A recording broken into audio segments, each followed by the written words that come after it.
Through countless realms of time and space, love must be held tightly in one's grasp.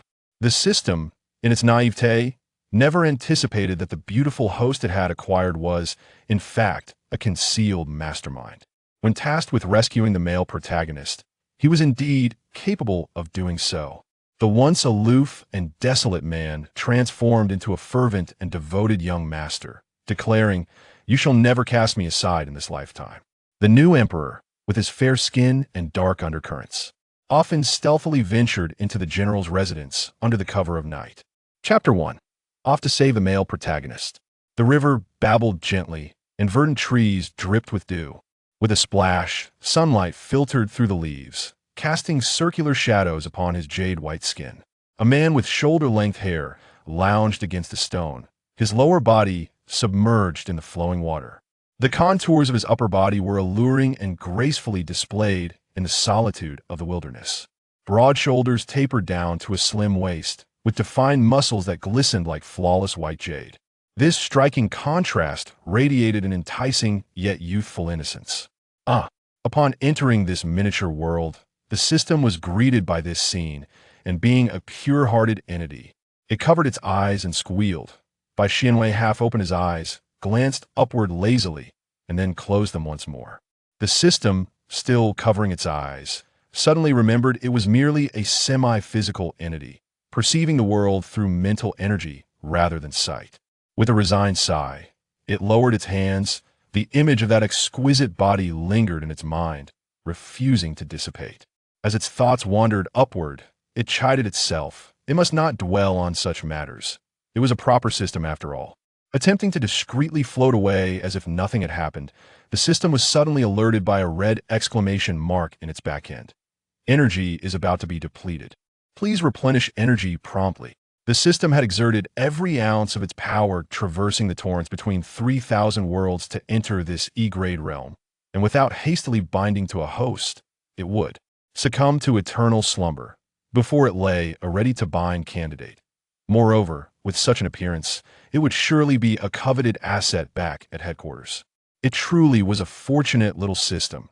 Transforming into a beam of blue light, the system entered Bai Xianwei's body. In its euphoric state, the system was oblivious to the fact that Bai Xianwei had reopened his eyes, observing where it had entered him. If he were an ordinary native of an E-grade world, he would never have been able to see his system from the divine realm. A gentle breeze rustled through the leaves, the sound lulling him further. As expected, a few minutes later, a mechanical chime echoed in his mind. System has selected a host. Greetings, I am the Rescue the Male Protagonist system, codename 001. Would you like to bind? This system is directly affiliated with the divine realm, boasting an omnipotent system mall.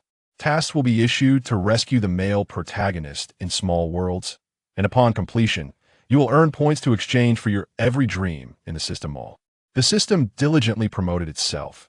Much to its surprise, before it could finish its pitch, the chosen handsome man responded, in a slightly husky voice, he drawled, "Bind." "Great, binding in progress." Binding complete. Having successfully bound its first host, the system constructed a space and pulled the host inside. Its form resembled a soft, fluffy mass, bouncing in front of Bai Xianwei, its head bobbing slightly. "Hello, host, I am 001. "Hello," Bai Xianwei replied, blinking. "Perhaps I could first put on some clothes?" In this high-tech system space, he still bore the same appearance as before. In the creek, this would not have seemed strange. However, within such a technologically advanced environment, it felt rather out of place. The system was at a loss, feeling increasingly like a pervert when it was, in fact, a freshly minted, innocent little system. As the system profusely apologized, Bai Xianwei donned his attire. Feeling guilty, the system guided Bai Xianwei through various aspects, carefully selecting a world for him. "Host, at the beginning we can only undertake tasks in E-grade worlds, but in this world, you will be a wealthy individual." Bai Xianwei, sensing the system's goodwill, smiled sincerely. "Thank you very much." Upon being addressed affectionately as Tantong, the system inexplicably warmed, hastily transporting the handsome host into the task world. 321, transport successful. At the Bai residence, go check on him. "Why hasn't Xianwei come down yet?" A woman seated at the dining table inquired. "Understood, madam," the servant acknowledged. Meanwhile, Bai Xianwei, having awoken from a soft cocoon of blankets, surveyed the unfamiliar furnishings around him, realizing he had successfully traversed worlds. Reflecting on the process of his arrival, a glimmer of contemplation crossed his deep-set eyes. Host, I'm here. I will now transmit the original plot and the current plot to you. In the original storyline, the male protagonist, Lu Cheng, is the archetypal domineering CEO.INJ city. The Lu, Bai, and Lin families constitute the upper echelons of society. Lu Cheng, as the sole heir of the Lu family, was meant to establish his own business empire, ultimately living happily ever after with the female lead. However, in the current plot, due to certain circumstances during his father's reign, the male protagonist's family business became the target of malicious attacks, with someone bribing officials to spread false information about the male protagonist company, claiming tax evasion and product quality issues, leading to a catastrophic decline in reputation and eventual bankruptcy. The protagonist's father, unable to cope, suffered both mentally and physically, lying critically ill in a hospital bed. At this time, the protagonist was merely a college freshman, and despite his previous academic excellence and numerous accolades, he was utterly unprepared for such a sudden turn of events. Rumors circulated at school that his earlier achievements were merely purchased accolades. When a once prominent individual falls, they often become the target of envy and malice from those who previously resented them. The original host was one such individual, the youngest son of the Bai family. The burden of inheriting the family business did not fall upon him. Coupled with a group of sycophantic friends, he became a hedonistic playboy, indulging in a life of leisure. Before the male protagonist's downfall, he had served as a moral exemplar for this group of debauched youths. The original host harbored intense disdain for the male protagonist, and his friends were well aware that no praise for Lu Cheng should be uttered in his presence. The rapid collapse of the Lu family caught many off guard, and a social climber, eager to ingratiate himself with the original host, suggested that he humiliate the male protagonist by keeping him as a kept in a drunken stupor. The original host agreed. Thus unfolded the tale of the male protagonist's trials, enduring humiliation and ultimately achieving a triumphant reversal. Certain circumstances? Bai Xianwei noted this vague mention in the script.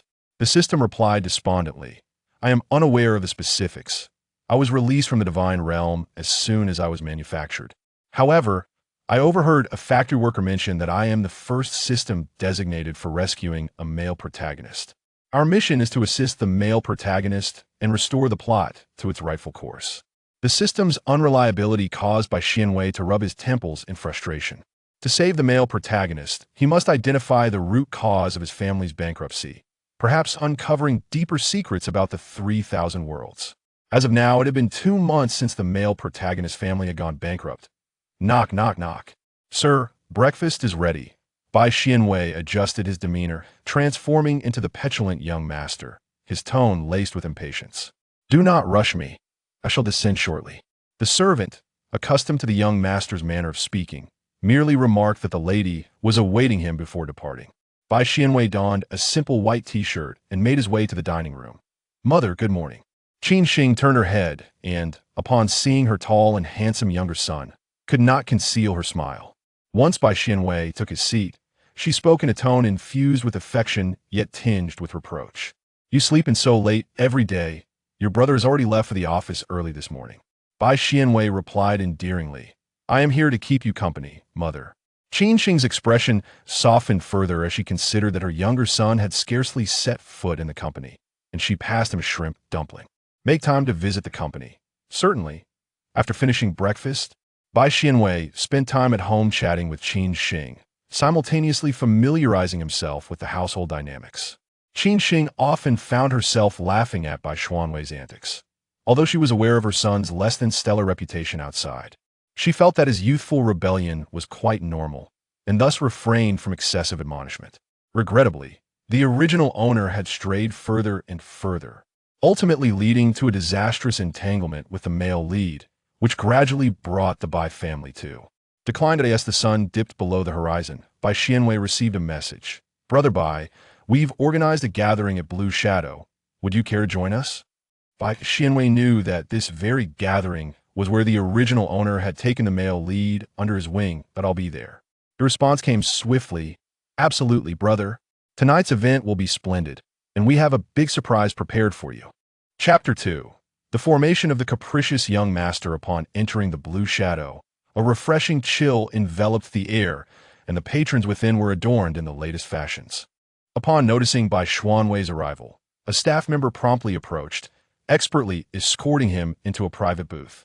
As a frequent visitor, Bai Xuanwei exuded an air of confidence. The system observed with intrigue. Despite the novice host's prior education on the pitfalls of character collapse in initial worlds, Bai Xuanwei appeared to adapt effortlessly. Aside from his minimal interaction with the accompanying girls, his demeanor mirrored that of the original host. Brother Bai, aren't any of these to your liking? Bai Xuanwei leaned back nonchalantly, his gaze sweeping across the room. Bored already? Nothing fresh? None of them can compare to me. His self-absorbed remarks left several individuals feeling both awkward and indignant, yet with Bai Xuanwei being the favored one at home, they could only indulge him. In truth, Bai Xuanwei stood out distinctly among the crowd, his tall stature and striking features worthy of the silver screen, making the other unruly youths seem all the more lackluster by comparison. Even the young women were more inclined to gravitate towards him. Suddenly, a figure in the corner approached, grinning broadly, yet somewhat lecherously. Brother Bai, I have someone for you who is guaranteed to be fresh. Bai Xuanwei lifted his eyelids, intrigued. Oh, Li Shuo kicked the man's stool and shot him a sideways glance, eager to claim credit. Hey, Brother Bai, do you remember Lu Cheng from the bankrupt Lu family? Bai Xuanwei frowned. What's the matter? Speak up. Lu Cheng always carried an air of arrogance, acting as if he were superior, and had never even greeted Bai Xuanwei. Li Shuo subtly provoked Bai Xuanwei's temper. Now that Lu Cheng's family had lost everything, they had arranged for him to come and serve as a means for Bai Xuanwei to vent his frustrations. Noticing Bai Xuanwei's lack of response, the previously kicked individual spoke up eagerly. Brother Bai, Lu Cheng is quite handsome. You could summon him to serve you.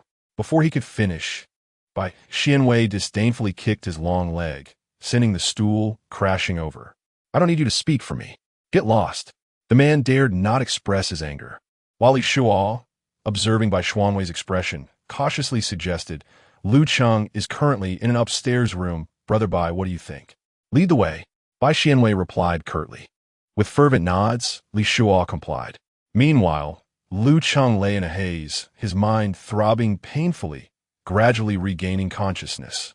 He realized he was in an unfamiliar place and that danger could loom at any moment.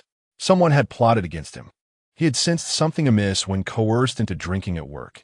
Yet for the sake of his father in the hospital, he had no choice but to gamble, hoping the drink was harmless. As it turned out, he had fallen victim to a scheme. The drink had been tampered with.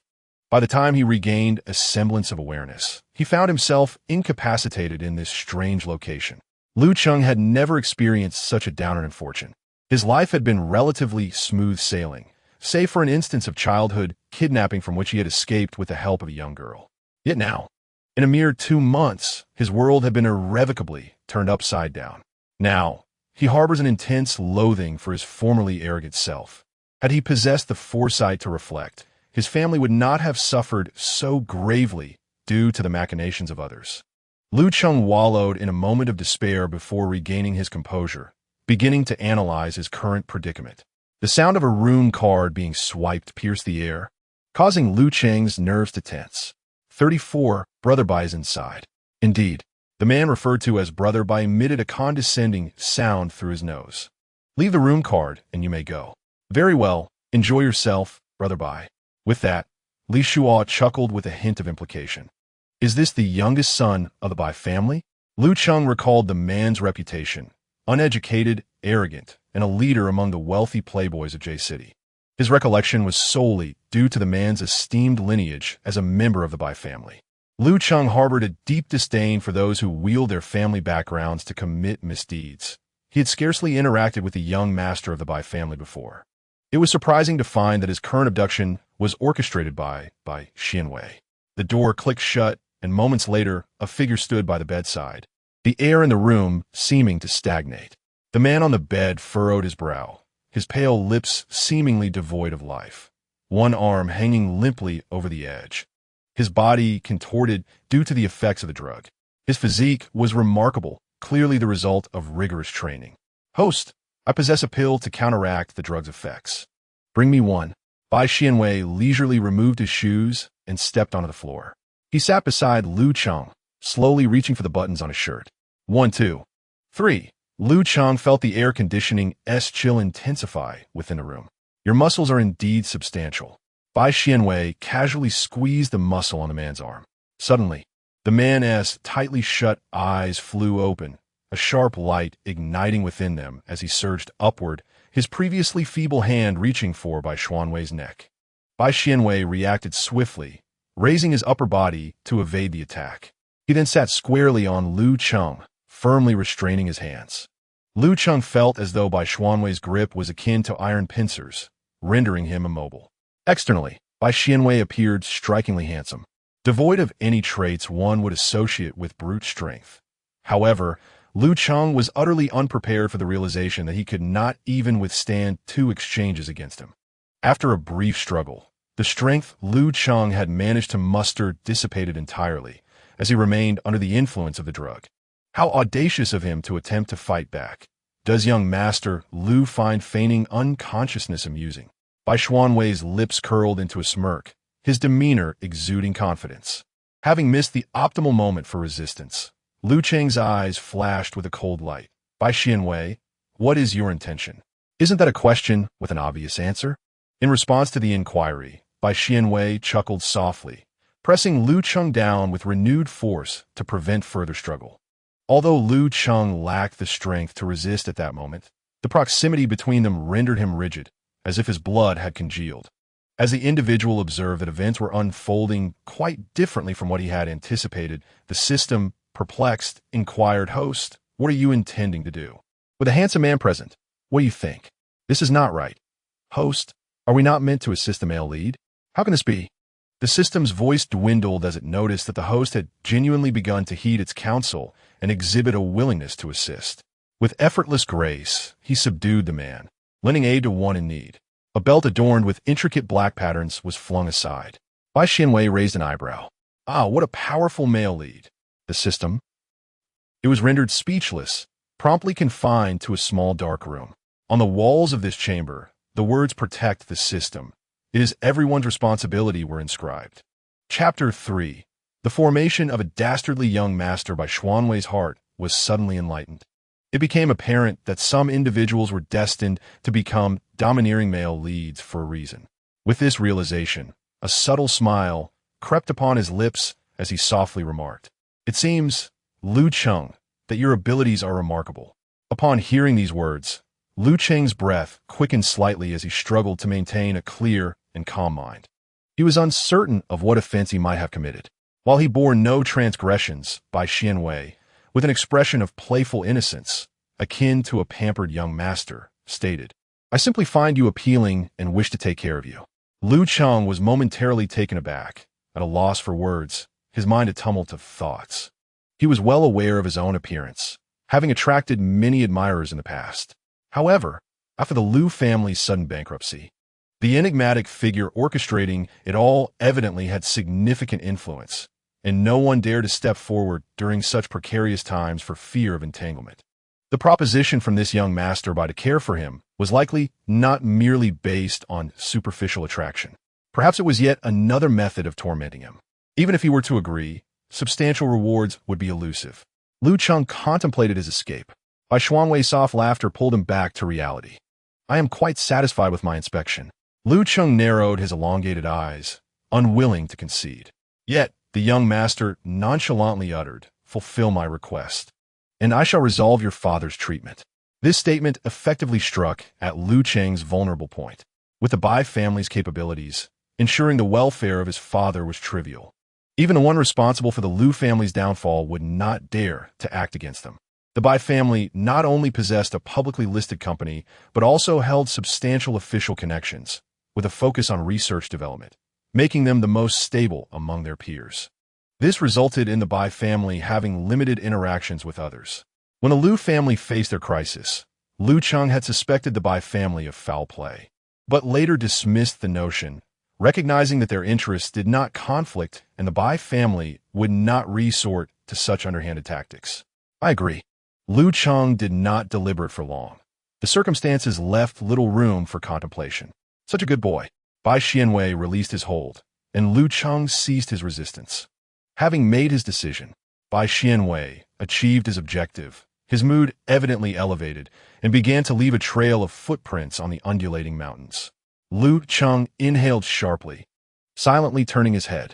Bai Xianwei exerted little effort, yet his actions were sufficiently measured. Lu Cheng's reaction stemmed from the unprecedented proximity of another person. Certain areas, initially devoid of pathways, became traversable through repeated passage. The rising mountains were tinged with a crimson glow, and only then did Bai Xianwei manage to quell the thoughts swirling in his mind. He produced a pill to counteract the poison. He ingested it. Lu Cheng cautiously accepted it, yet Bai Xianwei offered no explanation. Understanding Lu Cheng's incapacitation, he leisurely fetched a glass of water. This demeanor suggested a compulsion to force Lu Cheng to swallow the antidote, even if it were poison. The effects of the pill would manifest within 10 minutes. Seizing this opportunity, Bai Xianwei distanced himself slightly. The perspiration between their skins created a faint stickiness. As the heaviness in his head and body gradually dissipated, Lu Cheng realized that Bai Xianwei had administered the antidote. Indeed, the cure was provided by this individual. Once he felt sufficiently restored, Lu Cheng struggled to rise from the bed. He could no longer remain near Bai Xianwei. It was time to leave. Bai Xianwei unabashedly regarded him with admiration, causing Lu Cheng, flushed with warmth, to feel somewhat uncomfortable. Their heights were nearly equal, with Bai Xianwei leading the way, his tousled hair obscuring Lu Cheng's view. The short distance to the bathroom ignited numerous thoughts of attacking Bai Xianwei and fleeing, but ultimately, he dismissed them. Where could he escape to? Weighing the pros and cons. Obediently following the young master Bai was Lu Cheng's only viable option. The young master Bai remained oblivious to Lu Cheng's contemplations. He grasped Lu Cheng's hand and stepped into the bathroom, which occupied a quarter of the room's area, designed to cater to those seeking stimulation. One wall of the bathroom was entirely transparent, allowing a clear view of its layout from the outside. Thus, their presence together bore little distinction. Bai Xianwei placed a white towel into Lu Cheng's hands. Lu Cheng's fingertips trembled. The sound of the shower cascaded, drowning out much of the noise. Initially, Lu Cheng was genuinely focused on his task, albeit somewhat clumsily, yet the intentions of the other were anything but pure. What transpired next did not disappoint the underling who had reserved this room. The host has risen. The system echoed incessantly in Bai Xianwei's mind like a restless spirit. The man, adorned with numerous red plum blossoms from head to toe, struggled to prop himself up amidst the murmurs. The sheets beside him were already cold, indicating someone had arisen early. The male lead is up early. The system's resentment now surpassed that of a ghost. Wasn't the objective to save the male lead? Host, how did you end up in bed? What distinguishes this from the original? Woe is me, the first task is doomed to fail. The host threatened the male lead on the very first day, who could understand the tribulations of the systems. In the eyes of the system, the male protagonist, treated in such a manner by the host, would undoubtedly seek retribution, and the narrative would revert to its original trajectory. Do not be hasty. Treating the male protagonist in this way is indeed the most effective approach, the system declared skeptically. Truly, by extending unsolicited assistance to him, the male protagonist will only perceive ulterior motives behind my actions. He has traversed the darkness of this world and will not easily place his trust in me. Bai Xianwei, wholeheartedly focused on the task at hand, replied, only by initially expressing my desires can matters be resolved. The original host's mistreatment of the male protagonist led to that unfortunate outcome. We must simply avoid repeating such mistakes. The system sensed something amiss, but could not pinpoint the discrepancy, and thus unwittingly acquiesced to Bai Xianwei's words. I misjudged you, host conceded. A glimmer of joy danced in Bai Xianwei's eyes, for the statements made were only believable to an innocent little system. Countless methods existed to instill belief in the male protagonist. His interest was purely drawn by the latter's striking appearance. From the very first glance, By Xianwei was captivated. After all, witnessing a cold, handsome man rendered vulnerable before him was an irresistible temptation. Last night, Bai Xianwei had thoroughly enjoyed the splendid scenery of the mountains. Although Lu Cheng's muscular physique was not merely a result of training, at times, Bai Xianwei's harshness compelled him to yield. Leaning into Bai Xianwei's neck and emitting muffled sounds of restraint. Reflecting on this, Bai Xianwei adjusted his waist, thinking how youthful exuberance was indeed invigorating. Upon exiting his room, Bai Xianwei found Lu Cheng seated on the couch. The couch, a stark black, contrasted with Lu Cheng's slightly tousled hair that veiled his eyes, rendering his expression inscrutable. His presence exuded an intangible pressure that instinctively urged one to retreat, a quintessential aura of dominance.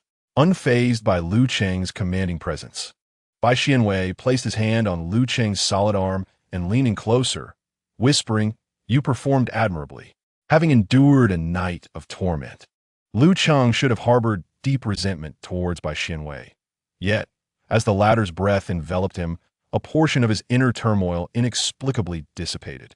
Noticing Lu Cheng's lack of response, Bai Xianwei furrowed his brows, shifting from praise to frustration in an instant.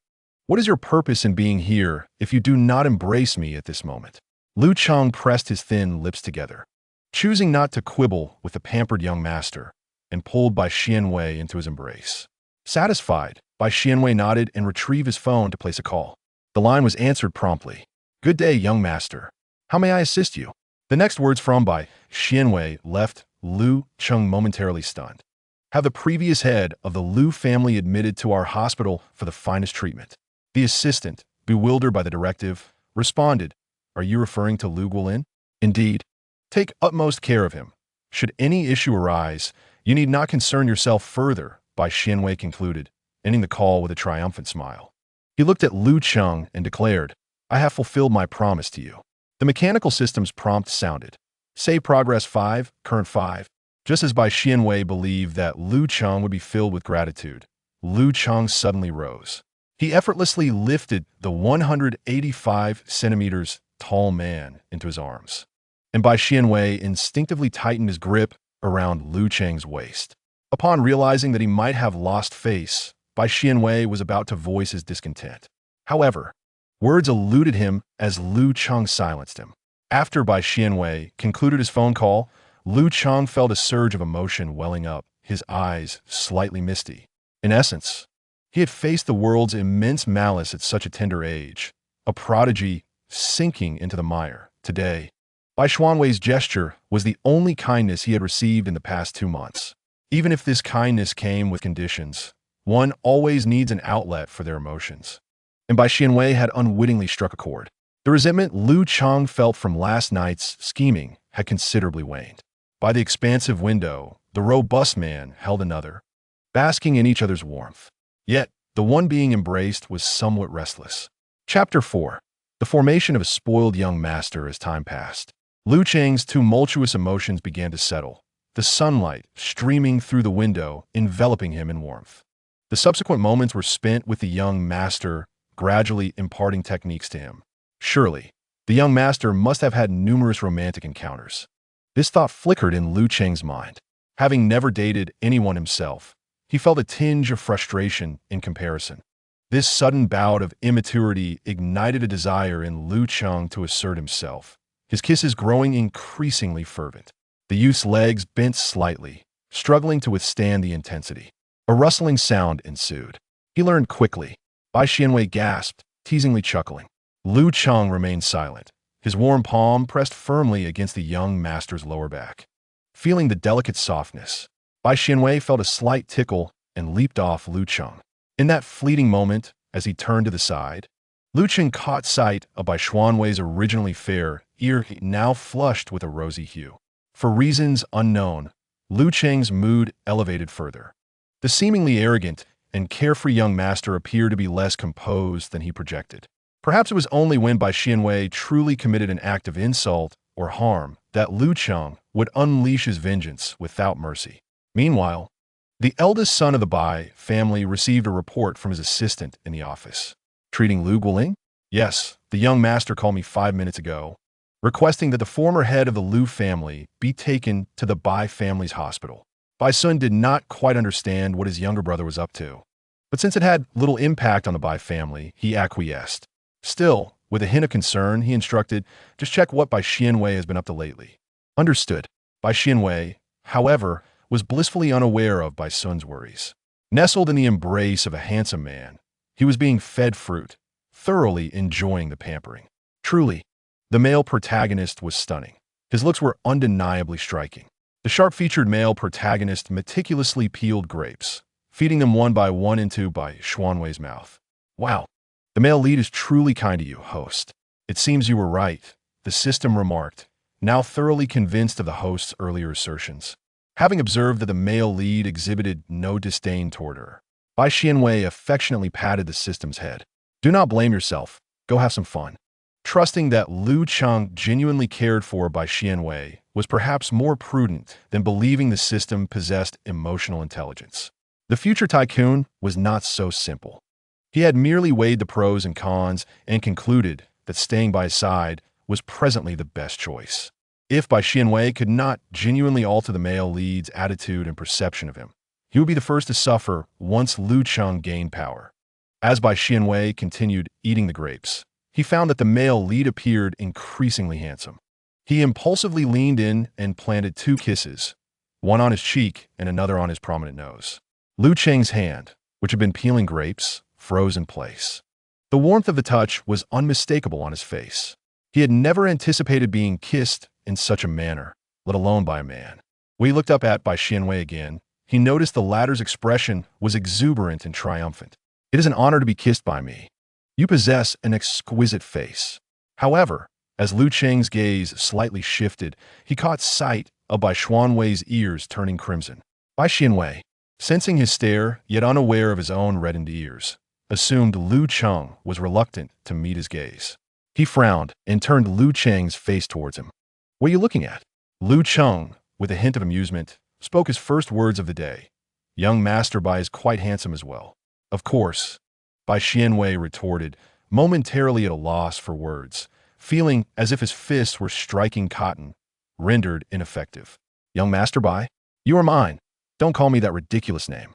Hastily, Bai Xianwei shifted the topic, though his voice lacked its previous vigor. Liu Cheng, seizing the opportunity, decided to tease Bai Xianwei further. What should I call you then? Brother Bai? Or perhaps Wei Ge? Bai Xianwei was a few years older, having already graduated from university, while Liu Cheng was still in his 3rd year. The term brother felt quite genuine. With a sudden rush, Bai Xianwei's ears and a portion of his cheeks flushed crimson. Unaware of how appealing he appeared at that moment, he raised his voice, Wei Ge will suffice. With beauty in front of him, Liu Cheng could not help but admire. With Bai Xianwei's striking looks, if he were to engage in a relationship with someone else, it was uncertain who would truly benefit. After calling out Wei Ge several times, Liu Cheng saw that Bai Xianwei was becoming flustered and decided to stop before the latter regained his composure and confronted him.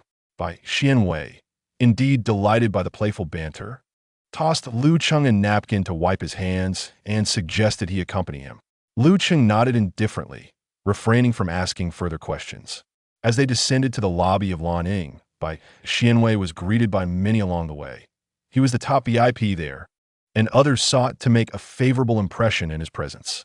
Noticing Liu Cheng beside him, the few who recognized him widened their eyes in astonishment. The lobby manager was among those present, initially keen to inquire if Bai Xiao had any requests, but was taken aback by the unexpected sight of an unlikely individual. In disbelief, he blinked several times before confirming that it was indeed Liu Cheng, the former heir of the Liu family. Observing their interaction, it was evident that young Master Bai had spent a pleasant evening with Liu Cheng. What on earth was happening? The lobby manager felt a sense of rigidity. It seemed he had stumbled upon something significant. The Bai family upheld strict family values, and the establishments frequented by young Master Bai had been discreetly warned by the Bai family. While ordinary amusements were permissible, any establishment that allowed young Master Bai to encounter illegal activities would find it difficult to survive in J City. Consequently, their businesses operated with utmost integrity, emphasizing mutual consent. Yet, where had Liu Cheng emerged from? The lobby manager felt overwhelmed. The The driver had been waiting at the door to pick up Bai Xianwei. Bai Xianwei provided an address near the male lead's university. The original owner possessed several properties, often drifting around, and it took Bai Xianwei some time to recall this particular residence from memory. Upon hearing the address, Lu Cheng showed no reaction, prompting Bai Xianwei to place a hand on his leg. This house is the closest to your school. If you behave well, it will be transferred to your name. Young Master Bai spoke with an air of superiority, as if bestowing a favor. Lu Cheng lowered his gaze, his voice calm, yet tinged with an unspoken sense of grievance. I don't need the house. I will be obedient regardless. My heavens, the male lead can actually perform tea art. What tea art? The male lead hasn't studied this area much, has he? The system observed the database in confusion. This tea is not the same as that tea. System. Seeing Lu Cheng's aggrieved expression, Bai Xianwei shifted uncomfortably. After a moment, he let out a light huff. Just know that. A flicker of mockery danced in Lu Cheng's eyes as he tentatively grasped the hand resting on his leg. Bai Xianwei averted his gaze, yet did not withdraw his hand. An absurd thought surfaced in Lu Cheng's mind. They had previously interacted so little. How could he suddenly claim to be enamored with his face? Could it be that he had been observing him for a long time? Chapter 5. The formation of a mischievous young master in the Domineering CEO series. This was merely a preliminary judgment, and Lu Cheng could not be certain. In the ensuing time, he paid closer attention. Upon reaching their destination, Lu Cheng exited the vehicle and opened the door for Bai Xianwei. As Bai Xianwei stepped out and naturally took his other free hand, Lu Cheng hesitated in his action of closing the car door. Their fingers intertwined, tightly clasped together, sending shivers through his fingertips. Let us go. Bai Xianwei saw nothing awkward in his actions, leading the man forward. The interior of the house indeed appeared uninhabited, cold and empty, lacking even the most basic of living essentials. After a bit of commotion, both of them found themselves quite hungry. Having just arrived by car, it seemed impractical to take another ride to a restaurant. Can you cook? As Bai Xianwei entered the house, he collapsed onto the sofa, directing his orders at Lu Chengyi. Lu Chengyi, taken aback for a moment, pondered before nodding. I can make some home-cooked dishes. These were the meals he had been compelled to learn over the past 2 months. Then let's go to the supermarket and buy ingredients. You will cook. Bai Xianwei decisively stated. The apartment's location was quite advantageous, situated near the university town, with a supermarket just a few hundred meters away. Lu Chengyi hadn't anticipated that his first day as a goldfinch would involve grocery shopping with his benefactor. Pushing the shopping cart, Lu Chengyi meticulously selected items based on a few dish names Bai Xianwei had mentioned. Witnessing a strikingly handsome man seriously buying groceries was a rare sight, particularly with another casually handsome man by his side. The two stood out remarkably in the supermarket. Bai Xianwei did nothing but let his gaze wander over Lu Chengyi's perfect profile. It was undeniable that the sight of the fabric stretched across his form was more alluring than when it lay flat. As he looked up, he noticed a security camera aimed directly at him. Sighing inwardly, he realized that he couldn't act on his impulses just yet. The intensity of his gaze was pointedly sensitive, and Lu Chengyi quickly sensed the keen awareness of his companion. Before he could turn around, a voice of astonishment reached his ears. Lu Chengyi? An enchanting woman in her pajamas stared incredulously at the man still holding groceries. Su Qinchin, upon spotting an even more unexpected presence beside him, widened her eyes in disbelief. Bai Xianwei, am I dreaming? Or have I eaten too many mushrooms and am hallucinating? Bai Xianwei recognized her as the daughter of the Su family, who held significant standing in high society. Su Qinchin was well-connected, capable of conversing with nearly anyone, and had maintained a decent rapport with the original owner. He waved a hand in greeting. Once Su Qinchin confirmed that he was indeed real, her expression became subtly complex. Bai Xiao, Lu Chengyi, I didn't expect to see you here. Su Qinchin stammered slightly, having been taken aback by the surprise, feeling rather awkward. Since the incident with the Lu family, Lu Chengyi had not been seen in public. Who would have thought she would encounter him at the supermarket, seemingly unchanged? And with the notorious family troublemaker by his side? Previously, Lu Chengyi had been a prime choice for marriage among the elite, and Su Qinchin was quite familiar with him. Lu Qingyi merely cast a glance at Su Qinxin before returning to his vegetable selection. He acknowledged her greeting with a distant nod and continued pushing his cart to another aisle, maintaining his aloof demeanor.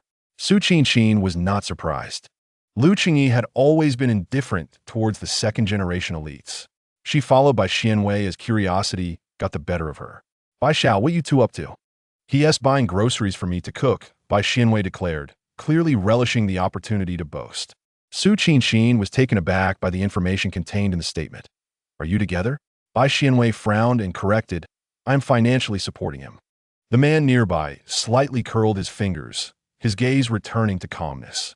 Su Qinxin's mouth fell slightly open. Who brings their sugar daddy and his pet canary to the supermarket for groceries? If it were anyone else, she might have accepted it. But these two were simply inconceivable together.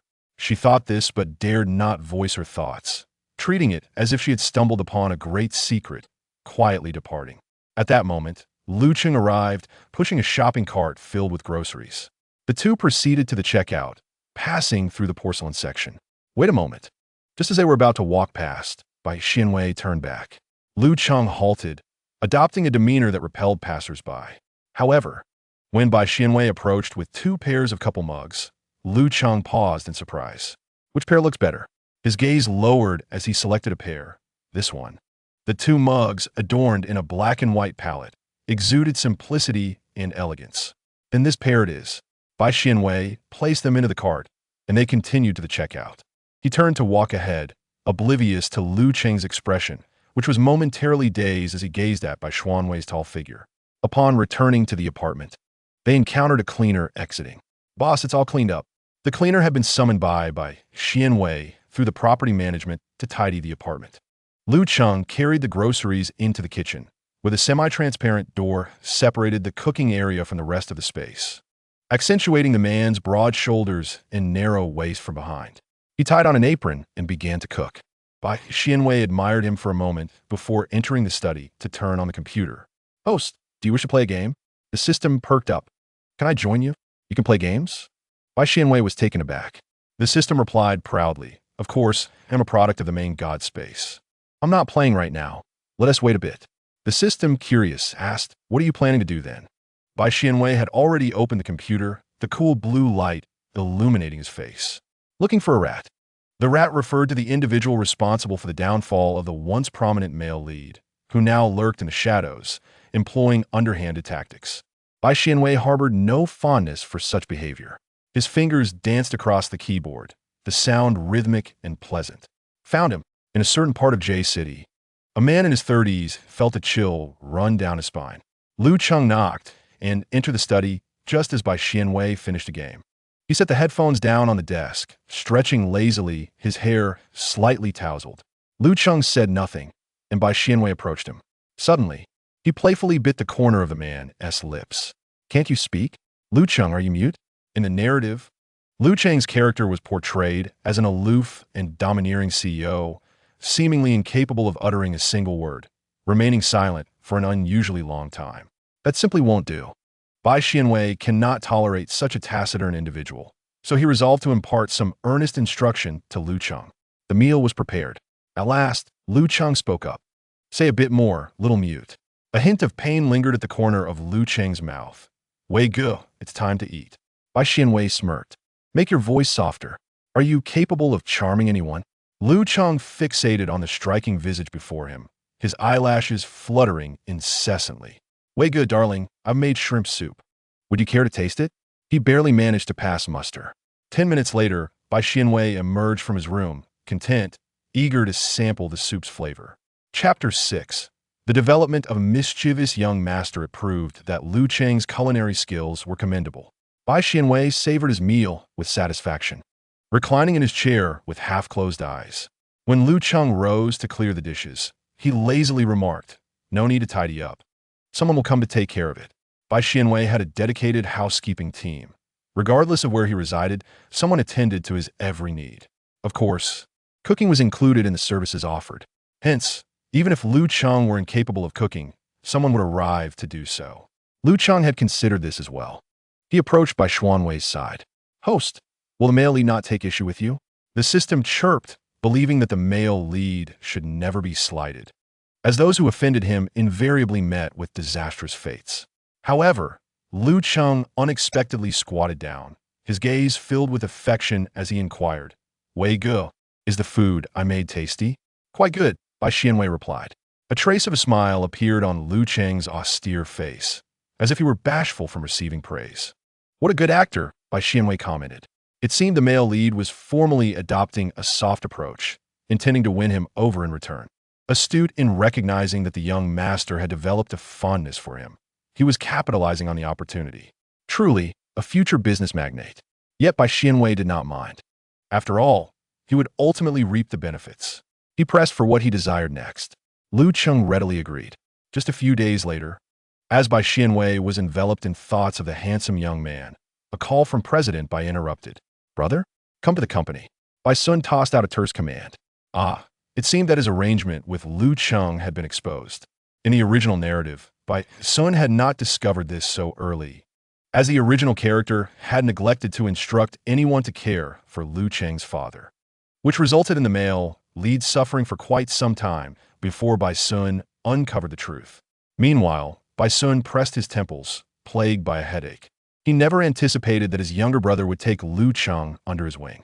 Bai Sun had encountered Lu Cheng on numerous occasions and could discern the ambition glimmering in the eyes of this newly adult heir of the Lu family, whose future was undoubtedly bright. A moment of tribulation would only elevate this young man's achievements further down the line. However, he fervently wished that this trial would not involve his brother. As Bai Xianwei joyfully entered the office, Bai Sun donned a serious expression, lifting his gaze only to be taken aback. His unruly younger brother not only arrived unannounced, but was also holding hands with someone, none other than Lu Cheng. The words Bai Sun intended to utter lodged in his throat, though Lu Cheng was obscured by a cap and mask.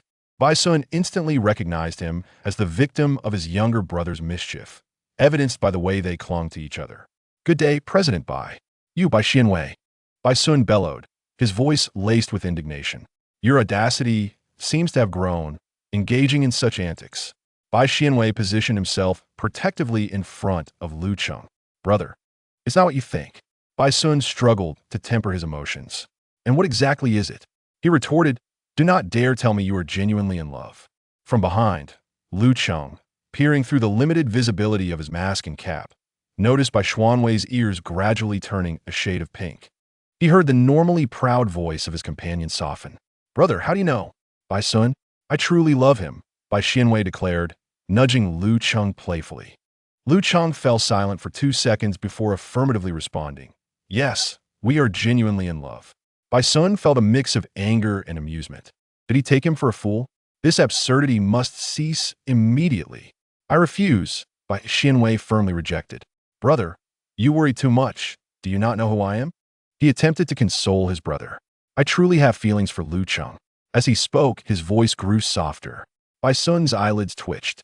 He was well aware of his brother's disposition, which compelled him to intervene. While this young man had yet to commit any serious transgressions, he sensed an ominous foreboding should the current trajectory continue. Woe is me, what a tragic interference in love, the system lamented. Bai Xianwei replied, are you truly moved? Both the swan and the duck in this tale of thwarted romance feigned their plight. Brother, could you do me a favor? Bai Sun, still grappling with his headache, glanced at Bai Xianwei with exasperation. Bai Xianwei, flashing an innocent smile, requested, could you help resolve Lu Cheng's issues at school? Those slanderous accusations. Lu Cheng had left school 2 months prior, not solely due to family matters, but also because certain individuals had accepted bribes to undermine him. Currently, the entire A-School forum was rife with posts accusing Lu Cheng of purchasing awards and falsifying his academic achievements. Bai Sun remained silent, his expression darkening. Please, brother, if you refuse to assist me, I shall inform mother. Bai Xianwei finally revealed his spoiled nature, reverting to his old tactics. Progress saved, 5, current 10. Fine. Bai Sun relented, waving his hand. You may leave. I need to speak with Lu Cheng. Seeing the opportunity, Bai Xianwei squeezed Lu Cheng's hand and exited to the guest room. As warmth slipped from his grasp, Lu Cheng removed his cap and mask. revealing that his slightly longer hair softened the angles of his handsome face. Present by, my younger brother is quite thoughtless. Bai Sun had completely transformed his demeanor, donning a smile typically reserved for clients, yet one that concealed a blade within. Today, he made a proposition that I could accommodate, even offering personal financial support for you to pursue further studies abroad, given the current scrutiny faced by the Liu family within the country. Studying overseas presents a clear path forward. Moreover, Bai Sun shifted his tone, indicating that his younger brother would no longer be a source of entanglement for you. The implication was clear. He could assist Liu Cheng in freeing himself from Bai Xuanwei's grasp, while also providing personal backing, with the hope that Liu Cheng would not harbor resentment for the actions of his younger brother. This was also an investment in talent, serving a dual purpose. With such a compelling offer on the table, it seemed unwise for Liu Cheng to decline. He could extricate himself from Bai Xuanwei while gaining access to superior resources.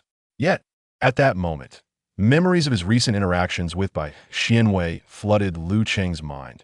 The fervent kisses, the way he cherished curling up in his embrace to sleep, and the subtle blush that would grace his ears when he expressed genuine feelings. Though he spoke harshly, he truly cared for Liu Cheng, clearing obstacles from his path. Just moments ago, Liu Cheng had contemplated facilitating his return to school. If he were to leave, would that proud young master remain indifferent? Or would he feel a twinge of sadness? "Forgive me, Mr. Bai," Liu Cheng uttered, feeling slightly disoriented by his own words. The system, counting the progress of his rescue mission, was perplexed. Liu Cheng politely bowed to Bai Sun, expressing gratitude for his assistance. "I did not intend to leave Wei Ge for the time being." Bai Sun furrowed his brow. "Are you certain?" Indeed, it was hard to fathom why Liu Cheng, seemingly not a romantic fool, would choose to remain by the side of his rebellious younger brother. Bai Sun found himself at a loss for solutions. His younger brother was defiant, and the one being coerced seemed unwilling to comply. It appeared the only course of action was to have his assistant keep a closer watch to prevent any outrageous behavior from his brother. Upon exiting the office, Liu Cheng found Bai Xiao sprawled on the sofa, immediately straightening up, his expression clearly pleading for attention. "Wei Ge, let's return home." Bai Xuanwei, engrossed in his phone, ignored him. This little display of petulance somehow struck Liu Cheng as somewhat endearing. He lowered his gaze and settled at a distance from Bai Xuanwei. "Mr. Bai suggested that I study abroad, but I wish to remain in the country." From Bai Xuanwei's perspective, Liu Cheng appeared rather pitiful, sitting alone as if afraid to draw closer. Under normal circumstances, one would feel a pang of sympathy. However, Bai Xuanwei understood all too well that Liu Cheng's refusal to comply with Bai Sun was not solely due to his feelings for him. That was but a fraction of the reason. The majority stemmed from Liu Cheng's extensive network and resources, all situated within the domestic sphere, including the talents left to him by his father. In the pursuit of rapid development, remaining within the domestic sphere is deemed the most prudent approach, albeit somewhat precarious. Fortuitously, the current arrangement with the young master Bai ensures a fundamental level of security in daily life, prompting him to focus on his growth within the country. Bai Xuanwei cast his phone aside, a triumphant smile gracing his lips. "You know your place."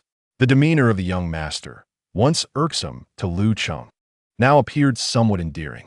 A resounding kiss landed at the corner of Liu Cheng's lips. "Don't make it seem as though I have bullied you."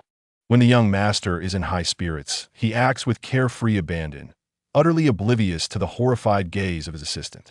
"Why does the young master seem a bit sweet today? Is this the same insufferable young master I spoke to on the phone?" Bai Sun bellowed, his voice laced with indignation. "Your audacity seems to have grown, engaging in such antics." Bai Xuanwei positioned himself protectively in front of Liu Cheng. "Brother." Chapter 7.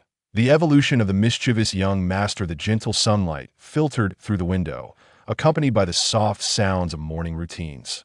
The large bed was spacious and inviting, with one side deeply indented, suggesting someone remained ensconced in slumber. After freshening up, Liu Cheng leaned over the bed. His voice was cool and composed. "I'm off to class." The languid occupant merely grunted in response. Liu Cheng, unconcerned whether he had been heard, chuckled softly. "Xuanwei, I'm giving you a heads up this time." As Liu Cheng's issues at school gradually resolved, He returned to campus for the latter half of his junior year, where academic demands were considerable. He often left early, yet the young master cherished his sleep, leaving the two with little opportunity to meet in the mornings. After several instances, the young master became increasingly vexed. What kind of arrangement was this? The only time they could meet was at night, leaving him yearning during the day. Thus, Lu Cheng began to inform him before departing. Previously, Bai Xianwei would merely respond with a sleepy grunt. However, today was different. A slender hand emerged from beneath the covers. Xianwei? Bai Xuanwei's half-exposed face reflected confusion and innocence, as if he were the embodiment of a pure college student, despite his actions suggesting otherwise. The pristine shirt that Lu Cheng had just pulled out this morning reverted to its wrinkled state. Bai Xianwei, momentarily silenced, pressed his lips together, stifling the words that threatened to escape. Let us check if Lu Cheng is prepared for class. Bai Xianwei was filled with righteous intent. Unfortunately, Lu Cheng was in a hurry, and this morning inspection was brief. Only as he walked did Lu Cheng's upper body exhibit a slight awkwardness, hinting at the events that had transpired. He is becoming increasingly adorable. Compared to his previous sullen demeanor, the male lead now resembled a devoted canary, striving daily to satisfy the whims of his patron. The system held a book. Host, it states here that finding a man cute is a sign of falling in love. Don't pay heed to such bizarre and unreliable literature. Bai Xianwei turned over in the warm embrace of his blankets, closing his eyes, ready to drift back into slumber. The endearing nature of Lu Cheng is merely a reflection of his intriguing duality. The system, perplexed, inquired what duality. After careful contemplation, it exclaimed in alarm. Are you suggesting that the male lead is still contemplating how to eliminate you? Not quite. Lu Cheng possesses a modicum of conscience. He has already established numerous connections and is likely devising a plan for his resurgence. A conscience, albeit a scant one. During this period, enduring humiliation under his reign may eventually yield a more joyous existence. As for the task, Xiao Yi, surely there must be a passing threshold for the mission. Bai Xianwei posed the question with unwavering certainty. Indeed, a rescue score of 60 constitutes the passing mark. We must attain at least this level to accumulate sufficient energy for our next world. Let us aim for a score of 60. Any excess would be unwarranted. Long live mediocrity. Bai Xianwei cheerfully made this decision, which would undoubtedly evoke electronic tears from the system. Lu Cheng entered the school's intelligent gate, his strides purposeful as he approached the teaching building. Surrounding him were numerous disheveled university students clutching their breakfasts, evidently emerging from the dormitories. The majority of university students reside on campus, often hastily throwing on clothes and racing to class, their breakfasts pre-ordered and awaiting them downstairs. Lulu, you're about to collide with someone. A girl's urgent warning echoed behind Lu Cheng. A strikingly beautiful girl with cascading hair in her haste, stumbled and fell towards Lu Cheng. With quick reflexes, he turned and steadied her by the shoulder. The girl who had issued the warning, relieved to see her friend unharmed, began to tease. Get lost. The long-haired girl shot her a disdainful glare before turning to Lu Cheng to apologize.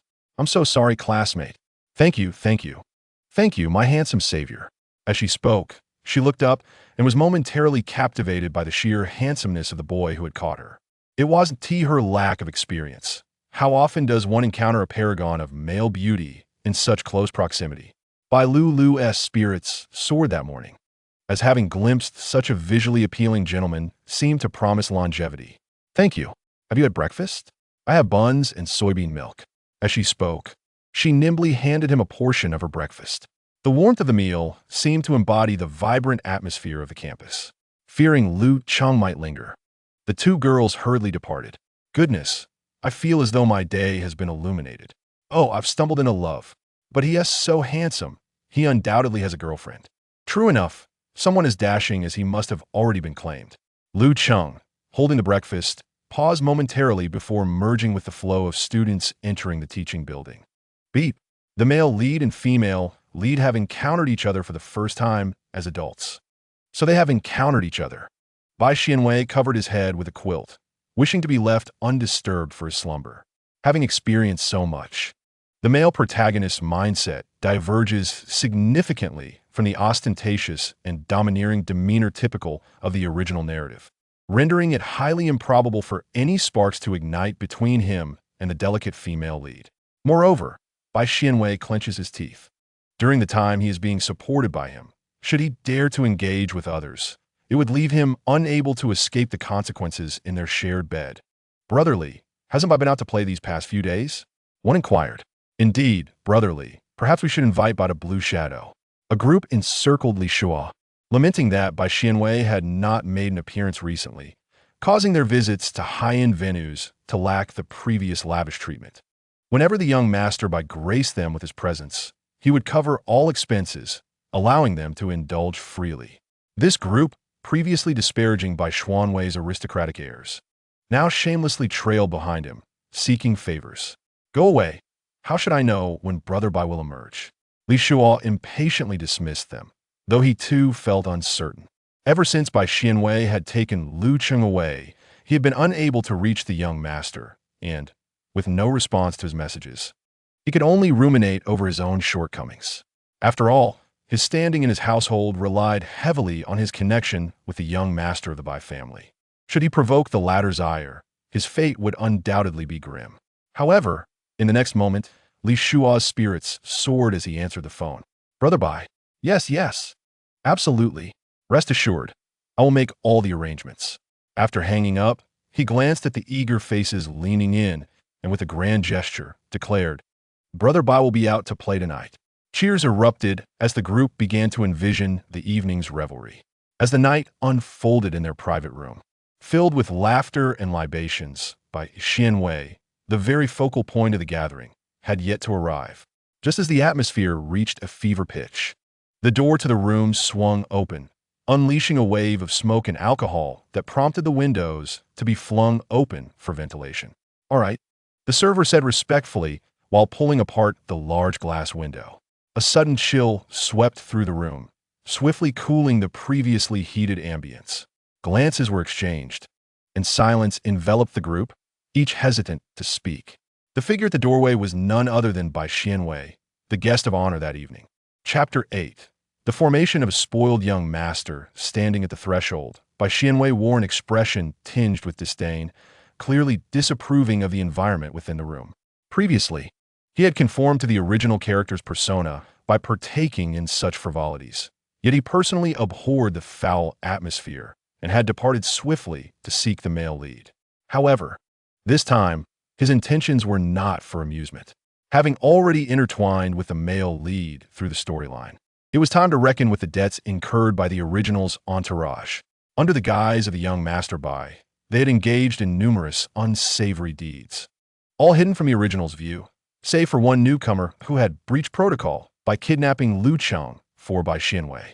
In light of the recent events concerning Lu Cheng, Bai Sun had uncovered their clandestine activities and, in his fury, refrained from immediate action, choosing instead to compile all the evidence and present it to his younger brother. Bai Sun wished to observe how his brother would respond.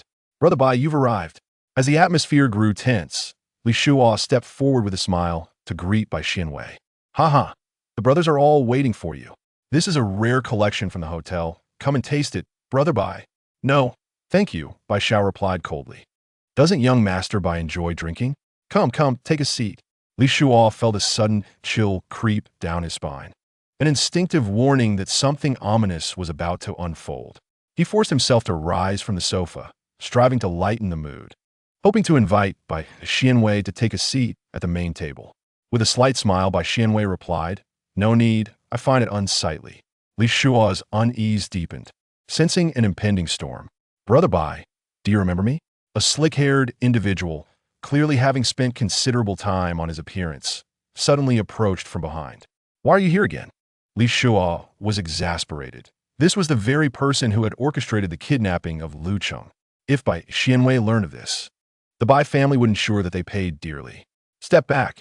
You have no place here. Li Shua felt an overwhelming urge to deliver a swift kick. Yet he oblivious to Li Shua's disdain, hurried to Bai Xuanwei's side. I'm the one who brought Lu Cheng last time. Brother Bai, are you pleased? He Xin was utterly clueless about reading the room, still seeking recognition. In his mind, he envisioned himself being favored by Bai Xianwei and ascending to greatness. Bai Xianwei said slowly, "I remember. Therefore, I must reward you properly." He Xin was overjoyed, convinced that using Lu Cheng to curry favor with Bai Xiao was a brilliant idea, despite Li Shua's admonishments about his lack of decorum. He Xin was only eager for the rewards. "You will be rewarded with a lifetime in prison." "Thank you, Brother Bai." "Huh?" He Xion's words of gratitude slipped out, but he quickly realized something was amiss.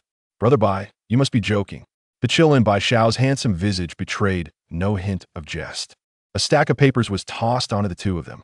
"Whether I jest or not, you will understand upon reading this." Li Shua trembled as he picked up one of the sheets from the ground. His eyes fell upon a familiar name within their circle, detailing a date, a location, and actions that undoubtedly crossed legal boundaries. He Xian also retrieved a sheet, only to find his own name glaring back at him.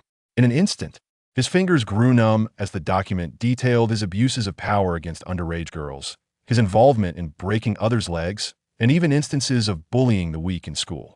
This was enough to ensure He Xin spent several lifetimes behind bars.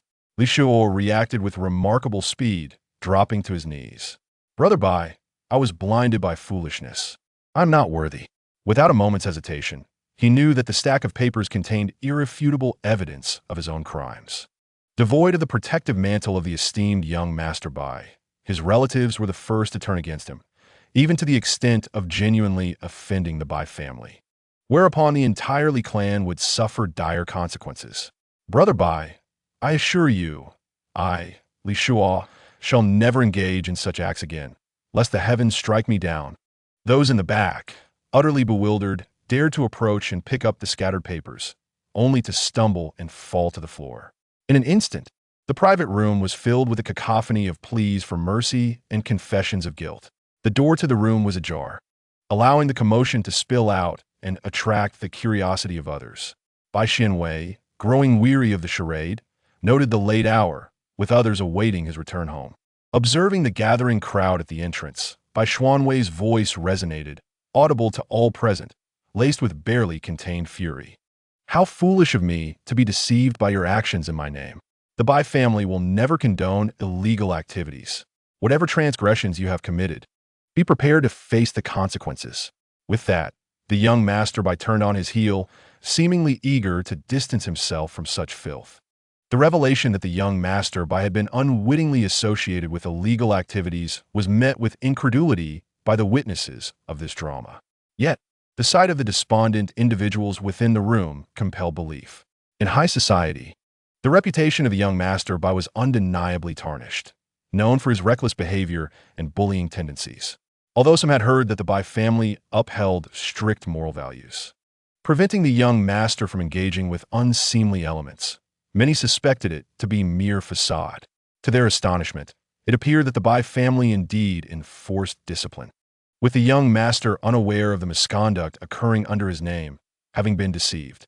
Furthermore, his moral compass seemed intact as he sought to eradicate these toxic influences. The news spread through various social circles, inciting considerable skepticism. Could the young master genuinely be ignorant of his associates' actions?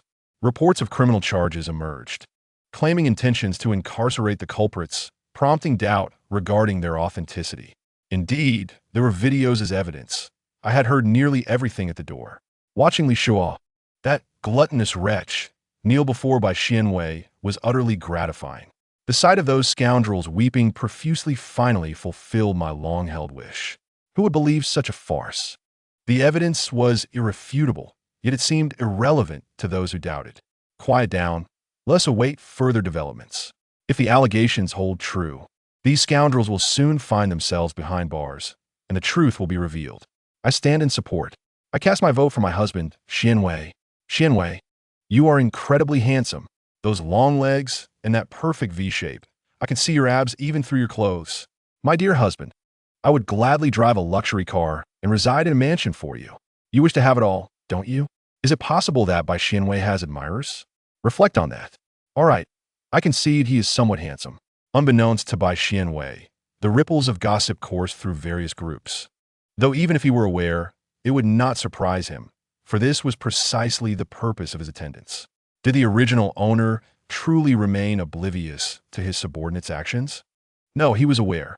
The original owner, turning a blind eye, refrained from involvement due to cowardice, fearing the righteous wrath of his family should they discover his transgressions. However, having now traversed into this realm, he resolved to eradicate this malignant group, ensuring they no longer wreak havoc upon others. Upon reaching the designated floor, the elevator doors gradually parted. Bathed in the warm, golden glow of the elevator lobby, Bai Xianwei proceeded towards the apartment. After taking only a few steps, he came to an abrupt halt. There, leaning against the doorframe, was Lu Cheng, his expression obscured as he gazed downward. "Why aren't you waiting for me inside?" Lu Cheng inquired, lifting his gaze to behold the one who had occupied his thoughts throughout the night. A smirk crept across his face as he noted Bai Xianwei's exquisite attire, prompting a curious thought about whom he had rendezvoused with that day. Upon returning home to find it desolate, his first assumption was that Bai Xianwei had descended to procure snacks. It was perplexing how a scion of a prestigious family could possess such a penchant for convenience store junk food. After waiting for a while without his return, Lu Cheng descended to seek him out, only to discover that the convenience store bore no sign of the youthful rogue indulging in his guilty pleasures. At that moment, a sense of unease began to envelop him. Bai Xianwei was notoriously known for his debauchery, and Lu Cheng had previously been aware of his reckless behavior, supported by his family's wealth, which had allowed him to forget such realities over time. It had been quite a while since Bai Xianwei had ventured out, and perhaps the confinement had driven him to seek excitement elsewhere, leaving Lu Cheng alone in the empty abode. As his thoughts grew increasingly heavy, Lu Cheng found himself outside the door, waiting for Bai Xianwei's return. The moment he laid eyes on him, a great weight lifted from his heart. Yet, the sight of Bai Xianwei's flamboyant attire ignited a flicker of melancholy within him. Indeed, he had sought amusement beyond their dwelling. With an unceremonious approach, Bai Xianwei ensnared Lu Cheng's neck, behaving as if he had committed no wrongdoing. Lu Cheng blinked slowly, his voice gentle as he urged, "Come inside." Jealousy simmered within him, though he chose to conceal it, stifling his emotions, pondering whether one day his restraint would falter. Noticing Lu Cheng's discontent, Bai Xianwei leaned against the man's chest, feigning exhaustion. "I'm tired. Carry me in," he implored, offering no explanation, allowing Lu Cheng to stew in his jealousy. The mischievous Bai Xianwei delighted in teasing him further, while the benefactor indulged in fleeting pleasures outside. As a mere lover, he was expected to exhibit no signs of reluctance and must dutifully care for the returning benefactor. Lu Cheng silently lifted Bai Xianwei into his arms, wordlessly carrying him inside. As he reclined comfortably against Lu Cheng, Bai Xianwei once again marveled at his own discerning taste. Initially driven by mere attraction, he later recognized the protagonist's myriad other strengths. Having spent a considerable amount of time in transit, with bedtime fast approaching, Lu Cheng gently placed Bai Xianwei on the sofa and proceeded to tidy up his clothes for a wash. Passing by the home bar, he noticed a pair of black and white cups nestled closely together atop the counter. Lu Cheng maintained an expressionless demeanor as he separated the two cups. Once everything was prepared, he discovered Bai Xianwei still reclined on the sofa, not calling for anyone as he typically would. Instead, he gently lifted Lu Cheng into the bathroom before turning to leave. "Don't go." A slender hand grasped Lu Cheng's hem. Bai Xianwei furrowed his brow and inquired, "Why not wash together?" The latter part of his question bore a hint of vulnerability. Lu Cheng's emotions were a complex blend of frustration and grievance, as he grappled with suppressed anger. It was perplexing that Bai Xianwei could remain so nonchalant after seeking companionship elsewhere. Turning around, he noticed the young man in the bathroom tugging at his clothes, his eyes wide with an unusual innocence devoid of the typical arrogance of a young master, waiting pitifully for an answer. However, Bai Xianwei's choice to seek others had little to do with him. They had initially agreed on a transactional relationship. It was entirely normal for the benefactor to indulge in external pleasures.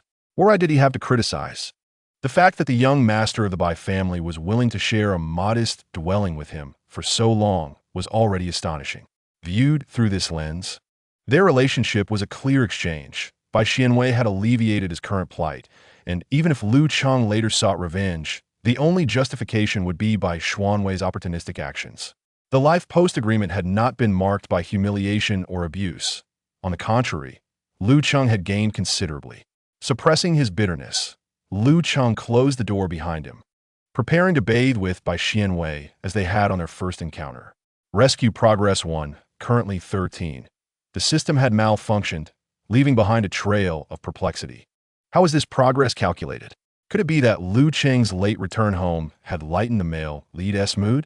This thought made Bai Xuanwei's heart sink.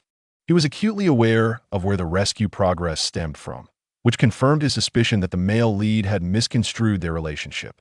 Lu Cheng undoubtedly believed he had reached an understanding, viewing their connection as a straightforward transaction. Yet this sudden increase in rescue progress felt like a ticking time bomb for the future. Bai Xianwei was exceedingly pleased with Lu Cheng in every respect. And Lu Cheng was the first individual in his long life he sought to approach without the intention of inflicting pain. With one hand, Bai Xianwei hooked around Lu Cheng's neck, their faces drawing closer, breaths intertwining. For the first time, Lu Cheng closed his eyes, unwilling to gaze into those seemingly gentle yet deceptively alluring eyes that stirred something restless within him. Yet the anticipated kiss never came. I met with those who devised the plan to abduct you tonight.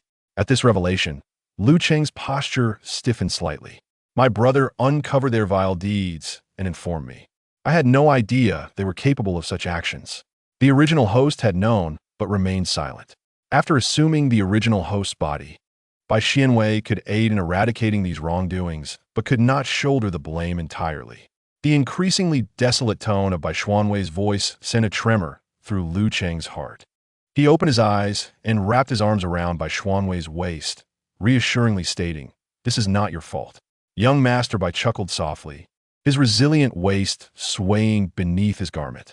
Thus, I stripped them of their tiger skins, without the Bai family's influence to bolster their bravado. Many of these individuals were merely seeking to spend their twilight years in peace. Bai Xianwei took credit, including the one who abducted you. I only learned that night that someone had taken you to curry favor with me. Reason dictated to Lu Cheng that this was implausible. Perhaps young Master Bai was merely toying with him. His elite upbringing had instilled in him a skepticism towards such claims. The youth nestled against him, his eyes sparkling with a subtle glimmer, seeking acknowledgement. Lu Cheng's gaze descended. It seemed genuine.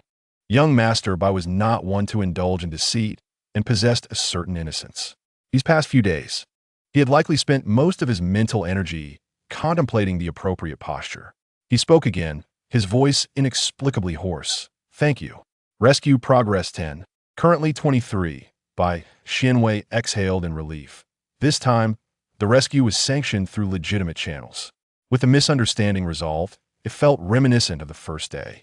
Their long fingers intertwined, one supporting the other's sturdy arm, their silhouettes converging. After a considerable time, the bathroom door finally swung open, steam having long since condensed into glistening droplets upon the tiles, with the floor still damp. Bai Xianwei leaned against the wall, only to be swept up by Lu Cheng, who, while passing the bar, brought the separated water glasses back together. Chapter 10. The development of the mischievous young Master Li Shuo and his entourage's affair rapidly spread through the second-generation group, even catching the attention of many outsiders. The prevailing sentiment was one of disbelief. Who would accept such an absurd tale? The notion that the notorious young Master Bai was unaware of his subordinates' actions seemed ludicrous. However, as time passed, the unfolding events compelled everyone to acknowledge this as reality. That very night, Li Shuo and others were summoned to the police station for questioning. Bai Sun had enlisted the Bai family's exclusive legal team to ensure the families of the victims would be crushed beneath the weight of the law. Subsequently, those families were scrutinized. The usual miscreants were easily apprehended, and even those who managed to maintain a semblance of innocence saw their associates dwindle, as nobody wished to incur the Bai family's wrath. Moreover, a retrospective examination revealed a surprising truth. Young Master Bai had not engaged in any egregious wrongdoing. The incidents of bullying and intimidation bore no trace of Bai Xuanwei's involvement, though he had not uncovered Lu Cheng's situation. Even the manager of Lan Ying inadvertently remarked that young master Bai had not frequented their establishment for months. All signs indicated that this malignant group had been thoroughly eradicated. In high society, Bai Xuanwei's reputation gradually improved through Bai Sun's relentless efforts, leveraging his brother's name for charitable endeavors. The public's perception of Bai Xuanwei transformed into one of admiration. Under the guidance of his mother, Bai Xuanwei took on a modest position within his family company, primarily to familiarize himself with the inner workings, devoid of any real authority or significant responsibilities. His presence did not hinder others. Initially, those associated with his role found it peculiar, assuming that this young master had come to burden them with numerous tasks. However, as they interacted, they soon realized that he was not one to wield power over others. His character was commendable, and he displayed particular chivalry towards women. Furthermore, his strikingly handsome visage endeared him to all. Within a few days, Bai Xuanwei had fostered amiable relations with his colleagues. They soon observed that the individual who arrived to collect him after work was not the expected chauffeur of a wealthy family, but rather a strikingly handsome young man with a stoic demeanor. When alone in the car, the young man maintained an expressionless countenance, yet upon seeing Bai Xuanwei approach, his features softened instantly. The young master would greet him with a smile, prompting the handsome figure to open the door and welcome him inside. On one occasion, a few employees happened upon Bai Xuanwei and the young man engaged in a conversation by the car, which culminated in a brief yet intimate kiss. The employees exchanged knowing glances, as if they had stumbled upon a momentous revelation. After several such encounters, it became an unspoken consensus that this young man was indeed Bai Xuanwei's boyfriend. The term boyfriend rolled off Lu Cheng's tongue for the fourth time. As Bai Xuanwei concluded a game and removed his headphones, he tilted his head in curiosity. Lu Cheng pressed, his lips forming a thin line. They say, I am your boyfriend. Bai Xuanwei hesitated to respond immediately, the blue glow from the computer screen illuminating his youthful and delicate features, rendering his expression inscrutable. Lu Cheng, undeterred, leaned in closer, his facade of nonchalance slipping to reveal a hint of vulnerability as he looked up at Bai Xuanwei with a somewhat aggrieved expression, nuzzling his fluffy hair against Bai Xuanwei's arm. In a soft voice, he implored, Wei Gu, I want to be your boyfriend. Let's do it. Bai Xuanwei's eyes narrowed with delight as he affectionately ruffled Lu Cheng's fluffy hair, his heart melting at the notion. Was it just being boyfriends? If he desired it, then let it be so. Having lived together for an extended period, Lu Cheng had come to understand that Bai Xuanwei's affections were never meant to belittle him. The countless thoughtful gestures he had made only reaffirmed the sincerity of Bai Xuanwei's feelings. With this realization, Lu Cheng's confidence grew, and his efforts at work intensified. Of course, his plans outside the office were also progressing diligently, but this time it was not to escape Bai Xuanwei. Rather, it was to provide a better shield for this proud young master in the future. Meanwhile, the Su family's patriarch celebrated his 80th birthday, and the premier hotel in J City sparkled with lights, attracting luxury vehicles from various locales. The Su family, an esteemed old clan, once basked in glory. And although they had recently been eclipsed by the Bai, Lin, and Lu families, their influence in J City remained formidable, especially on such a momentous occasion as the patriarch's birthday. Bai Fu journeyed back from afar, accompanied by his two sons to partake in this grand banquet. The individual tasked with showcasing garments for the young master of the Bai family found himself in an awkward predicament. Who could shield him from the piercing gaze of the stern-faced man beside him? Each time he attempted an introduction and made contact with the young master, a chilling glare would pierce through him. This was not simply the playful antics of young lovers. It was the display of affluent individuals, and fleeing was not an option. Bai Xuanwei observed as Lu Cheng's expression grew increasingly somber, his eyes seemingly capable of emitting laser beams. With a mix of amusement and exasperation, he expressed his gratitude to the designer, signaling that the presentation could conclude. The designer exited with an air of grace, while inwardly pondering the intensity of the man's scrutiny. After all, the physique of the young master was unparalleled. Not even seasoned celebrities could rival it. His well-defined muscles were far from crude, perfectly embodying the allure of youth. Lu Cheng's gaze followed the designer's departure before fixating once more on the young man. "Allow me to assist you with your attire," he proclaimed respectfully, causing Bai Xianwei to momentarily freeze. As he observed Lu Cheng approach with deliberate steps and a somber expression, a sense of foreboding washed over him. At that moment, Bai Xianwei had just shed his outer coat, revealing a black shirt that starkly contrasted with his luminous skin. Seated at the table, his long legs curled slightly, he cast a bewildered glance toward Lu Cheng. Straightening his posture, Bai Xianwei grasped the tailored suit and began to don it. "There's no need. I can dress myself," he insisted. However, Lu Cheng grasped his hand, chuckling softly. "Allow me to serve you, Bai Xiao. I assure you my efforts will surpass those of the previous designer." The mere sight of the designer's hands wandering over Bai Xianwei's form had nearly sent him into a frenzy. With his hand firmly held and his waist encircled, Bai Xianwei found his feet lifted off the ground, prompting him to struggle. "Stop it. We need to prepare for the banquet." "I shall not overstep," Lu Cheng replied, having become more assertive since their relationship evolved.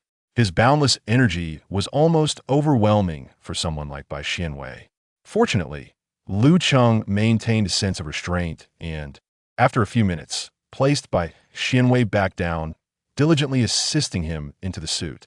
The ensemble was a matching couple's outfit, with exquisite details merging seamlessly to create a stunning visual.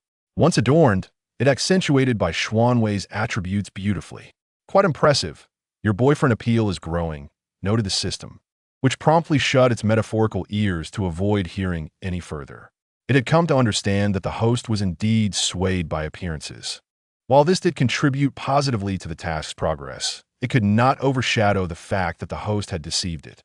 The system resolved to blacklist the host for a week, though it found no option for such action within its programming, resorting instead to manual blocking.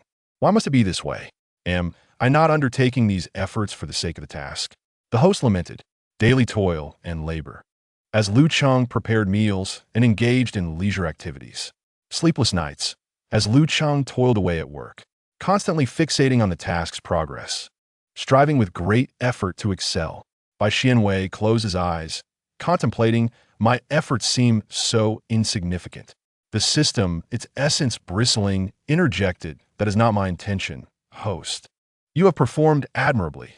In my database, your progress surpasses 90% of other taskers. I was merely jesting, and I consider myself fortunate to have encountered you." Bai Xianwei felt comforted, responding, "I feel fortunate to have met you as well." The system sighed in relief.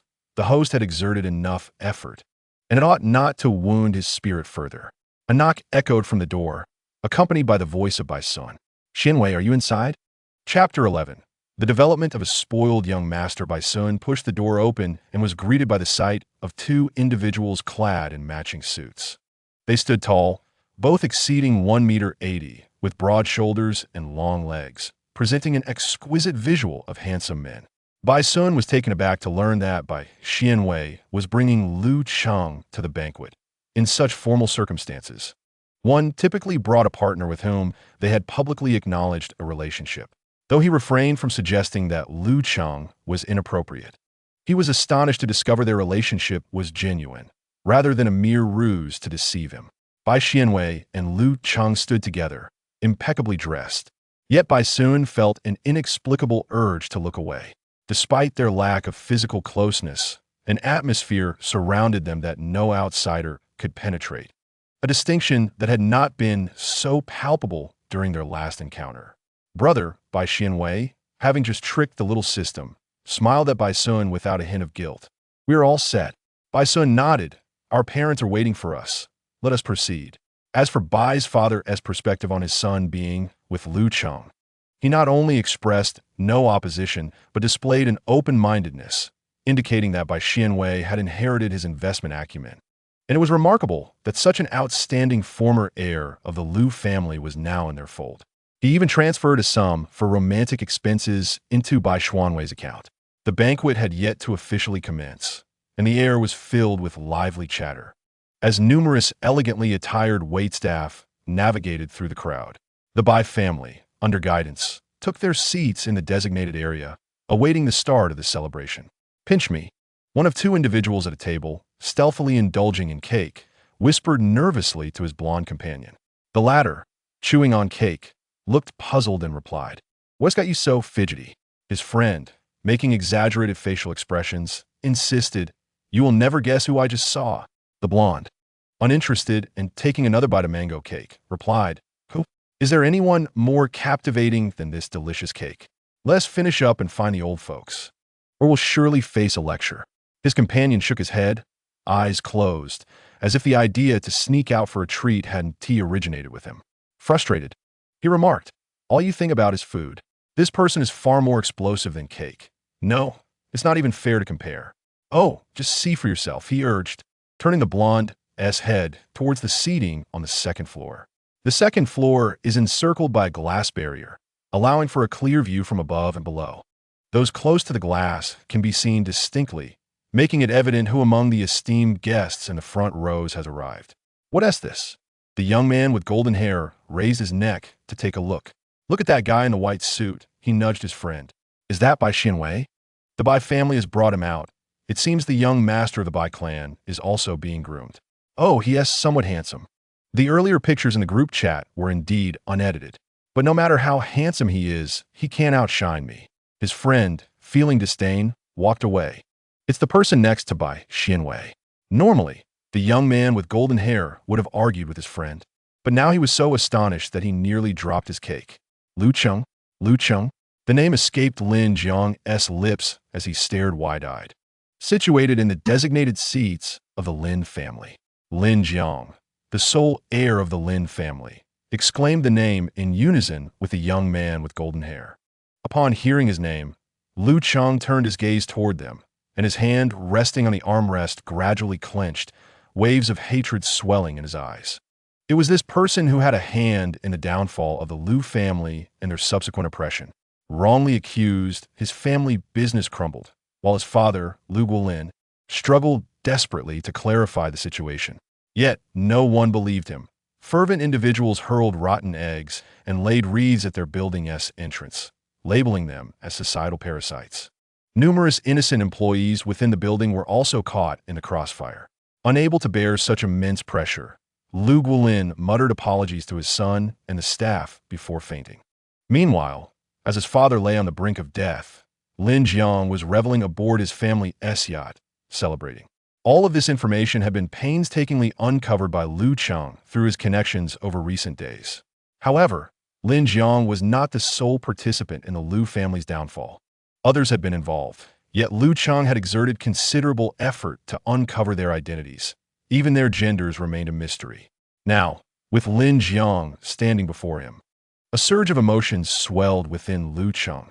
"Master Lin," Bai Xianwei leaned over, a feigned smile gracing his face as he emphasized the title. Lin Jiang's expression stiffened. Despite having successfully orchestrated the downfall of the Lu family alongside that individual, he could not openly discuss such a disreputable matter. His father, Lin Fu, looked down upon his managerial abilities and had yet to allow him into the family business. He retained the title of heir solely because his father had no other children. Most people were aware of Lin Jiang's disdain for the title of young master, as he had yet to step foot in the company, falling short of even being called a general manager. "Haha," Lin Jiang chuckled with a stiff face, while the unattractive individual frowned. "I didn't expect the young master to be so charming. Truly, handsome men and beautiful women are always in attendance." His words had already likened Lu Cheng to a mere plaything. Bai Xianwei grasped one of Lu Cheng's hands, soothingly rubbing it with his thumb. "Of course my boyfriend is handsome." He then shot a meaningful glance at Lin Jiang. The more one lacks, the more one tends to fixate on certain matters. Lin Jiang felt a sharp sting in his heart, yet reason prevailed as he remarked with a hint of sarcasm. "I heard that Lu Cheng has taken to the nightclub scene to earn some money. It seems that young Master Bai has quite the affinity for him." Bai Sun, standing nearby, coldly interjected, "I wonder where young Master Lin has acquired such secondhand information. It will be prudent for your subordinates to advance their business dealings." He continued, "Lu Cheng is a talent supported by our Bai family, and he shares mutual affections with my younger brother. Your generous interest, young Master Lin, we shall discuss further in the marketplace." At this, a few chuckles emerged from the crowd that had gathered. Lin Jiang had no stake in the company. Where would he be to hold such discussions? From any vantage point on the second floor, the scene was entirely visible. Not only the yellow-haired second generation noticed Lu Cheng at the center, but through the grapevine, the entire venue was aware of his presence. Gradually, onlookers gathered, some to witness the spectacle, others in sympathy, and a few young ladies hastened to catch another glimpse of Lu Cheng's visage. It seemed that the affair between Lu Cheng and Bai Xianwei was already an established fact. Chapter 12. The formation of a spoiled, young master, truly captivating. It has been ages since I last saw Lu Cheng. His face remains unchanged, and the previous icy demeanor has softened. I feel compelled to approach. What would I approach for? Setting aside the concern of my family possibly breaking my legs, it was clear that Lu Cheng was now off limits. I lamented. How could Lu Cheng and Bai Xianwei possibly be an item? Aren't these two handsome men merely engaged in internal consumption? The young ladies in question had potential ties to the domineering male protagonist through arranged marriages, purely to maximize commercial benefits. After the fall of the Lu family, such matters have been cast aside. Witnessing Lu Cheng's reappearance evoked a wealth of reflections. Was it plausible that Lu Cheng was being kept by Bai Xianwei? It seemed unlikely, given Lu Cheng's previously proud demeanor. Lin Jiang chuckled inwardly, convinced that Lu Cheng had willingly descended into the role of Bai Xianwei's lover, with the financial support merely serving as a facade. The stark contrast to the spirited Lu Cheng of yesteryears, now reduced to submission under another man, brought him a sense of satisfaction. Looking at Lu Cheng again, Lin Jiang felt a twinge of pity and feigned sympathy, saying, Lu Cheng, I empathize with your family situation. If you find it difficult to manage alone in the future, I could offer assistance. Ensuring your basic needs would be no trouble. Lu Cheng rose from his seat. You. Lin Jiang instinctively recoiled as the man stood tall, resembling an imposing wall before him, instilling a sense of trepidation. Lu Cheng did not spare another glance at this coward. Instead, he nodded in acknowledgement towards someone in the crowd. You have arrived. From the throng emerged a middle-aged man wearing glasses. It was evident that some attendees recognized him, and murmurs spread. Huang Ling. Is he not the one whom the Lin family offered 200 million but could not secure? Indeed, I nearly died laughing. The Lin family's business was so insipid that it only managed to catch the tailwind in recent years, and even then, they were met with disdain from those they sought to recruit. Hush, speak quietly. The man with the surname Lin is rather petty. Huang Run, with a polished forehead, emerged with a demeanor that exuded a mix of respect and satisfaction, addressing Lu Cheng amidst the gazes of the crowd. Mr. Lu. Lin Jiang, having regained his composure, chuckled from the side. Huang Run, you seem to be sinking lower. You've even been assigned a lover by the Bai family. What mister are you referring to? Surely not the manager of a nightclub? Lin Jiang, who had remained silent for a considerable time, finally called out his only son's name in a deep voice. Effectively interrupting Huang Ling. The eyes of the Lin family patriarch glimmered with shrewdness. He sensed something amiss. Huang Ren was a talent he had long sought, but could never acquire. The Bai family would never allow their younger son to frivolously wield power against Lu Cheng. Observing the Bai family's demeanor towards Lu Cheng, it was evident they did not treat him with any levity, indicating that on such a momentous occasion, Lu Cheng's presence was a testament to the Bai family's acknowledgement of him. Indeed, this young man, Lu Cheng, was quite fortunate. The patriarch of the Lin family noted Lin Jiang's foolishness with keen perception, further concluding that he was of little use. He was already aware of Lin Jiang's previous collusion to undermine the Lu family, but he had yet to ascertain the identity of the opposing party. He had allowed Lin Jiang to probe first, never expecting that it would resolve the Lu family's significant internal turmoil. My son has been impudent, Mr. Huang. It has been a while since we last met, and it is truly an honor today. Mr. Lin, you flatter me. We shall reminisce another day. Today, I must meet with our company chairman. Oh, the patriarch of the Lin family felt a surge of emotions, wondering where Mr. Huang was currently employed. Huang Ren silently cursed. He held contempt for this old fox's deep cunning. However, this time he was fortunate enough to have the stage set for him, waiting for this very moment. Xianqing technology. Huang Ren introduced, gesturing towards Lu Cheng. Xianqing technology? The Lin family patriarch's expression shifted.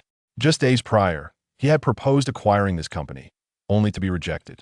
Its cutting-edge technology had caused quite a stir within the industry, with predictions that it would undoubtedly achieve great success unless oppressed. To his astonishment, this was Lu Cheng's enterprise. Now it made sense. He recognized the technology's familiarity, akin to the significant threat posed by the Lu family's innovations. Lu Cheng donned a commercial smile. Addressing the Lin family patriarch, "A pleasure to meet you." The Lin family patriarch's face twitched. "Welcome, esteemed guests, to my father's 80th birthday celebration." The guest list was extensive, with numerous medium-sized enterprises eager to seize this opportunity for business development, while members of prominent families were arranged on the second floor. Old Master Su was among the first to arrive on the second floor. After conversing with the attendees, unexpectedly, before his departure, he greeted Lu Cheng. "I have heard that young friend Lu is now the chairman of Xianqing Technology. Truly formidable." Lu Cheng held great respect for Old Master Su and promptly responded. As for how Old Master Su became aware, many were discussing the matter throughout the journey, and he immediately discerned the origin of Xianqing's technology. The Lin family strategy is destined to backfire. Lu Cheng's voice emerged, and he inwardly sighed, realizing that the moment had inevitably arrived. After all, it was he who had concealed the truth initially, and it was he who had orchestrated this situation to escape from Wei Ge. It was only natural for Wei Ge to be upset. He decided to express his feelings first. "Wei Ge, my father left behind numerous connections and technologies in the country. In the second week of our relationship, I reached out to these contacts.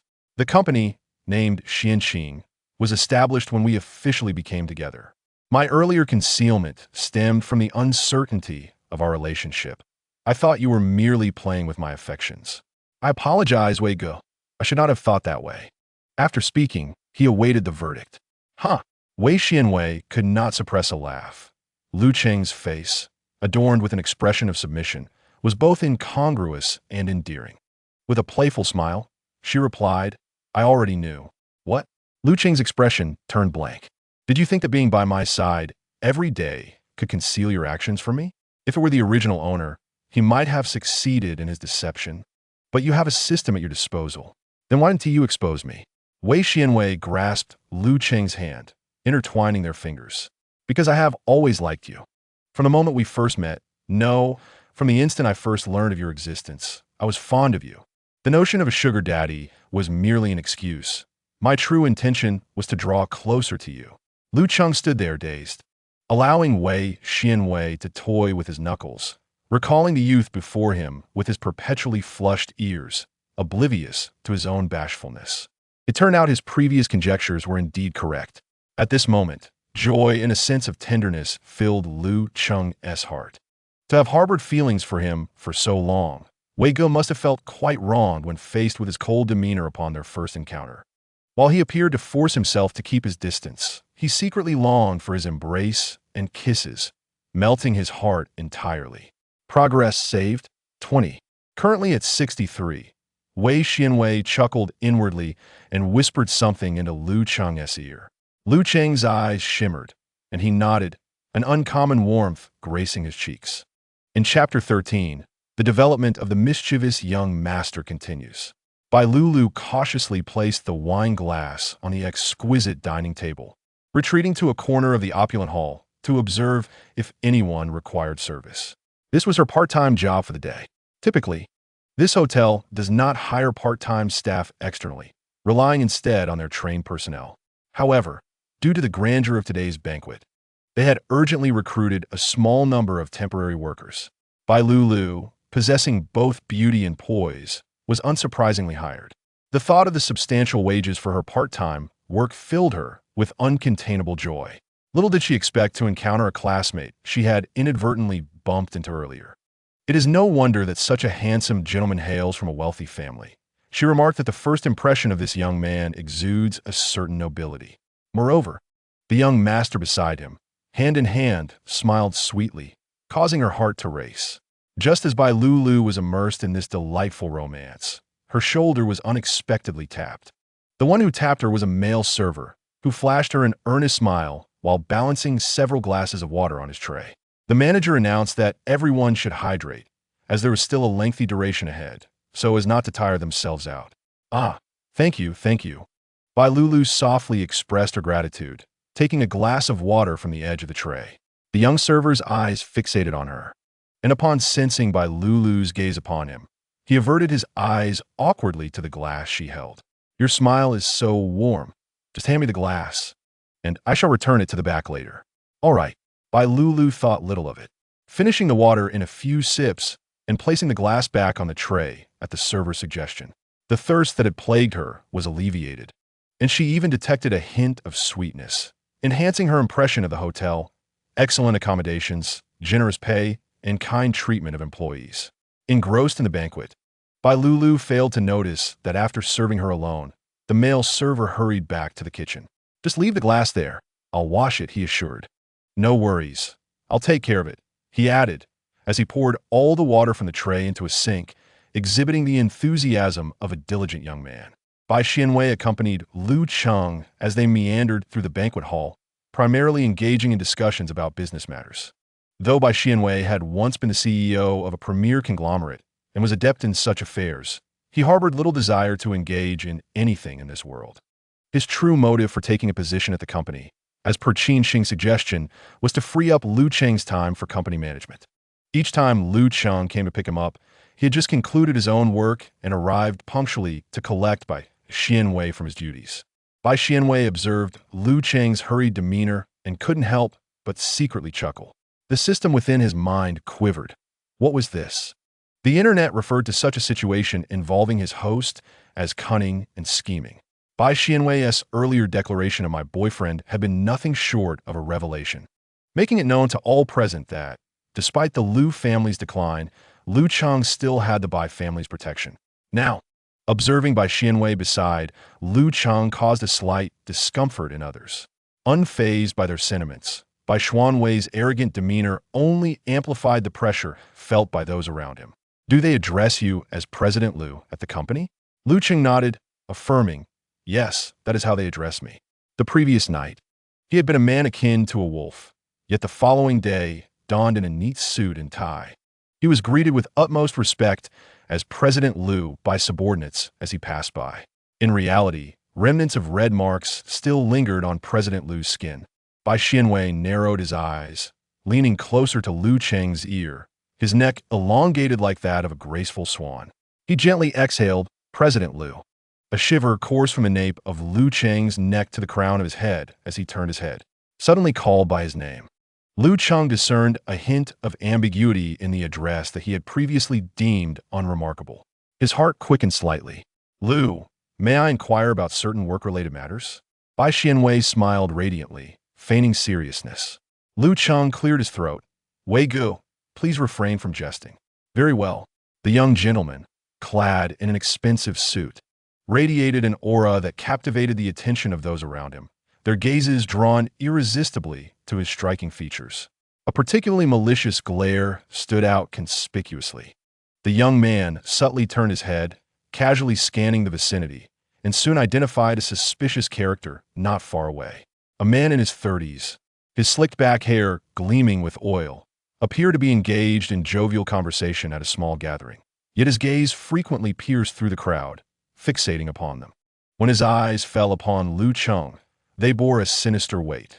When they roamed over the slender, graceful figure of the young gentleman, they lingered lewdly, flashing with sordid intentions. A rat. Bai Xianwei instantly recognized that this oily-haired man was none other than the architect of the Lu family's downfall, Ji Tianxi.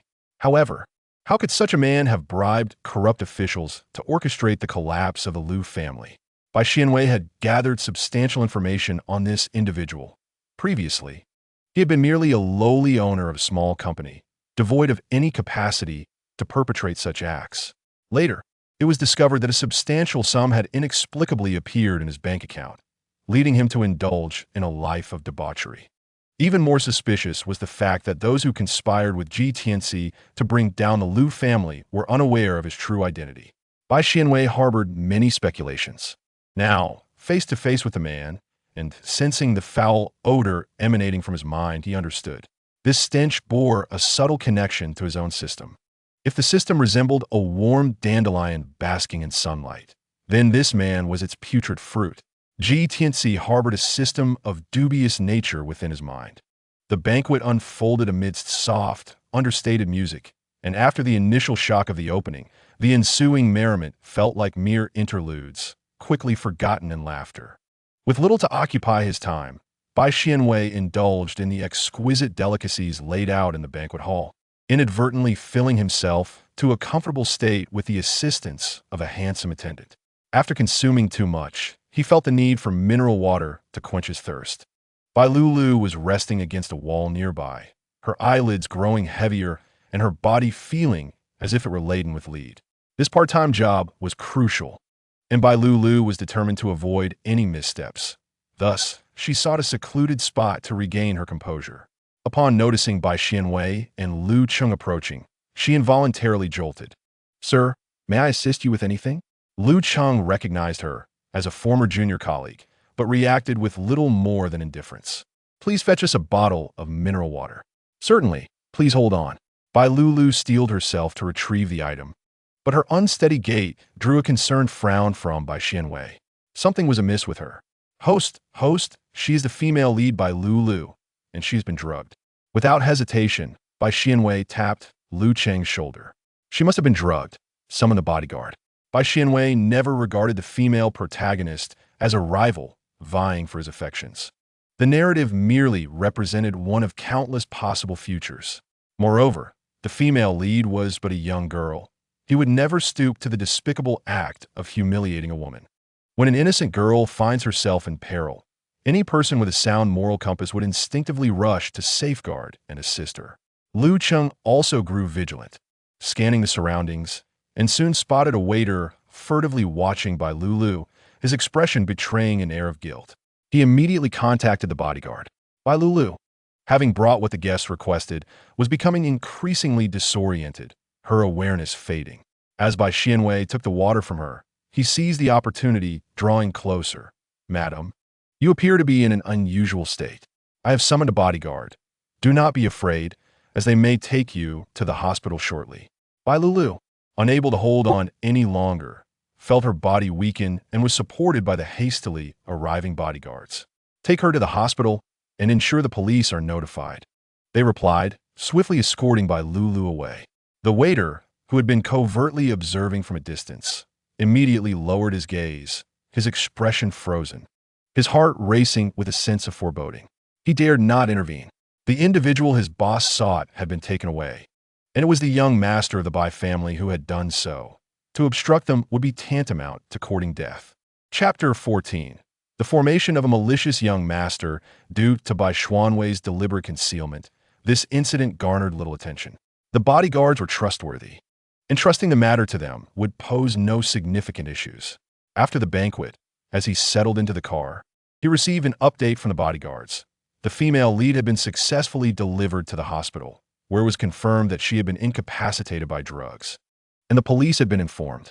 "Good, pursue this to the end, and ensure the safety of this girl in the coming days." With a sigh of relief, Bai Xianwei turned to see Lu Cheng gazing at him with eager anticipation.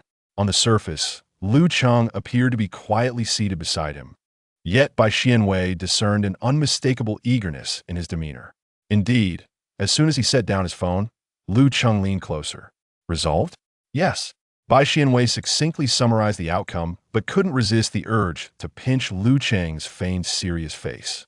However, there remained pressing matters to discuss. Earlier today, in the lobby, there was a man in a gray suit, around 30, wearing watches on both wrists. Do you recall him? Lu Cheng paused for a moment before quickly recalling the repulsive gaze fixated on their young master. He furrowed his brow. "I remember. We need to deal with him." The future domineering Lu Cheng, inherently a figure of authority, often contemplated methods that skirted the boundaries of legality. In modern times, Bai Xianwei adhered to contemporary laws, recognizing that this nation maintained fairness and justice in its legal framework, unlike certain brutal worlds that revered strength above all. Thus, he found no need to contravene the established rules. Clearing his throat to interrupt Lu Cheng's train of thought, he continued, I recently uncovered that he is the mastermind behind the previous assault on the Lu family. Upon mentioning the Lu family, Lu Cheng's expression darkened. He recalled the 30-year-old man with slicked back hair, seemingly the chairman of a medium-sized company that had only recently begun to gain some traction, remaining largely unnoticed in the industry. Such a person, when placed before the Lu family, was utterly insignificant. Lu Cheng trusted Bai Xianwei's words, convinced that Bai Xianwei would not deceive him. Except in matters of the bed. Could this man possess some hidden influence? Bai Xianwei retrieved documents from his phone, remnants of his previous investigations, which he had uncovered. My host must have toiled long and hard to gather all this information. The system mused, twisting in discomfort. This kid has taken advantage of the situation, misunderstanding his host. The system felt increasingly guilty, especially considering that the host had even rescued the heroine. There was no doubt that the host was a genuinely good person, and it regretted its earlier distrust. Lu Cheng also recognized that Bai Xianwei had undoubtedly invested considerable effort into this investigation. Otherwise, how could he have uncovered what others could not? Previously, he had not even grasped the faintest trace of this individual. Bai Xianwei casually remarked to the system. It was merely a matter of minutes. Suddenly, a fluffy head rested on his shoulder. Wei Yi. Lu Cheng buried his face into the crook of Bai Xianwei's neck, murmuring, Thank you, Wei Ge. Believing Lu Cheng was saddened by the Lu family's plight, Bai Xianwei wrapped his arms around Lu Cheng's slender waist. You've worked hard for this. I will avenge the Lu family. Bai Xianwei intended to explain that it hadn't been particularly arduous, but then shifted his thoughts, seizing the moment. He lowered his gaze, looking tenderly at Lu Cheng, his voice as soothing as honey. These matters are my responsibility. We needn't say thank you between us. Tonight, would you take the initiative? Lu Cheng's ears burned crimson as he replied affirmatively. It was still early in the night upon their return home. The elderly gentleman's grand birthday celebration had not yet concluded. At least the two of them were still full of energy as they entered the house. With a click, a drawer opened, and Bai Xianwei retrieved a long-preserved item, placing it into the stiff hands of the man. I've had this for quite some time. It's bound to suit you well. A faint, melodious chime emanated from the packaging. As Lu Cheng accepted the item, he could already feel its fluffy texture through the bag. The man, wishing to refuse, was thwarted by a mere blink from Bai Xianwei. Having already acquiesced during the banquet and in the car, there was no escape now. Watching the awkwardly moving man retreat into the bathroom, a smile blossomed on Bai Xianwei's face, his dark pupils deepening with anticipation. Tonight was the grand feast of young Master Bai. With a jingle, as the door swung open, a resounding chime echoed. Bai Xianwei's eyes sparkled with delight. The gray plush tips stood out among the strands of hair, and the leather item adorning the long neck was indeed the source of the sound. The man possessed broad shoulders and a narrow waist. The leather garment constricted his vital essence, causing Lu Cheng to involuntarily tilt his head slightly upwards, accentuating the pronounced curvature of his mountainous physique. A grayish-white tail hovered a short distance above the ground, swaying in a languid manner between his legs. It appeared that the manufacturer of this attire had gone bankrupt, as there were scarcely any fabric scraps available. Under Bai Xianwei's scrutinizing gaze, Lu Cheng tightened his jaw, a hint of wariness evident in his demeanor. He resembled a wild, untamed gray wolf. The young master approached with a smile, playfully teasing this vigilant creature. It suits you well. It seems my taste is quite discerning, he remarked, reaching out to touzle Lu Cheng's head, playfully rubbing the pointed ears, which elicited a delightful tactile sensation. Feeling the peculiar motion atop his head, Lu Cheng stiffly retreated a step, yet quickly returned as if his foot had been scalded. The young master regarded him with eyes sparkling with affection. Thus, if this brought joy to Wei Ge, there was nothing amiss in it.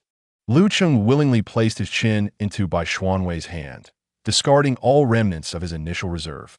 He leaned in, seeking to endear himself. Their breaths grew fervent, their gazes locking momentarily, hearts intertwined.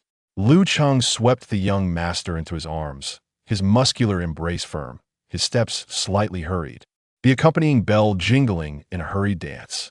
After caressing one ear, Bai Xianwei playfully petted the other fluffy appendage that had remained in constant motion.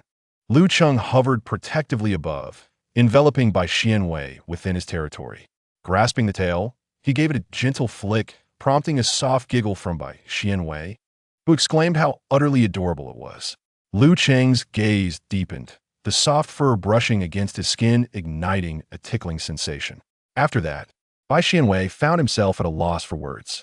Chapter 15. The formation of a spoiled, young Master Lulu. You have finally returned. Bai Lulu was welcomed with a grand embrace from a friend, her return to the familiar dormitory easing her entire being. How could taking on a part-time job lead to such an illness? I missed you terribly while you were away. Bai Lulu consoled her. All right, it's nothing major, and besides, I earned quite a sum from this job. She initially contemplated suggesting they dine out for something delicious, but upon reflecting on recent events, she hesitated to venture outside. That night had truly been perilous. Under the scrutiny of many at the banquet, she had no inkling of who orchestrated the drugging. She merely thought her fatigue was due to inadequate rest and sought a secluded place to recuperate. Had she lost consciousness then? The fate awaiting her was too terrifying to contemplate. It was the young master of the Bai family and her senior who had come to her rescue. Upon hearing the young master's soothing voice, she was already feeling disoriented, failing to grasp the content of his words, yet sensing an overwhelming reassurance emanating from them, promising she would not be harmed. Then, darkness enveloped her. When she next awoke, it was in a luxurious, brightly lit hospital room, attended by 2 elite bodyguards. The bodyguard exhibited a demeanor that was both courteous and dependable, successfully alleviating the girl's anxiety by thoroughly explaining the circumstances and informing her that the police had been alerted and were investigating the matter. By the afternoon, as Bai Lulu's condition improved, she met with the police to cooperate with their inquiry. When questioned about the specifics of the incident, she suddenly recalled that the waiter who had delivered the water was distinctly suspicious. Why had she not harbored a shred of caution? Preoccupied with the allure of a lucrative part-time job, she had accepted and consumed the water handed to her by a stranger, making it all too easy for someone to tamper with it. This unfortunate incident was undoubtedly a consequence of her own lack of vigilance. She resolved to place her trust in others more cautiously in the future and to safeguard herself while out in the world. She felt immense gratitude towards young Master Bai and her senior for promptly recognizing her predicament and dispatching a bodyguard to escort her to the hospital, as well as for notifying the authorities. She promised herself to express her thanks in person at their next meeting and to wish them well in their blossoming relationship. However, the police had yet to uncover who had orchestrated the waiter's actions in drugging Bai Lulu. The investigation yielded no results, and both the surveillance footage and electronic devices bore no traces, leaving the authorities perplexed. For her own safety, Bai Lulu preferred to remain on campus for a few days to regain her composure. Bai Xianwei, upon receiving the outcome, understood that the police were unlikely to solve the case. The mastermind behind the scheme was Ji Tianxi, with a systematic cover-up in place. Ji Tianxi's actions were nearly imperceptible to the outside world, with Bai Xianwei being the sole exception. He had uncovered evidence of the ordeal Bai Lulu faced, as well as previous instances of others who had fallen victim to Ji Tianxi's malevolence. However, despite gathering this evidence, Bai Xianwei could not act immediately to imprison Ji Tianxi, as the nefarious system would shield him. He resolved to wait for the opportune moment to strike decisively, ensuring Ji Tianxi would never recover. System, can you devour other systems? The system shuddered unexpectedly. What? I don't know. The database has no information on that. When do you think a system can consume another system? Before the system could reply, Bai Xianwei answered his own question. It should be when the defenses of the devoured system are at their weakest. When would you be vulnerable? The system unwittingly revealed its own weaknesses. If your main quest collapses completely, I will weaken. However, since I am a quick travel system, the collapse of a single world's main quest will not inflict significant damage upon me, unless several worlds collapse consecutively, in which case my core could be compromised. You must diligently complete your tasks, or we will both face ruin. Woe is me. Do not worry. I will ensure your safety. Having gleaned the information he desired, Bai Xianwei cunningly manipulated the little system. The system joyfully replied, I trust you, host. Poor system. So easily played into his hands. Lu Cheng was reviewing documents by the window, where the light was abundant.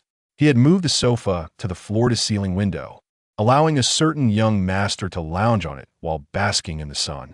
Suddenly, a figure darted towards him.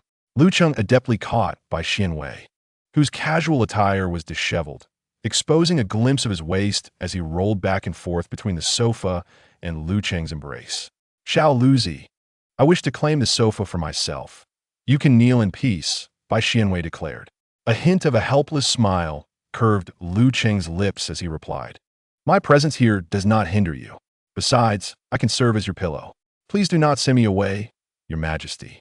Bai Xianwei, with his eyes narrowed and resting his head on Lu Cheng's thigh, found it to be a perfectly comfortable spot. Thus, Lu Cheng was permitted to remain there. While Lu Cheng toiled away for the company, Bai Xianwei indulged in moments of sleep and play, devoid of any sense of guilt.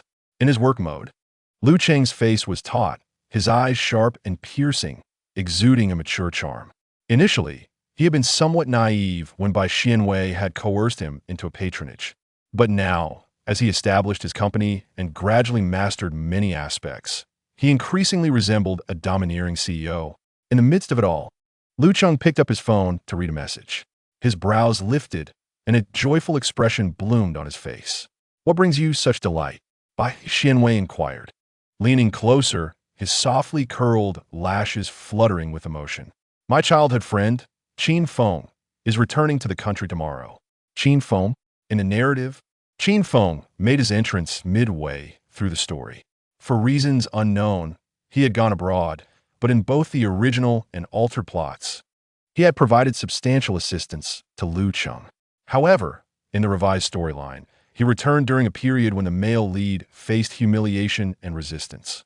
And it was puzzling why he had not appeared when the Lu family faced bankruptcy. Such inconsistencies plagued the narrative of the domineering CEO trope. Having known each other since childhood, their bond must be quite strong. Bai Xianwei tilted his head and planted a kiss on Lu Cheng's chin. Let us go to the airport together tomorrow. Very well. Lu Cheng glanced down at the young master nestled in his arms, his demeanor obedient. He wrapped an arm around him and kissed him fervently. A few broken sobs escaped between their lips, and as Bai Xianwei tilted his head back, he struggled for breath. His face and neck soon flushed with a delicate pink hue. Bai Xianwei steadied his breathing and, unwilling to concede, kissed back. The next day, they rose together from bed. Bai Xianwei suggested they dine out, sparing Lu Cheng from cooking. Lu Cheng cast a regretful glance at the refrigerator, pondering the airport pickup later. Let that kid wait a bit longer. It wouldn't take much time to whip up breakfast, Lu Cheng thought, somewhat dissatisfied. During his first attempt at cooking, Lu Cheng had presumed that Bai Xianwei was intentionally testing him, feigning innocence as if genuinely pleased to prepare meals. Cooking once or twice daily, Lu Cheng noticed that Bai Xianwei left no remnants of his dishes after each meal. After finishing, he had even caught Bai Xianwei's sneaking glances at him, his eyes reflecting a mix of satisfaction and shyness, stirring a ripple of emotions within Lu Cheng. Bai Xianwei appears to genuinely relish the meals he prepares. Numerous details underscore his fondness for all things associated with him. His attire, his affectionate embraces. All of this causes Lu Cheng's heart to soften increasingly. Witnessing Bai Xianwei's charming reactions while savoring his culinary creations, Lu Cheng too has fallen in love with the act of cooking for him. For a lifetime, Bai Xianwei is destined to be by his side. Chapter 16. The formation of a spoiled young master taking a deep breath. Qin Feng finally set foot on his homeland soil after a long absence. It felt as familiar as ever, and the comforts of home were undeniable. Having longed for the delectable cuisine of his country, he was determined to indulge himself today. He could not resist sitting atop his suitcase, stretching out his long legs and spinning around. Dressed in a sleek black coat and sporting upward-tilted sunglasses, Qin Feng initially presented himself as a dashing and affluent gentleman, exuding an air of aloofness that discouraged casual conversation. However, as he twirled about, a buoyant charm radiated from him. Onlookers gazed at Qin Feng with surprise. A few young women who had been admiring his handsome visage couldn't help but twitch their lips in disbelief. The disparity between his outward appearance and his lively demeanor was stark. Nevertheless, his joyful disposition was understandable. Who wouldn't he be elated upon returning to their homeland? Qin Feng, dragging his suitcase and humming a tune, made his way toward the airport exit, soon spotting those there to greet him. Waving cheerfully, he took in the bustling scene at the arrivals area. There, a man stood tall, at least 6 feet, exuding an extraordinary presence, as if he were a crane amidst a flock of chickens. His youthful attire conveyed a sense of vibrancy, reminiscent of a college student. What truly seized Qin Feng's attention, however, was the young man standing beside his childhood friend. With an unruly charm, a smile gracing his lips, and an air of carefree confidence. He seemed to bask in a golden glow cast by the sunlight. He looked strikingly familiar. Wasn't he this the notorious young master of the Bai family? Years ago, during his time in the country, Qin Feng had encountered him. He was notorious in high school, a figure most students avoided. With wealth shielding him from any academic concerns and surrounded by sycophants, Qin Feng had never harbored any fondness for him. Especially after hearing of Bai's intense disdain for Lu Cheng, Qin Feng had assumed their paths would remain entirely separate. But now Bai was here to greet him? No, that wasn't the crux of the matter. The real revelation was that Lu Cheng and Bai were holding hands. A gasp escaped him. Perhaps he was misunderstanding the situation. Hand-holding could merely signify a chance encounter at the airport, a coincidence of intertwined fingers. Still in denial, Lu Cheng, standing a few meters away, spotted him and waved. He then pulled Bai Xianwei closer, planting a kiss on the corner of his mouth. Qin Feng, Lu Cheng's beaming smile, was unable to conceal his pride. Qin Feng, all the joy of returning home dissipated in an instant. Were it not for the inappropriateness of the setting, he would have cursed aloud. This rascal was flaunting his affection in front of him. He furiously dragged his suitcase, his footsteps heavy with anger, no longer pondering how the two of them had come together.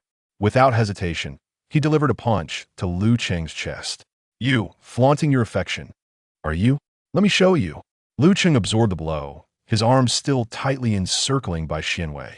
With a playful smile, Bai Xianwei grasped Qin Feng's hand, introducing himself. Hello, I am Bai Xianwei, Lu Cheng's boyfriend. Why you? Hello.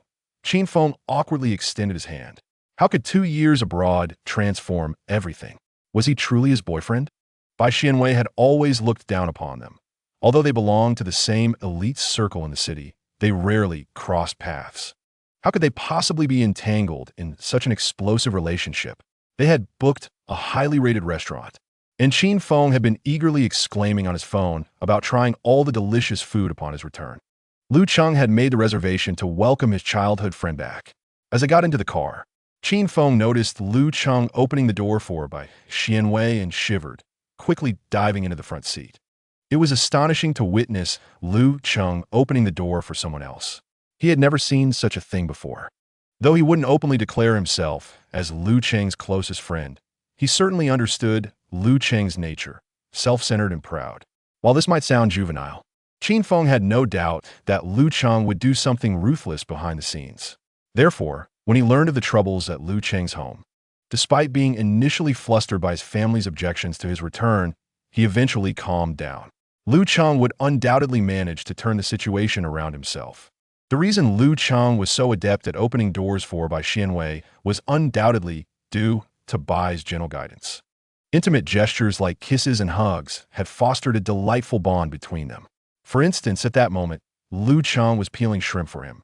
It wasn't that Bai Xianwei couldn't peel shrimp himself, nor was it an act of subjugation. It was merely a playful exchange between lovers. Bai Xianwei opened his mouth to savor the shrimp meat offered to him, relishing its deliciousness. He picked up a pair of chopsticks filled with Lu Cheng's favorite dish and fed it to him, who found it inconvenient to pick up food while peeling shrimp. After consuming the food Bai Xianwei offered, something intangible behind Lu Cheng stirred, and he peeled the shrimp even more swiftly. Bai Xianwei, lost in a daydream, felt a longing to touch the sensation of that tail again, wishing to caress it. Qin Feng, engrossed in his meal, devoured 3 bowls of rice in record time. While the couple across from him continued their affectionate exchanges, he had nearly finished the food in front of him. Fortunately, Lu Cheng had ordered an ample amount. Otherwise, the returee would have been left wanting. After a satisfying belch, Qin Feng leaned back in his chair, giving a thumbs up. Thank you for the hospitality, brothers. Bai Xianwei and Lu Cheng also had hearty appetites. The two of them, usually diligent about maintaining their figures through exercise, thoroughly enjoyed this meal. Originally, individuals like Qin Feng, hailing from affluent backgrounds, would return to a warm reception, with gatherings organized in their honor. In the past, Lu Cheng would also partake in such events. However, the circumstances have changed. Given the current climate, Lu Cheng's presence at such gatherings seems rather inappropriate. After being thwarted by his family upon his return to the country, Qin Feng has come to a stark realization. There is a significant animosity directed towards the Lu family. His camaraderie with Lu Cheng has inadvertently placed him on the wrong side of many people's sentiments, rendering his attendance at welcome banquets untenable. Nevertheless, Qin Feng harbors no regrets. Dismissing his detractors as short-sighted, he has long recognized the unique fortune in Lu Cheng, and his persistent efforts to befriend him were not intended to lead to betrayal or villainy. Moreover, upon encountering Bai Xianwei today, Qin Feng noted a remarkable transformation in him. The once malicious aura that surrounded the young master has vanished, replaced by a presence that sends shivers down his spine, as if he exists on the periphery of this world. Should he provoke Bai Xianwei, he might find himself in dire straits without any forewarning. How frightening! He sincerely wishes for the two of them to share a long and happy life together. After enjoying a welcome dinner, Bai Xianwei and Lu Cheng escorted Qin Feng home.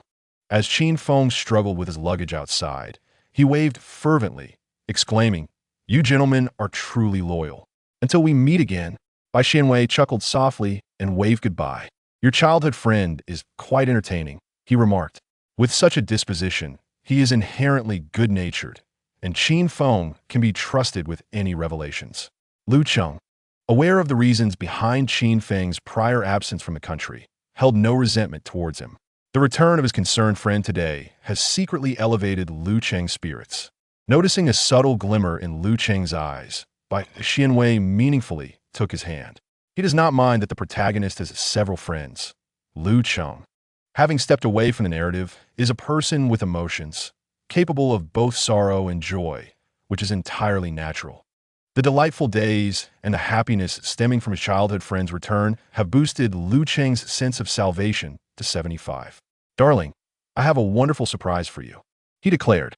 Chapter 17. The development of the mischievous young master. A sleek, elegant luxury car sped toward a secluded villa. "This is our new home." Bai Xianwei clasped Lu Cheng's hand, their fingers entwined as they entered together, reminiscent of their first meeting. The villa's first floor was bathed in sunlight, adorned with exquisite glassware and cozy furnishings, all evidently chosen with care.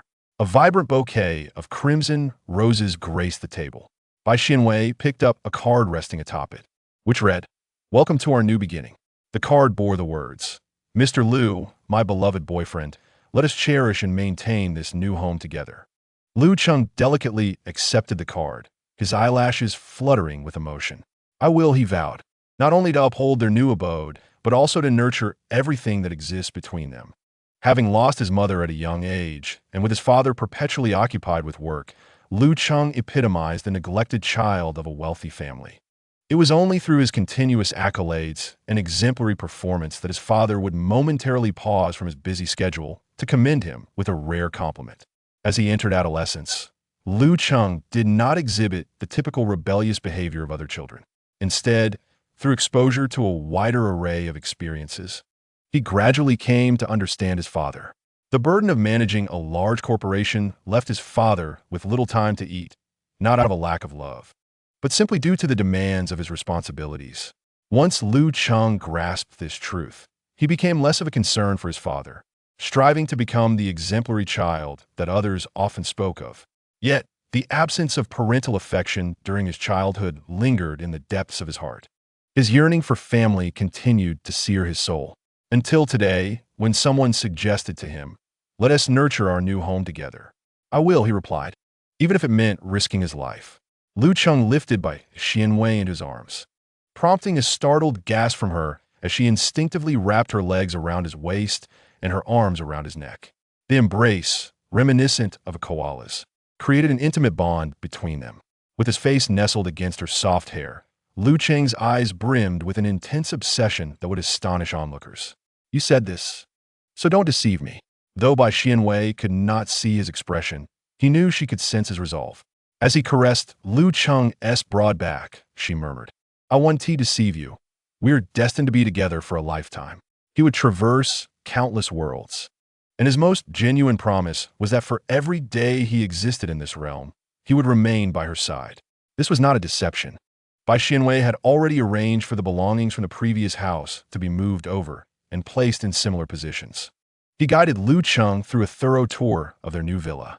The spacious master bedroom boasted a large, comfortable bed, and Bai Xianwei quietly opened the wardrobe to reveal its contents. It took Lu Cheng a few moments to react, his closed lips quivering in surprise. Wait, go. Do we need all of this?" An unsettling feeling began to creep in. Bai Xianwei, with a beaming smile, produced a familiar wolf tale. "The last one was too simplistic. I've explored a few other options." "Are there really that many?" Lu Cheng exclaimed, noticing the wardrobe brimming with items.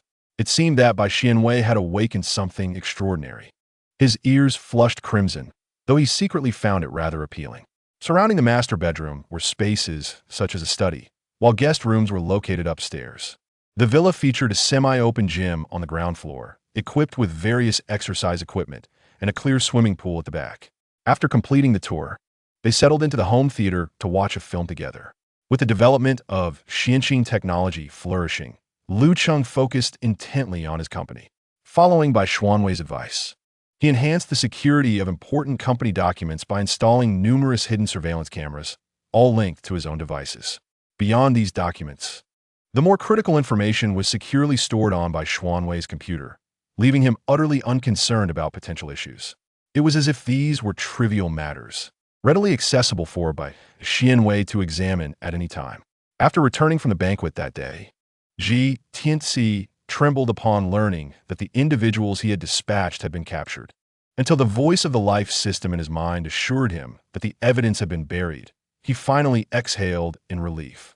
Angrily, he exclaimed, "Did you not say that Lu Cheng had sunk into oblivion, being kept by Bai Xianwei? How then does Xianxin technology still emerge?" The life system comforted him, suggesting he remain calm, for Lu Cheng, after all, was the male lead of this world. It was natural for him to have fortune. We can always destroy his new company. Ji Tianxi took several deep breaths, forcing down the anxiety, and replied, "So what if he has risen again? I possess the system. I can still trample him beneath my feet. And that Bai Xianwei cannot be spared either. I will expel the Bai family from the upper echelons of J City." The more he spoke, the more exhilarated he became, recalling how the people he had never even met would now come to flatter him, his ambitions swelling like a balloon. "I am the favored child of fortune. J City belongs to me, Ji Tianxi. I must obliterate the Bai family." The life system emitted a cold, mechanical tone. "Currently, the energy is insufficient to suppress the Bai family. Host, your development in the business realm remains minimal, and previously, considerable energy was expended to destroy certain criminal evidence." Ji Tianxi's expression twisted momentarily. "Is it not merely a matter of expanding the company? No need for your input. First, procure the information on Xianxin technology. This time, I shall utterly crush Lu Cheng." "Understood." The life system, after a thorough search, identified potential individuals to utilize. A new home naturally had new applications, and soon, traces of the two were left in every corner of this abode. Fortunately, there were no neighbors around the villa. Otherwise, one might hear the sound of jingling late at night. After several days of indulgence, Bai Xianwei found himself somewhat overwhelmed. He kicked Lu Cheng to the other side of the bed, disregarding the faintly aggrieved expression on his face. Bai Xianwei extended his long legs from beneath the covers, grasping his toes and pulling them back, stretching vigorously. Comforting sighs escaped him as he released the tension in his leg muscles, ultimately yawning and burying his face in the soft pillow. "Sleep now, tonight. No other activities are permitted." The earlier sounds of discomfort prompted Lu Cheng to subtly raise his head, casting a resentful glance at the bulging blanket. "No meat tonight. Bai Xianwei remained motionless for a while, seemingly indifferent to him. After a lengthy pause, one foot stealthily emerged from the covers, nudging the kneeling Lu Cheng beside him. A muffled voice emanated from the pillow. "I truly can't endure this anymore. Come here. Tonight you are permitted to do as you wish." Lu Cheng's eyes brightened. Soon, Bai Xianwei found both of his hands bound behind him, unable to exert any strength. A cool breeze brushed against him, sending shivers through his body. Lu Cheng's non-existent tail wagged like a propeller, the sensations of tenderness and indulgence heightening his excitement, causing him to exert more effort than intended. Bai Xianwei inhaled deeply, regretting his moment of softness. Is it really such a hardship to go a day without meat? What is there to feel sorry for this little wolf cub? Now, I have indeed fallen into the wolf's den. Chapter 18. The transformation of the mischievous young master after several days of fishing. The bait was finally taken. In the dead of night, Lu Cheng received an alarming notification and, alongside Bai Xianwei, ventured to the study to inspect the surveillance footage. On the screen, a figure that bore a striking resemblance to Lu Cheng was seen stealthily extracting crucial information from Xianxing Technology. This individual was affiliated with the company, and recently, one of my assistants had exhibited rather peculiar behavior. Bai Xianwei reclined comfortably on Lu Cheng's lap, his slender fingers meticulously adjusted his attire, concealing any indiscreet marks. Once he had composed himself, he turned his head and found Lu Cheng gazing intently at him. With a charming smile, Bai Xianwei's eyes radiated trust as he leaned in to bestow a gentle kiss upon Lu Cheng's cheek. "I believe in you." Lu Cheng's abilities were beyond reproach. Successfully managing a company required exceptional comprehensive skills. Not only had he propelled the company to new heights, but even during the most hectic times, he never failed to send Bai Xianwei affectionate messages. As for the system concerning GTNC, Bai Xianwei resolved to handle it independently, entrusting all other matters entirely to Lu Cheng. After all, he had unwavering faith in Lu Cheng's capacity to manage these affairs adeptly. Lu Cheng wrapped his arms around the young man's slender waist, gradually tightening his embrace. "Wei Ge, I feel a bit disheartened," he confessed, his tone subtly seeking comfort. Bai Xianwei responded with an indifferent expression. "Don't even think about it. You just ate before bed. Are you still hungry?" Upon learning that the individual connected to the system had succeeded, GTNC eagerly received the information transmitted. His eyes glimmered with malice as he sneered, proclaiming that this time, Lu Cheng would not escape. He intended to ensure Lu Cheng faced imprisonment, leaving him with a criminal record that would mar his life irreparably. By leveraging the official he had previously bribed, GTNC aimed to usurp Lu Cheng's achievements, turning him into a mere thief and plunging him back into the depths of societal condemnation, forcing him to experience the despair once felt by Lu's father. Lu Cheng had never crossed paths with GTNC. Last year, GTNC was merely the proprietor of a struggling company, ingratiating himself with clients while engaging in dubious tax practices and harassing the female employees of his firm, consequently never encountering a prominent heir like Lu Cheng. So, why had GTNC set his sights on Lu Cheng? The root of it all lay in jealousy. GTNC had fortuitously met a female internet celebrity who was well-versed in the affluent circles of J-City. It was from her that he first heard the name Lu Cheng. Discovering that Lu Cheng was the sole heir of a major conglomerate, with no illegitimate offspring to contend with for inheritance, and having consistently excelled academically since childhood, alongside possessing striking good looks akin to a protagonist from a romantic novel, GTNC's eyes burned with envy. Why did Lu Cheng from birth deserve all of this? While he had to grovel before his aging father for years, just to scrape by with his meager company. However, GTNC lacked the qualifications to engage with Lu Cheng, and all his envy resembled that of a mere jester. It wasn't until GTNC found himself inebriated and suffering from a hangover that he encountered the life system, which was said to have the power to transform the trajectory of his existence.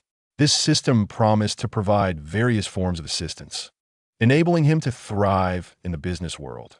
With each achievement, the system would garner energy, unlocking further skills and guiding him toward the pinnacle of life. Upon acquiring the life system, GTNC felt as though he had discovered a priceless treasure, laughing heartily at his fate as the favored child of destiny. Shortly thereafter, he was informed by the system that Lu Cheng was the true protagonist of the world. He needed to remain vigilant against this individual, lest he be overshadowed in the future. With both newfound grievances and old grudges, Ji Tianxi harbored a deep-seated animosity towards Lu Cheng. The system's introductory gift demanded that he ensure Lu Cheng suffered immensely. Subsequently, the Lu family was embroiled in scandal, their stocks plummeting, and Lu Cheng's father was admitted to the ICU. Ji Tianxi felt as though he had taken the first step in seizing control of Jie City, dragging the seemingly favored Lu Cheng into a quagmire. The sensation of wielding power drove Ji Tianxi into a frenzy, prompting him to commit numerous acts that would invite public scorn. Yet, with the system to shield him from repercussions, he felt fearless. Although he initially panicked upon witnessing Lu Cheng's resurgence, armed with his external support, he no longer feared Lu Cheng. This time, even Bai Xianwei and the Bai family caught his attention. Having awakened in the night, concerned for Bai Xuanwei's sleep quality, Lu Cheng deliberately set the alarm for a later hour, allowing him to linger in slumber. When it was time to rise, he carefully nestled Bai Xuanwei's head into a soft pillow and quietly exited the bedroom. The spacious master suite was equipped with an en-suite bathroom, but out of respect for his young master, he chose to wash up outside. After completing his morning routine, the servants had prepared breakfast at the dining table, 2 portions, to ensure they could both enjoy a meal without waste should they rise at different times. As he prepared to leave, Lu Cheng fiddled with the collar of his suit, his Adam's apple bobbing. The door to the master bedroom opened once more as Lu Cheng entered, holding a cup of warm water, the black and white couple mug they had brought from their last move. It seemed his sole purpose was to deliver water, which he placed on the nightstand. Waking up requires a sip of warm water to soothe the throat. After all, he was merely being considerate of Wei Ge. His gaze slowly shifted to the young man's fair visage, taking a moment to admire Wei Ji's sleeping face. His Adam's apple moved again, and he realized he wished to steal a kiss before heading off to work. Lu Cheng's broad figure enveloped the young man, leaning down to finally pry open his moist lips. Although his kiss was intended to be gentle, once it entered the sensitive confines of Bai Xuanwei's mouth, he could not help but part his lips, responding to the affectionate entreaty. He was abruptly awakened by the kiss. What sort of temperament had been cultivated in this hidden canine nature of the protagonist? Bai Xianwei stared at the ceiling in disbelief. Lu Cheng's face still bore an expression of unfulfilled desire as he reached for a glass of warm water from the bedside table, seemingly embodying the demeanor of someone who had just engaged in intimate activities. With a gentle tone, he offered, "Wei Ge, have some warm water." Bai Xianwei lowered his head and took a few sips from the glass he held. Stealing a sidelong glance at the still pretending Lu Cheng, he spoke, "I will visit your company today." Lu Cheng was momentarily taken aback, but could hardly conceal his delight as he responded, "That sounds wonderful." In truth, he had long harbored the idea of bringing Wei Ge to the office to assert his claim and casually display their affection. However, Bai Xianwei had previously shown little interest in doing so. Consequently, whenever his subordinates broached topics of marriage and romance, he would nonchalantly mention that he already had a boyfriend, feigning indifference. Once the first wave of individuals privy to this revelation spread the news, it stirred quite a commotion throughout the company. A multitude vowed to uncover the identity of the president's boyfriend. Yet, despite exhaustive speculation, no one had witnessed the president in close proximity to anyone from outside. As the rumors circulated, many began to dismiss it as mere gossip. After all, the president typically exuded a frigid demeanor, utterly oblivious to matters of the heart. How could he suddenly be in a relationship? Lu Cheng silently tore through the paper beneath his pen. Chapter 19. The formation of a mischievous young master. Good day, President. The receptionist greeted Lu Cheng with a polite smile, slightly bowing as he entered the company. Holding Bai Xuanwei's hand, Lu Cheng paused at the front desk. "Please register this gentleman. He is my boyfriend. He need not make an appointment for future visits. He may come directly. His name is Bai Xianwei." Passing by the front desk, Lu Cheng decided against troubling his assistant and registered directly. Bai Xianwei observed Lu Cheng's head, brimming with pride, and a smile crept onto his lips. Very well, Mr. The receptionist responded, her professionalism shining through as she quickly completed the registration. After watching the two ascend in the elevator, she couldn't resist pinching herself. Ouch, it hurt. So she was not trapped in a nightmarish workday after all. Did what just transpired truly happen? Indeed, the long-rumored boyfriend of the president was astonishingly real. With her years of keen observation, she could confidently assert that Lu Cheng had just radiated pride. Ah, having a boyfriend is impressive, and such a handsome one, no less. I must share this with others. But alas, work prohibits smartphone use. How infuriating. Silently screaming in her heart, the receptionist maintained her exemplary composure. Upon reaching the floor of the president's office, the adjacent area housed the semi-public office of the executive assistant. A few heads turned as they caught sight of the visitors. It was quite ordinary for the president to arrive, and not entirely strange for someone to accompany him. However, the sight of a young, handsome man holding the president's hand was indeed a rarity. Bai Xianwei exchanged glances with them, nodding gently with a smile. One of the female employees widened her eyes in astonishment, quickly recovering her composure as she lowered her head to feign interest in her documents. Tugging at the sleeve of her colleague beside her. "Look, it's a handsome guy." "What handsome guy?" her colleague exclaimed, suddenly looking up. The female employee covered the upper half of her face and made a shushing gesture. "Keep it down. President Lu's boyfriend is here." She was one of the individuals who had heard the president mention having a boyfriend, firmly believing she had not misheard. Now do you believe it? Last time, while we were conversing, President Lu glided by like a phantom, stating he also had a boyfriend. Her colleague, taken aback, responded, "President Lu really?" At that moment, Lu Cheng cleared his throat, and an immediate silence enveloped the area. He led Bai Xianwei into the president's office and closed the door, shutting out the curious and astonished gazes. The office was styled in a cold, domineering manner, characterized by dark furniture and minimalist decor, a stark contrast to the warmth of home. It wasn't that Lu Cheng disliked the home decor. He simply approached his office work with a sense of detachment, unburdened by emotional investment in such embellishments. Yet now, he found himself in a bit of a quandary. After searching for a while, he retrieved a gray cushion from the lounge to place on the leather sofa, striving to ensure that Wei Gu was comfortably seated. At that moment, the life assistant knocked on the door, delivering tea and snacks. "Please set them on the table." "Thank you." "Certainly." The assistant had received the message to prepare snacks before the president had even arrived, initially puzzled as to whether a relative's child had come to visit. Little did he know, it was not a child, but a partner. "Wei Gu, would you like to play a game?" "Yes. Use this tablet. It has all sorts of games." As Lu Cheng arranged the leather sofa to be even more comfortable, he skillfully opened the snack packages, placing them within easy reach of Wei Gu. "I'll get back to work now. Just call me if you want to play elsewhere." Bai Xianwei lazily waved her hand, already engrossed in the game. Lu Cheng felt a twinge of guilt this morning, unwilling to indulge further, and took his seat at the desk to begin his tasks. "Hey!" Xiao Chun, a female employee, nudged knowingly. "You went to the president's office?"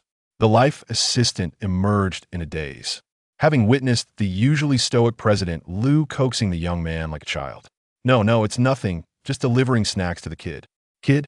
the female colleague asked, puzzled. Wasn't it President Lu and his boyfriend who went in? If you had seen that scene just now, you would understand. It wasn't much different from taking care of a child.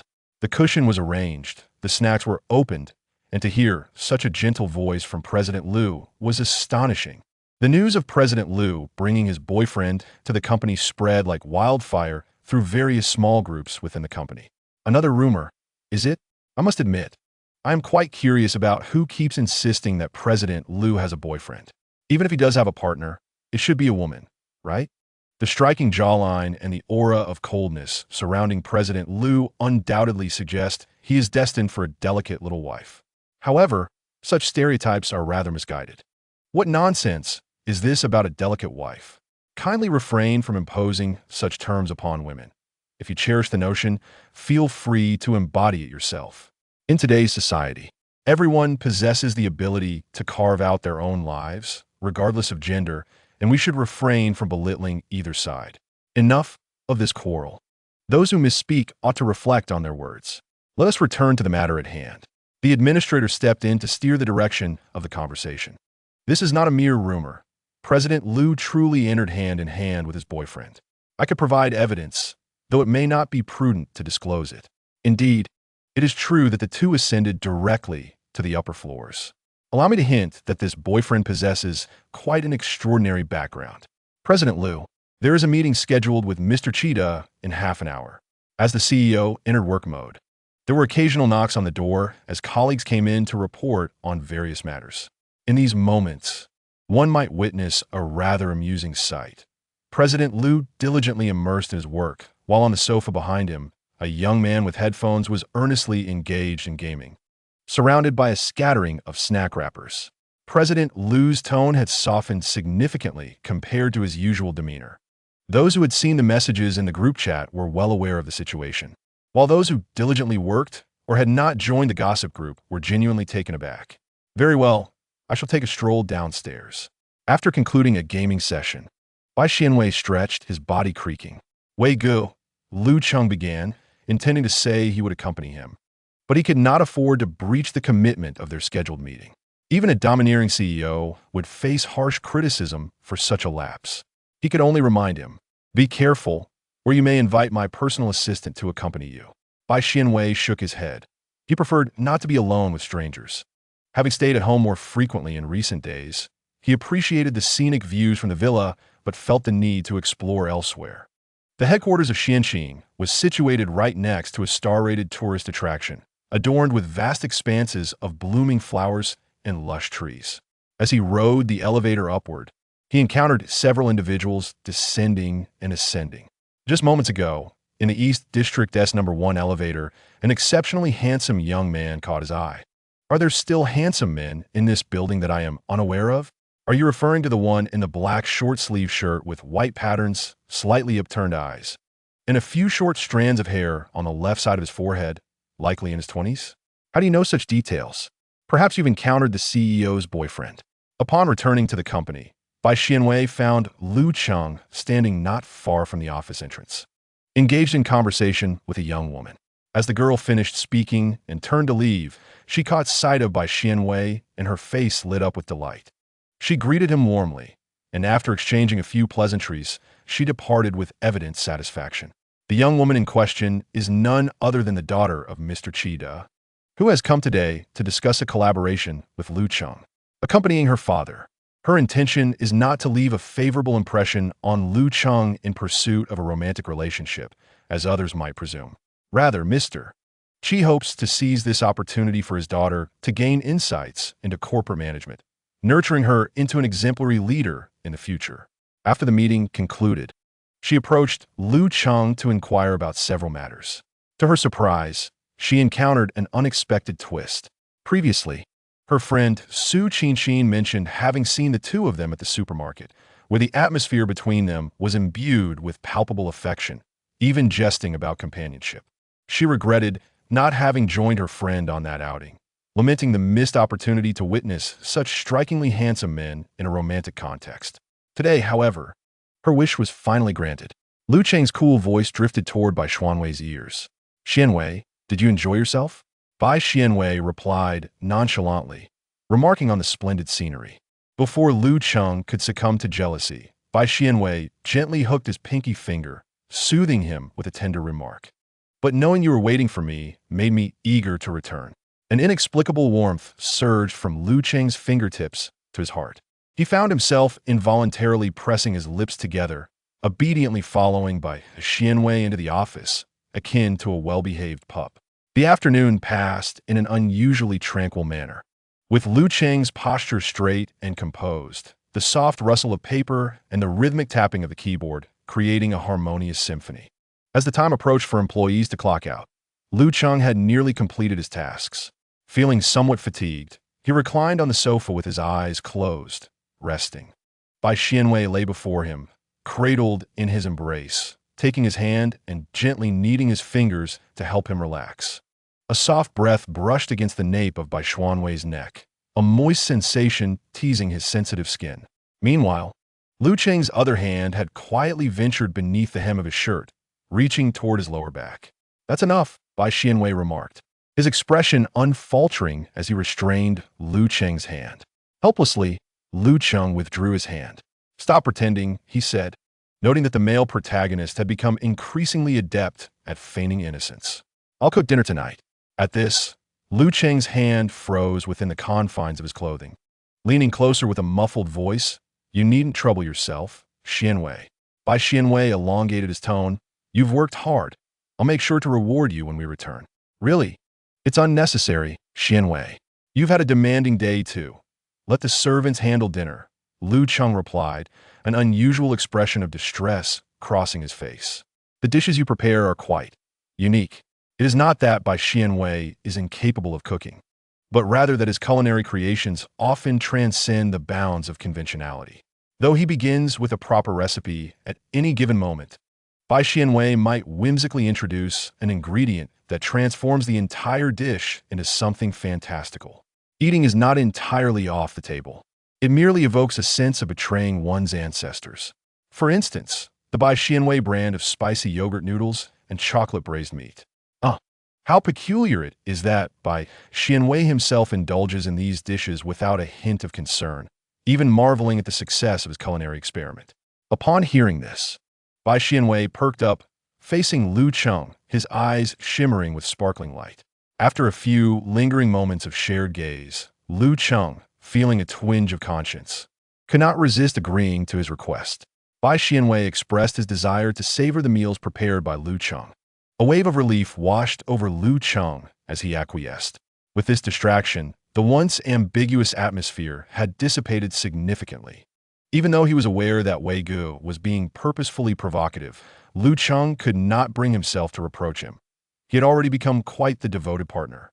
Upon returning home, Lu Cheng entered the kitchen, while Bai Xianwei tied an apron around him from behind, the strings gradually tightening around his comparatively slender waist. Were he clad only in the apron, how tantalizing it would be. Bai Xianwei's thoughts wandered. Wei Gu, are you ready? Lu Cheng raised his hands in the air, the helplessness of his voice drifting back from behind, unseen. All set. Bai Xianwei admired the sight before fastening a neat bow. Is there anything I can assist with? Lu Cheng glanced around. The vegetables and meats had already been meticulously prepared by the servants, leaving little for him to do. Nothing at all, Wei Gu. Why don't you wait outside for a bit? Bai Xianwei sighed with disappointment and found a spot in the living room from which he could observe the kitchen. The bubbling steam rushed forth from the small opening in the glass lid, the rich aroma of the soup wafting throughout the kitchen. Calculating that the time was nearly right, Lu Cheng took a plate of chopped green onions from the side, lifted the glass lid, and evenly sprinkled the onions atop the dish. A fragrant and savory soup was thus completed. Bai Xianwei followed the enticing scent to the kitchen doorway, his expression wistful, akin to a hungry wolf fixating on the soup in Lu Cheng's hands. Lu Cheng placed the dish on the dining table, with Bai Xianwei trailing behind to serve 2 bowls of rice. The table was quite spacious, and the two sat closely together. Thank you for your hard work, darling. Bai Xianwei expressed his gratitude, never taking the efforts of others for granted. It seems the host has changed quite a bit, the system mused in his mind, observing the scene with contemplation. As Bai Xianwei picked up a piece of meat for his bowl, he curiously inquired, in what way have I changed? The system, like a little dumpling, circled around before responding slowly. When I first encountered the host, he lacked a certain humanity. It was perplexing how a high-tech creation could perceive such nuances, yet it endeavored to articulate its thoughts. Initially, when the host first became aware of the male lead, it was driven by mere physical attraction, but now it seems to have deepened, as if he is truly integrated into the experience. At first, it had worried whether the host was even inclined to pursue the task at hand. Struck by the system's sudden insight, Bai Xianwei savored the delectable dishes before him, marveling at the system's unexpected acumen. In his past, fortune had seldom smiled upon him. Even the initial encounter with the system had been a mere facade. The naive system had unwittingly fallen into his grasp, guiding him through various worlds, which could be regarded as a salvation from his former plight. Upon arriving in this realm, he had felt a persistent lack of authenticity, as if he were merely acting in a television drama, until he crossed paths with the male lead and experienced an unfamiliar sensation. Bai Xianwei was not one to be consumed by romantic notions. Prior to this, he held only a casual interest in such matters, merely responding to his basic physiological needs. He had initially intended to regard Lu Cheng as an ordinary companion, hoping to engage in a superficial relationship that would suffice to meet a minimal threshold of emotional investment. However, the transition from luxury to simplicity proved daunting. Lu Cheng's genuine affection frequently touched him, even when Bai Xuanwei's own intentions were rooted in deception. Due to his past experiences, Bai Xianwei was acutely sensitive to emotions. Even if he did not love Lu Cheng deeply, he chose to reciprocate the feelings directed towards him. After dinner, the two retreated to the greenhouse behind the villa. Lu Cheng's phone buzzed twice, revealing a message from Qin Feng. "Brother Lu, something seems off with the old man lately. Be cautious. I have a premonition of impending trouble." Qin Feng scratched his head, troubled by sleepless nights that mirrored the chaos surrounding the Lu family. His father had also exhibited discomfort, as if wrestling with some inner turmoil, prompting him to alert Lu Cheng, for he firmly believed in his sixth sense. 2 seconds later, a response arrived. "Understood. I will be careful. Thank you." Chapter 21. The development of a mischievous young master in the tyrant's realm, a tranquil morning, was abruptly disrupted when a company publicly released a statement online, accusing the emerging Xianqing technology of stealing crucial data from them. They claimed that the technologies developed by Xianqing bore a striking resemblance to their own, demanding an explanation. The online sphere remained relatively calm in the early hours, and the declaration failed to stir significant commotion, with few responses trickling in. The Public Relations Department of Xianqing Technology promptly identified the issue and escalated it to higher management.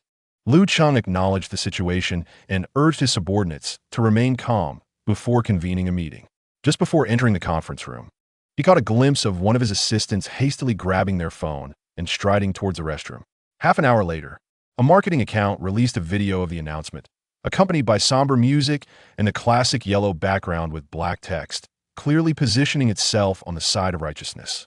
With the release of this marketing piece, a torrent of similar messages erupted across social media, with numerous accounts boasting millions of followers, resulting in an overwhelming wave of likes. Is this the Xianqing technology one know? I pondered how this company could develop so rapidly, only to realize it was at the expense of others. The owner of Xianqing, merely 20 years of age, possesses expertise that a nascent university graduate could hardly muster. Such behavior warrants severe punishment. Is there any substantial evidence regarding this matter? After scrutinizing for quite some time, I discerned no concrete proof. Curiously, numerous marketing accounts sprang up simultaneously, casting a shadow over Xianqing technology. However, a small fraction of comments remained skeptical, insisting on the necessity of tangible evidence. Despite this, these marketing accounts had amassed a legion of opportunistic followers, amplifying their influence. Evidence? Tianxi scoffed at such remarks. Proof would soon be forthcoming. Fabricating a video would be a trivial task for him, ensuring even the most skilled Photoshop artists would be none the wiser. Shortly thereafter, Tianxi's company released a video titled Evidence of Xianqing Technology's Theft. Viewers expressed their outrage, with some urging the company to report the matter to the authorities. The company resolutely responded, "We have reported this to the police, hoping for justice."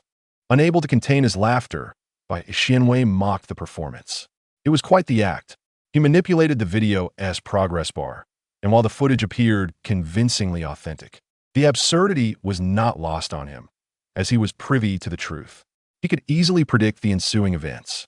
The compromised official would undoubtedly direct the police to validate the claims as true.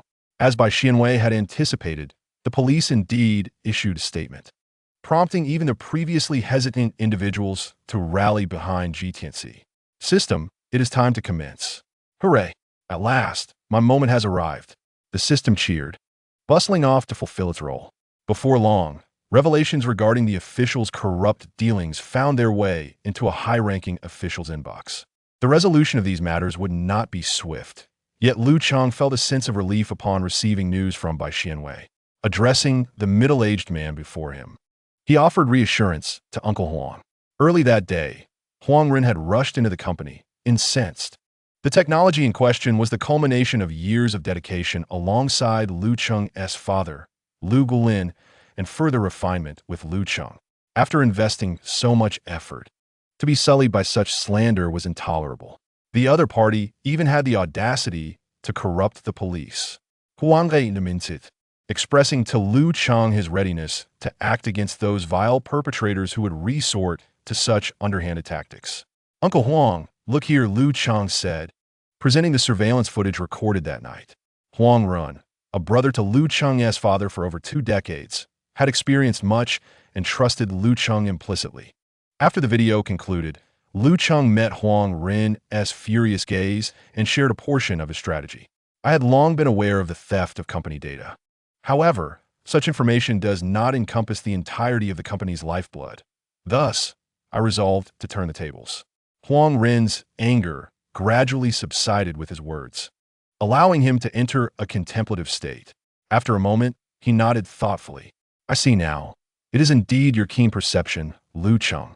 The greater the pressure applied, the more formidable the rebound will be. While he employs online public opinion to harm others, he is merely hastening his own demise at the hands of that very same opinion.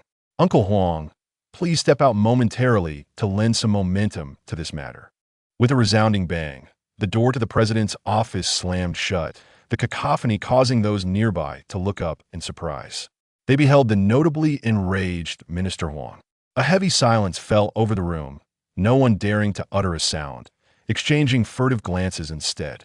Had Minister Huang clashed with President Liu? At this pivotal juncture, such thoughts were inevitable. Was there indeed a connection to the events discussed online? Chapter 22. The formation of a malicious young master. The online discourse burgeoned, resembling a snowball growing ever larger. Numerous marketing accounts rallied, fostering a burgeoning sentiment of justice for the G Company, the reach of which extended so far that even elementary school students were aware of it. For 3 days, Xianxin Technology feigned ignorance. Such remarkable composure. They must be playing the fool. It is high time they were apprehended as the industry's scourge. Wow, Xianxin Technology has issued a statement. What does it mean? I translated. Xianxin Technology asserts that while people act, heaven observes. Ultimately, those who know the truth about who has plagiarized whom are well aware. The police have spoken, yet this company continues to deny culpability. G. Tianxi felt a sense of invincibility, although he was unaware of why the police had yet to act. Nonetheless, the tide of public opinion flowed overwhelmingly in his favor, and that was sufficient. He contacted the marketing accounts again, release another video, linking the Liu family's affairs with Xianxin. I will pay double. What a magnanimous boss. They chuckled, fully confident that they would achieve the desired effect. Upon hearing of the doubled payment, the voice on the other end of the line beamed with delight, nodding and bowing in flattery. His trusted marketing accounts consistently generated high engagement with their videos, serving as his veritable cash cows. This time, a single boss had commissioned their services, splurging generously, thus promising them a substantial profit.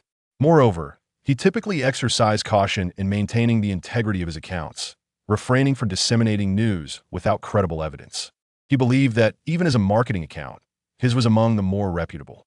The content he was now instructed to publish was well-founded and substantiated, leaving no room for concern over potential backlash.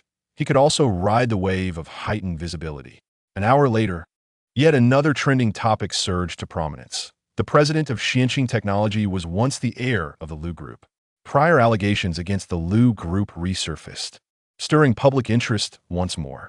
No wonder. It turns out they were linked to that nefarious conglomerate. This entire family is rotten to the core. Curiously, how did so many revelations emerge so suddenly? It feels as though someone is orchestrating this against him. Numerous comments quickly followed beneath this one. Is it not evident to you yet? Everyone is merely riding the wave of this incident. Yet the police have already issued a statement, effectively sealing the matter. Observing the comments beneath the video, it is apparent that G. Tianxi can hardly contain his satisfaction as he embraces his lover, poised to act, when an unexpected phone call interrupts him. Is the front desk calling, their tone frantic? Mr. G, the police are looking for you. They have already arrived. Police? What would they possibly want with him? The smile that once graced G. Tianxi's lips slowly fades, an unsettling premonition creeping into his mind. Ignoring the calls of his companion, he strides purposefully out of the office. The life system speculates that the police are simply gathering information and that no harm will come of it. However, Tianxi, for once, displays a rare moment of insight, sensing that something is amiss. Why would they come to my company to inquire about matters? The frantic tone of the call from the front desk clearly indicated that the police had arrived with a forceful demeanor. He hastens to the elevator. With a chime, the elevator arrives just as he reaches it. Tianxi finds himself face to face with a throng of officers. As the doors open, the lead officer immediately commands, "Do not move." A swarm of police officers emerges from behind, subduing Tianxi, who, as a middle-aged man of considerable girth, lacks the strength to resist and collapses to his knees. Tianxi, you're implicated in multiple cases. Please accompany us. Wait. You must be mistaken. How could I possibly be involved in any case? His hands are twisted painfully behind his back, and as he grimaces in agony, he attempts to ingratiate himself with the officers. The lead officer glares at him, offering no further explanation. Tianxi, under the weight of that intimidating gaze, breaks into a cold sweat while officers behind him drag him along. How can this be? How could the police have uncovered this information? The life system's code momentarily glitches, its mechanical voice rising in pitch. How could the incriminating evidence he meticulously eradicated come to light? Did you not assert that it was impossible for anyone to discover this? Tianxi, now cowed before the police, confronts the system that has always aided him with a tone of indignation. What is happening now? This response incites discontent within the life system, which retorts, "If you had not engaged in such actions, would we be in this predicament? I am here to guide you to the pinnacle of life, not to lead you astray. Aren't you here to ensure I live well?" Tianxi asserts defiantly. The life system, an intelligent entity, trembles with frustration, for it is not bound by any rules against harming its host. Its ultimate goal is to extract greater energy from Tianxi's brain. Tianxi straightens his legs, shrieking in agony. An outburst draws the lead officer's brow into a furrow, perplexed by the sudden cry. The officers stationed nearby scan the surroundings for anything unusual and nudge Tianxi. "What's wrong?" "Electricity. It's electric." The police officer stood frozen for a moment, then placed his hand on Tianxi's shoulder. "Where does the electricity come from?" "There isn't any. Host. I am not one of those systems created by the main deity, bound by rules that prevent me from harming humans. I was wrong. I beg you. Please stop the shocks." Tianxi pleaded like a soft-hearted wretch.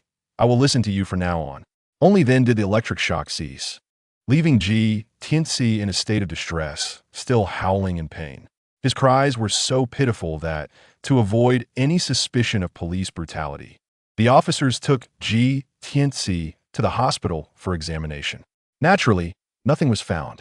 A luminous orb of the system floated in through the window, and just as it was about to exhaust its strength and fall, a pair of slender hands emerged to catch it.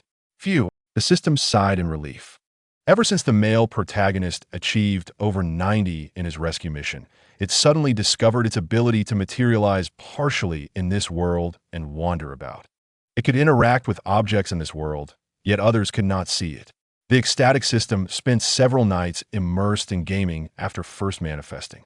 Fortunately, the gaming room was relatively soundproof.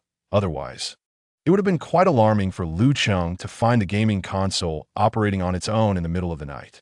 Bai Xianwei did not restrict the system's movements, for it too had the right to choose its path. As the system settled in Bai Xianwei's hands, it rolled about playfully and mimicked the sinister laughter of a villain from a television show. "Keek. I want to see Tianxi. He has already been apprehended by the police. I do not know the reason, but his system is still shocking him, and his cries are truly tragic. His system is certainly not a proper one. It can even electrocute the host. The systems that come from our main deity's realm emphasize mutual consent. Should the host violate the rules, the worst that could happen is the erasure of their memories and disconnection." Bai Xianwei, holding the system orb, closed the window and praised, "Indeed, all systems are wonderful." The system shyly nestled back in. Chapter 23. The Development of a Mischievous Young Master Brother Wei. I'm back. Upon entering the house, Lu Cheng instinctively called out. Bai Xianwei rose from the lounge chair, the moonlight outside casting a soft glow upon his legs, accentuating their pristine whiteness. The night breeze wafted in from the terrace, causing the young man's white shirt to ripple gently. With a few light steps, he approached Lu Cheng and leapt into his embrace, wrapping his arms around him. Welcome back. Lu Cheng grasped Bai Xianwei's waist, lifting him effortlessly off the ground and securing him in his arms. Bai Xianwei leaned against Lu Cheng's sturdy embrace, his legs swinging lightly. Their breaths mingled closely, and as Bai Xianwei pressed his face against Lu Cheng's, he keenly sensed that Lu Cheng's mood was not quite right. He turned Lu Cheng's face towards him, their eyes meeting. Are you feeling down? You could talk to me about it. I worry about you. He gazed intently into Lu Cheng's eyes, devoid of any mockery, filled instead with genuine concern and tenderness. Suddenly, Lu Cheng felt a tightness in his nose. The heart raced as if it might leap from his chest. Wei Yi, with a tone tinged with grievance, seemed to be reporting to Bai Xianwei. This reminded me of the time when the Lu family faced bankruptcy. My father, much like my present self, was unjustly blamed for everything, with no one believing in him. I yearned to make amends, yet I lacked the capacity to do so back then. Now, as I navigated through these experiences, Lu Cheng suddenly found himself at a loss for words. A cool kiss brushed against his brow, nose, and cheeks, ultimately sealing their lips together. Bai Xianwei felt a profound ache in his heart. He embraced Lu Cheng tighter, melding into his chest. Darling, Lu Cheng, I am by your side. You have done everything within your power. There is no need for regret. You have never faltered, and this time you have fought back with your own strength and succeeded. I will help you mend every regret, for I believe in you. Bai Xianwei refrained from stating that Lu Cheng was already remarkable back then. The events had transpired, and remorse held no value. Lu Cheng understood this truth well. Together, addressing regrets and facing the future was the most comforting path. Lu Cheng replied succinctly, not out of indifference, but rather from the weight of seriousness that rendered him speechless. The memory of the once struggling Lu Cheng, who had been humiliated in his work, gradually faded into the recesses of his mind. He would not completely forget, but upon reflection, he would realize that those days, though humiliating, were a necessary passage to his new life. His experiences shaped the person he had become. Bai Xianwei had deliberately awaited Lu Cheng's return at the first floor. The moon had already ascended the branches. Due to public opinion online, even though Lu Cheng had orchestrated a clever countermeasure, it nonetheless had a significant impact on the company, exposing numerous internal management issues. Consequently, the workload remained substantial, and Lu Cheng had only just returned home after attending to matters. He gently patted Bai Xianwei's abdomen, relieved to know he had eaten a proper dinner, and thus they ascended the stairs in their embrace. The demands of work drained much of his mental energy. Understanding his boyfriend's plight, Bai Xianwei, now weary himself, decided they would share a peaceful slumber that night. With the complications stemming from GTNC and the life system, Lu Cheng's mood soured, and Bai Xianwei found himself increasingly impatient regarding the situation. Let us resolve this swiftly.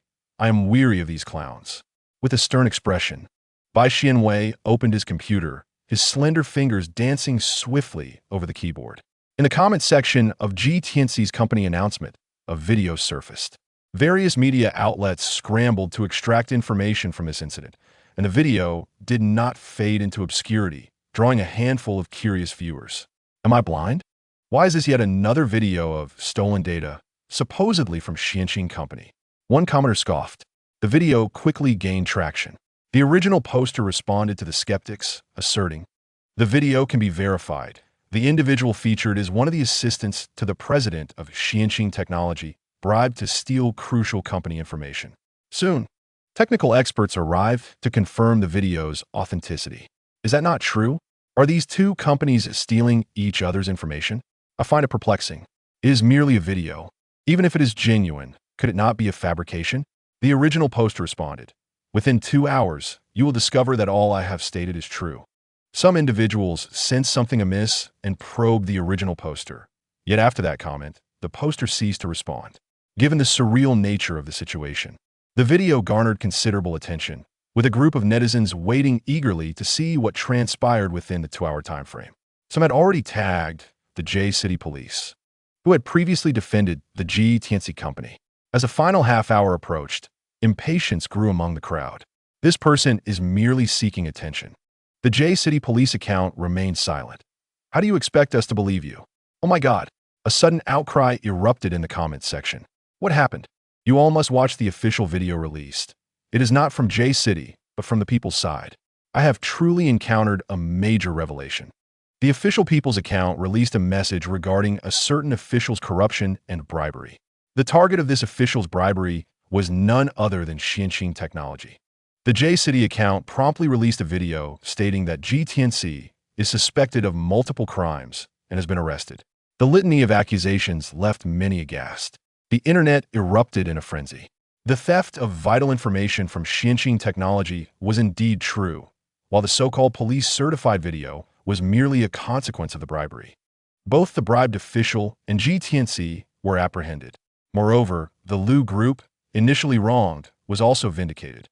Upon this revelation, those who had vehemently opposed the Lu Group fell silent. Influencers who had publicly condemned the Lu Group hastily issued apologies, admitting their deception and seeking forgiveness, with some feeling morally compelled to make amends.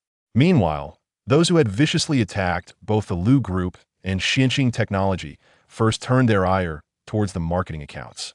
I kicked the table in frustration. The operator of the marketing account erupted in curses, condemning GTNC for bribing officials and fabricating videos, lamenting their own misfortune. I was initially thriving, both financially and in popularity, but now it was all ruined, leaving him in a state of panic as he sought ways to salvage the situation. In the high-rise of Xianxin Technology, all eyes in the assistant's office were fixed on one individual. The male assistant clutched his phone tightly, wishing he could bury his head in the ground. Lu Cheng emerged from his office, disregarding the tense atmosphere, and called for an impromptu meeting. The others rose to gather their documents and exited, leaving the male assistant alone, his complexion ashen as Lu Cheng spoke. Awaiting him was nothing but the weight of legal repercussions. Chapter 24. The formation of a petulant young master in a dominant CEO's world. Due to GTNC's earlier incitement of numerous marketing accounts to generate buzz, the situation escalated dramatically.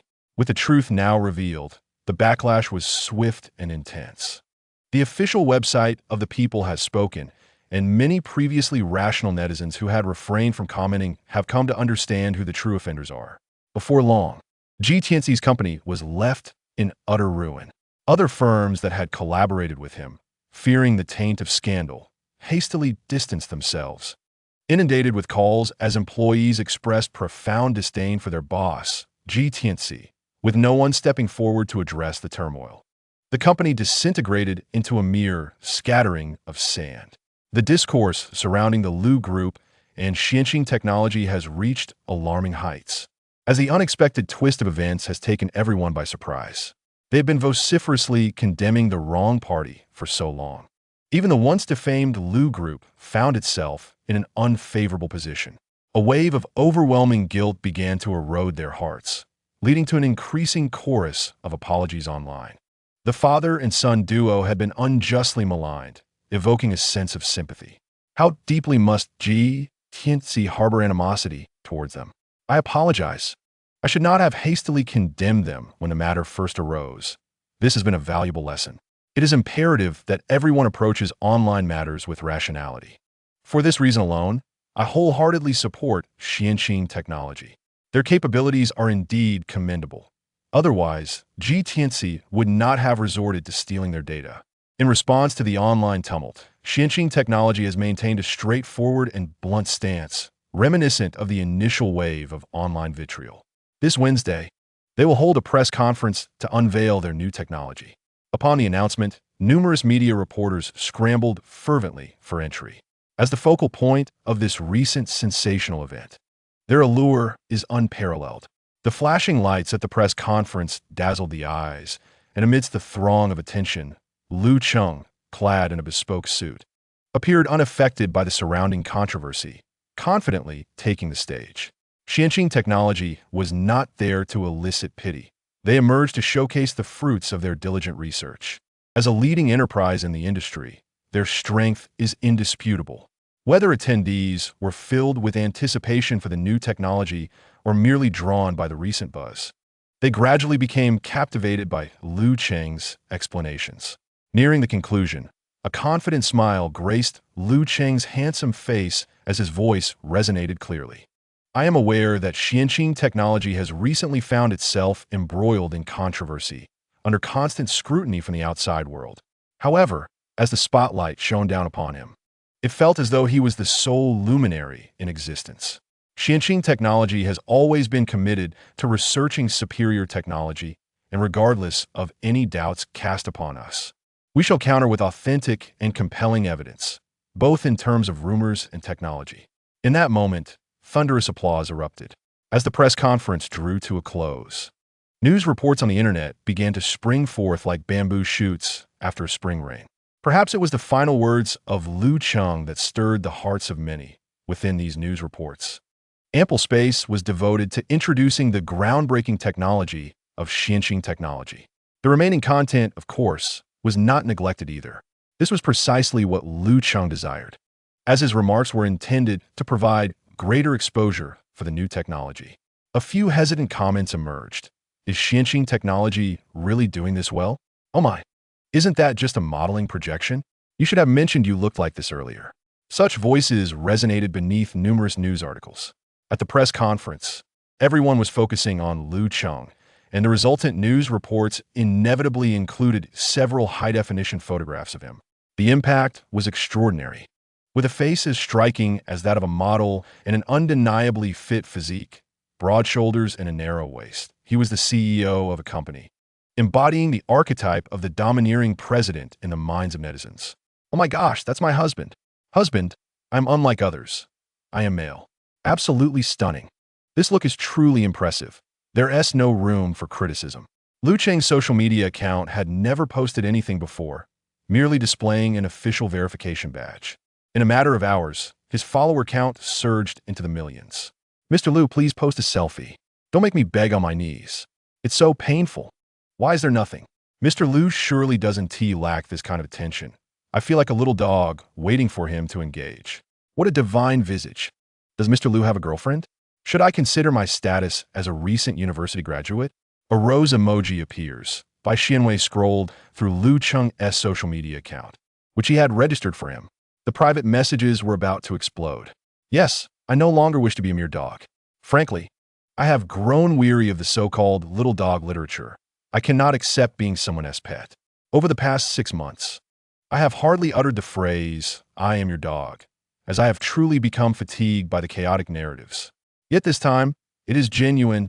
Husband, I am your dog. So handsome. I am utterly captivated. I would give you my life, my everything. I would give you my life, my everything, my life, my everything, my life, my everything. Ha! Bai Xianwei laughed uncontrollably on the sofa. Lu Cheng set down the watering can and leaned over to nuzzle into Bai Xianwei's neck. Bai Xianwei chuckled, shaking with laughter, causing his phone to slip from his grasp and fall onto the sofa. Lu Cheng picked it up, glanced at it, and then disinterestedly shut it off, slightly perplexed as to why it was so amusing. He, himself, was rather annoyed by the incessant private messages. Some of them are quite adorable, ha. Bai Xianwei tilted his head, leaning closer to Lu Cheng's ear, playfully whispering, call me husband. I give you my life. Lu Cheng's hand trembled, nearly causing him to topple onto Bai Xianwei. Ha ha ha ha ha. As Bai Xianwei thought of Lu Cheng, he immediately envisioned him as the quintessential male lead in a domineering romance novel. However, upon observing the awkward expression on his face, he could no longer contain his laughter, nearly shaking himself off balance. A pair of sturdy arms wrapped around Bai Xianwei from behind, lifting him back up. Lu Cheng, please don't laugh. Wei go, he said with a hint of helplessness. Tell me more. I, too, wish to hear about such domineering narratives. Bai Xianwei reined in some of his mirth, adopting a mischievous demeanor as he encircled Lu Cheng's neck, eager for an impromptu demonstration.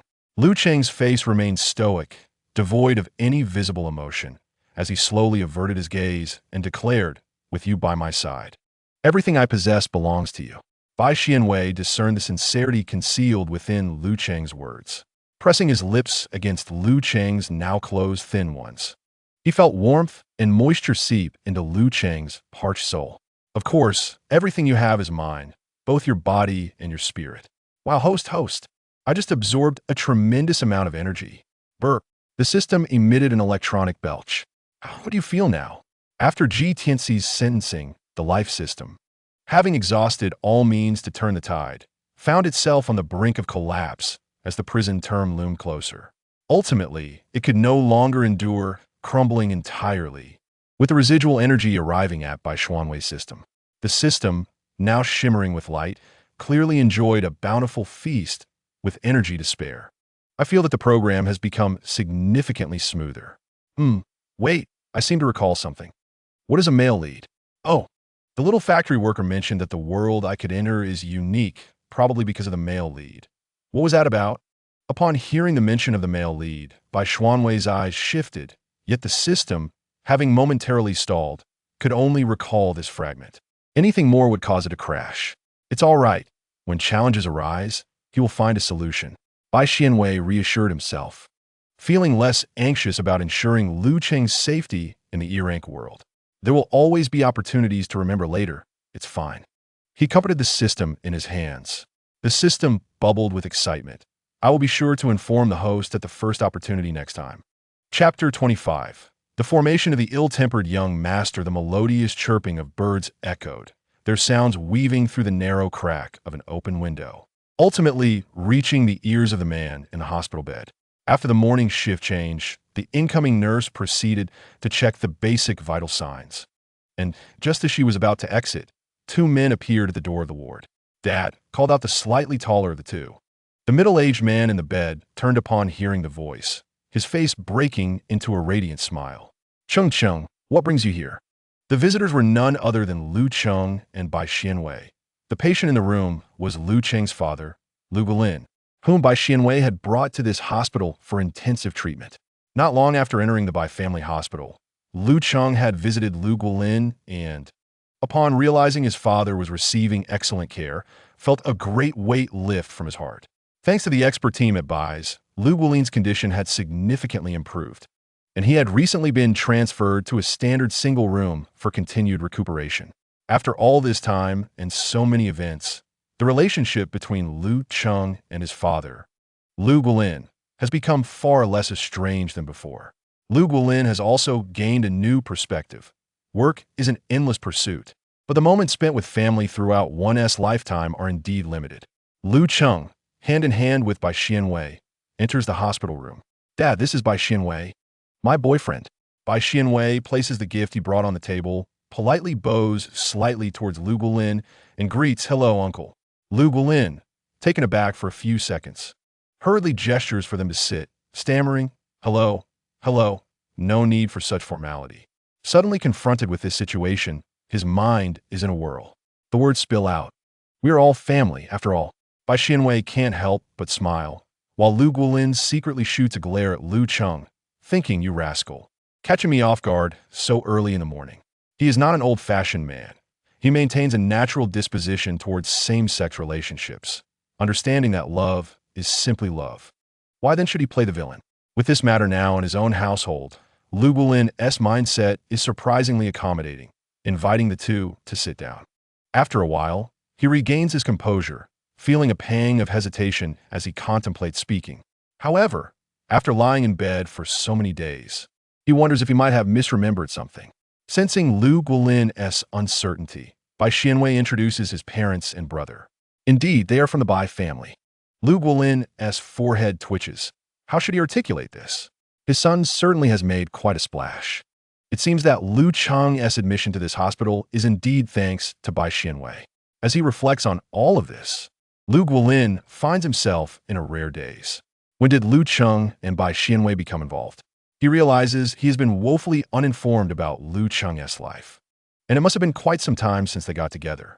His attitude softens further, having been together for a long while. He trusts that Bai Xianwei cannot possibly be the ill-tempered individual rumored. Unaware of any misunderstandings on Lu Guolin's part, Bai Xianwei senses the change in his demeanor and blinks in confusion. After spending the morning in the hospital, the two eventually leave, with Lu Guolin urging them to go, stating he is perfectly fine and needs to rest for a nap, asking them not to linger any longer. In truth, it is because the sweetness radiating from the couple is overwhelming. It feels as if his teeth ache despite not having consumed any sugar. Once they have departed, the room feels suddenly empty, and Lu Guolin breathes a sigh of relief. While having company is certainly pleasant, he is weary of witnessing their affection. He is well aware of what they may have discreetly done in private. After entering, Bai Xianwei's lips appear quite flushed. Surely, Lu Cheng hasn't he been overly bold? Meanwhile, Lu Guolin is deep in thought, while on the other side, Bai Xianwei is already seated on Lu Cheng's lap in the car. Give me a kiss. Bai Xianwei gently lifts Lu Cheng's chin with one hand while placing the other on his shoulder. Two delicate lips quickly turned crimson from a tender kiss. Chapter 26. The formation of a mischievous young master. In the pleasantly temperate month of April, the couple traveled abroad to register their marriage. They opted for a modest ceremony, inviting only their parents, relatives, and a few friends, all of whom concurred that a simple wedding was the most ideal, allowing them more time to cherish each other's company. Unfamiliar business associates would only complicate such a blissful occasion. Don't make me get up. I still have to pack, Lu Cheng remarked, his head still buried in his belongings. Bai Xianwei, struggling to push him aside, breathed out. Hurry up. We need to catch our flight. After some time, Lu Cheng reluctantly lifted his head. Wei Ge. Don't forget, we're taking a private jet. Bai Xianwei certainly had not forgotten. He was merely seeking an excuse. The usually dominant young master found his notorious persona of little use in such moments. Bai Xianwei took a deep breath to calm himself, while Lu Cheng feigned innocence, assisting him in dressing.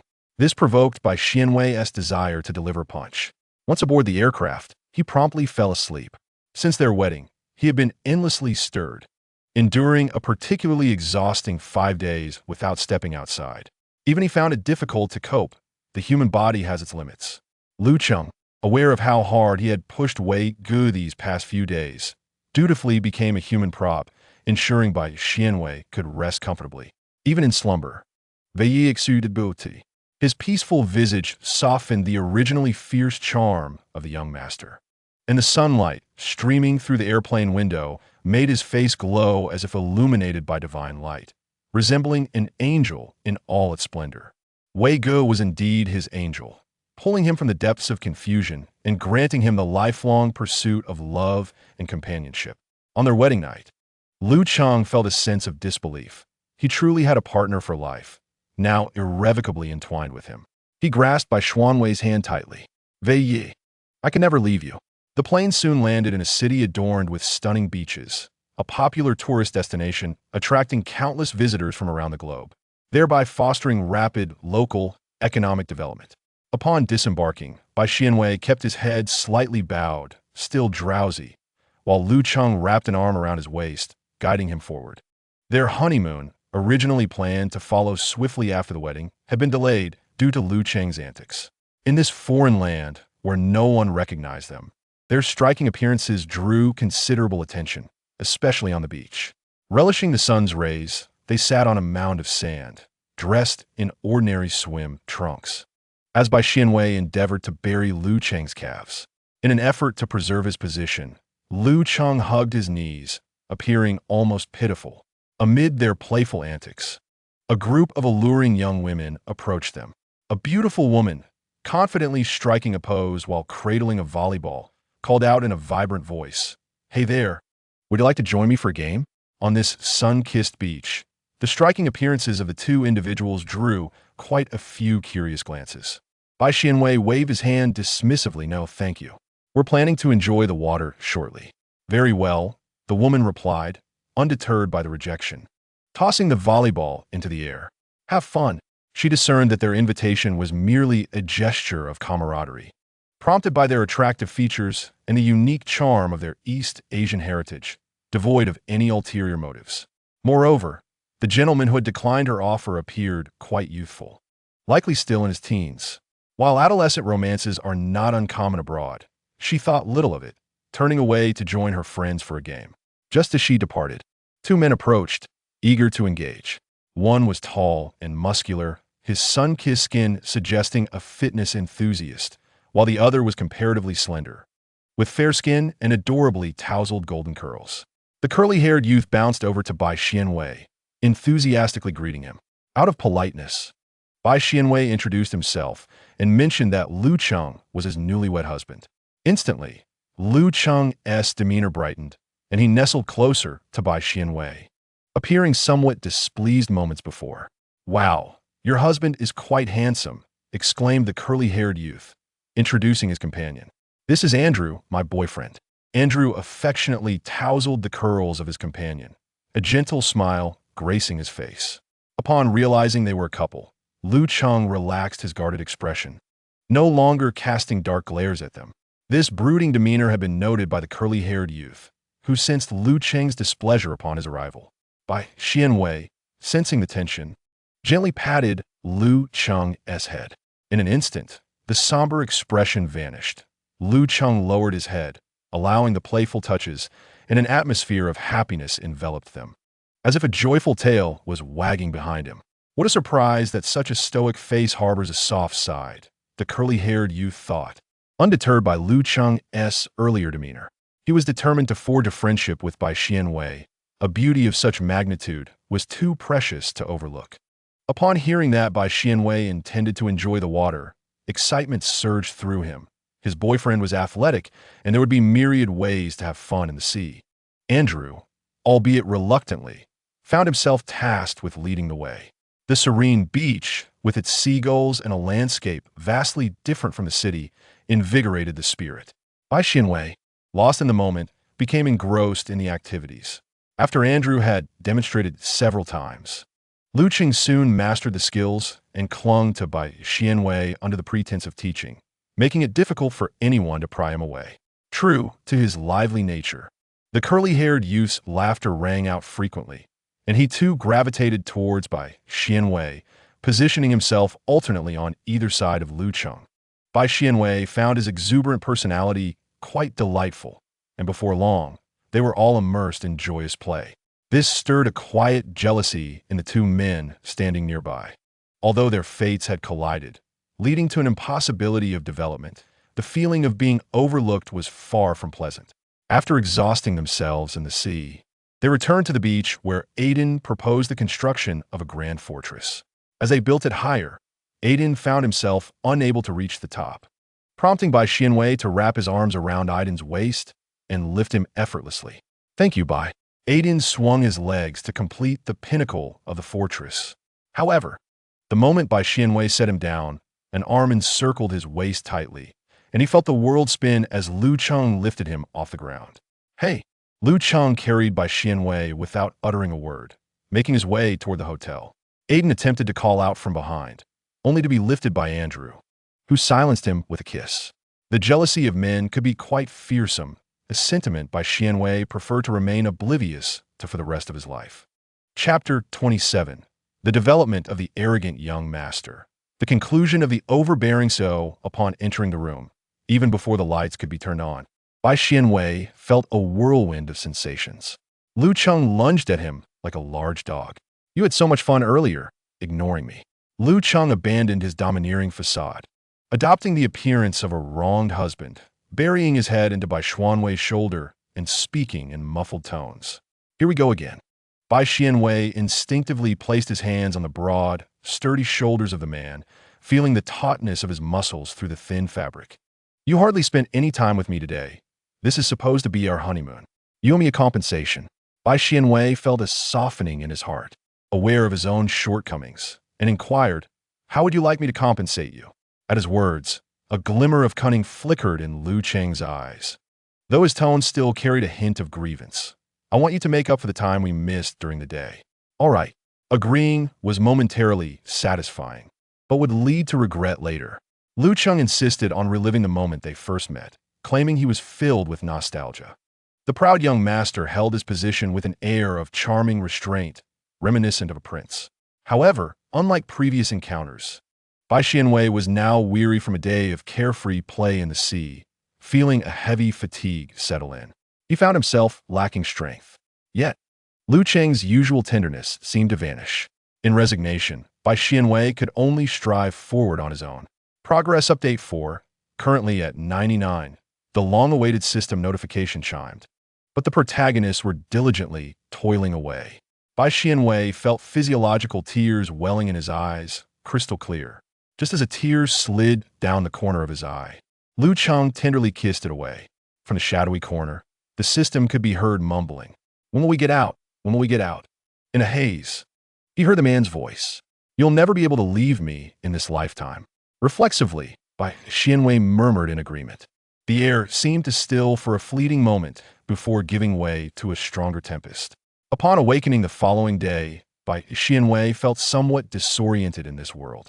Meanwhile, Aiden encountered a similar predicament, and the two met again in the afternoon. Bai Xianwei donned a long shirt for modesty, while Aiden, influenced by foreign customs, wore a pair of charming shorts, appearing quite endearing. Andrew stood nearby, carefully supporting him. From a distance, on the beach, a figure was fervently waving its arms. Upon spotting Bai Xianwei, Aiden excitedly dashed forward like a golden-hued bird, showing no signs of the tumultuous events from the previous night. Bai Xianwei barely managed to steady himself, instinctively squatting down to absorb Aiden's momentum. "Finally, I've seen you again, Bai." Aiden's voice brimmed with joy and excitement. As he raised his head, he was met with the sight of Bai Xianwei in his long shirt, radiating youthful charm. Aiden paused for a few seconds, pondering whether it was customary to wear a shirt on the beach. However, when his gaze shifted to see Lu Cheng trailing behind, everything suddenly became clear. He quickly wriggled free from Bai Xianwei's embrace, concerned that he might tire him out. "Bai, are you all right? Is your waist sore?" Aiden circled around Bai Xianwei, his face a mask of concern. "If your husband is troubling you, do tell me. I will take you away." Mid-sentence, Andrew swiftly swooped in to pick up Aiden, covering his mouth, rendering his words inaudible. Nevertheless, Aiden still endeavored to articulate the remainder of his thought. Coughing unexpectedly, Bai Xianwei found himself startled by Aiden's words, even choking slightly. Observing this, Lu Cheng hastily approached, gently patting Bai Xianwei's back to help him recover. After a bout of intense coughing, Bai Xianwei's complexion gradually returned to normal, though a faint blush adorned his cheeks, making him all the more alluring.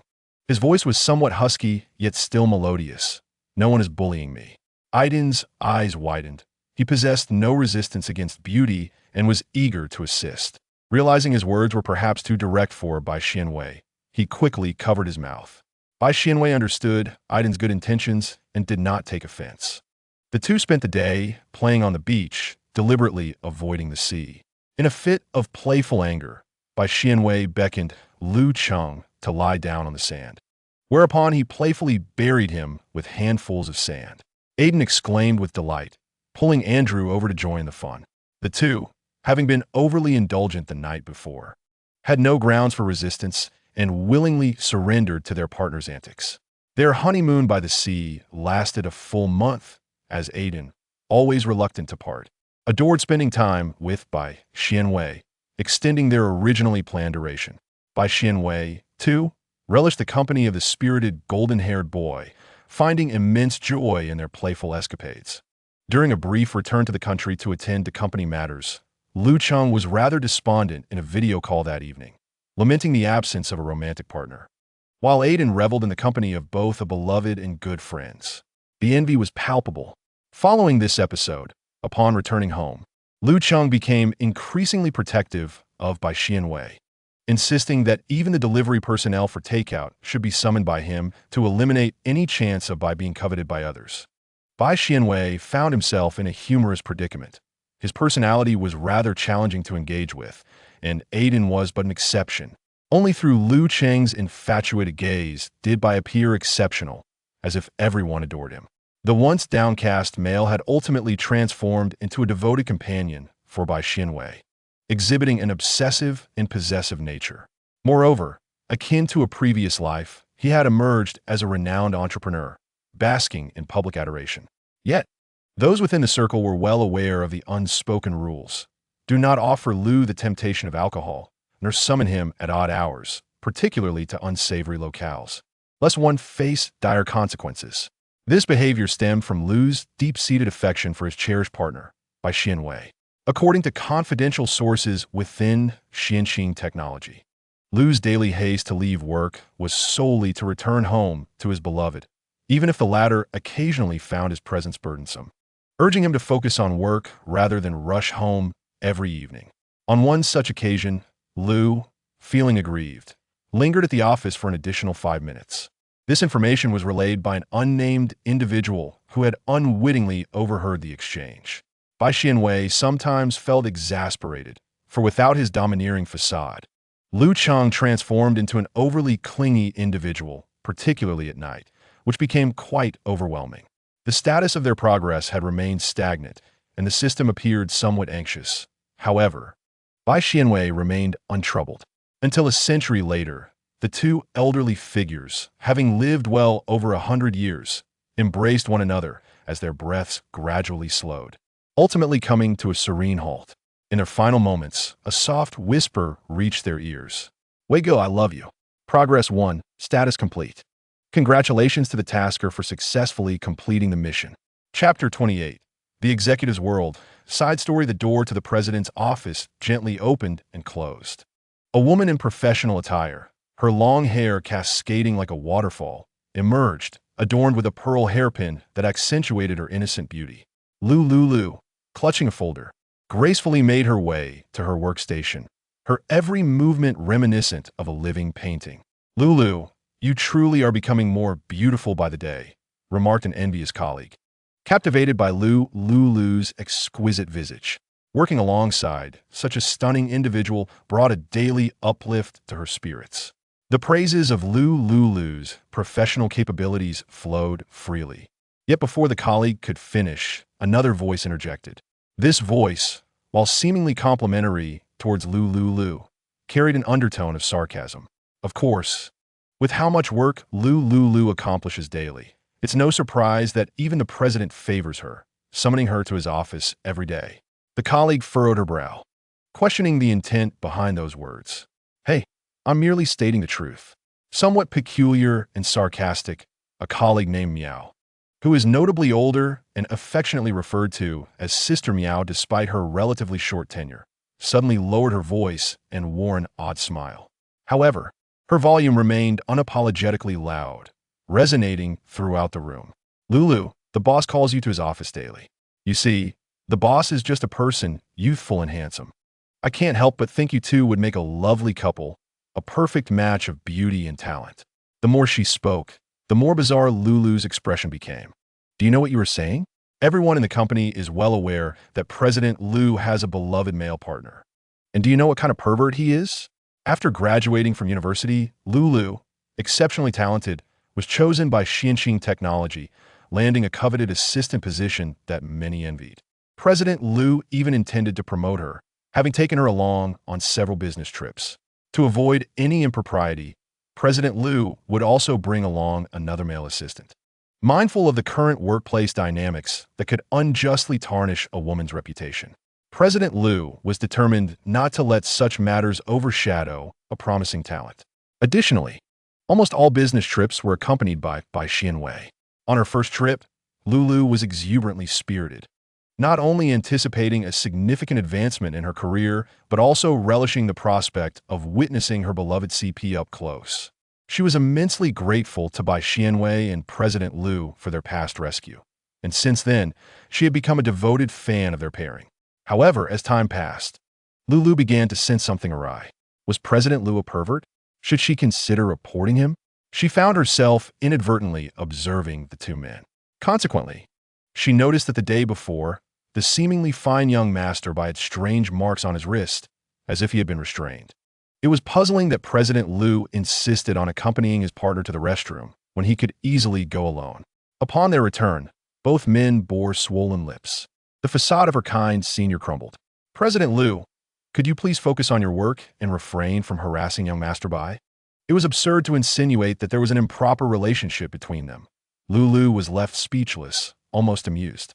Sister Meow, sensing the peculiar gazes from those around her, was met with an exasperated response from a female colleague. Sister Meow, you arrived late and may not be aware, but President Lu has a same-sex partner, and they are already married. So please stop spreading rumors. Your incessant chatter contributes to the toxic atmosphere. Meow's face darkened. I said nothing, merely jested. Is it truly amusing? A joke is meant to bring joy to all. If it offends even one person, it ceases to be a joke.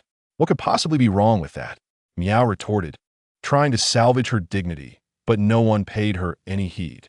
She was left to sit awkwardly in silence, the papers before her untouched. By the following week, when Lulu returned to work, Meow's position had been entirely vacated. Lulu understood that this was not a special privilege granted by President Lu. The company placed great importance on the integrity of its employees, those who led chaotic personal lives, regardless of their professional excellence, could not expect to remain long in the organization. Such individuals would not be afforded a place within the company, irrespective of gender. A conducive work environment is essential to unleash the potential of all employees, and collective effort is paramount. Lulu exhaled deeply, then immersed herself once more in her task for the day. She recognized that she could not rely on her family or others to forge a happy life. It was imperative that she depended on her own diligence and perseverance. Although she held a profound affection for children, this did not imply a desire to be tethered to domesticity. While the sacrifices of women devoted to their families are commendable and deserving of respect, Lulu aspired to something beyond that. In truth, supporting oneself is not an insurmountable challenge. Contemporary society offers a plethora of opportunities and choices. Unlike in the past, when women were compelled to rely on others for survival, even during her part-time job in a restaurant, Lulu never regarded it as a source of shame. What is laughable about earning one's living through hard work? Now that she had entered a substantial corporation and her life was gradually becoming more prosperous, Lulu maintained a serious demeanor in fulfilling her responsibilities. With the pressure of mere survival alleviated, her goal was to ascend further in her career. Each time she witnessed her contributions being applied and recognized, an overwhelming sense of satisfaction filled her heart, enriching her spiritual world. In her 6th year, Lulu encountered a partner who shared her aspirations. Both harbored a beautiful outlook on life, though they might endure disagreements. As long as they respected one another and upheld their boundaries, they would continue to support each other, leading a life of happiness. After establishing their careers, they mutually decided to welcome a child into their lives. The gender of a child was inconsequential. Favoring one over the other would be unfair, as the child would inherently choose its preferred gender during the gestation period, a matter in which even parents should not interfere. What parents ought to do is warmly embrace the arrival of this child.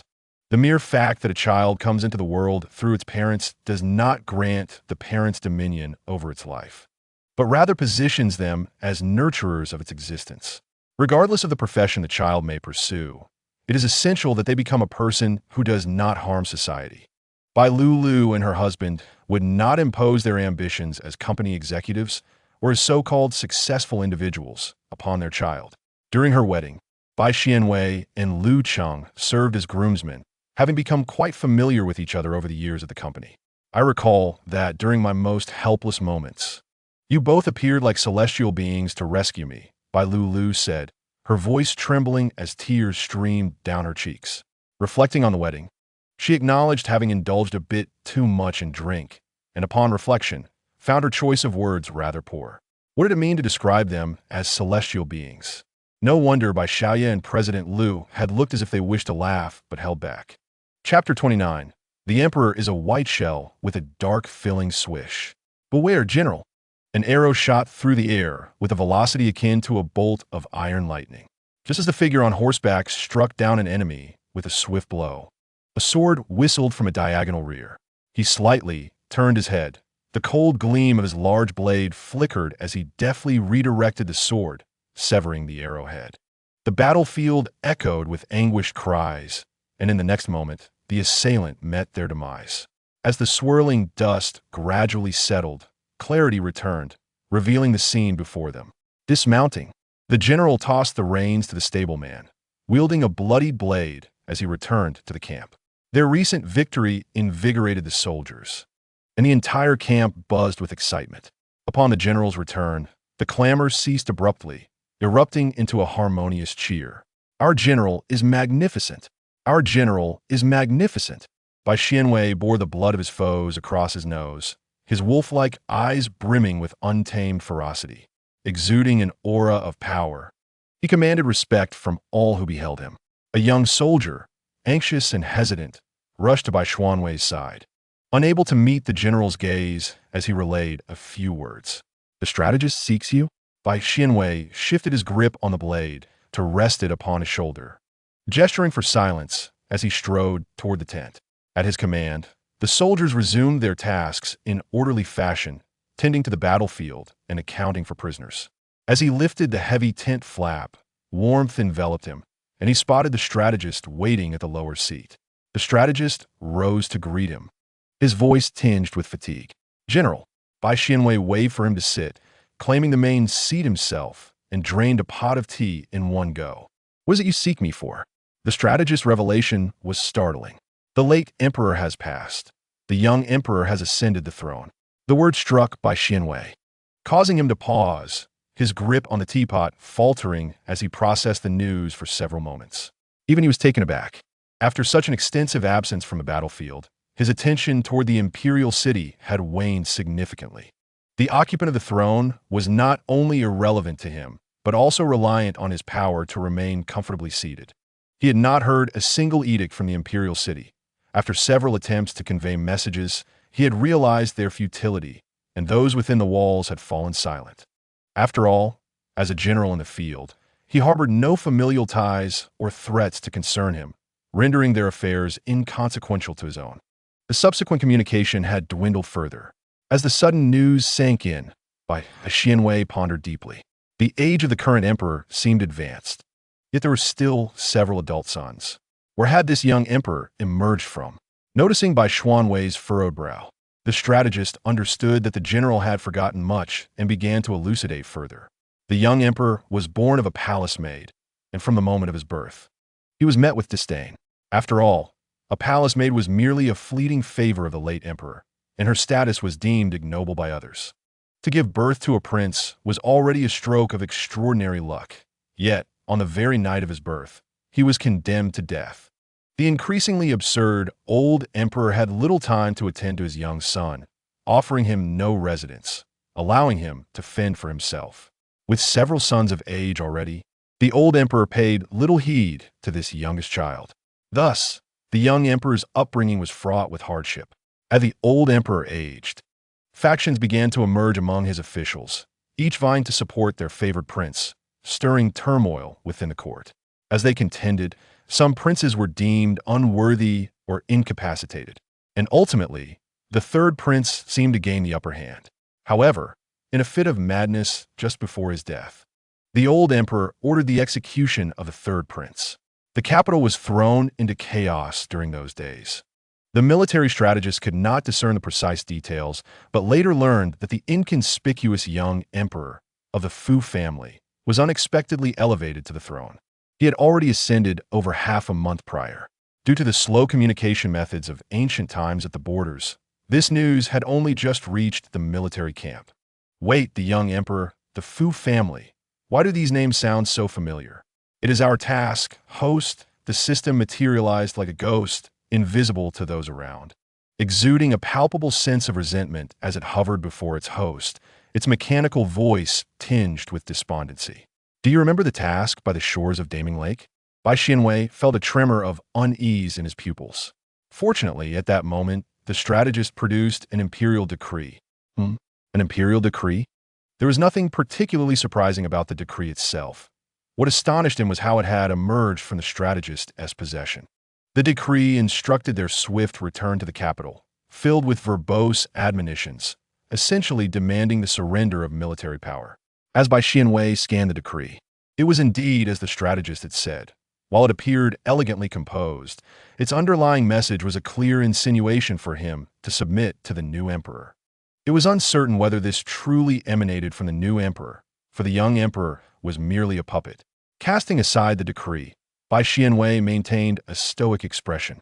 Such treasonous words elicited no reaction from the strategist, who had mingled with generals for years, viewing the royal family as lacking authority. He dared to assert that if one were to step outside and inquire with any soldier, they would instantly kneel, eager to support the general as emperor. Host, return to the capital.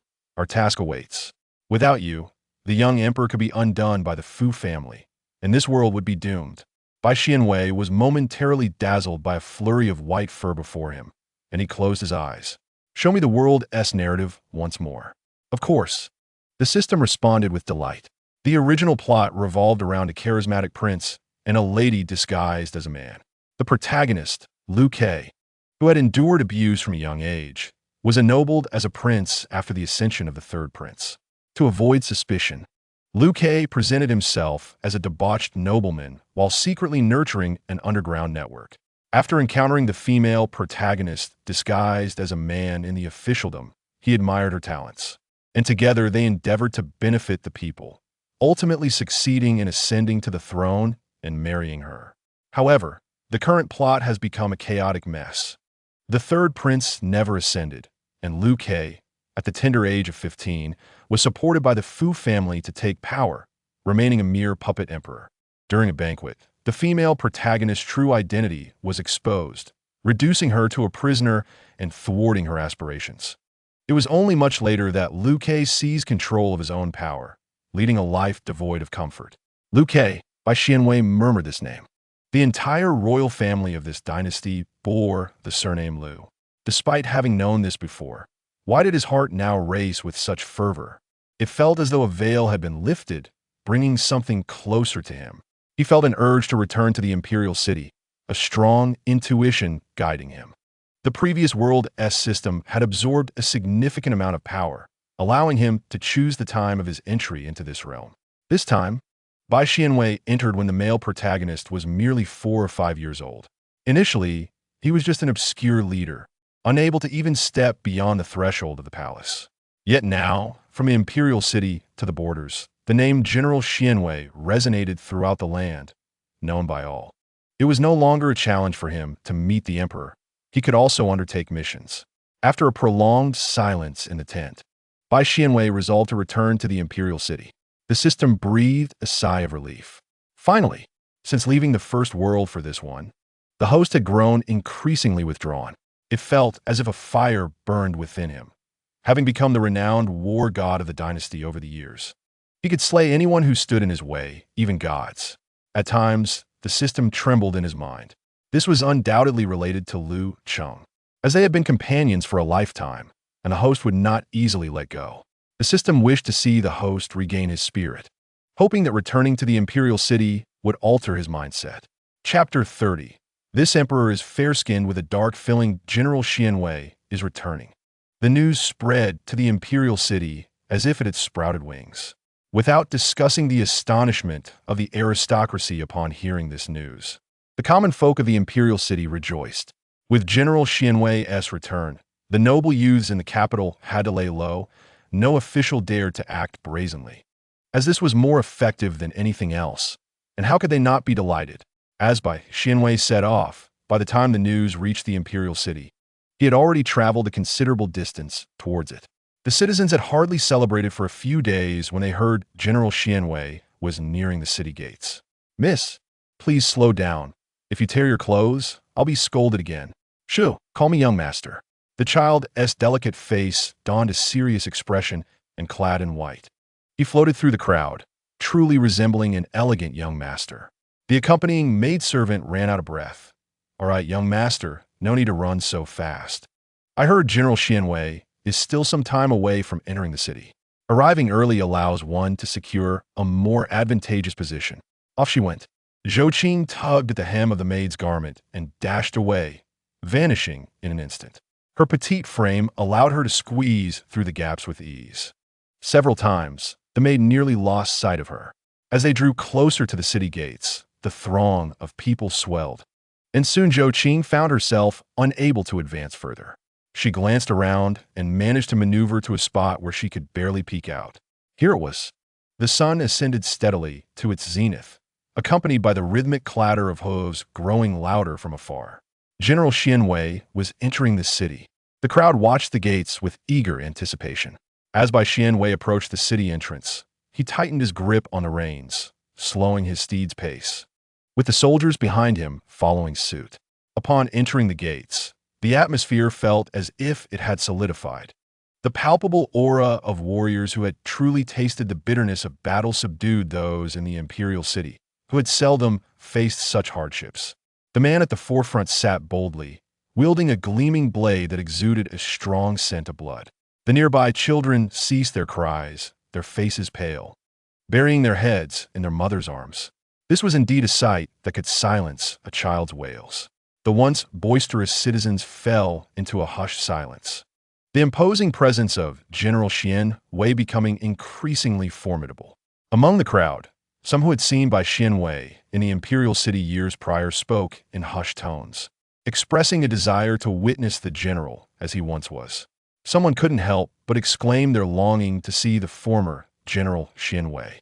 Years ago, he had a jade-like visage and dark hair, his aura not yet as intimidating as it had become. He was truly a captivating sight in the imperial city. When he smiled back then, it left one entranced.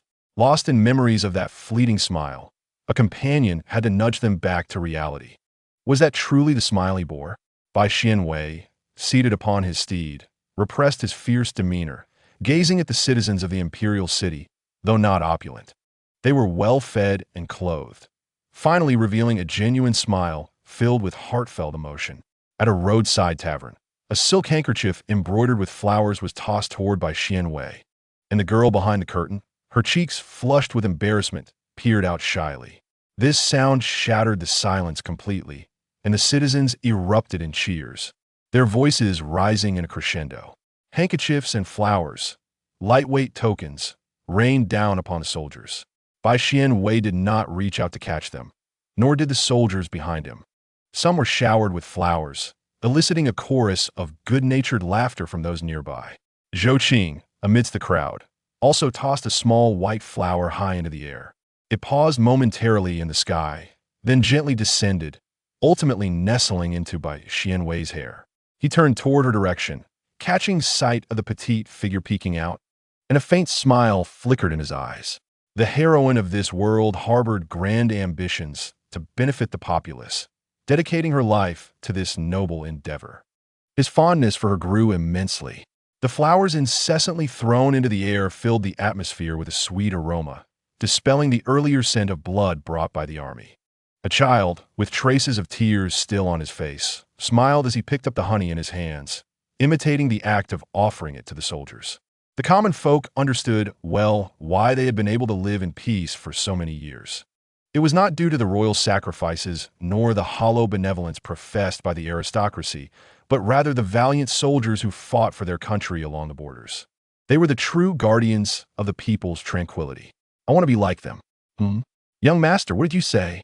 The young maid, unable to hear over the clamor, tilted her head in curiosity. I want to be like General Xianwei, Zhou Qing firmly replied with her innocent voice.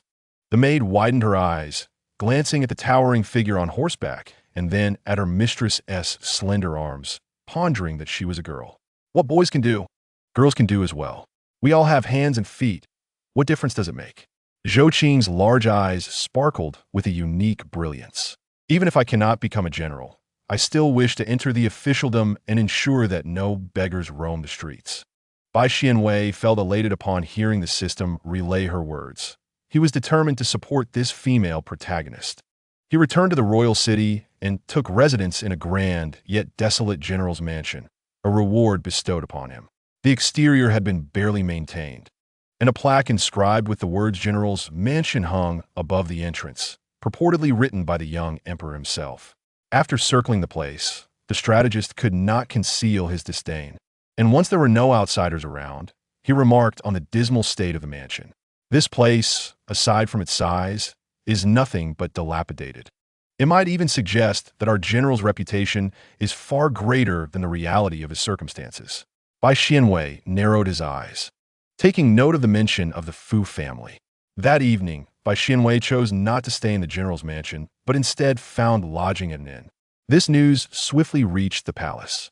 The young emperor, pursing his lips, felt anger rising within him upon hearing the eunuch's report.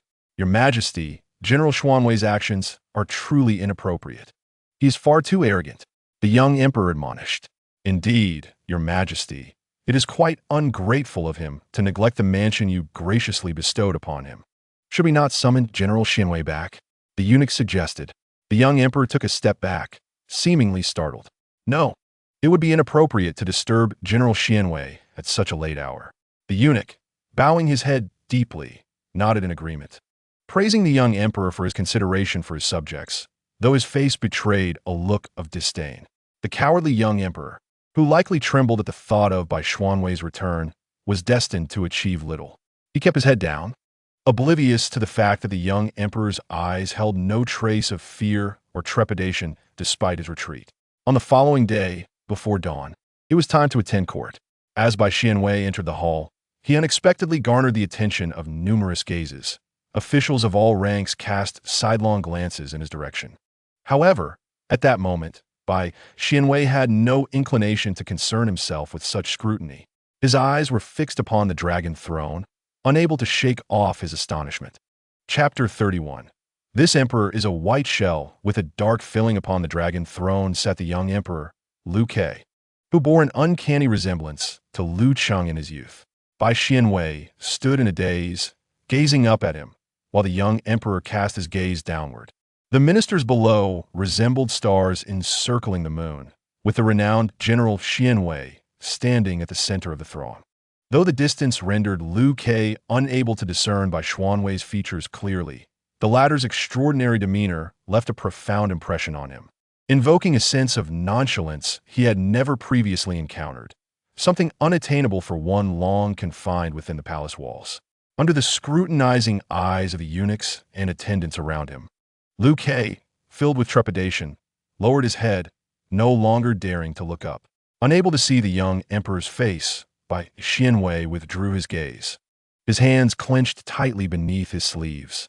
The system, rendered speechless by shock, could hardly comprehend how two protagonists from different worlds could appear so identical. Throughout the years spent in this realm, the host had shown little interest in the unfolding narrative, and the system had never ventured into the palace, thus remaining unaware of such an uncanny coincidence. Liu Cheng, Liu Ke, such simplistic data had even led the system to sense something amiss. Countless conspiracy theories flickered through Bai Xuanwei's mind. The system failed to recall crucial information once imparted to it, notably that the first protagonist had rescued the system. Furthermore, after absorbing the energy of the life system, the system had mentioned the uniqueness of the worlds accessible to the protagonists. Contemplating a particular possibility, Bai Xuanwei's pupils constricted sharply. A piercing voice abruptly interrupted his train of thought. "Long live the emperor! Long live the emperor! Long live the emperor!" The ministers knelt in reverence. Regardless of the scheming thoughts harbored by the cunning ministers, their ceremonial gestures adhered to protocol, leaving no room for error. As the court assembly commenced, their true natures began to reveal themselves. "Your Majesty, I humbly report." While outwardly adhering to the formalities, they uttered deceitful words, manipulating the truth. One by one, officials approached to report on matters of state or departmental affairs, their words muddled and ambiguous, skillfully pivoting to extol the young emperor's wisdom and martial prowess. Wise and martial, he was clearly being treated like a fool by this assembly. In this court, the majority had aligned themselves with the Fu family faction, which, upon elevating the nearly forgotten Liu Ke, had relentlessly purged dissenters. The once steadfast royalists were now fragmented, leaving behind only a handful of minor followers. A bone-chilling cold crept upon Liu Ke as his small arm rested upon the dragon throne's armrest, his lowered eyelashes trembling incessantly. Bai Xuanwei's expression darkened. A senior official, catching sight of his fearsome countenance, involuntarily shivered. Was this dissatisfaction with the young emperor? Although he had yet to clarify his suspicions. Witnessing Liu Ke's deception ignited a surge of anger within Bai Xianwei. The atmosphere around Bai Xianwei grew increasingly tense, with onlookers exchanging glances. as more individuals sensed his discontent with the young emperor. After all, they too were subtly probing the situation, and astute minds could easily discern the insignificance of the emperor's role in their discourse, suggesting he was merely a figurehead, idly occupying the throne. Rumor had it that his literacy was a recent development, as he had previously lived in the palace akin to a feral child. The orchestrator behind this was none other than the Prime Minister, fu-jiapa, who stood at the forefront of the officials, adorned in the ceremonial robes of his esteemed rank. His scholarly demeanor captivated many, yet he appeared utterly unfazed by the unfolding circumstances, standing tall and embodying a visage of unblemished integrity. Bai Xuanwei's icy gaze swept past fu-jiapa's back.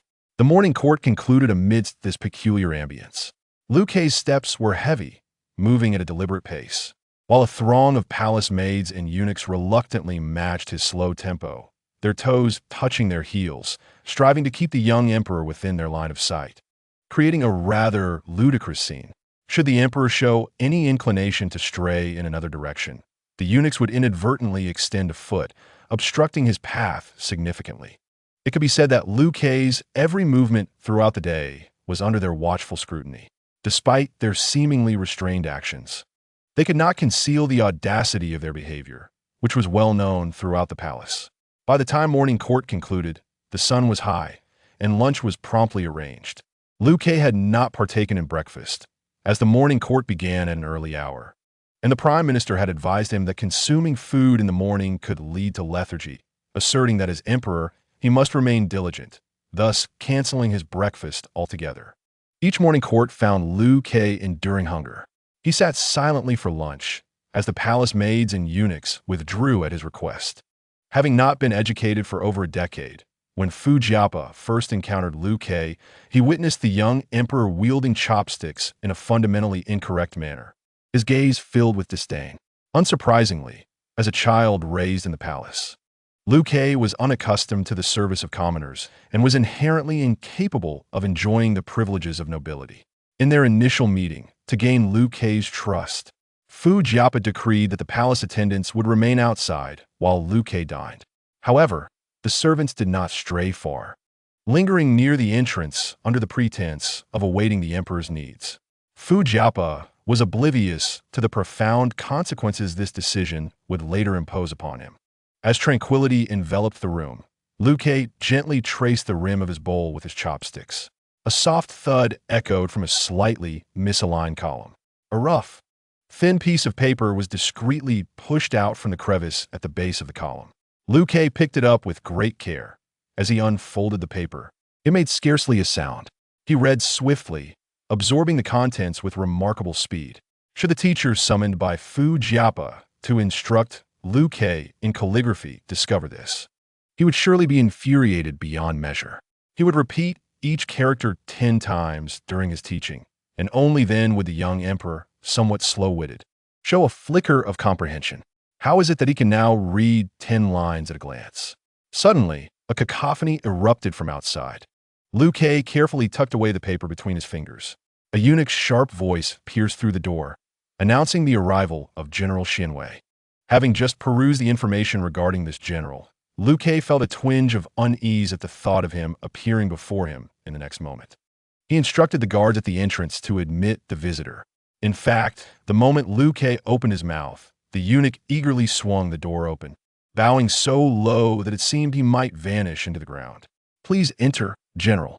Liu Kei was momentarily taken aback by the sight of the attendants at the door, who appeared as timid as quails. These servants usually followed him around with their heads held high. He had never seen them so frightened. In a fleeting moment of contemplation, the person stepping inside spoke, "Your Majesty." There were no formalities or respectful greetings, yet Liu Kei lacked the energy to dwell on such matters. It was the first time he clearly beheld General Xuanwei's countenance. His striking appearance left a profound impact on Liu Quebec. "Your Majesty," Xianwei raised an eyebrow. "Might I have the honor of dining with you?" Chapter 32. This emperor is a white shell with a dark filling at dawn. Xianwei made a beeline for the young emperor's location. He sought to confirm his suspicions. In this matter, his patience had all but evaporated after spending years in this place. He longed to uncover the truth swiftly. In the court, Xianwei utilized his extraordinary vision to scrutinize the young emperor's face, and now, at a closer distance, he felt a wave of disorientation. The resemblance to the childhood photographs of Lu Cheng from the previous world was uncanny. Prior to his arrival, he had learned that the young emperor's appearance was inherited from his mother, bearing no resemblance to the late emperor, which also contributed to Lu Kei's unpopularity in the palace. In response to Xuanwei's words, the young emperor naturally feigned compliance. The striking man seated beside him caused Lu Kei to momentarily catch his breath. The two shared a silent meal for a while, until a piece of fish, glistening with a vibrant sauce, fell into Lu Kei's bowl. The fish was tender, pleasantly spicy, and worth a taste. Xianwei effortlessly withdrew his chopsticks. The combination of rice and fish in his mouth created a soft, fresh, and spicy flavor that was utterly irresistible, prompting him to crave another bite. It was the first time someone had served him food, and Lu Kei lowered his head, consuming several large mouthfuls. Xianwei sampled every dish on the table, deftly selecting those he found delectable to offer to Lu Kei, as though he had performed this gesture countless times before. His demeanor entirely natural. Unbeknownst to him, Lu Kei ended up with a pleasantly full belly. "My dear minister, I have finished," he declared, putting down his chopsticks, feeling a rare twinge of embarrassment at having eaten so much. Observing that the young emperor was indeed sated, Xianwei finished his own meal but did not immediately summon the servants to clear the table. Lu Kei was uncertain of the other party's intentions, yet he could not afford to miss this opportunity to draw closer to Bai Xianwei. At the very least, he needed to probe his attitude toward him. Hesitantly, Lu Kei spoke. "My dear minister, what brings you to me?" Bai Xianwei's lips curled into a subtle smile. "I'm merely curious about what His Majesty occupies himself with throughout the day. Today, I noticed you seemed to dine less than usual, and there were no attendants at your side. Is someone neglecting your Majesty?" Though such words hinted at a profound disrespect by prying into the emperor's affairs, Lu Kei, being a young emperor without real power, could not reprimand General Xianwei. Moreover, Lu Kei discerned that this concern was an overture to foster intimacy. "There is no one neglecting me," Lu Kei hastily clarified. "I'm simply accustomed to dining alone." He discreetly raised his gaze to observe Bai Xianwei's expression, relieved to find no hint of disbelief. He preferred solitude during meals, as it allowed him to attend to certain matters without interruption. "That is good to hear." Bai Xianwei surveyed the surroundings, reassured that Lu Kei lacked nothing essential. "I have heard, Your Majesty, that you have yet to acquire a martial arts instructor?" Lu Kei was taken aback by General Xianwei's mention of this subject. "Not yet." After being summoned from the Cold Palace, the Fu family had arranged for someone to teach him calligraphy, but that was merely the extent of it. Should he inquire about deeper knowledge, he would be dismissed with the excuse that he needed to establish a stronger foundation first. He feigned ignorance in front of others, concealing the fact that this seemingly overlooked prince was far more complex than he appeared. As he pondered silently, Lu Kei was suddenly interrupted by the voice beside him. "I volunteer to be Your Majesty's martial arts instructor." "What?" The word struck Lu Kei like a blow to the head, rendering him momentarily speechless. Bai Xianwei, fearing he had not been heard, reiterated his offer. Regaining his composure, a wave of immense joy surged within Lu Quebec. Was General Xianwei pledging his allegiance to him?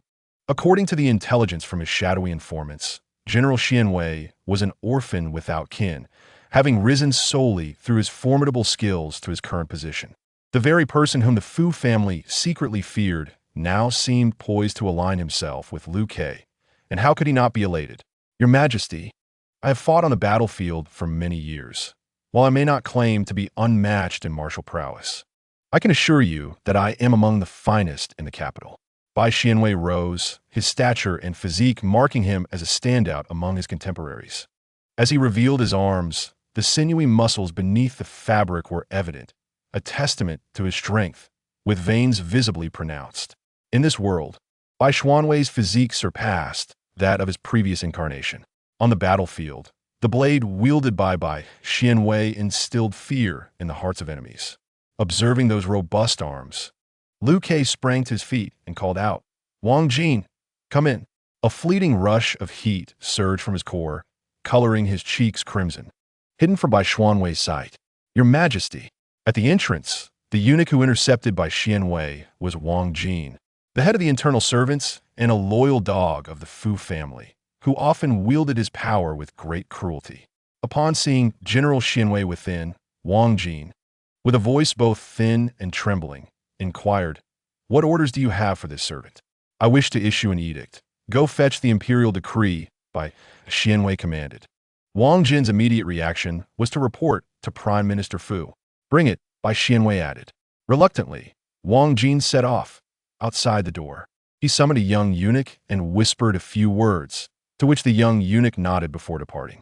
After retrieving the decree, Liu Ke initially intended to write it himself. But Bai Xianwei insisted that Wang Jin kneel and transcribe every word spoken by the young emperor without omission. Though aware of the content, it mattered not. It was inevitable he would learn it sooner or later. Wang Jin wrote reverently, his eyes widening as he progressed, nearly losing grip of the brush by the end. A mere glance from Bai Xianwei sent a shiver down the spine of the kneeling eunuch. An ethereal killing intent enveloped his neck, chilling him to the bone, and his mind cleared as he dared not utter a word, obediently continuing his writing. Once the edict was completed, Wang Jin felt utterly drained, cold sweat trickling down his forehead. If Prime Minister Fu were to discover this, it would spell disaster. Having accomplished the task, Bai Xianwei did not linger and exited the palace. The moment he stepped outside, a triumphant smile graced his face, his eyes brimming with determination. His strategist, perplexed, wondered why the general smiled so broadly after a brief encounter with the young emperor. In the borderlands, he had only seen the general's cruel smile, which signified impending doom for someone. Bai Xianwei chose not to elaborate. Upon closer observation of Liu Ke, he immediately discerned that the young emperor's soul was indeed that of Liu Cheng, although the specifics remained unclear. The existing clues suggested to Bai Xianwei that this was not a conspiracy. Therefore, he saw no reason to belittle himself. The young emperor had endured years of neglect within the palace. Bai Xianwei was determined to reclaim everything for him. Chapter 33. This emperor is a white shell with a dark filling what? A thunderous uproar erupted from the Fu family's front hall. Fu Jiapa kicked over a table, roaring, appointing Bai Xianwei as the Grand Tutor. Has he lost his senses? It must be noted that he had never requested a grand tutor to instruct the young emperor in the art of governance. He had merely called upon someone to teach him literacy. Now, Bai Xianwei was to become the young emperor's grand tutor, teaching him martial arts. And Fu Jiapa could hardly contain his fury. "Bring the carriage," he commanded, and the servants of the Fu family hurried to prepare it. As the coachman helped the master into the carriage and cracked the whip, oddly, the horses showed no response. The whip came down repeatedly, yet the horses remained stationary, only neighing in place. "What is going on?" Fu Jiapa impatiently inquired, lifting the curtain. The carriage driver wiped the sweat from his forehead and, maintaining a semblance of composure, responded to the head of the household that the horse was acting strangely today. He would swiftly procure another. Observant young stable hands promptly fetched several horses from a stable. During the exchange, the previously unruly horse unexpectedly raised its hoof and delivered a fierce kick to the driver while his attention wavered. The driver was sent sprawling to the ground. A throng of individuals rushed over to assist him, lifting him away while a different driver took his place. The carriage then set off towards the imperial palace. However, after rolling barely 10 meters, a thunderous crash resounded, causing Fu Jiapa to lurch backward, his head striking the wall of the carriage with considerable force. Pain erupted, stars dancing before his eyes. Astonishingly, both rear wheels of the carriage detached, the back end crashing to the ground while the front end tilted skyward. "Master!" Those lingering at the entrance of the Prime Minister's residence witnessed this spectacle and hurried to offer aid. Fu Jiapa, covered in dirt, was extricated from the carriage. He forcefully pushed away those who assisted him, cursing vehemently. "Who is responsible for this carriage? Get over here. Is Fu's household so destitute that we must endure such dilapidation?" In the ensuing chaos, a lavish carriage was procured, and they resumed their journey. Fu Jiapa had previously maintained a modest appearance for his carriage, aiming to project an image of integrity. Yet today that facade crumbled. Nevertheless, Fu Jiapa was too incensed to contemplate appearances. He was resolute in his intent to confront the young emperor and demand retribution. However, fate had other plans for him today. As they entered the bustling streets, cries echoed from ahead. "Master, a child has collapsed up front. Master, the horse refuses to move again. Master, the way ahead is blocked. We must take a detour." The carriage struggled along the most prosperous thoroughfare when suddenly it emitted a distressing, creaking sound, and Fu Jiapa sensed impending disaster. Before he could react, not just the two rear wheels but all four wheels simultaneously detached, rolling haphazardly in all directions. The carriage fell heavily to the ground, sending Fu Jiapa airborne before he crashed down once more. Gasping for breath, he was helped to his feet, unable to shake off the hands that supported him. His tailbone was fractured. Enduring the peculiar gazes of the townsfolk, Fu Jiapa was filled with suppressed rage, nearly suffocating from indignity. "Look, a spectacle indeed. Is that not Fu the Prime Minister?" Observing from a tavern, several young scions of officials caught sight of the unfolding debacle. One of them remarked with bewilderment, "Does the Fu family face some hardship? This carriage, which appeared decent, is of such poor quality that it pales in comparison to a humble straw hut." Alas! Fu Jiapa's ambitions to reach the palace were thwarted. Not only was he unable to go today, but he would also be confined to bed rest for the coming months. The decree appointing Bai Xianwei as the Grand Tutor was proclaimed in the court. Upon its announcement, a wave of astonishment swept through the assembly. This directly reveals that General Bai Xianwei intends to support the young emperor and assist him. Those who had aligned themselves with the Fu family turned pale, for to them, the young emperor's ascension seemed merely a formality. The throne was already a possession of the Fu family. Those who dared to oppose this imperial edict found their path obstructed by burly men. Upon raising their eyes, they recognized these as subordinates of Bai Xianwei, each robust enough to lift two frail scholars with a single hand. The officials, embarrassed, exchanged awkward smiles and quietly retreated. With others, he might have employed words to dissuade them, or even feigned a threat of death. Yet, before Bai Xianwei, he dared not. On the day of entry into the city, many officials had witnessed the chilling aura at the city gate, causing those with guilty consciences to awaken in fright that very night. If he were to threaten with his life, what if the other party truly wished for his demise? With the absence of Chancellor Fu, an unexpected effect ensued. No one stepped forward to lead the opposition. Bai Xianwei and the figure on the throne exchanged distant glances. "I accept the decree." Now that it was confirmed that the other party was Lu Qing, he would ensure that Lu Qing no longer suffered indignities, standing firmly behind him to signal to all that the young emperor had his protection. "Your Majesty, raise your hand a bit higher." In the palace that afternoon, the training ground were mostly deserted, save for two figures in the center. Liu Ke adjusted his breathing, lifting his sore arms once more to achieve the correct posture. The sunlight above was not harsh, yet his garments were already drenched. After laboring through a single movement for nearly an hour, Liu Ke pressed his lips together, refraining from uttering a single lament of pain or fatigue. However, the limits of his body were evident, and his arms began to slip down unconsciously. Bai Xianwei gently corrected Liu Ke's posture with his own hands. "Just hold on for another quarter of an hour," estimating they were nearing the limit. Bai Xianwei set a time frame for Liu Quebec. For the next 15 minutes, Bai Xianwei circled around Liu Ke, personally adjusting anything that was not executed correctly. If the soldiers trained by Bai Xianwei were to witness this, their jaws would surely drop in disbelief. Such meticulousness belonged to their great general. Liu Ke anticipated that this quarter of an hour would be arduous.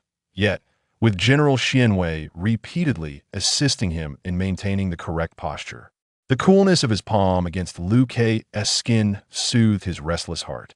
Upon completion, he surprisingly felt a pang of regret, wishing to draw a little closer.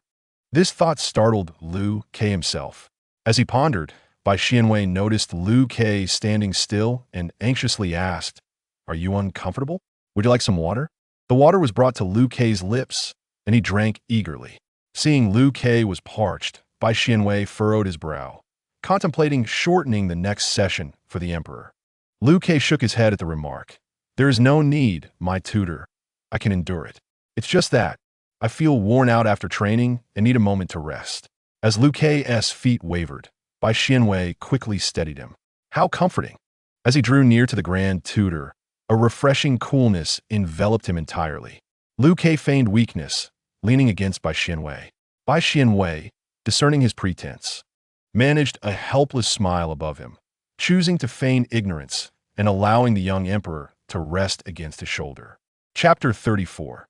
The emperor with a fair exterior and dark core. Every afternoon, Bai Xianwei would visit the martial arts training ground to instruct the young emperor in the art of combat.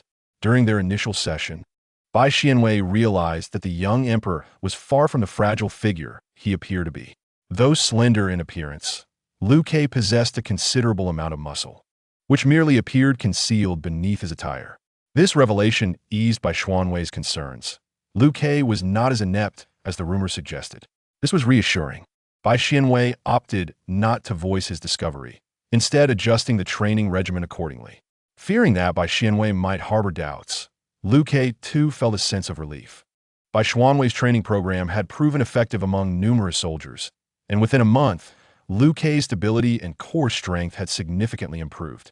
The eunuchs and palace maids tasked with closely following the young emperor also noted this transformation, often struggling to keep pace. The need for Bai Xianwei to clear the training area meant that Liu Kei experienced an unprecedented sense of clarity, free from the discomfort that had once clung to him. A smile began to grace his face more frequently. Your Majesty, should you tire, do take a moment to rest. A soft handkerchief pressed gently against his forehead, wiping away the beads of sweat. Liu Kei's face brightened instantly. Thank you, Grand Tutor. I feel splendid. The concern reflected in Bai Xianwei's gaze met Liu Kei's eyes, and he spoke gently. I cannot help but worry upon seeing your Majesty toil so hard. Grand Tutor, Liu Kei called softly, embracing Bai Xianwei and nestling into his embrace. Dear Minister, hold me close, and I shan't feel weary. Bai Xianwei's warm expression began to blur, his agreeing voice echoing as if from the heavens. Liu Kei awoke in his bed. It was but a dream. Genuine beads of sweat trickled from his brow, absorbed by the brocade quilt in an instant. Rubbing his eyes, the tenderness of General Xianwei's demeanor in the dream intensified his longing. He yearned for closeness with the man, wishing to capture all of Bai Xianwei's affections. Once he seized power, he would ensure that Bai Xianwei remained in the capital, binding this tenderness he had never before experienced to his side. Previously, Liu Kei had stealthily plotted to usurp power to fulfill the dying wish of an old palace maid who had once saved him. Now, he possessed that which he had desired. Awakening abruptly in the night left Liu Kei unable to find further rest. During the morning court session, he felt a heaviness in his head, but chose not to dwell on it. The early assembly had already begun to test the waters. A third-rank official, wearing a woeful expression as if he bore an immense grievance, was on the verge of declaring his intent to die for his cause. Your Majesty, you must, he cried, take action for the sake of my poor son. His voice was imbued with sorrow and indignation. He had been grievously assaulted by that scoundrel and lay in bed, unable to move. Liu Kei's tone bore a hint of perplexity. Who dared to commit such an act of violence in the bustling marketplace?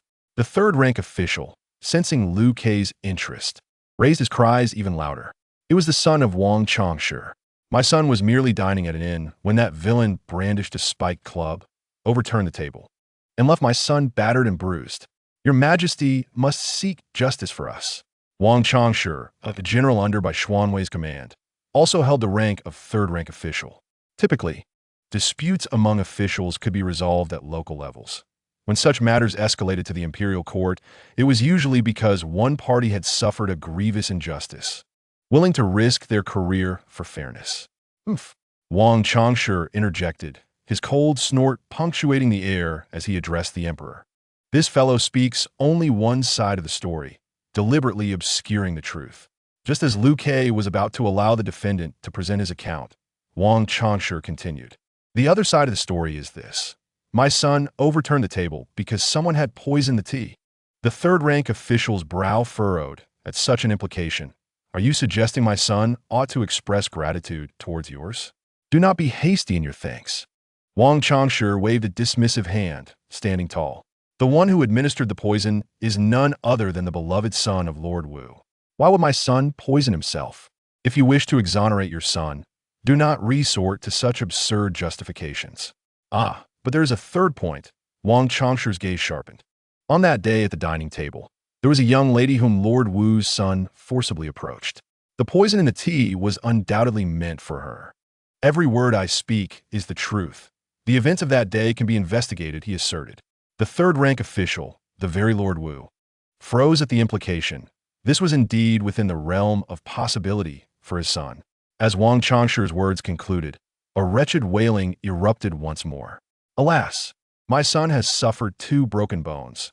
The physician has said he may never fully recover. The girl was a longtime friend of his son, and upon seeing her, he could not help but feel joy, inviting her to dine at the inn. In such a crowded place, who could discern the source of the poison? Oh, my poor son, reduced to such a state. This evasive narrative, coupled with the heart-rending cries, could bring tears to the eyes of any listener. Some contemplated stepping forward to offer assistance. Though they were aware of Lord Wu's son's character, the brutality of the assault was undeniable. Before anyone could intervene, Wang Changshi stood tall and impassioned. Do not rush, Lord Wu. I have yet to present my 4th point. He leisurely produced a booklet from his sleeve. Matters must be resolved at their root. I, too, found it hard to believe that the son of a dignified 3rd-rank official could commit such acts. To clear your son's name, I undertook a thorough investigation.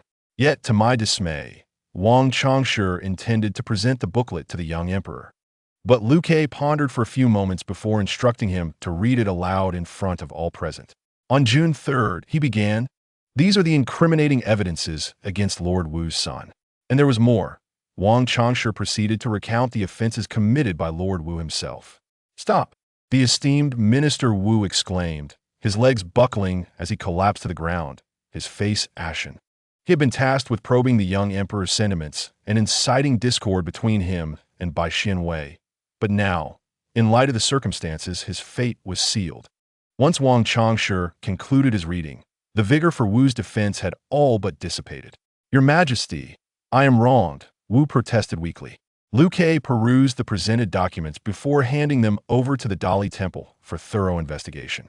"You have failed in your duties, causing disorder within the court. Today, I hereby dismiss you from your position. Further action will be taken once the Dali Temple concludes its inquiry."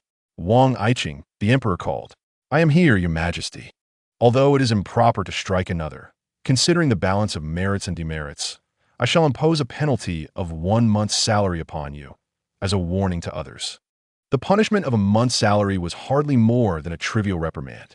Bai Xianwei, who had observed the proceedings, raised his hand, summoning 2 attendants who, under the gaze of the assembly, dragged Wu away. A hint of amusement flickered in Liu Ke's eyes. The Grand Tutor was acutely aware of his tenuous grip on the court and had come specifically to assist him. The morning court session drew to a close as Wu was taken away. After the session, unlike the usual camaraderie among officials, they hastily returned home. Chapter 35. This emperor is a white shell with a dark filling. Liu Ke was afflicted with a fever. Upon realizing his condition, he managed to lie down on his bed, closing his eyes with the last thought that he was indeed burning with fever. With each breath, the heat was oppressive. As he sank into the bed, Liu Ke felt as though he were enveloped in by Xuanwei's embrace, surrounded by an aura of safety. How warm it felt! In his drowsy state, he sensed by Xuanwei's hand caressing his cheek. It must be a dream. The gentle touch, as smooth as jade, rested on his forehead. In his dreams, he could interact with the Grand Tutor in such an intimate manner, as if they had always shared a close bond. Just as he was contemplating the cool sensation that would soon grace his skin, his mind began to clear. When he finally opened his eyes, fluttering his lashes, he discovered that the Grand Tutor was indeed before him. "Grand Tutor," Liu Ke murmured. Bai Xuanwei's expression was devoid of emotion. "You have a fever." "Ah." Liu Ke responded slowly, becoming aware of the warmth radiating around him, as if the cool hand on his forehead would soon melt away. Bai Xianwei pressed his hand against Liu Ke's forehead, hoping to lower his temperature, maintaining the contact for an extended period. Suddenly, the door behind him swung open. It was not a eunuch who entered, but a servant whom Liu Kei did not recognize, carrying a basin of ice. Bai Xianwei took a towel, carefully wrapping the ice, and placed it on Liu Kei's forehead, while also tucking 2 pieces under his arms. Once these tasks were completed, Bai Xianwei instructed, "Do not move. We must first reduce your temperature." "All right," Liu Kei weakly replied, his voice hoarse and unappealing, prompting him to fall silent despite his desire to speak further. Bai Xianwei turned to the servant and inquired, "How long until the imperial physician arrives?" "Approximately 15 minutes," came the response. Bai Xianwei possessed a profound understanding of medicine, yet he was not a professional physician and could not readily procure medicinal substances. Upon observing the young emperor's condition, which appeared not to be particularly grave, he deduced that it was likely a result of insufficient rest leading to a chill. Bai Xianwei rose again, instructing, "Your Majesty, please wait here for the imperial physician to arrive." Lukenadi in acknowledgement. As Bai Xianwei turned to exit, he remained oblivious to the lingering gaze of Liu Kei, who seemed on the verge of speaking, yet remained silent. The words "I wish for your company" lodged stubbornly in Liu Kei's throat, neither utterable nor swallowable. As he watched the figure of the esteemed tutor disappear from view without a trace of regret, the royal chef was astounded that the esteemed tutor, with whom he believed he had no connection, would venture into their culinary quarters.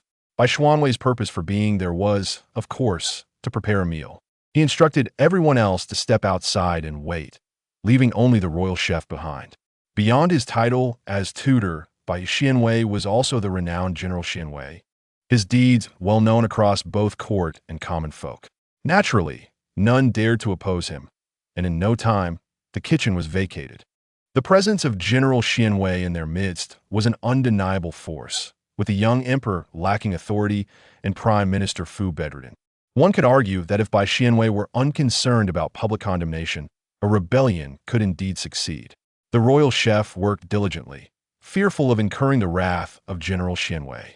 Upon hearing Bai Xianwei's intentions, he was taken aback. "What? You wish to cook?" he exclaimed in disbelief.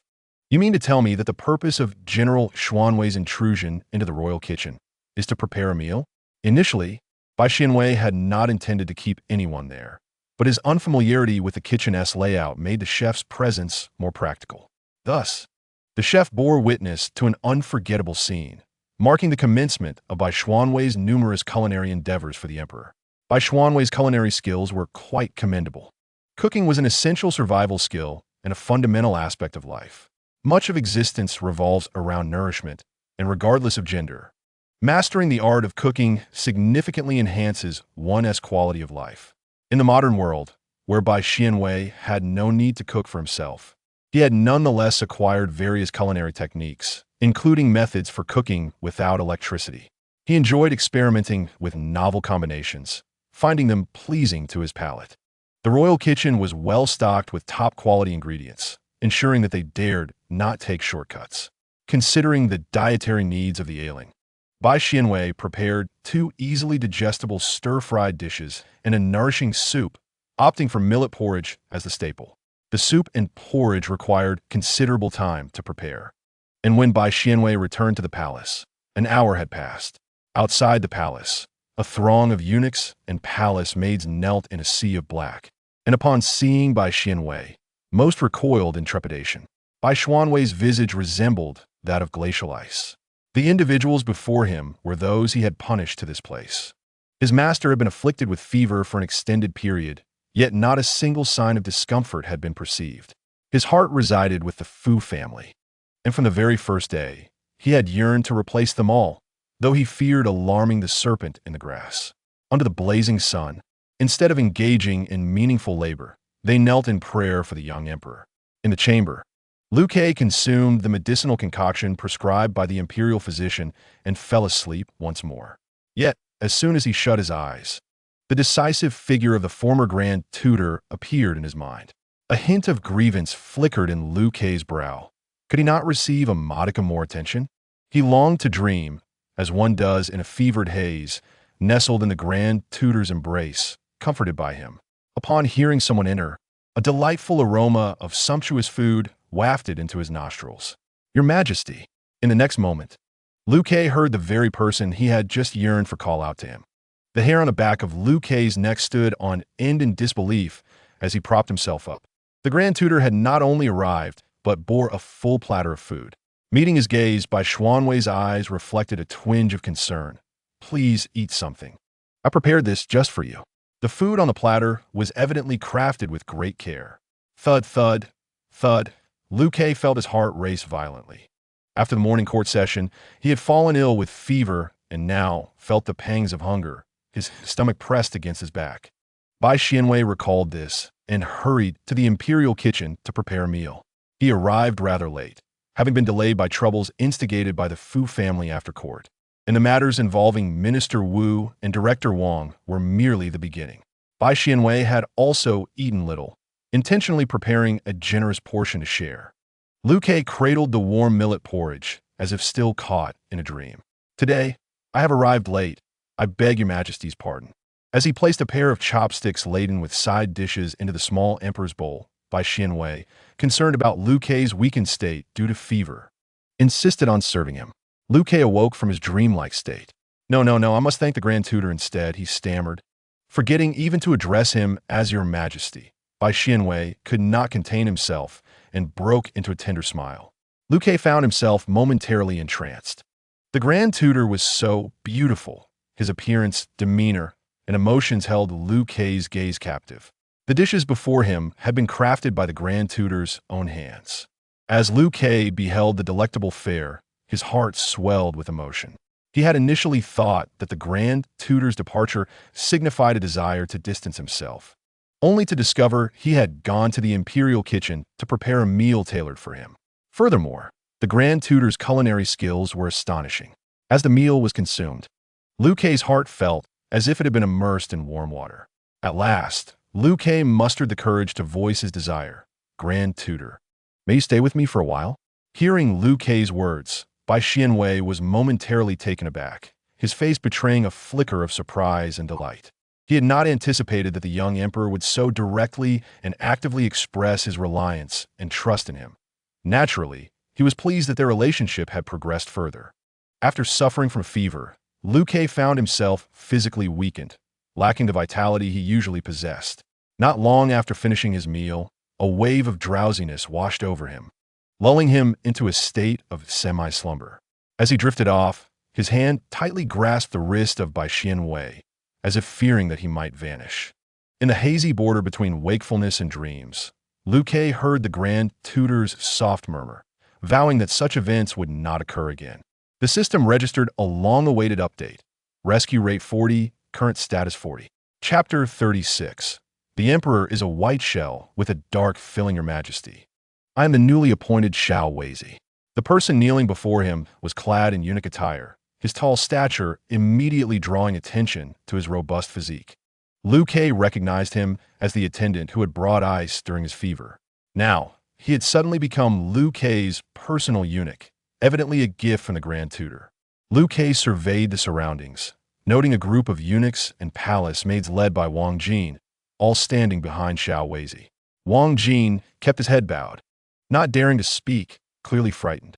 After failing to notice the emperor's fever in a timely manner, they had been punished. Forced to kneel from the morning of the first day until the following morning, with many unable to stand due to the pain in their knees. The psychological torment of kneeling was even more harrowing. Wang Jin constantly worried that General Xianwei might take severe action against him. Even though he was an ally of Chancellor Fu, he felt certain that the general would not care about such affiliations. Nor would Chancellor Fu intervene for a mere lowly eunuch. He had witnessed how those who had previously humiliated the emperor had vanished without a trace, which only intensified his fear of General Xianwei. Amidst his trepidation, he found himself cursing inwardly. This group of individuals, once bold enough to overstep their bounds, had now been reduced to silence, compliant and meek.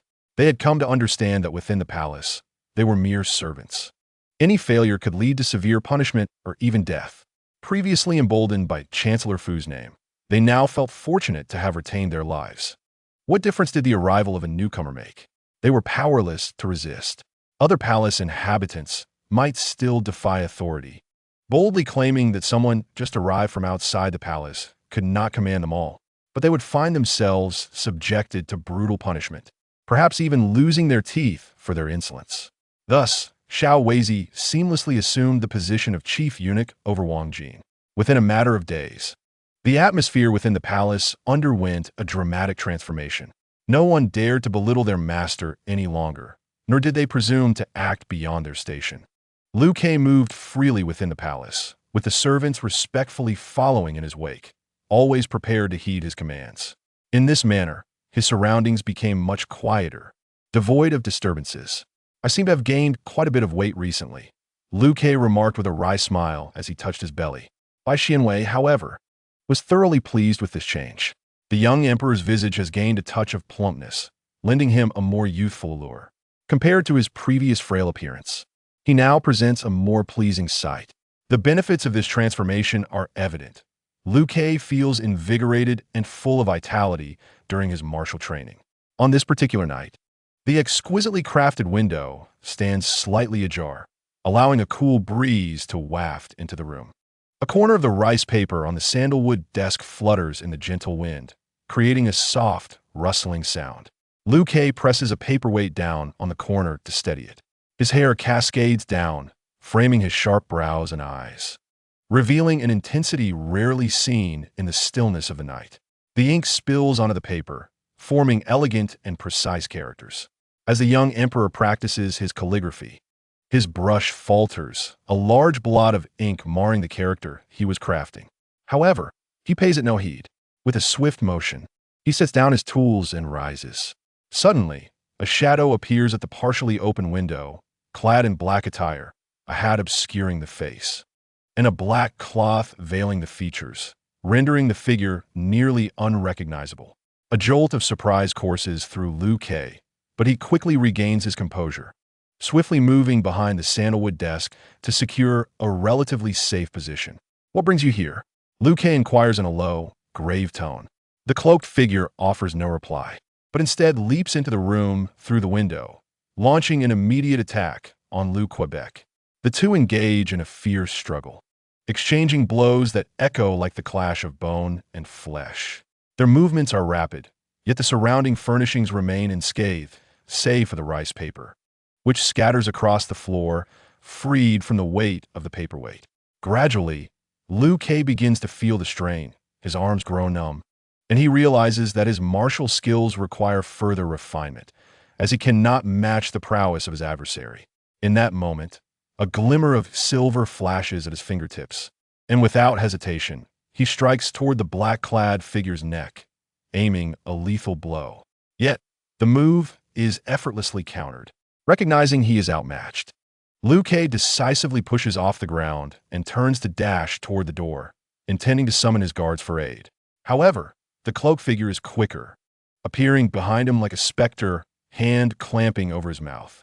"Hush, your majesty, it is I," the figure whispers softly in Liu Ke's ear. At the sound of those words, Liu Ke's taut body slackens, as if all strength had been siphoned away. His ears flush crimson, a tingling sensation spreading throughout him. Bai Xianwei, sensing Liu Ke's reaction, allows a subtle smile to grace his lips, chuckling softly. He gently lifts Liu Ke, carrying him from the doorway to his seat.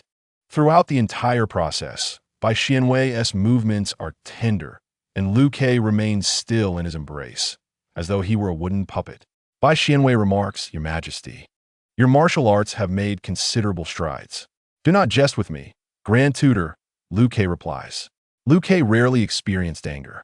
The Grand Tutor, dressed in a peculiar manner, intruded upon the palace in the dead of night, ostensibly to assess his recent martial accomplishments. However, that was not the case. When asked this question, Bai Xianwei replied with utmost seriousness. He deftly soothed the agitated Liu Ke, saying, "I have come to invite your majesty to venture out of the palace for some amusement. My time in the capital is limited, and I find myself devoid of any close companions.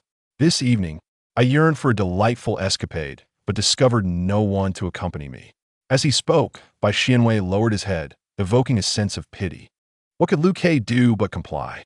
He refrained from further questioning Bai Xianwei's bizarre attire and nocturnal intrusion. Shrouded by the night, A modest horse-drawn carriage discreetly exited the palace. "Grand Tutor, where are we headed?" Liu Kei inquired, having never crossed the palace gates throughout his life. Although he resided in the most esteemed of places, his existence barely met the basic needs of life. Had it not been for an elderly palace maid, Liu Kei would not have survived the harsh winter. Bai Xianwei recalled Liu Kei's previous plight, a spark of anguish igniting within his heart. "We are bound for the bustling market of the capital." Liu Kei had often heard tales from the elderly maid about the wonders beyond the palace, yet he had never witnessed them himself. The lively sounds of the populace resonated from outside the carriage. Peeking through the curtain, Liu Kei beheld the vibrant market beyond the palace walls, teeming with people and exuding an extraordinary liveliness.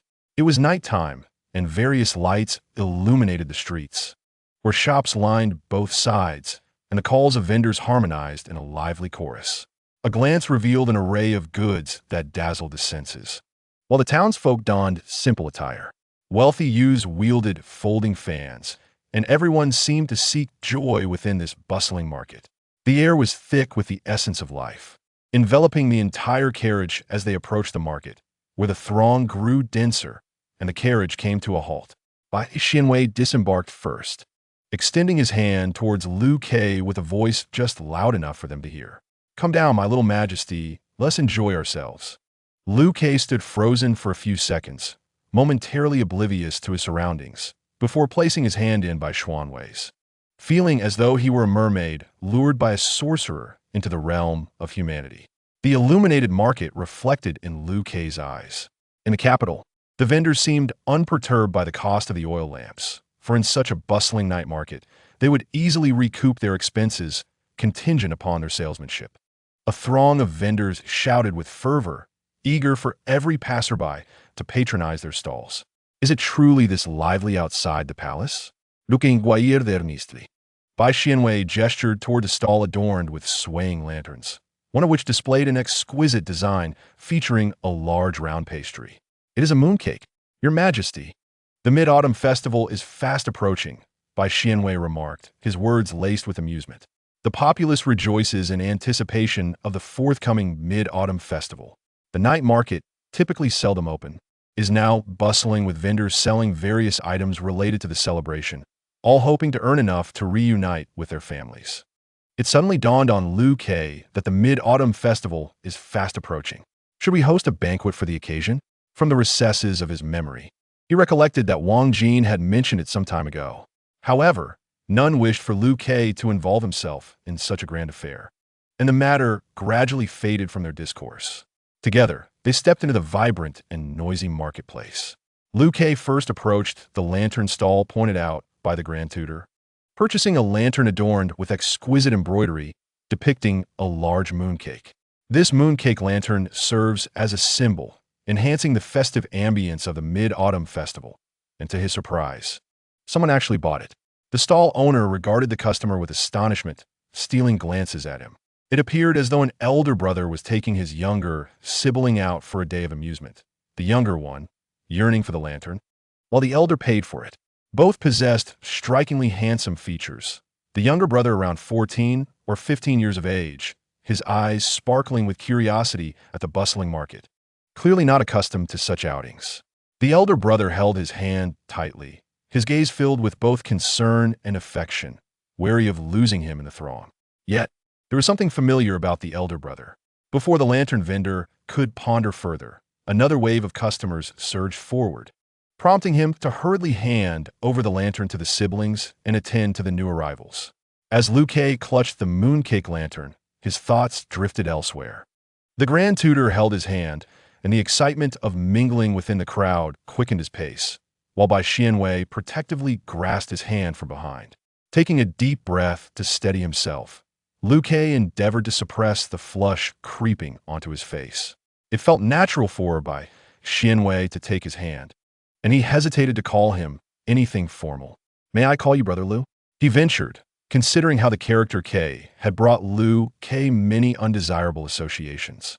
If possible, Bai Xianwei wished for Liu Kei to possess a name imbued with positive connotations. "Very well," Liu Kei responded, feeling a slight perspiration in his palm. "May I call you Wei Ge?" Bai Xianwei tightened his grip slightly, his voice deepening as he replied, "Of course." They walked hand in hand, and whenever they encountered a throng of people, Bai Xianwei would shield Lu Ke behind him. Lu Ke felt his heart flutter, as if gently nudged by something, a sensation both delightful and tingling. Meat-filled buns. Meat-filled buns. Juicy and crispy. Come and get your meat-filled buns. A vendor's hometown call broke through the cacophony, reaching their ears. Lu Ke, still in the throes of growth, realized he had grown quite hungry after wandering around. The delectable aroma of meat wafted toward him. "They sell meat-filled buns here?" Turning around, Bai Xianwei caught sight of Lu Ke gazing at him with eager eyes akin to a puppy's. Raising an eyebrow, he approached the meat-filled bun stall and ordered two, one for Lu Ke and one for himself. Freshly prepared meat sandwiches, succulent and juicy, with a crispy exterior and a tender interior, are filled with five-spice meat slow-cooked to perfection. Taking a bite in the dead of night brings immense satisfaction. Bai Xianwei's version even had coriander sprinkled on top. Lu Ke, who was enjoying it, was faultless in his manner, yet devoured it swiftly. Just a few steps away from the stall, he had already consumed more than half of the sandwich. As Lu Ke prepared to savor the final bite, a gentle tug brushed against his calf. Lowering his gaze, he found a little girl of about 4 or 5, staring up at his meat sandwich with wide, curious eyes. In the midst of Lu Ke's bewilderment, she touched her own cheek and then reached for the hem of his clothing.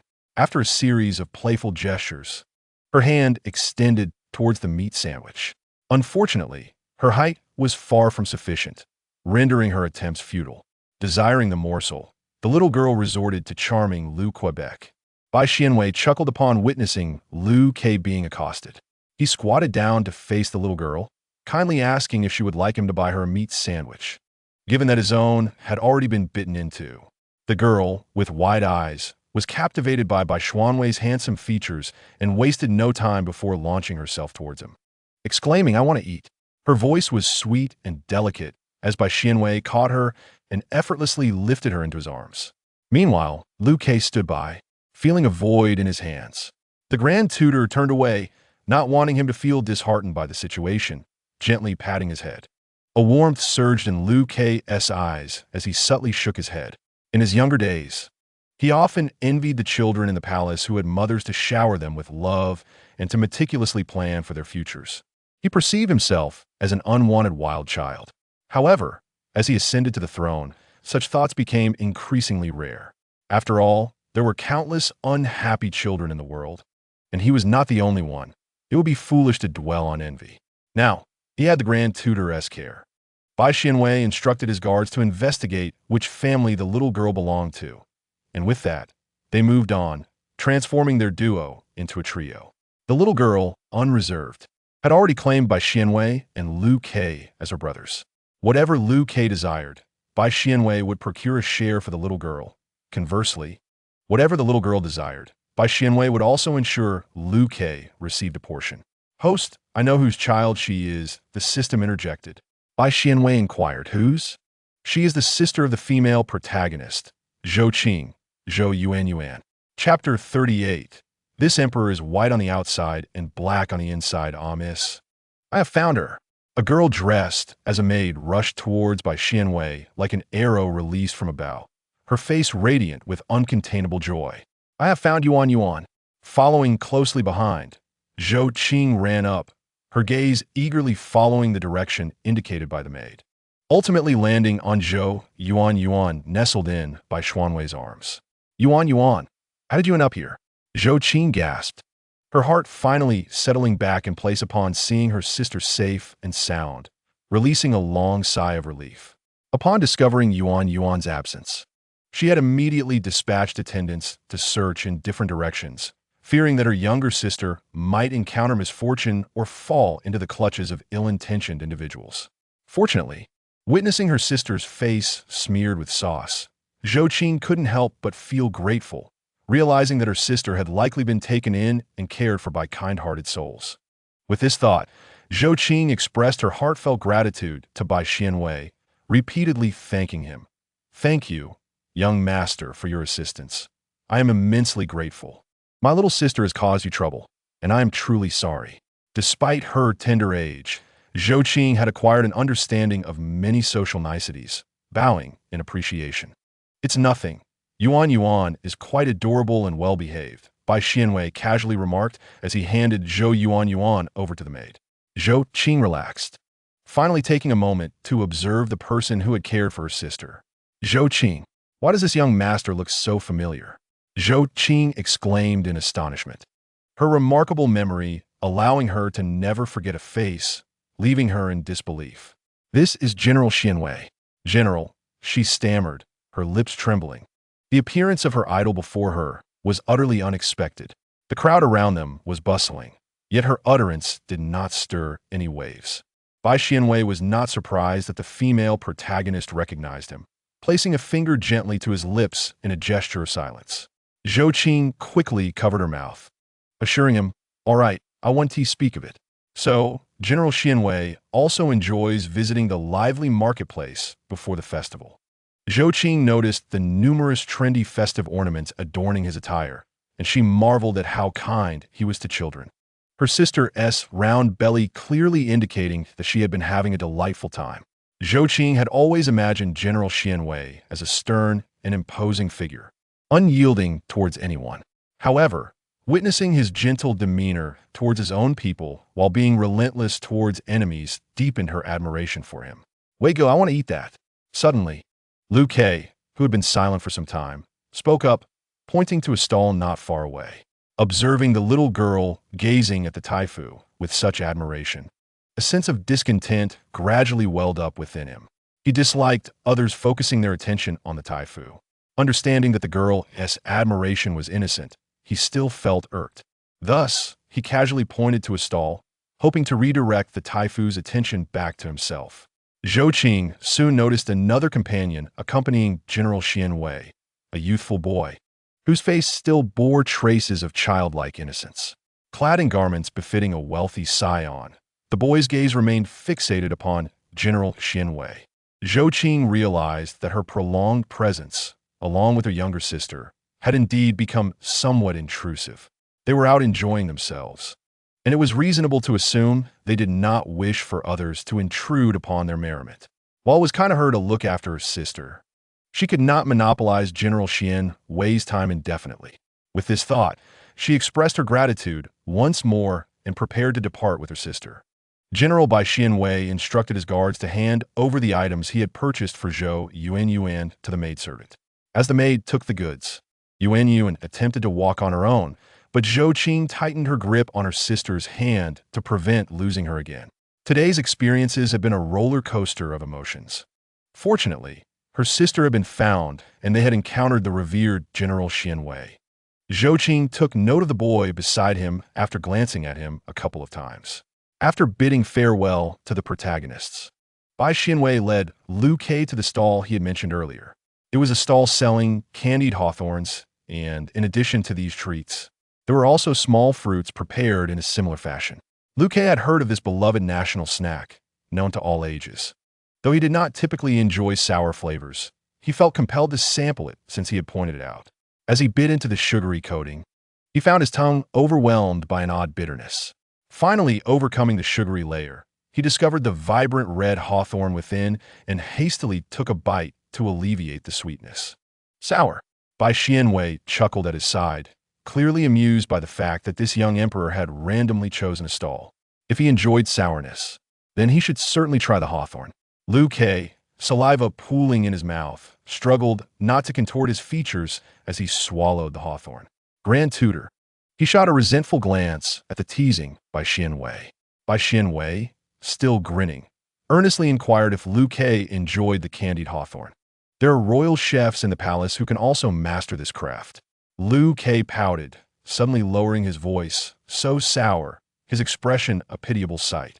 Bai Xianwei, having teased him enough, offered Liu Kei a piece of candied orange. The orange was a delightful blend of sweet and sour, its juices perfectly balancing the cloying sweetness of the coating. At that moment, Liu Kei comprehended why some favored this combination. In the bustling market, Bai Xianwei accompanied him to explore countless delights, many of which Liu Kei had only heard of or never encountered before.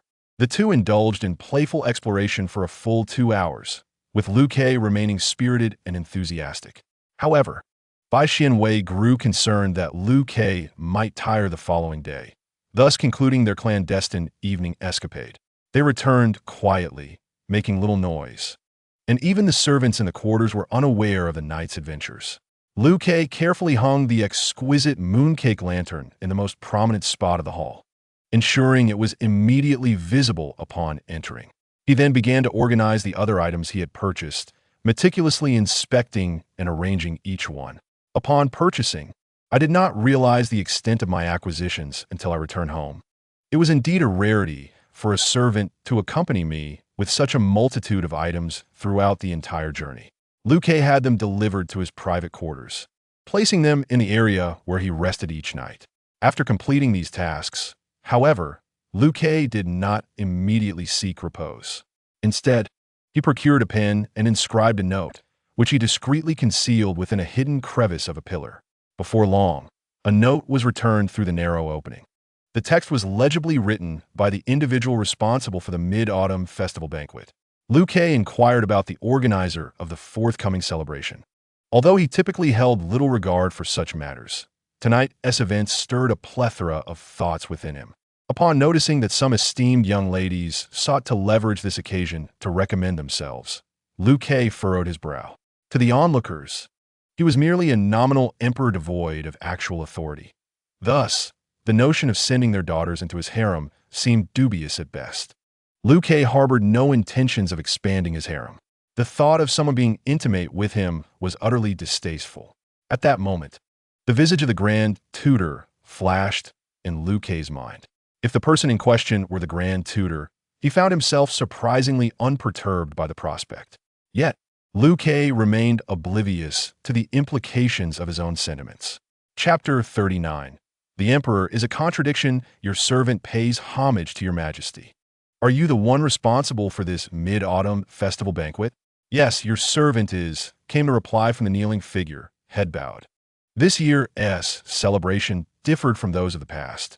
Certain individuals were reluctant to allow the young emperor to gain prominence during such a festive occasion. Yet none could bypass the emperor's authority in arranging it. Consequently, the Mid-Autumn Festival was intentionally overlooked. This thankless task with scant rewards was why he had been chosen for it. The emperor's summons implied an intervention in the banquet's proceedings, a presumption the organizer correctly deduced. Liu Ke began by inquiring about the current planning and related details of the festival, to which the organizer expressed uncertainty about whether to host a grand affair. To his surprise, the emperor commanded him to proceed with grandeur. As the Mid-Autumn Festival approached, numerous officials received word that the young emperor intended to host an elaborate banquet. The noble families quickly became bustling with activity. After all, attending a palace banquet required bringing family members, and such occasions allowed the wives and daughters of officials to showcase themselves, lest their husbands suffer embarrassment in the court. They adorned themselves with their finest jewelry. The banquet soon unfolded, with a steady stream of guests arriving at the palace gates, where the palace attendants welcomed them in groups to the banquet hall. The officials exchanged pleasantries along the way, while the ladies found rare opportunities to reunite with dear friends for conversation. Within the hall, an eastern screen was positioned, flanked by coxcomb flowers and edamame. The emperor occupied the main seat, with elegant seating placed alongside him, which was originally designated for the emperor's harem. However, as the young emperor had yet to take concubines, it became the domain of esteemed ministers. "Ah, it is Chancellor Fu," someone remarked. The chancellor finally made his entrance, having been rumored to be quite injured. Indeed, at that time, so many people witnessed the scene on the street, where a perfectly fine carriage suddenly fell apart. It was truly a tragic sight. In all my years, I have never encountered such a peculiar occurrence. The ministers huddled together, exchanging gossip, their gazes drawn to the protagonist, who had always commanded attention. Someone hesitantly remarked, "Isn't Chancellor Fu still unwell?" Indeed, observing the once dignified chancellor striving to maintain his composure, one could not overlook his limping gait. "My dear husband, allow me to support you," proposed the chancellor's wife, walking beside him. Swiftly, the chancellor evaded her grasp. nearly straining his back once more. "I do not require your assistance. I can walk unaided," he retorted, continuing to hobble forward. The chancellor's wife rolled her eyes in exasperation, choosing to converse with their son instead. The attendant leading the way dared not utter a word. Fu Jiapa was merely managing to endure the day. His injured tailbone throbbed painfully with the slightest touch, allowing him only to move with great difficulty. After lying in bed for so many days, he was consumed by anxiety, for he had observed by Xianwei rising to the position of Grand Tutor, entering and exiting the palace daily to engage with the young emperor. He could hardly believe there was no collusion between them. The young emperor was slowly slipping from his grasp, and his surveillance within the palace seemed to have diminished significantly. In a fit of urgency, Fu Jiapa nearly toppled from his bed. No, he had orchestrated plans upon his return, eliminating the third prince not for this outcome. He absolutely could not allow history to repeat itself. During his convalescence, he had sent several individuals to probe the relationship between the young emperor and Bai Xianwei, and as expected, the two had indeed formed an alliance. This mid-autumn banquet was imperative. He must attend, for a prolonged absence would diminish his presence in the court, failing to instill fear in those with nefarious intentions. The attendant ushered Chancellor Fu to a position beside the main seat, where the two prominent figures of the court, General Xianwei and Chancellor Fu himself, were to be seated next to the emperor. However, the attendant led him to the left seat, contrary to the customary honor of the right. Fu Jiapa's expression darkened. Yet, it was not the opportune moment to confront matters head-on. The young emperor had yet to arrive, and with a heavy heart, he took his seat.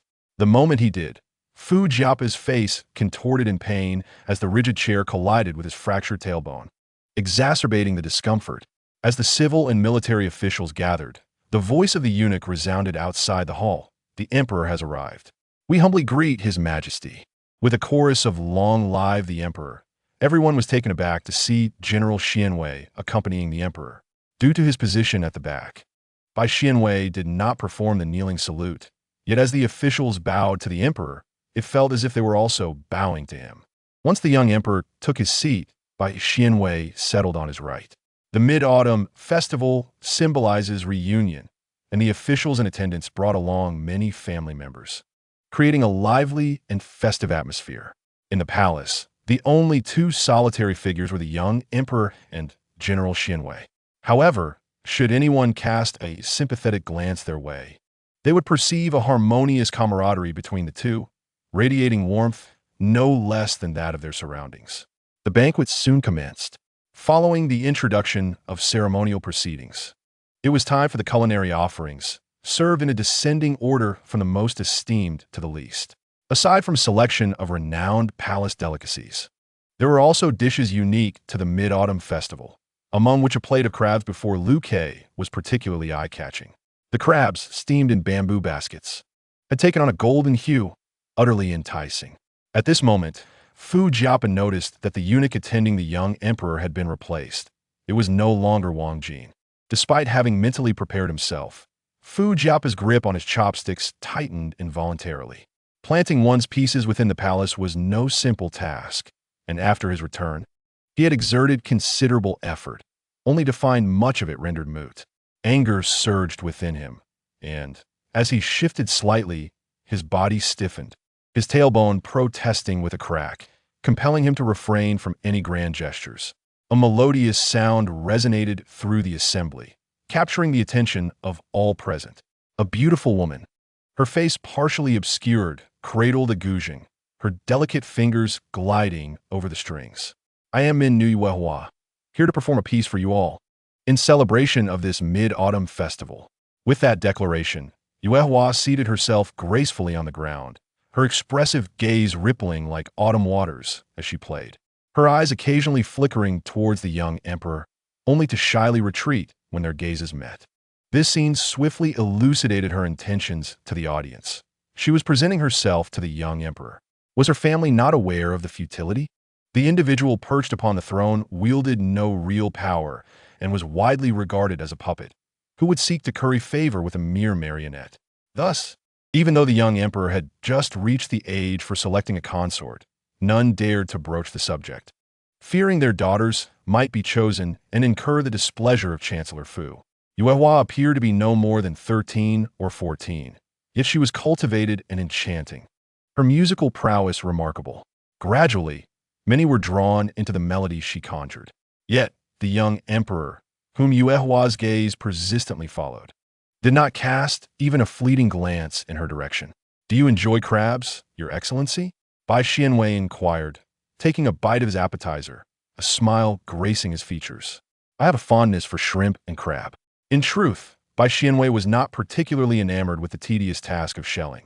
He loathed the effort required, and if no one was there to assist him, he would hardly touch the dish.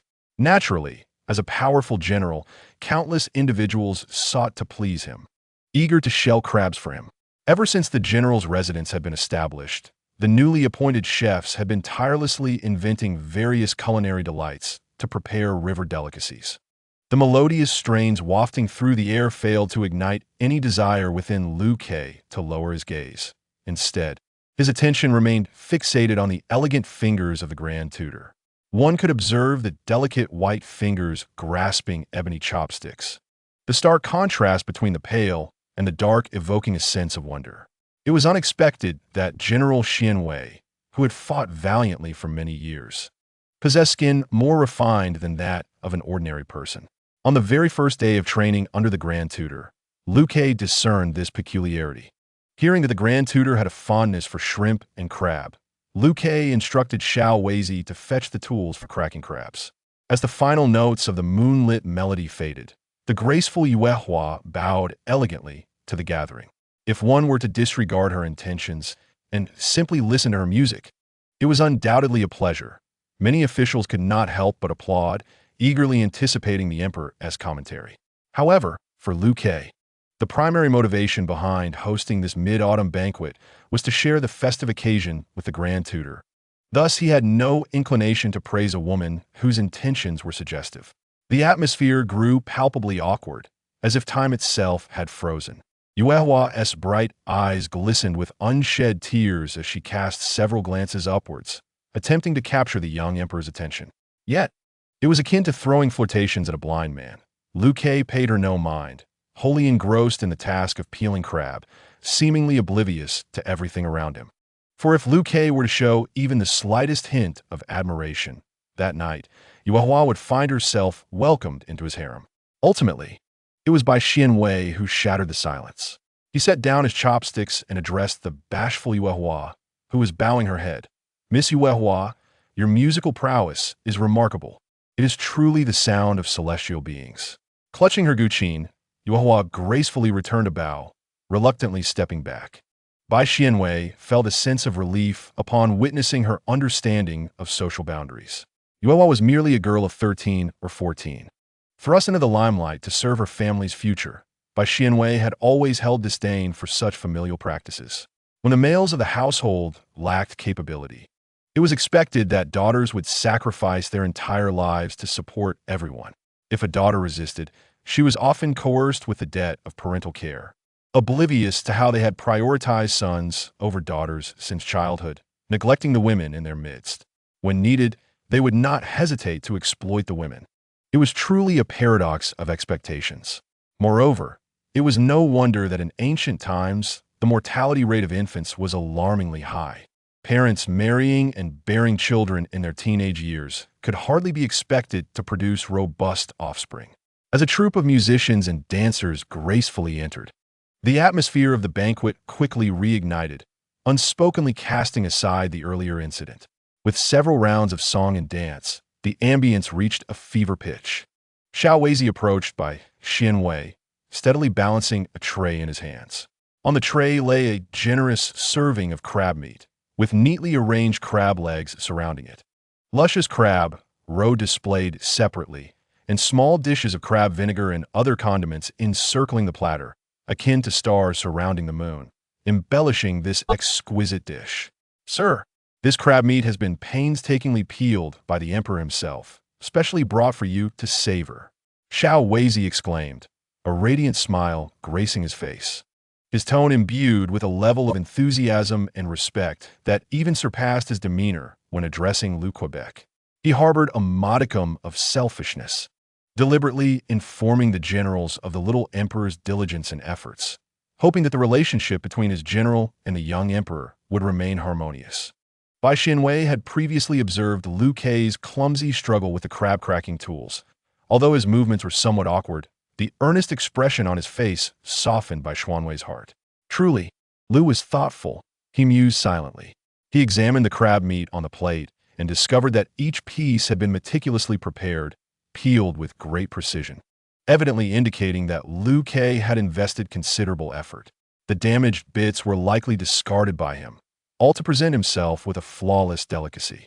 "Please convey my gratitude to His Majesty," Bai Xianwei said softly, his voice tinged with a subtle warmth. He picked up a piece of crab meat with chopsticks, dipped it in a touch of crab vinegar, and savored it. Instantly, an exquisite flavor unfurled in his mouth, leaving a lingering aftertaste. "I greatly enjoy this," Bai Xianwei remarked, his mood particularly buoyant at that moment. Upon receiving a message from Xiao Weizi, Liu Kei's spirits visibly lifted as he eagerly picked up a plate of river shrimp and began to peel them. Though there were servants designated for the task, Liu Kei believed that peeling them himself would convey his heartfelt sentiment. The two shared a harmonious rapport, yet caught the eyes of others unfavorably. Fu Jiapa remained sullen throughout the festivities, and even the chancellor's wife dared not speak to him during the joyous gathering, due to the system's influence altering certain world rules. All individuals in this realm perceived Bai Xianwei's existence as entirely reasonable. Upon his arrival, the original host was still quite young, and this character did not exist in the storyline. Thus, Bai Xianwei had no persona to maintain. Consequently, even in the memories of the reborn Fu Jiapa, who previously encountered Bai Xianwei, the rules adjustments led him to mistakenly believe that the former Bai Xianwei had never returned to the capital and had been engaged in battles abroad. He never anticipated that his efforts to summon Bai Xianwei in this life to consolidate his own power would inadvertently provide assistance to the little emperor. This could not stand. After careful consideration of past events, Fu Jiapa devised a plan. Upon coming to this realization, his expression shifted from gloomy to bright as he raised his cup in a toast to Liu Quebec. Liu Kei, taken aback, reciprocated casually and continued peeling shrimp. This exchange did not go unnoticed by the observant guests at the banquet. What could be the meaning behind Fu Chengxiang's actions? Was he attempting to curry favor with the young emperor? Regardless of the speculations swirling below, Bai Xianwei furrowed his brow slightly. Something unusual was afoot, and Fu Jiapa seemed to be harboring ulterior motives. As the moon ascended to the treetops, the highlight of the mid-autumn banquet approached.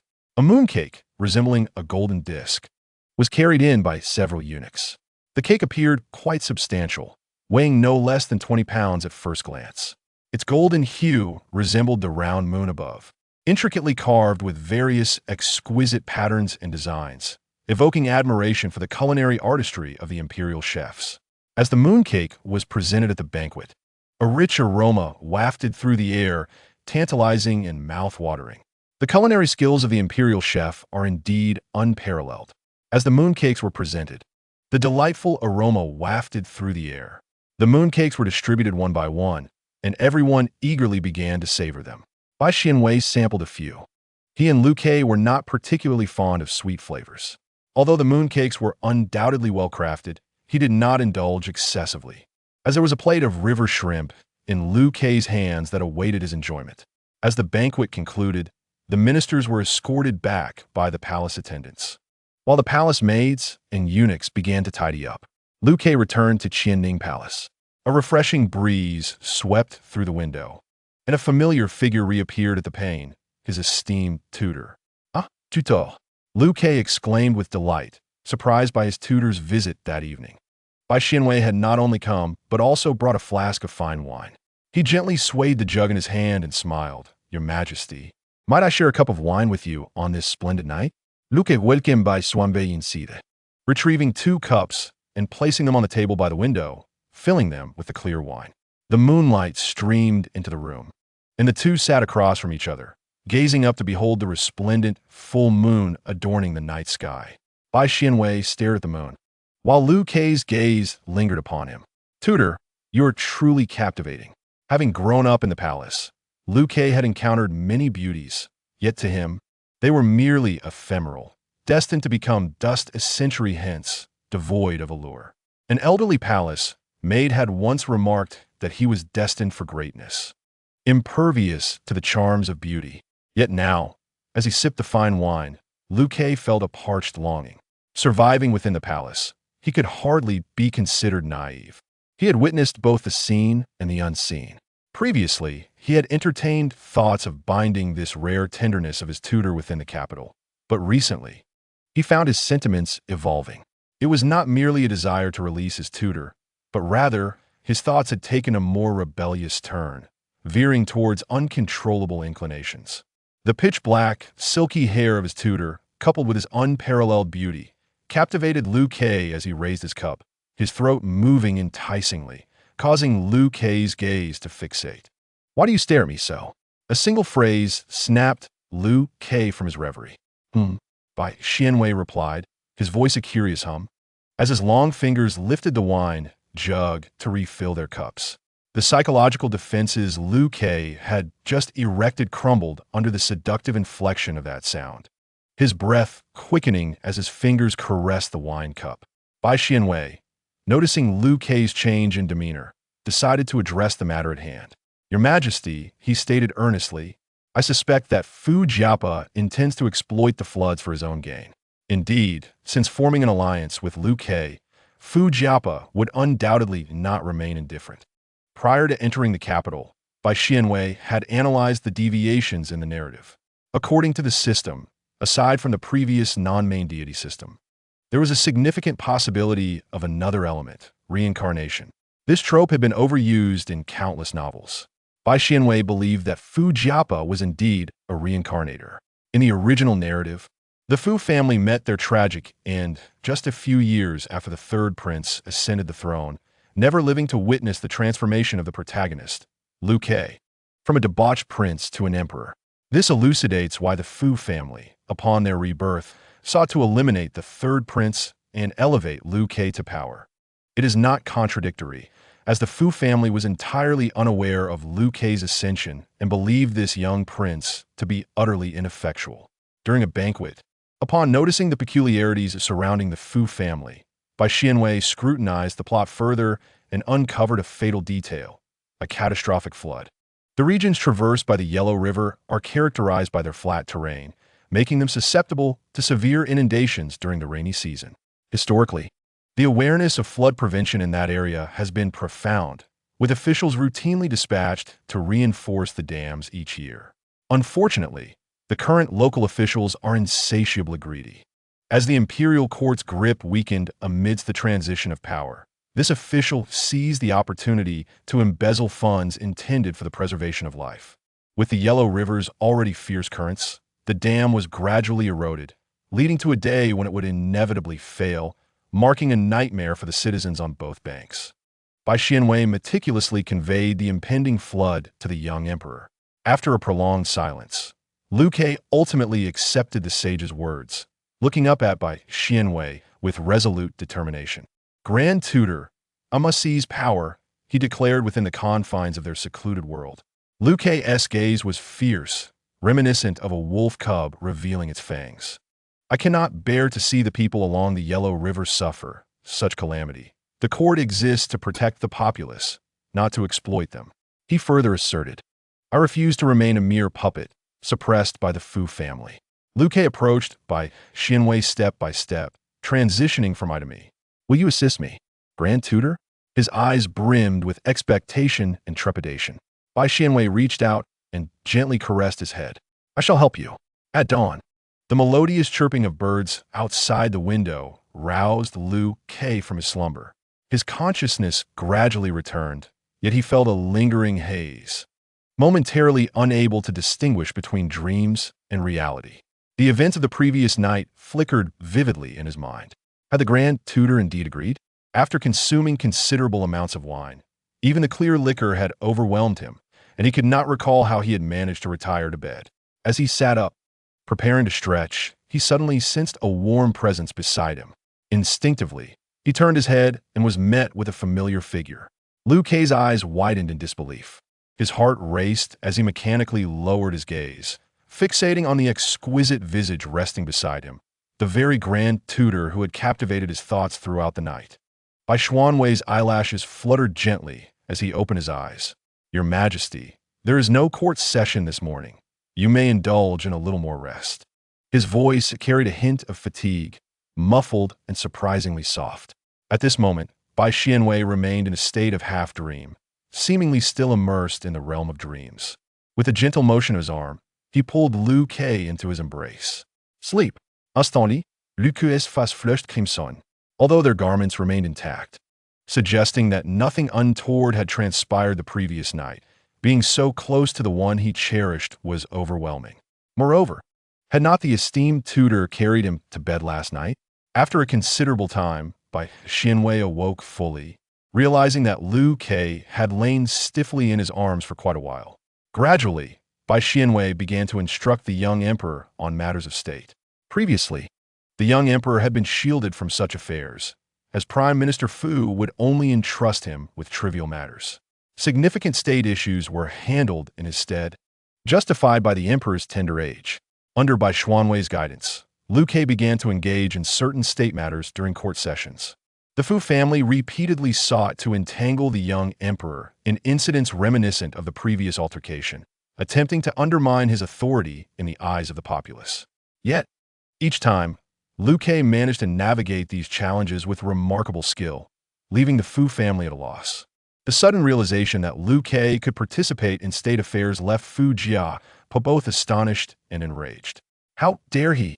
Upon returning to his residence, Fu Jia erupted in fury, veins pulsating on his forehead. An inept emperor, merely a puppet I have placed on the throne, a worthless being incapable of even writing. The surrounding servants, hearing such audacious remarks, fell to their knees, trembling in fear. Fu Jia, belatedly aware of his surroundings, harbored a murderous intent towards these servants. It was imperative to arrange matters swiftly. Chapter 42. This emperor is a shell of white with a dark filling, just as Bai Xuanwei had surmised. Fu Jia indeed harbored designs on the impending flood.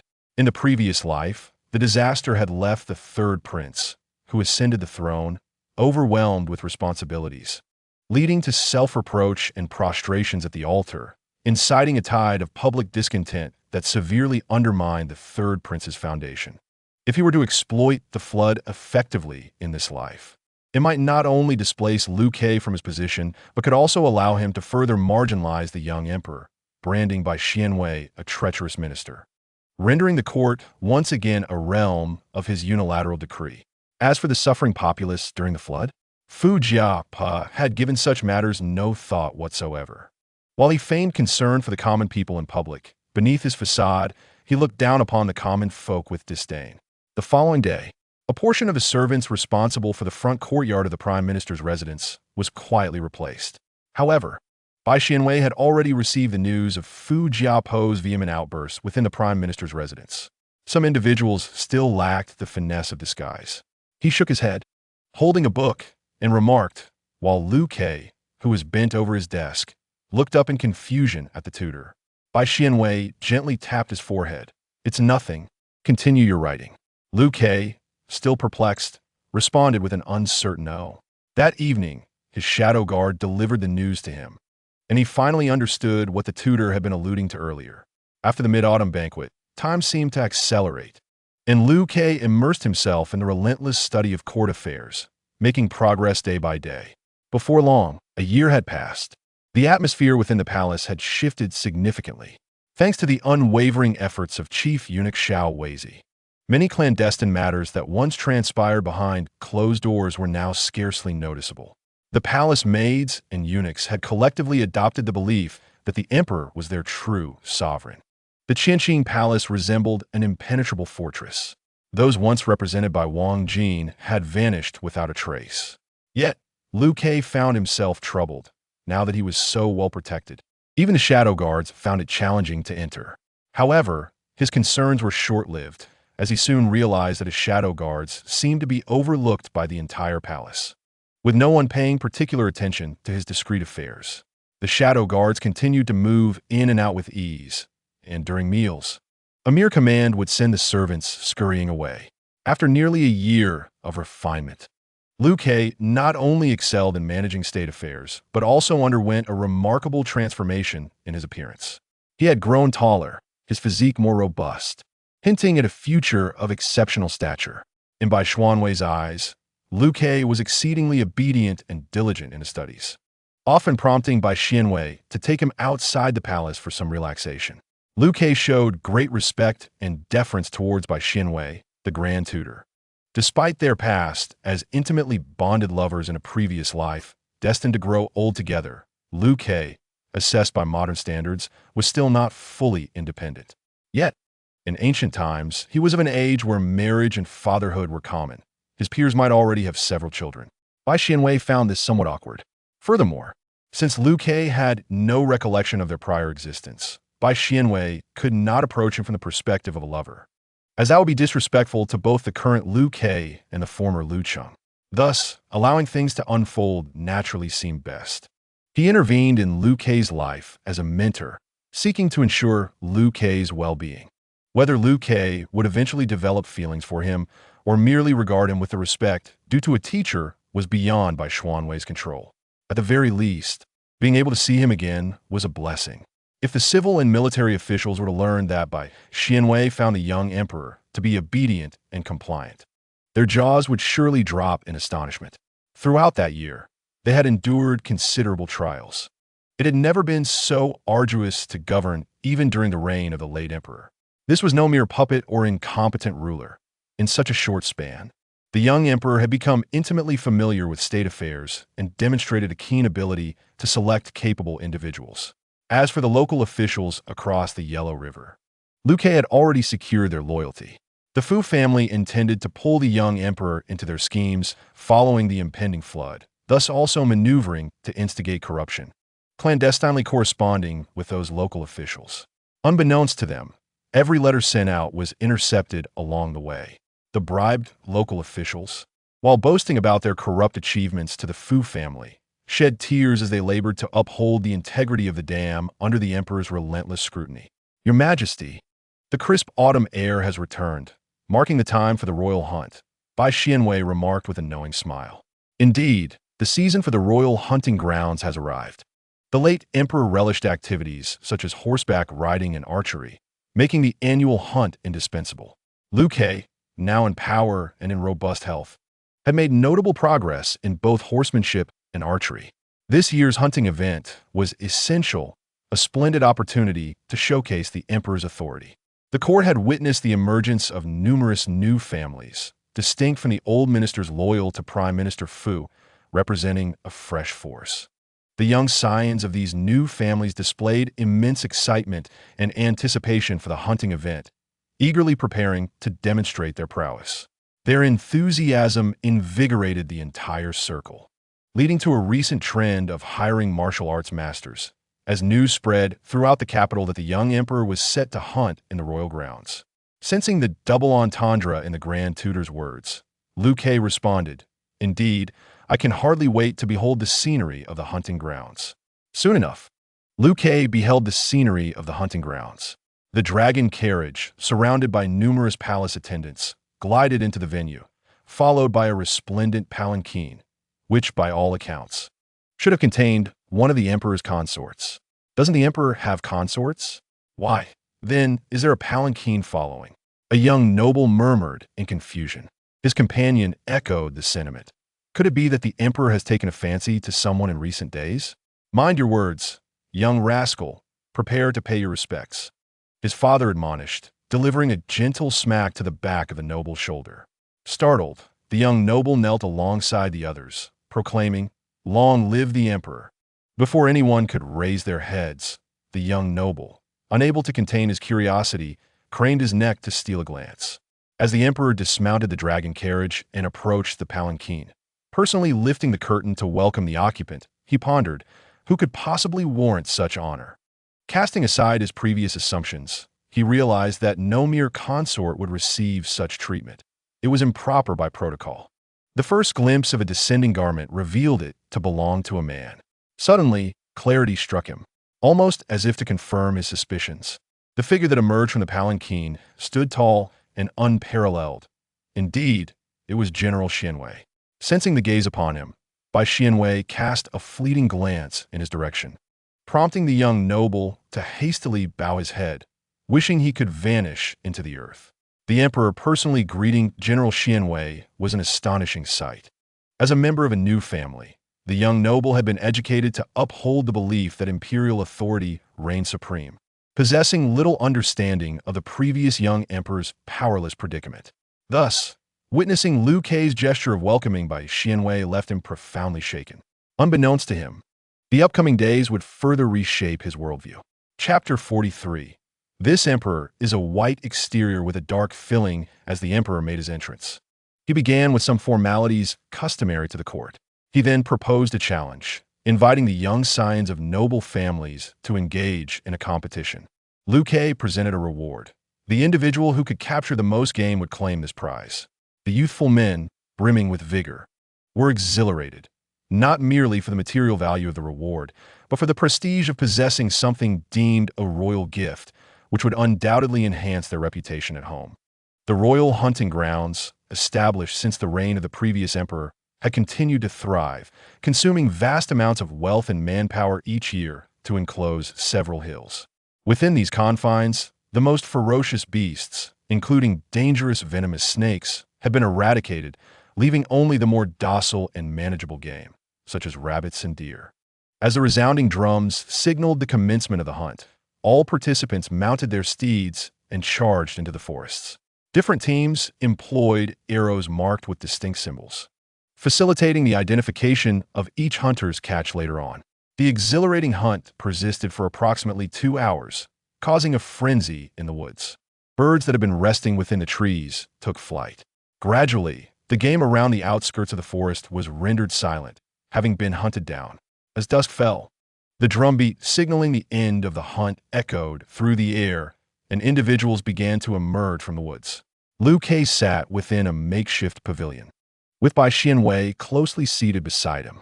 Observant members of the noble families noticed that, just moments before, Bai Xianwei had received a green object from the emperor's hand and consumed it.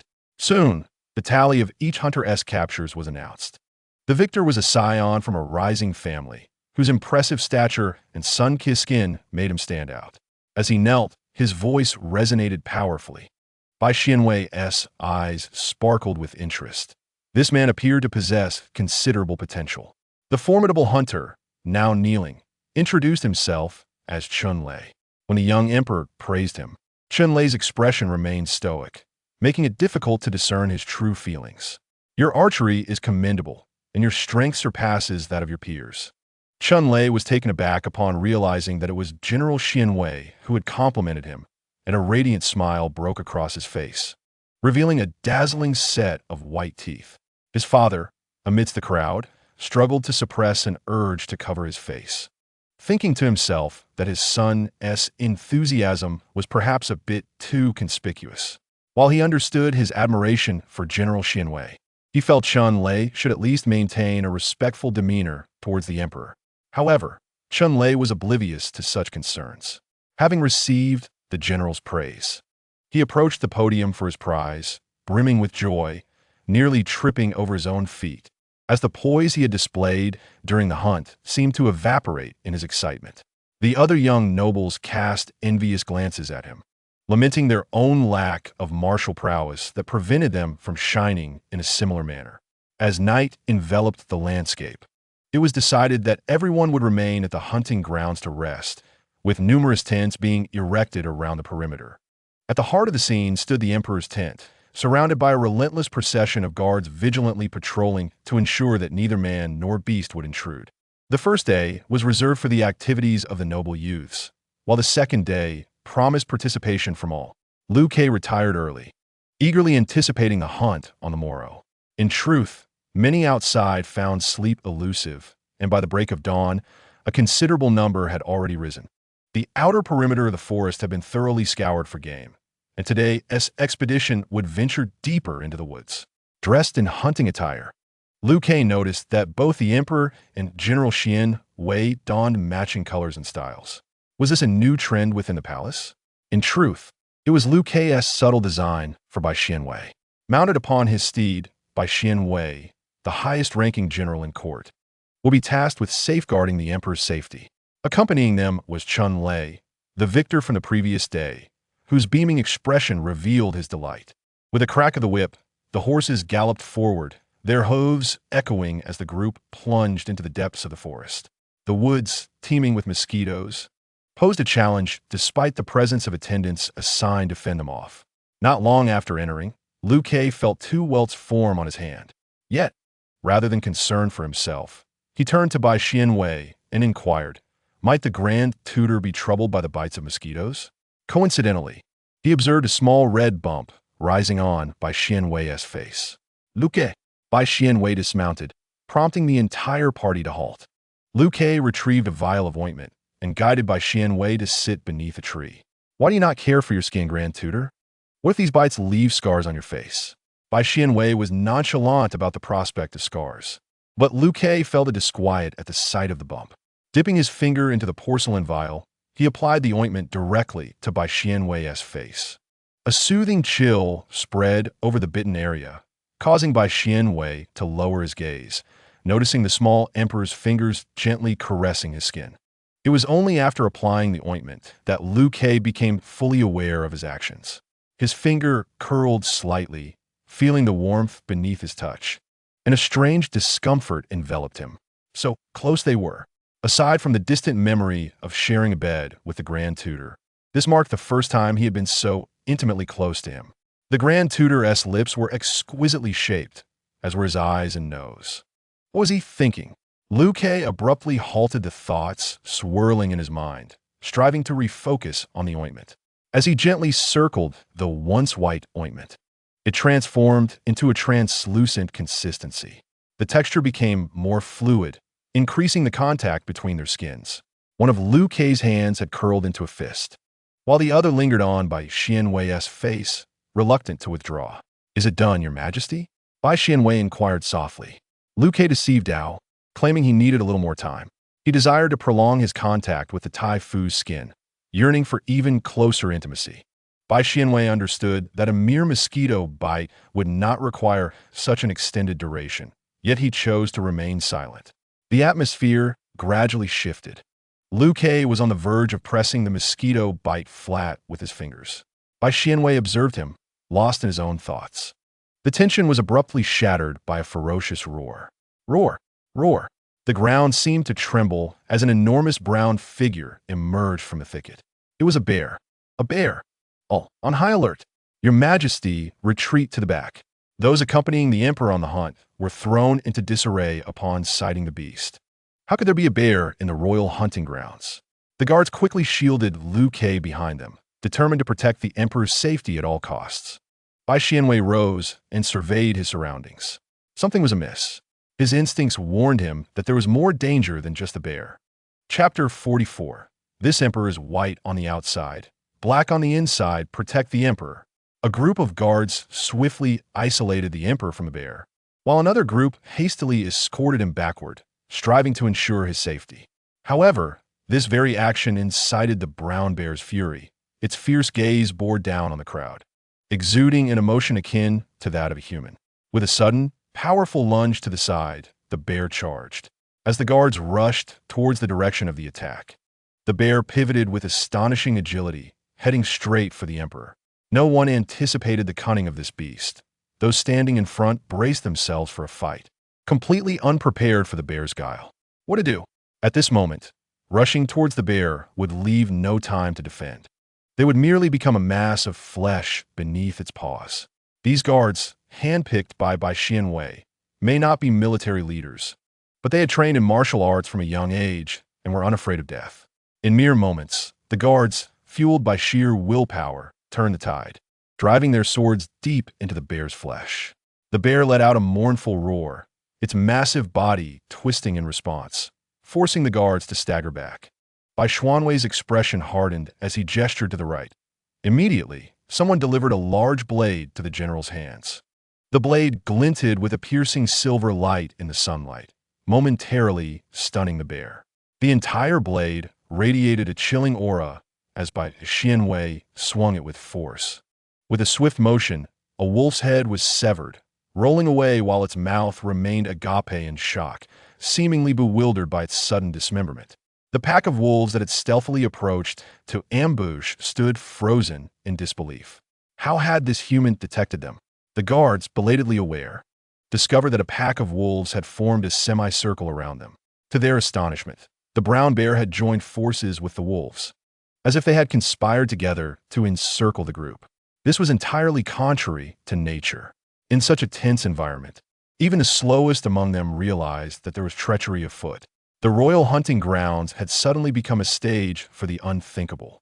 Upon witnessing Xianwei effortlessly sever the head of a wolf, a flicker of fear crossed the bear's eyes, leaving it hesitant to advance. The wolves behind began to emit low howls. Their numbers quickly dispelled any lingering fear. The blood of the fallen wolf acted as a catalyst, igniting a terrifying green glow in their eyes. Xianwei took the initiative. When faced with beasts, one must be wilder than they are, never allowing the momentum to falter. Liu Kai was no less formidable, drawing an arrow from his back and shooting it fiercely at a wolf's head. Another wolf fell lifeless. Both the general and the emperor had joined the fray, and the guards, no longer holding back, unleashed their ultimate skills, charging into battle. The cacophony of roars filled the air. Xianwei dispatched one wolf with each strike, while Liu Kai felled another with each arrow, visibly diminishing the pack. Yet, from somewhere unknown, another wave of wolves emerged. This new pack was distinct from the previous one. They appeared ravenous, their fur bristling, drawn in by the scent of blood. The alpha wolf, upon witnessing the chaos, became particularly exhilarated, howling for the hungry wolves to surge forward. Some even tore chunks of flesh from the carcasses of their fallen brethren. Xianwei's expression grew grave. The emergence of a famished pack in the forest left no doubt as to its orchestrator. Prior to the hunt, they had anticipated that the Fu family would strike here, given the remoteness of the mountains, where many matters could be more easily executed. Along the way, they had sensed something amiss, but had unwittingly walked into a trap. Originally, the chancellor and the general were meant to remain by the emperor's side for protection. But the Fu family had cleverly feigned a resurgence of an old ailment to avoid accompanying them. They had heightened their vigilance today. Clearly, however, the Fu family harbored a deep-seated animosity towards them, as evidenced by the 2 waves of wolves that had been unleashed, not something easily concealed. A discerning investigator could uncover the truth. This was a ploy to ensure they remained trapped here. Xianwei even suspected there were further contingencies in play. As the ravenous wolves surged forward, guards began to sustain injuries, some severely incapacitated, retreating to the back to await rescue. In the very first moments of encountering the brown bear, someone must have signaled for help, yet why had no reinforcements arrived? It was likely that those on the other side of the camp were also detained. These wild beasts could not harm Xianwei. The carcasses of wolves around him piled high like a mountain. Gradually, fewer wolves dared to leap toward him. A glimmer of fear emerging even in the eyes of these irrational creatures. Xianwei wielded a great sword, resembling a deity of slaughter, his garments stained with the blood of wolves, rendering them unrecognizable. Ultimately, the first brown bear to appear met its demise beneath Xianwei's blade. Suddenly, a piercing sound sliced through the air. From the dense foliage, an iron-tipped arrow, steeped in poison, hurtled towards Liu Kai's vitals. The arrowhead gleamed ominously, cloaked in darkness. Xianwei turned his head, his black hair billowing in the air, and, amidst the astonished gasps of onlookers, propelled himself to an astonishing height, cleaving the poisoned arrow in twain with his bloodied sword. The jarring clash of metal echoed, as the arrow was split in half. With a swift motion, he caught the falling shaft and hurled the severed tip back into the leaves with the same velocity it had arrived. A scream pierced the air as a figure tumbled from the tree in a grotesque manner, convulsing twice before succumbing to death. To their shock, enemies had lain in ambush among the branches. Realizing their cover was blown, the assailants swiftly drew their bows and aimed at Xianwei and his companions. Desperate to claim any lives they could, Bai Xianwei brandished his sword with ferocity, deflecting the arrows that clanged against the blade. "Withdraw," he commanded, recognizing the impossibility of capturing the foes in the trees immediately. They had to retreat to prevent further casualties.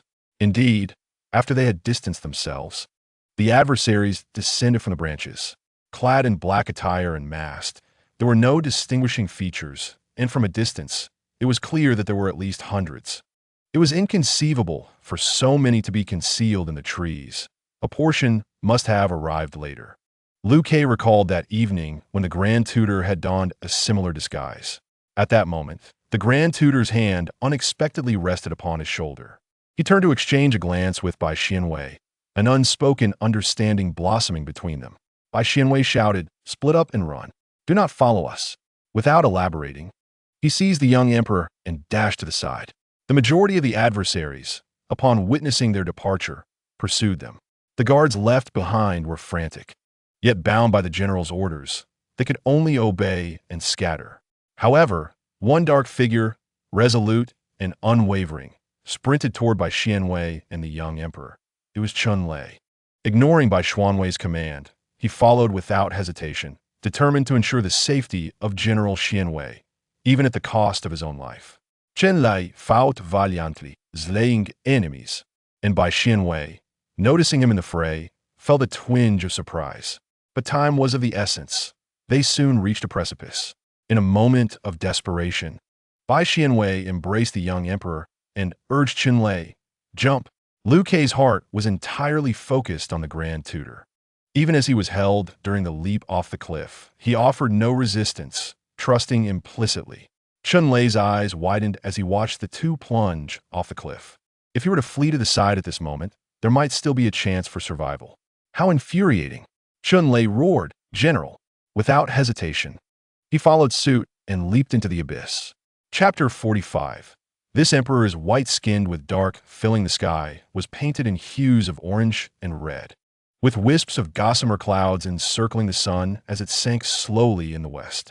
This scene, as picturesque as a painting, became even more unforgettable when viewed from the depths of the narrow valley. The stream flowed gently, lapping against the pebbles on the shore, producing a melodious sound. A refreshing fragrance permeated the entire valley. On a larger stone, several half-dry, half-wet garments lay scattered. It appeared that this valley bore the traces of human presence. "Wega, I found plenty of food," Liu Ke returned, shaking his head, his arms cradling an assortment of fruits and wild vegetables, a youthful exuberance shining through. He entered the cave and, with a sense of pride, presented his findings to Bai Xianwei. "Aloo, you are wonderful." Bai Xianwei couldn't help but smile, affectionately ruffling his hair. After entering this valley, Liu Ke seemed to shed the weight of his imperial identity, freely expressing his fondness for Bai Xianwei. Over the past year, Liu Ke had excelled in many ways, and Bai Xianwei was pleasantly surprised by Liu Ke's innocent displays of affection. As the sun dipped lower, the cave grew dim. "Luke sat beside Bai Xianwei. Wega, do you know there's a river below?" he asked curiously while peeling the fruits. After jumping off the cliff and experiencing an endless sensation of falling, he had contemplated many things. When confronted with one's limits, one truly reflects upon their life. His greatest regret was not expressing his feelings to Bai Xianwei. Throughout his life, he had endured the scorn of many and had also occupied the most esteemed position in the world. Yet there was a sentiment he dared not voice, a thought that haunted him in the night. Bai Xianwei addressed Liu Ke's curiosity. "Indeed, the upcoming hunt at Fujiapo will undoubtedly be initiated. I have already dispatched people to scour the entire hunting grounds. Below this cliff lies a great river, and the cliff face is adorned with many soft branches, making the descent relatively safe." His certainty stemmed from the narrative, where the protagonist had previously jumped off this cliff, narrowly escaping a crisis unscathed. The enemies had consistently set their sights on them. He instructed the guards to split up, swiftly escorting the injured ones back for treatment. While he and the young emperor leapt from the cliff, they had meticulously scouted. Even if unexpected events arose during their descent, Bai Xianwei was confident that he could resolve them with the energy of the system. What he did not anticipate was that Chun-Lei would risk his life to protect them. Once they hit the water, Bai Xianwei effortlessly dragged the two to shore.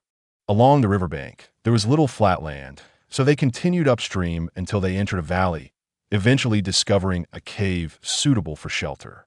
Their clothes, already soaked in blood, had also been wet by the river, prompting them to strip off and wash their garments, laying them out on the stones to dry under the thankfully warm sun. Now, both were clad only in their undergarments, which were somewhat thin but dried quickly in the breeze. Thus, Bai Xianwei's upper body was exposed, showcasing his well-defined abdominal muscles, a physique honed by years of training, perfect enough to evoke gasps of admiration. This sight stirred a mix of desire and hesitation in Liu Ke, who dared not look too long. Upon stealing a glance, he found his heart racing uncontrollably. Liu Ke offered a peeled fruit to Bai Xianwei. Is it delicious? Indeed, it is. A gentle smile graced Liu Ke's lips as he gradually leaned toward Bai Xianwei, pressing against his arm and taking his hand. Your hands are so cold. Bai Xianwei's long fingers radiated a chill, and Liu Ke endeavored to warm them by enclosing them within his own palms. The fingers were distinctly knuckled, the skin delicate, with clean and rounded nails. It required immense willpower for Liu Ke to divert his gaze from his rather inappropriate thoughts. The sunset hours passed swiftly. The sun ceased to radiate warmth, and the lingering heat dissipated. Bai Xianwei, accustomed to feeling cold, was now entirely chilled. My feet are freezing, he murmured, curling his toes. Without thinking, Liu Ke blurted out, I can warm them for you. Both paused momentarily, taken aback. Bai Xianwei recalled past winter escapades, where he would mischievously place his cold feet against a man's abdomen, playfully coaxing warmth from him. Liu Ke's immediate reaction was a fear that his mentor would despise him. Okay, I didn't mean to. Liu Ke instinctively apologized, only to realize halfway through what Bai Xianwei had actually said. Bai Xianwei's gaze was filled with contemplation, and he composed himself, smiling as if he had not uttered something scandalous. Didn't you say you would warm them for me? As Bai Xianwei's icy feet met Liu Ke's abdomen, he bowed his head, his expression inscrutable. Your feet are quite adorable, he remarked, gently stroking Bai Xianwei's instep, lost in the moment. If anyone else were to hear, they would be shocked, but if you ever feel cold again, I would gladly warm them. Indeed, it would be shocking. Chun-Lei, having toiled to carry a large bundle of firewood back, was stunned into silence upon hearing such words. Due to the significant temperature difference between day and night, he had gathered ample firewood to stave off the cold at night. He worked tirelessly, hoping to earn a word of praise from General Xianwei upon his return. However, upon entering the cave, he was met with the sight of General Xianwei pressing his bare feet against the emperor's abdomen for warmth. Even with his deep admiration for General Xianwei, Chun-Lei could not help but gawk in disbelief at this scene, especially upon hearing the emperor address General Wei Ge.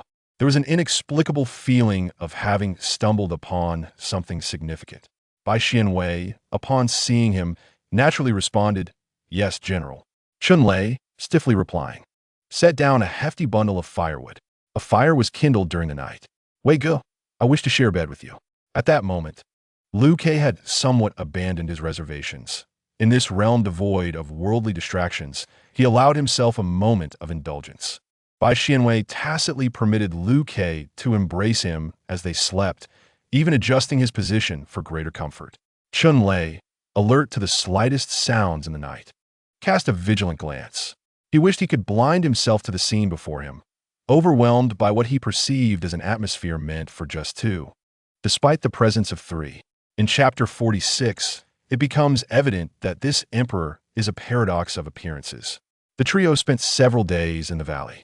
Initially, Chun-Lei was occasionally anxious, fearing that no one would come to seek them, concerned that the emperor and the general might face unforeseen troubles if they returned late.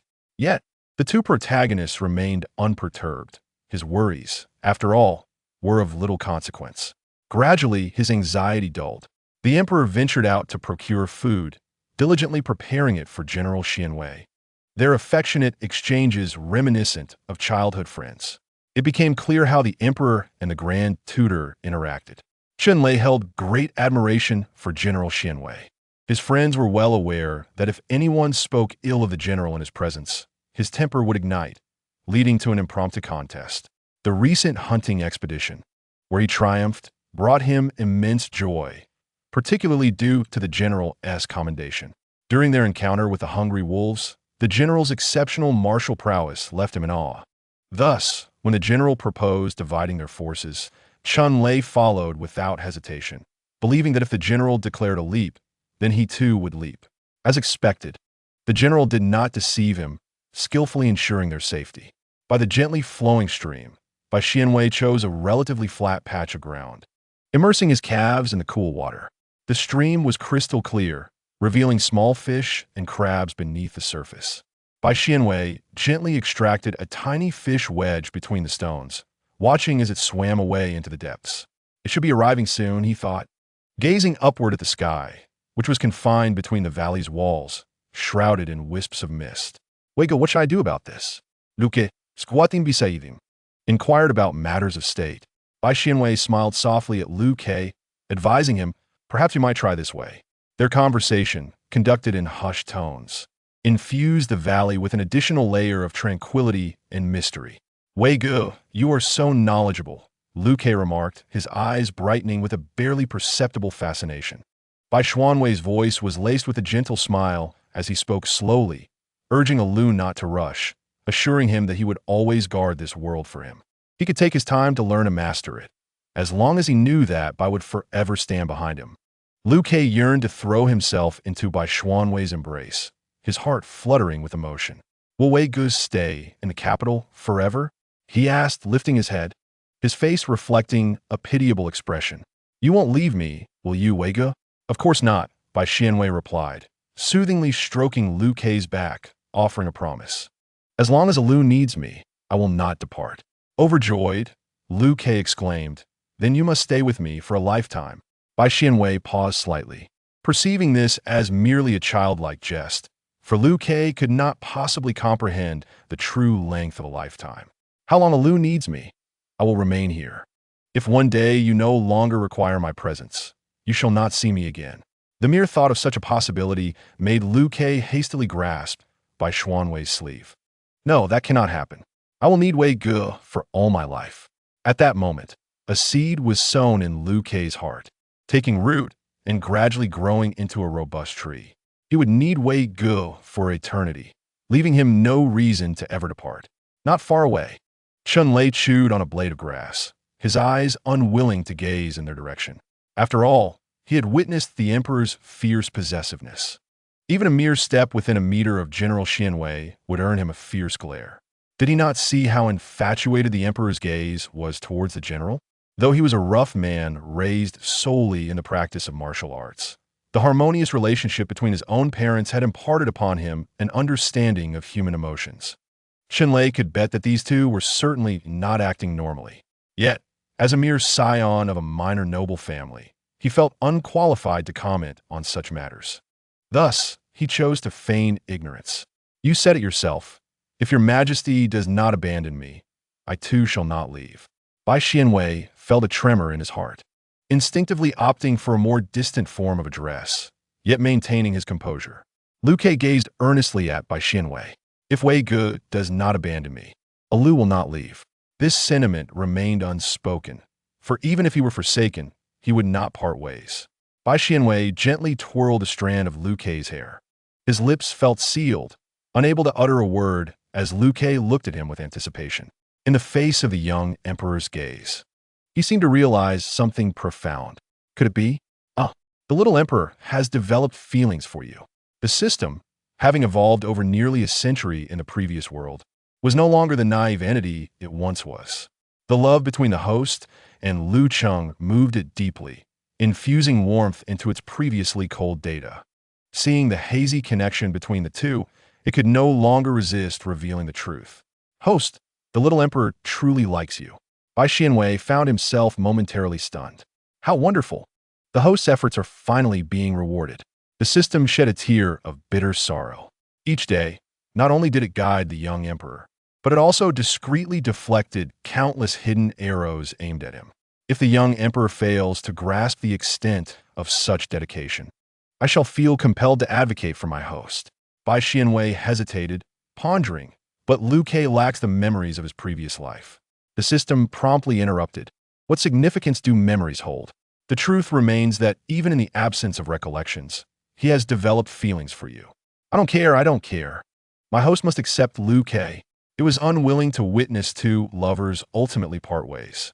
When together with Liu Ke, the host's emotional fluctuations had been considerable, and he had shown a remarkable depth of humanity. That alone was sufficient. Haha, Bai Xianwei chuckled softly. He never anticipated that he would find the system more insightful than himself at this moment. Indeed, what did it matter that Liu Ke lacked memories from the last century? In this world, they were given a fresh start, and their mutual affection remained intact.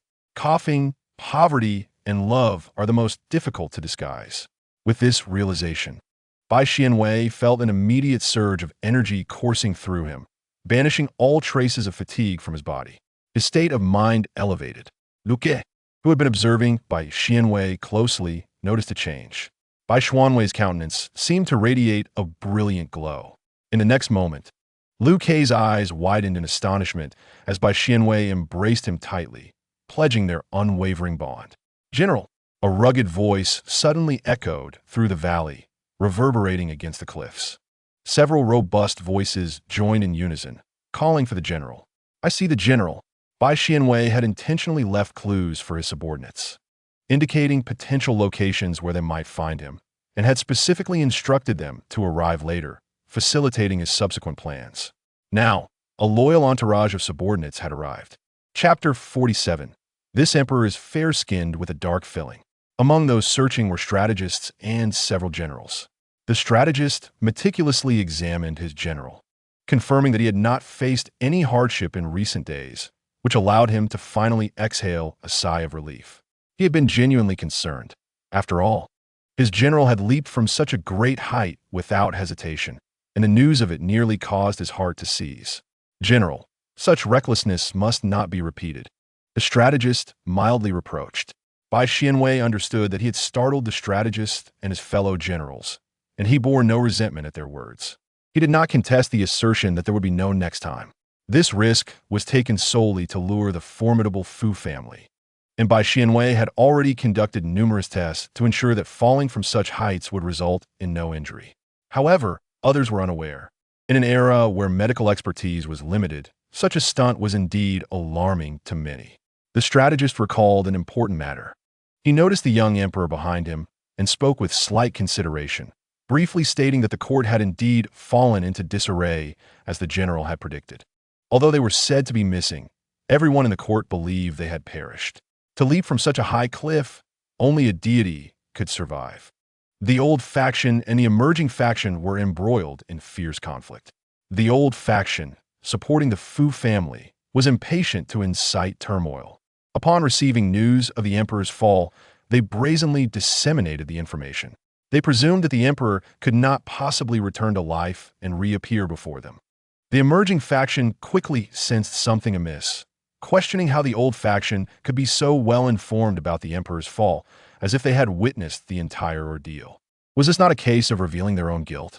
However, the old faction was firmly backed by Chancellor Fu, and without the emperor's support, the emerging faction found themselves at a standstill. Bai Xianwei had anticipated such a situation long ago. With no outsiders present, and with Chunlei, a trusted ally, Bai Xianwei candidly expressed his intentions. This time, he would decisively bring down the Fu family. He no longer wished to see him every morning. Chunlei was profoundly shaken by this revelation, not only by the general's trust in him, but also by the realization that the tides in the court were about to change.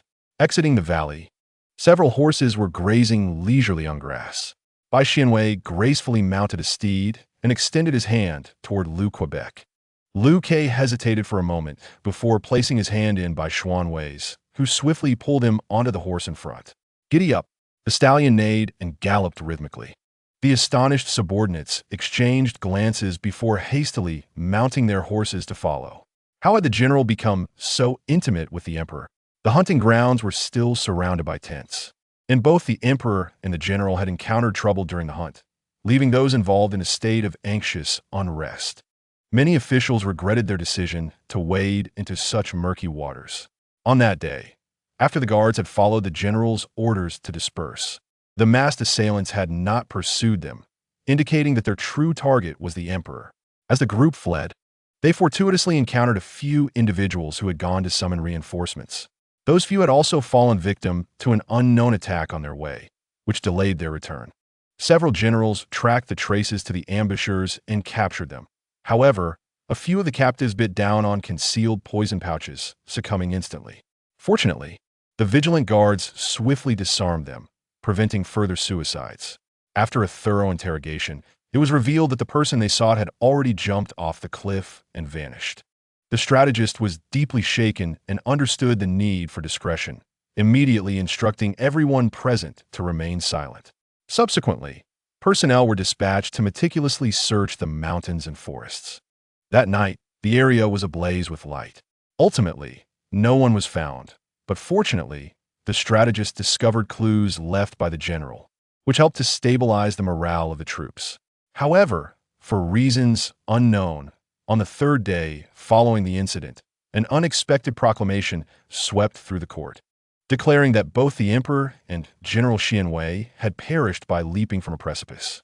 "Let me out, you wretched lackeys!" Fu Yapo exclaimed, his fury palpable as he kicked at the guard stationed outside his tent. He had initially believed that resolving his pressing concerns would allow him to revel in freedom.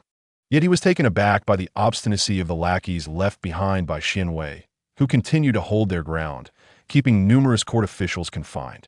Trapped in this manner for several days, Fu Jiapa was consumed by restlessness, casting aside the dignified facade of a chancellor he had maintained.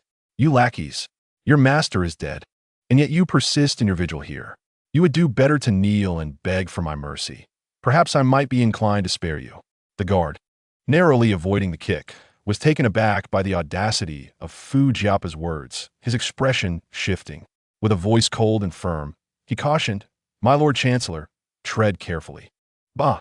Fu Jiapa, whether pent up with anger or otherwise, erupted into a torrent of invective, adopting the demeanor of a ruffian.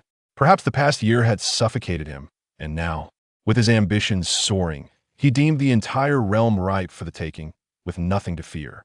Thus he raised his voice, oblivious to the sound of approaching hoofbeats and distant commotion. He struck the guards with several kicks, determined to break free, but was intercepted after a few steps. His face darkening as he hissed, "You seek death. It appears you are the one courting demise," came a voice Fu Jiapa loathed, piercing his eardrum like a steel needle. The young emperor dismounted from his steed, authority resonating in his tone. "Seize this traitor."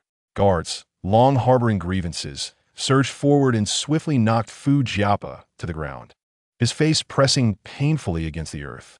Though a sharp sting rippled across his visage, Fu Jiapa was too fraught with panic to care. "You're not dead?" he cried out in disbelief. It was hardly surprising that Fu Jiapa lost his composure at this moment. It felt akin to encountering a specter. The cadre of assassins he had trained had witnessed Liu Ke leap from the cliff, certain of his demise. Now, the very man he believed perished stood before him, and it was enough to send him into a frenzy. Realizing his slip of the tongue, Fu Jiapa quickly recalibrated his avaricious thoughts, forcing a tremulous smile. "It is truly splendid that your majesty has escaped unscathed." Yet, the insincerity of his grin was evident. "Luke is norted coldly. Take him away and imprison him." "You cannot do this," Fu Jiapa protested vehemently, thrashing against his captors. "I am a chancellor. What grounds do you have to confine me?" This statement is indeed amusing. To dare address the emperor in such a manner within a monarchical society is a profound act of disrespect. Liu Ke paid him no further heed, for he had other matters to attend to, and turned to return to Bai Xuanwei's side. In the background, Fu Jiapa continued to struggle chaotically, suddenly letting out a wail that suggested his coccyx had suffered yet another fracture. Chapter 48. Is this emperor truly of fair complexion yet dark-hearted? Such claims must not be spoken lightly. Why would I deceive you? I witnessed the emperor and General Xianwei return with my own eyes. Was it not said that he had plunged into the abyss? The voices of the doubters were lowered, for such discourse could lead to dire consequences if overheard. It is peculiar, however, that the Chancellor's faction claimed he had jumped, we both know that without tangible evidence, such assertions are reckless. The speaker pondered the purpose of uttering such falsehoods. Just moments ago, I observed a group emerging from the mountains, and at the forefront were none other than the Emperor and the General. Their presence was so commanding that drawing nearer felt akin to being cut by a blade, rendering me too intimidated to raise my gaze. So, does this imply that Chancellor Fu has been deceived? Suddenly, someone had a flash of insight, revealing the truth. How do you know it was Chancellor Fu's doing? One queried, smirking. If not Fujiapo, then who else could it be? After all, it was known that Chancellor Fu's intentions in supporting the Emperor's ascent were far from noble. Could he merely stand idly by as the Emperor reclaimed his power? As the conversation progressed, several officials exchanged knowing glances, comprehending the gravity of the situation unfolding in the court. Just as these officials spoke, others had also gleaned tidings of the Emperor's safe return, secretly concluding that Fujiapo's downfall was imminent. In the early hours, a delicate layer of dew adorned the leaves, marking a chilling time to venture forth.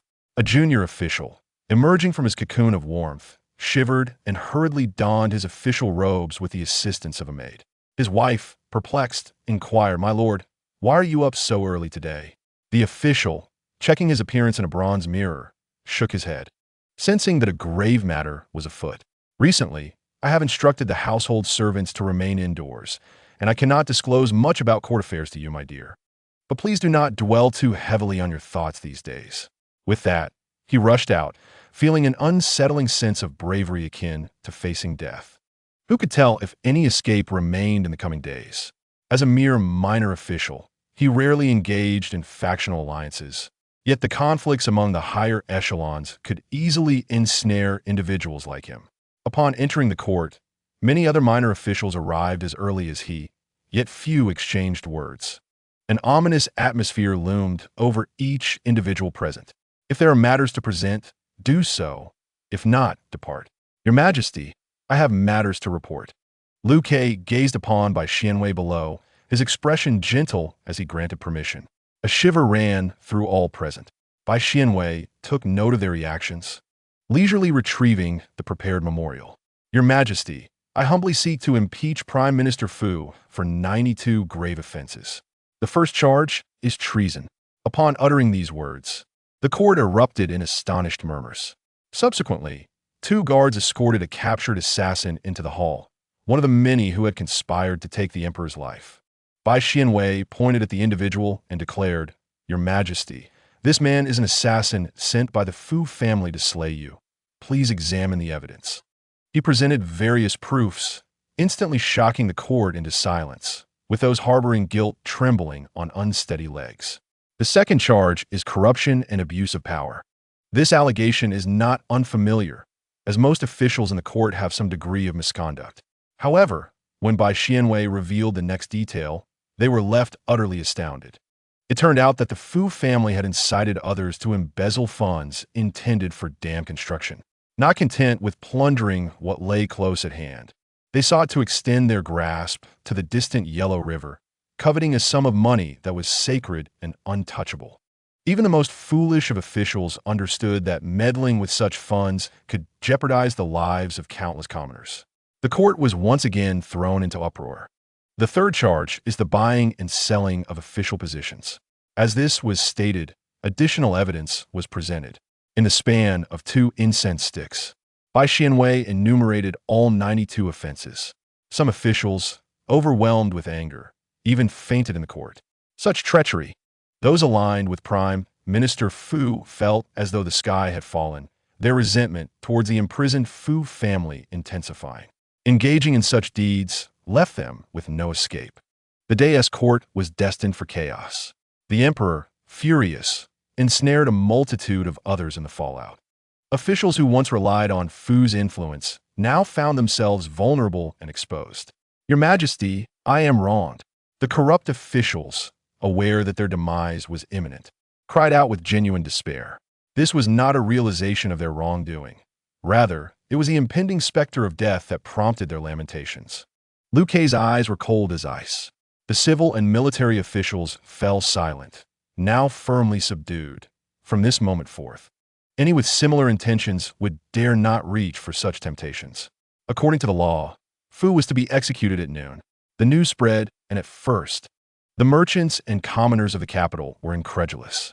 However, upon learning of Fu's heinous crimes, outrage and condemnation swiftly permeated the entire city. The facade of integrity that Fu once embodied had deceived countless individuals. He was once lauded as a loyal minister, a virtuous official serving the nation and its people.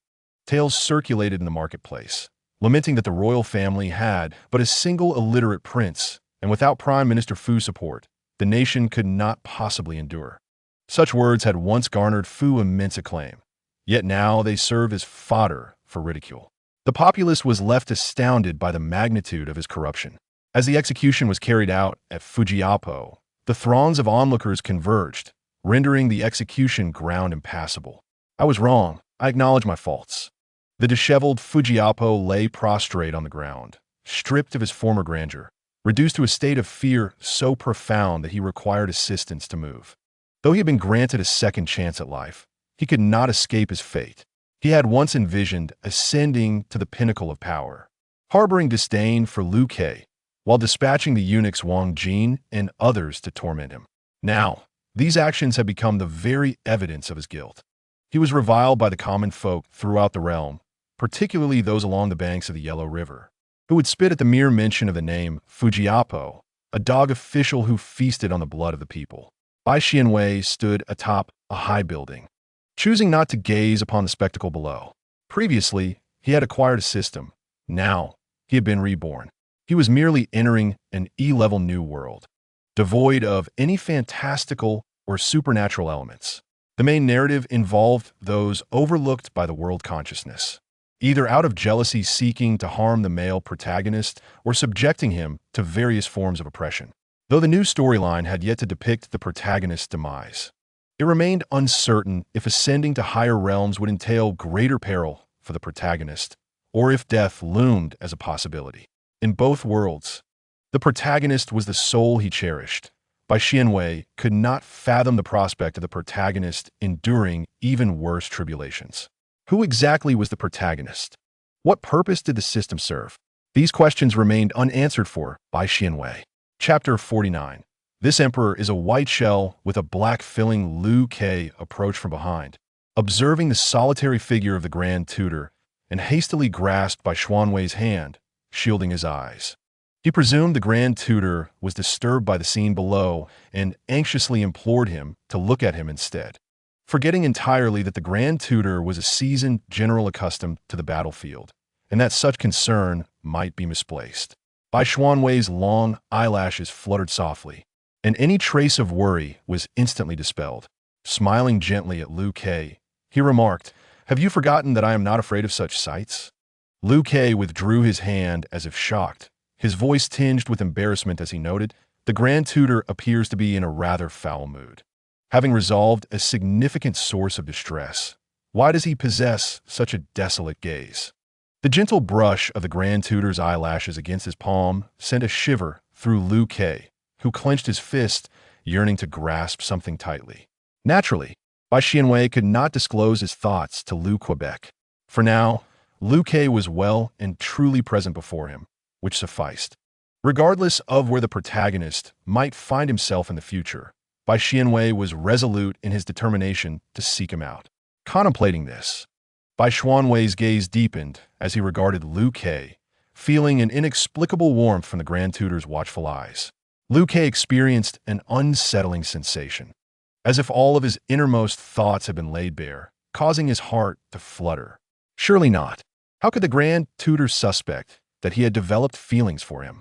This world, despite its indulgence in male-male relationships, adhered to the system of multiple wives, wherein a man could only take a concubine, never openly declaring his affections. In the interactions between two men, such notions were seldom entertained. After Liu Ke emerged from the valley, he buried the tumultuous thoughts within the depths of his heart.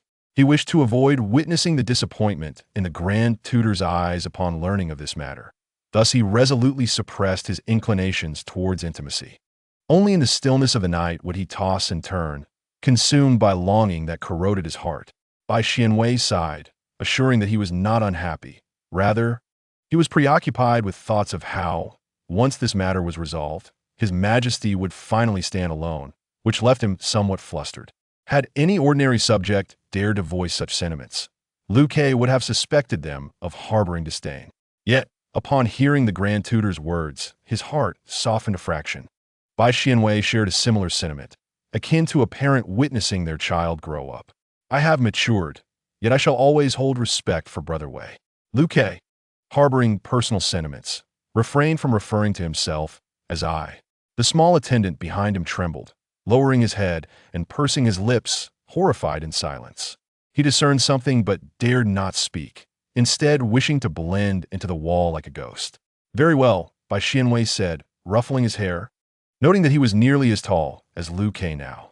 Suddenly, applause echoed, rising to the heavens. It turned out that an execution was taking place below. With the dust settling, Bai Xianwei felt no desire to linger and prepared to return to his general's residence. The general's estate, a dilapidated manor secretly provided by the Fu family, possessed the sole advantage of ample space. After some renovations, it now accommodated several servants, and a few subordinates would occasionally stay for a few days. Unlike other noble families, Bai Xianwei did not lavishly adorn the residence. He preferred simplicity.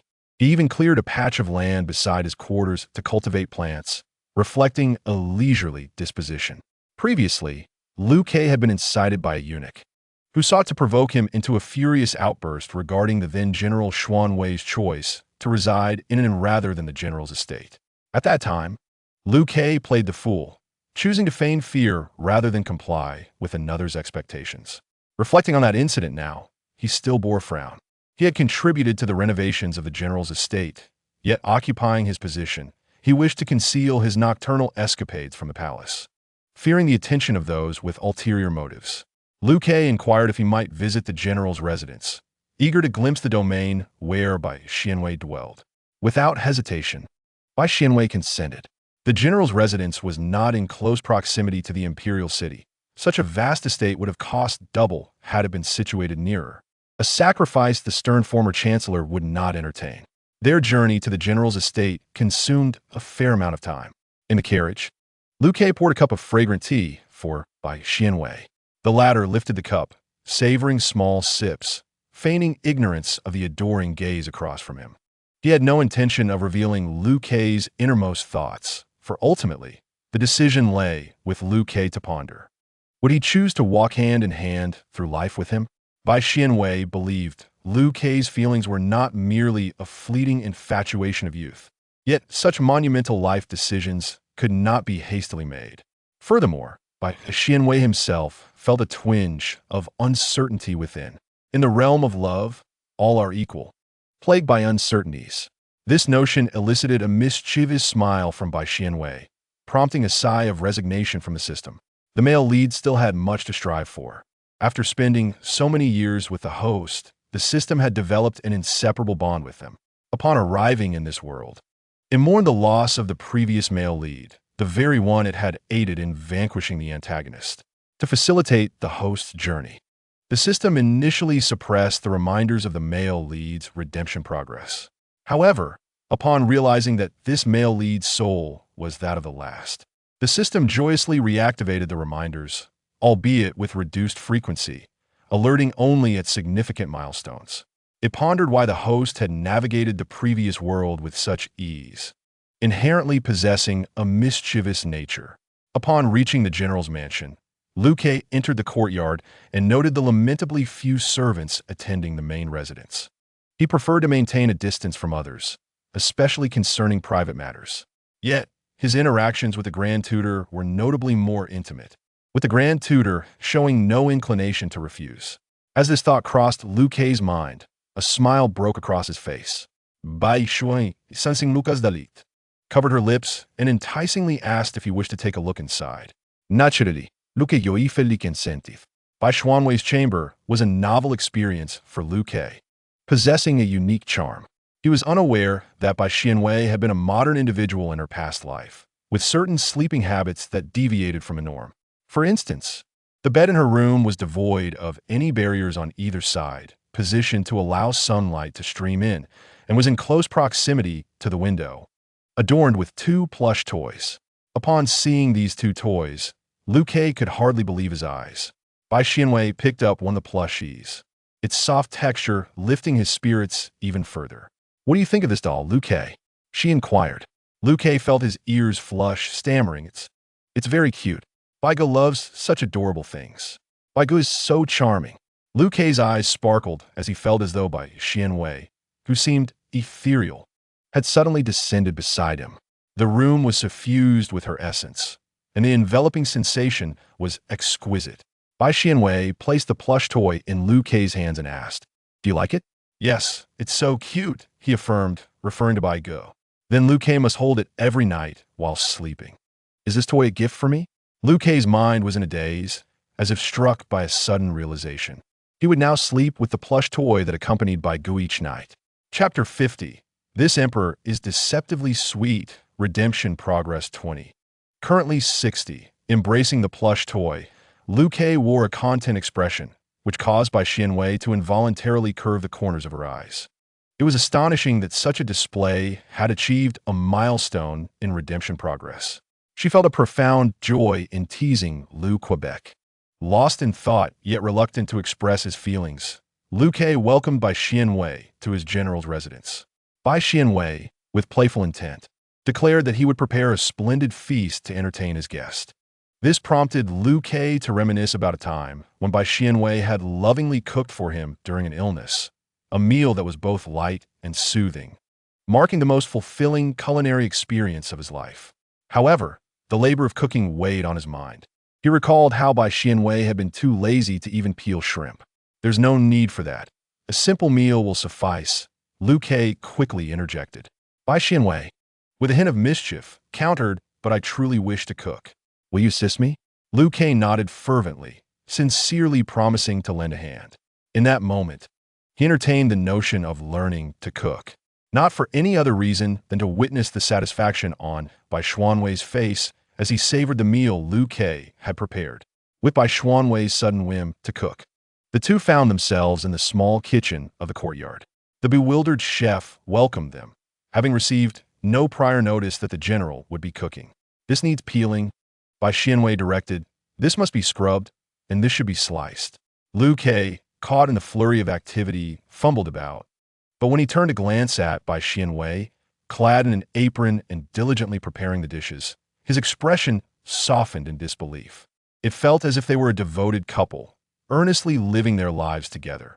Bai Xianwei cooking while Liu Kei assisted, creating an atmosphere of warmth.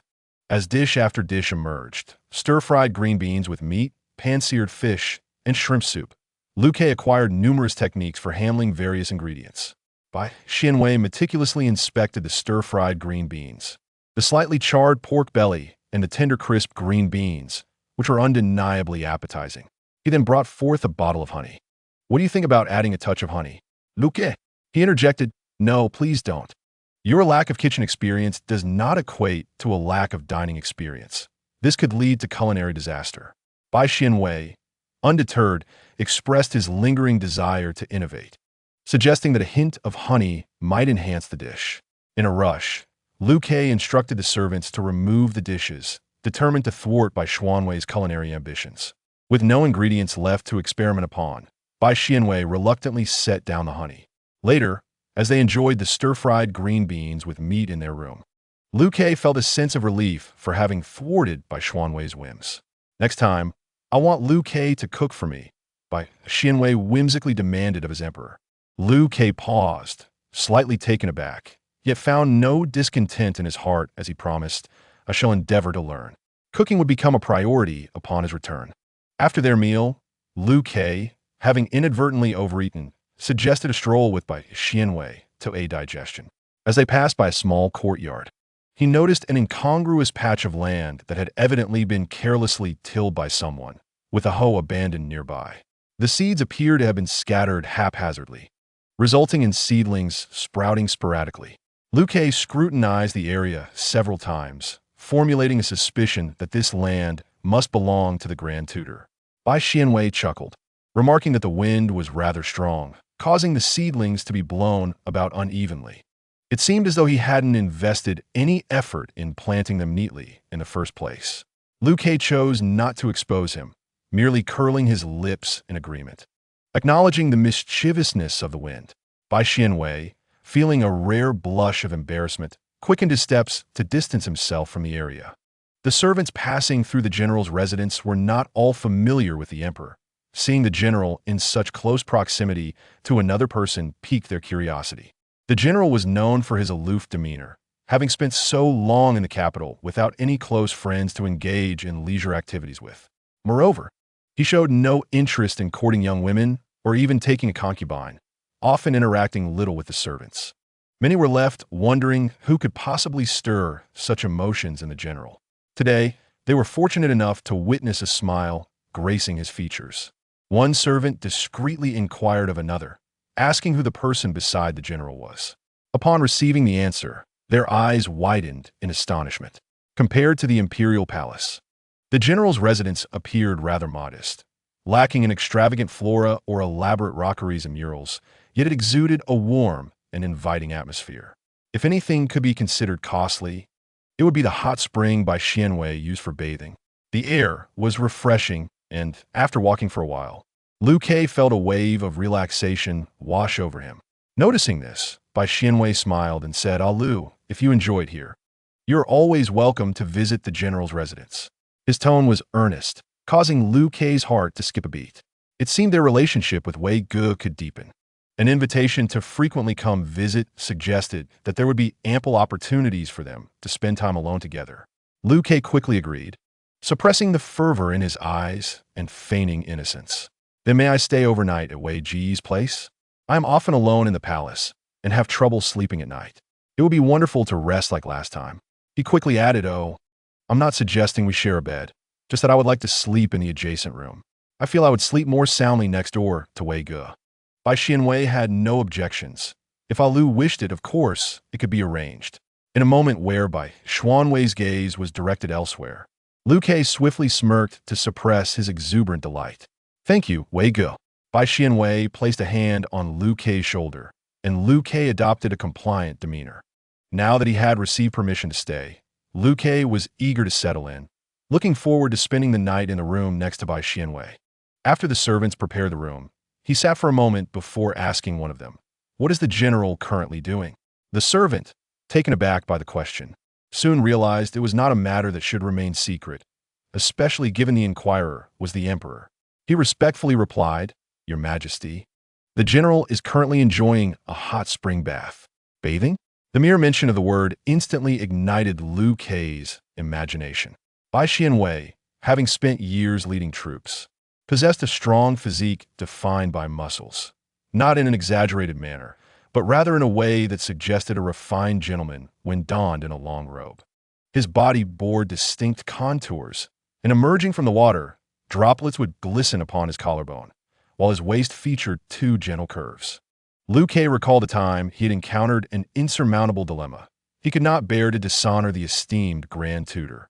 Yet, his neighbor, Liu Kei, could no longer endure the tension.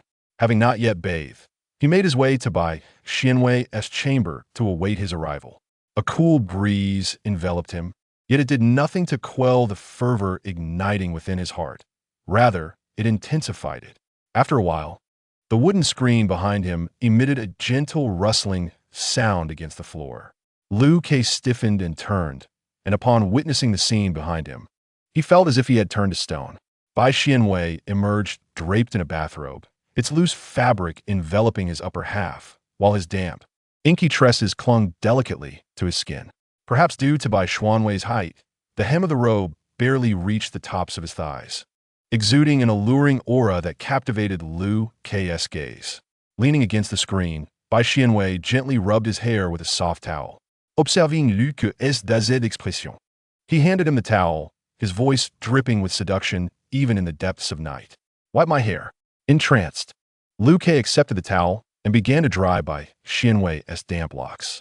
As he finished with the strands above and lowered his gaze to the ends of the hair, a bead of water trickled down into the robe.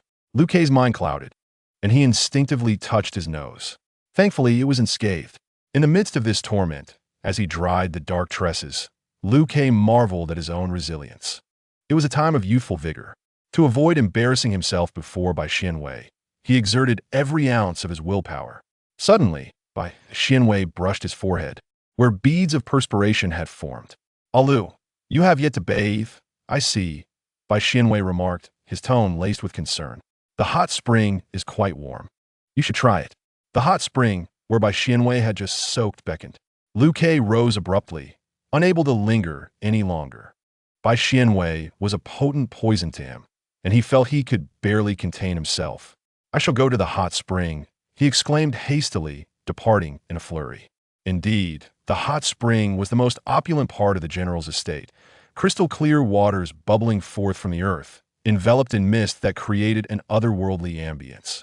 Liu Ke stepped into the spring, the water embracing him fully. The Grand Tutor, the general, Bai Xianwei, Liu Ke felt himself sinking into the depths of the water.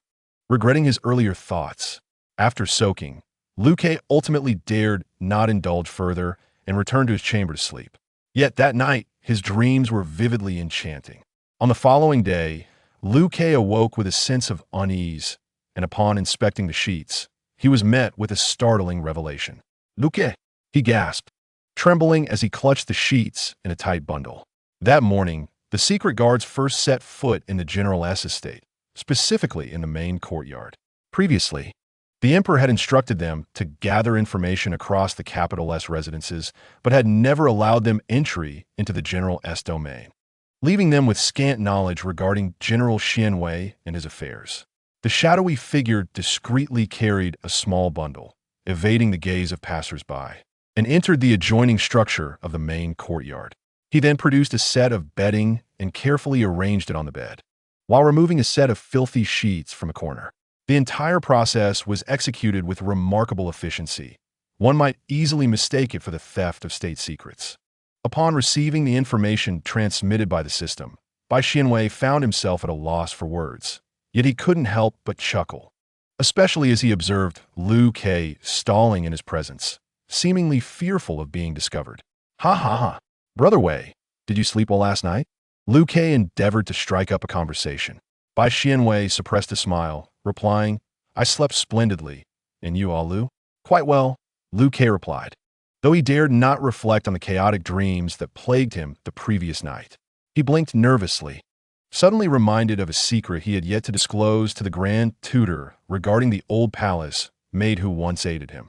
Over the past year, Bai Xianwei's assistance had been invaluable, and concealing this matter weighed heavily on Liu Ke's conscience. Moreover, his affection for Bai Xianwei had deepened to an obsessive extent. He resolved to confess, to reveal his final card to Bai Xianwei. With utmost seriousness, Liu Ke gazed into Bai Xianwei's eyes. "Brother Wei, there is something I have yet to share with you, how I survived within the palace." Bai Xianwei's heart trembled at this sudden revelation, a bittersweet sensation coursing through him. He had long been aware of Liu Ke's past and had felt anger for it, but now that Liu Ke was willing to be forthright, a new surge of indignation arose within Bai Xianwei, directed at those who had once tormented Liu Quebec. Bai Xianwei grasped Liu Ke's hand, urging him to continue. "Before I turned 5, the palace did provide me with sustenance. After all, allowing a prince to starve to death would be scandalous," Liu Ke remarked with a sardonic smile. "But after that, I was truly neglected. Every day, I scavenged for food in the palace, consuming many things that were not meant to be eaten, yet I survived. Until one day, I stumbled upon a dilapidated courtyard where an old palace maid resided. She offered me food and told me to follow her, assuring me I could survive. The identity of this old maid was shrouded in mystery. It seemed no one knew of her existence. I followed her, and she taught me to read and various life skills. Thus, even in a state of neglect, Liu Ke managed to acquire a wealth of knowledge." Liu Ke tightened his grip on Bai Xianwei's hand. "Grand Tutor, what I am about to reveal may seem unbelievable, but I assure you, I speak the truth." Bai Xianwei nodded. "I believe you, Alu. I suspect that the old palace maid was the former empress who had been condemned to death," Liu Ke confessed, unearthing long-buried memories. "Some of her habits remained unchanged. I do not understand why she chose to harbor me, especially since her health was declining. She likely passed away 2 years ago." Before she departed, she entrusted me with a talisman, which grants me command over a team of shadowy guards.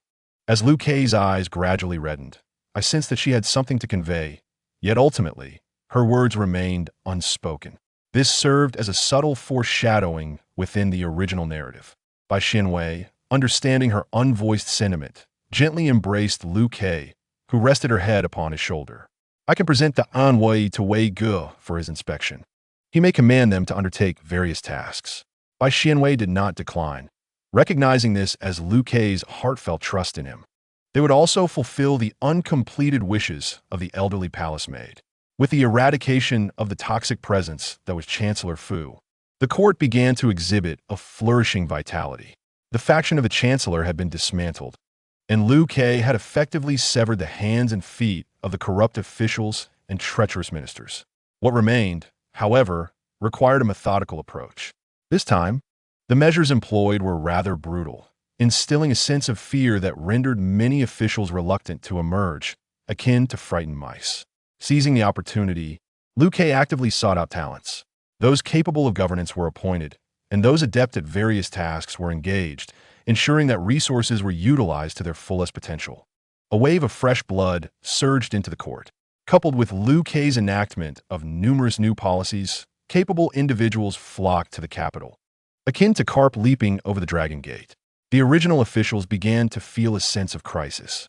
They needed to adapt to the new policies, while the new appointees hastened to take on their responsibilities, leaving the veterans feeling inept and unproductive. Not only was this unfavorable in terms of reputation, but it also risked rendering them mere thorns in the emperor's side. Consequently, the seasoned officials began to stir, leveraging their extensive experience. They managed to secure their share of influence. The more they engaged, the more pleased Liu Kei became, seated upon the dragon throne, his silhouette echoing that of certain esteemed families from future generations.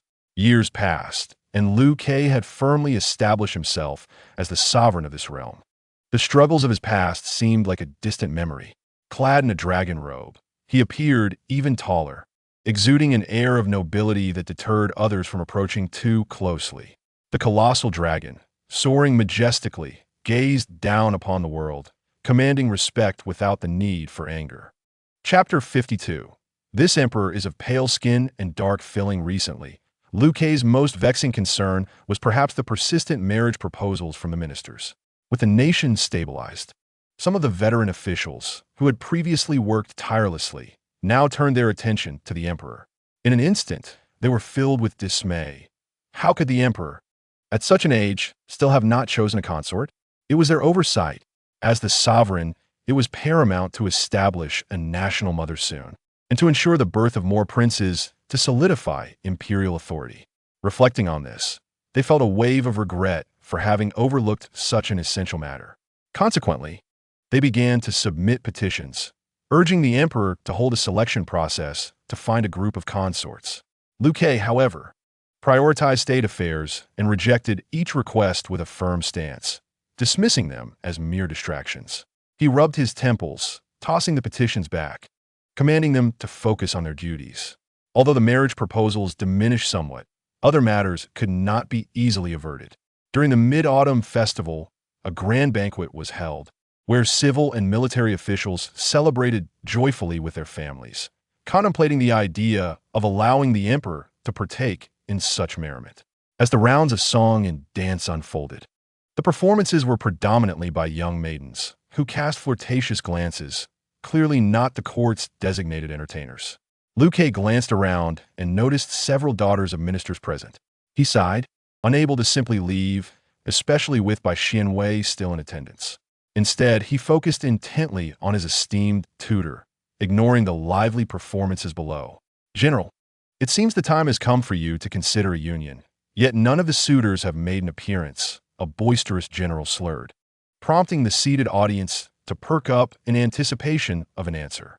After all, Bai Xianwei was a renowned figure in the capital, an illustrious match with a rank just below the emperor, young and vigorous, strikingly handsome, and notably without concubines. Such rare qualities made him the object of desire for many young ladies in the city. Some audacious souls even sent matchmakers to propose. Initially, Daughters of high-ranking officials sought to establish a match based on social standing, but upon receiving no response, other women of lesser status attempted their luck as well. Still, there was no success. This predicament stirred quite a commotion in the capital. How could General Xianwei show no inclination toward marriage despite being of age? The political circles buzzed with gossip about the matter. As Bai Xianwei set down his wine cup under the scrutiny of the crowd, he declared, "I already have someone I cherish." The room fell into stunned silence. Liu Ke felt a sharp pain as a crab's shell pierced his finger. Yet he remained oblivious to the discomfort, his focus solely on the pronounced joy on Bai Xianwei's face as he spoke of his beloved. "I await her to entrust her heart to me." The assembly, naturally assuming he referred to a woman, gasped in astonishment. General Xianwei, it seemed, was a romantic at heart, uttering such poetic sentiments. "Who is this lady?" someone boldly inquired. Bai Xianwei merely smiled, saying, "That cannot be revealed." By this point, the audience had satisfied their curiosity.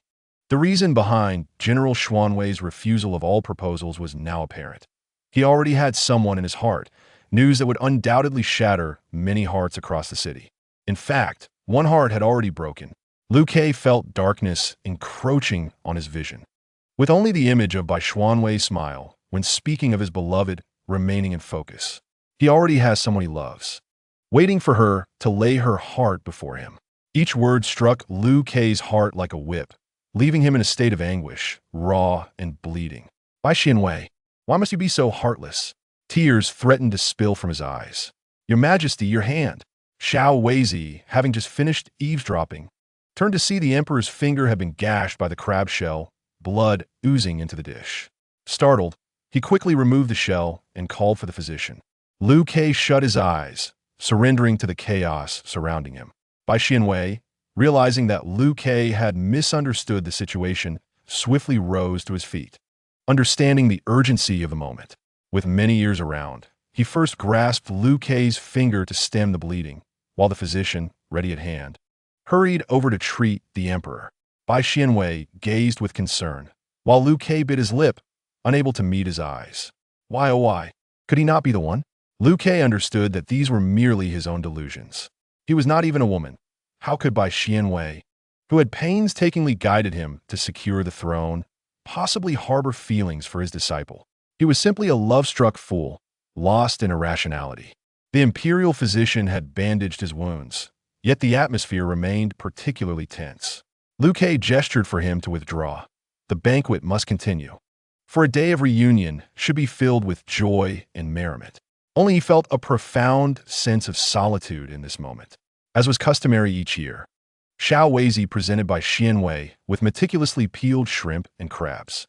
Under the watchful eyes of the crowd, Bai Xianwei found it difficult to voice his thoughts. Though they would undoubtedly reveal their relationship to the world later, it was not yet certain. Noticing Bai Xianwei's somewhat indifferent expression, Liu Ke's heart sank further. As the mid-autumn banquet concluded, Bai Xianwei prepared to head to the Qianning Palace as in years past. "General, His Majesty has instructed me to escort you back to the general's residence," the eunuch said, his tone filled with trepidation.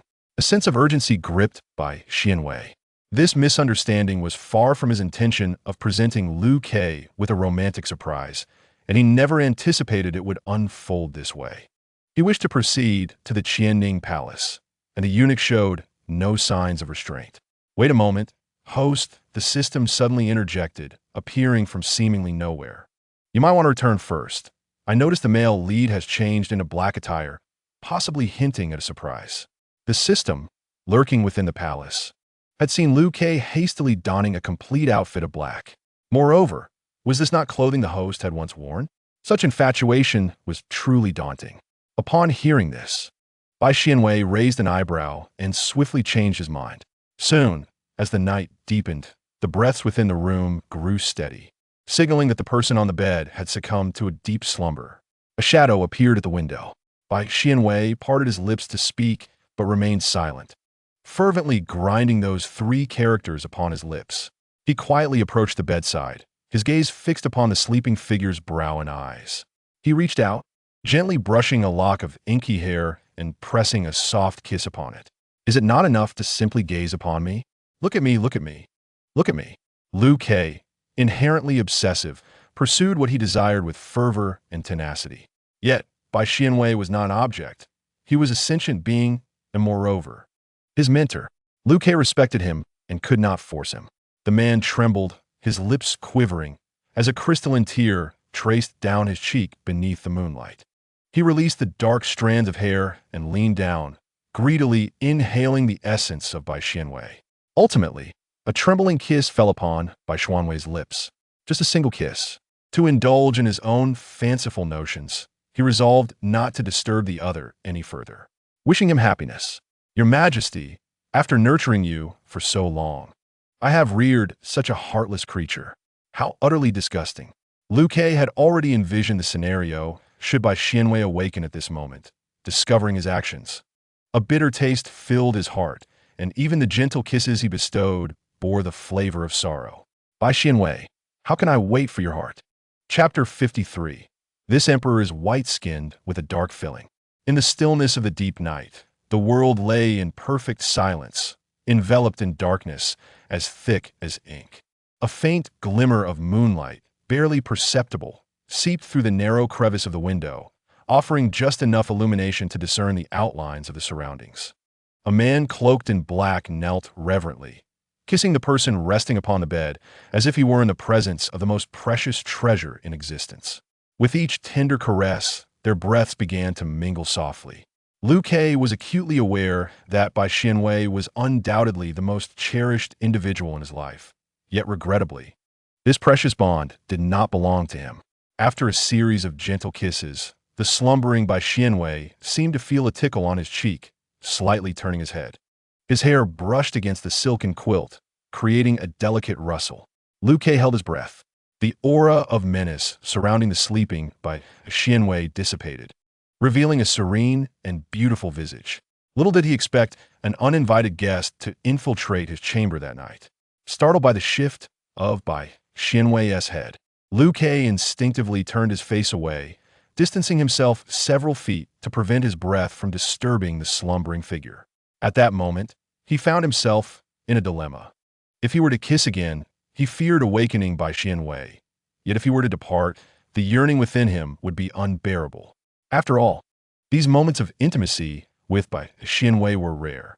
Ultimately, desire triumphed over reason, and Liu Kei leaned down once more.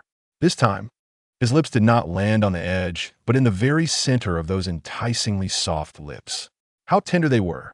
The first word that sprang to Liu Kei's mind was softness as his lips pressed against the delicate petals.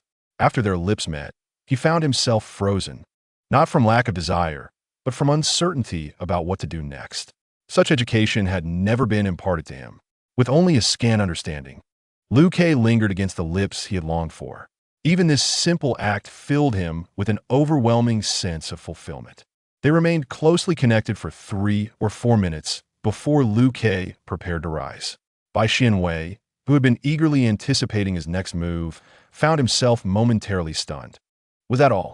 In truth, Bai Xianwei had not slept a wink that night. He had merely regulated his breathing and heartbeat to feign slumber, waiting for Liu Kei to take the bait.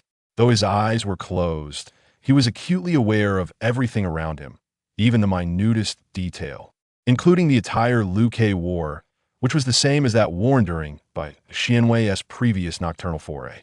If anyone were to discover this, they would undoubtedly cry foul, for Bai Xianwei's martial skills had far surpassed the realm of this world. No, this boy is utterly clueless. Just kiss harder. As the sensation of those lips began to fade, Bai Xianwei, without hesitation, suddenly lifted his head and pressed forcefully against Liu Kei's lips. The sudden action left Liu Kei utterly astonished, his pupils constricted. In an instant, an uncontrollable wave of fear surged within him. He had been discovered. Focus, Bai Xianwei admonished, observing Liu Kei's stunned demeanor, akin to a wooden puppet.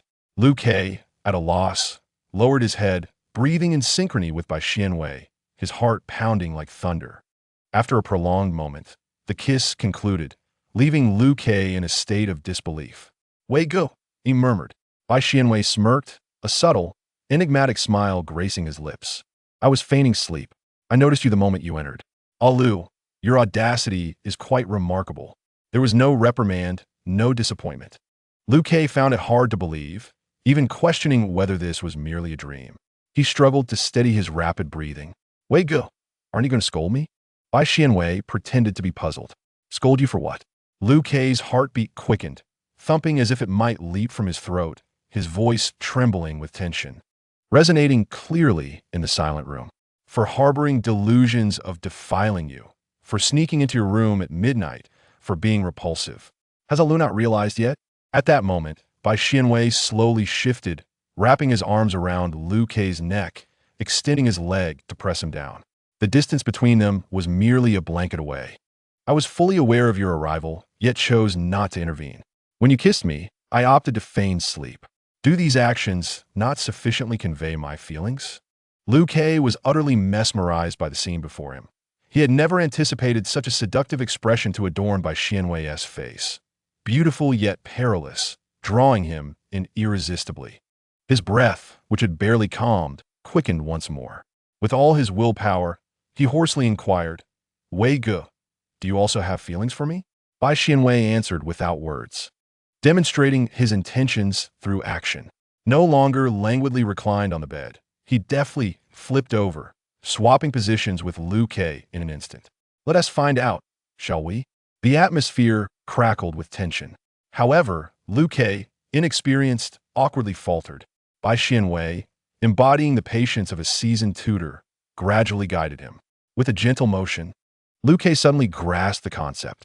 In truth, it became abundantly clear that wherever he went, Bai Xianwei was an impeccable teacher, especially when it came to Liu Quebec. Bai Xianwei's deep compassion and guilt for Liu Kei stemmed from his fervent love, teaching him everything with meticulous care, including life's essentials. Under the cloak of night, the general's estate lay tranquil and serene. No servant dared approach the main residence without the general's command. The two immersed themselves in learning life's lessons until dawn broke. As the sky lightened, their diligent and eager attitudes were truly commendable. After their studies concluded, Liu Kei observed the fatigue etched on by Xianwei's face from the night's labors, a wave of tenderness washing over him, prompting him to offer assistance in alleviating Bai Xianwei's burdens. He gently cradled Bai Xianwei in his arms, making their way to the hot springs to admire the scenery. Two young men, brimming with vigor and vitality, had devoted themselves to their studies and, now, were still full of energy. It appeared that they would have ample opportunities for learning in the future, for such chances were indeed precious. As Bai Xianwei shook off the fatigue of his studies, Liu Kei's gaze never wavered from him. The water's surface rippled as Liu Kei approached from behind, enveloping Bai Xianwei in an embrace. Bai Xianwei, I'm fond of you. No, I love you. If his feelings were not genuine, Bai Xianwei would certainly not consent to be with him. Liu Kei was not foolish. He would not question Bai Xianwei's love for him at this stage. Such distrust would only belittle the other. Alu, how naive you are. When I spoke of waiting for a heart, I meant yours. Liu Kei slowly closed his eyes, immersing himself in warmth that nearly brought him to tears. This time, tears of joy. After their cleansing ritual, Bai Xianwei shook his head. Liu Kei was a diligent student, quick to comprehend and with remarkable execution skills. In a classroom setting, he would undoubtedly be the teacher's favorite, wholeheartedly invested in his studies. Yet, the timing and place were not conducive. No matter how well he performed, it could not win the teacher's affection, especially as Liu Kei resembled a rambunctious pup. Lacking a sense of security, he felt compelled to leave his mark. Seizing a moment when Bai Xianwei was distracted, he playfully bit him, leaving a red, swollen imprint. You little rascal. Liu Kei nudged his head against Bai Xianwei's hand and, after a moment, let out a soft whimper. You call me fat, yet you're out of breath. Bai Xianwei, both annoyed and amused, pinched his cheek, contorting his handsome face. Hurry and change. Reluctantly, Liu Kei left the hot spring to fetch a set of clothing. As he dried Bai Xianwei's skin with a towel, his excitement surged once more. Bai Xianwei looked down at Liu Kei beside him and, with a hint of exasperation, said, Calm down for a moment, let me rest. All right, Wei Yi. Liu Kei assumed an obedient demeanor, as if the wild person from the previous night was not himself, helping Bai Xianwei into his clothes after drying him off. Like a glistening black sesame dumpling, he appeared innocent and pure, though at times, the darkness within would seep out. Throughout breakfast, Liu Ke fussed over Bai Xianwei, concerned he might be uncomfortable sitting, almost wishing to serve as a cushion beneath him. I'm fine. Bai Xianwei truly had no significant issues. His health was robust, and being in a lower position did not equate to misery. The journey was mutual, and their shared happiness was what truly mattered. Alu, where would you like to go later? Liu Ke, slightly easing his earlier tension, replied softly, I wish to stay with Wei Gu all day. In that case, shall we venture out to the countryside today? Liu Ke nodded in agreement, pleased at the prospect of spending time with Bai Xianwei, wherever it may be.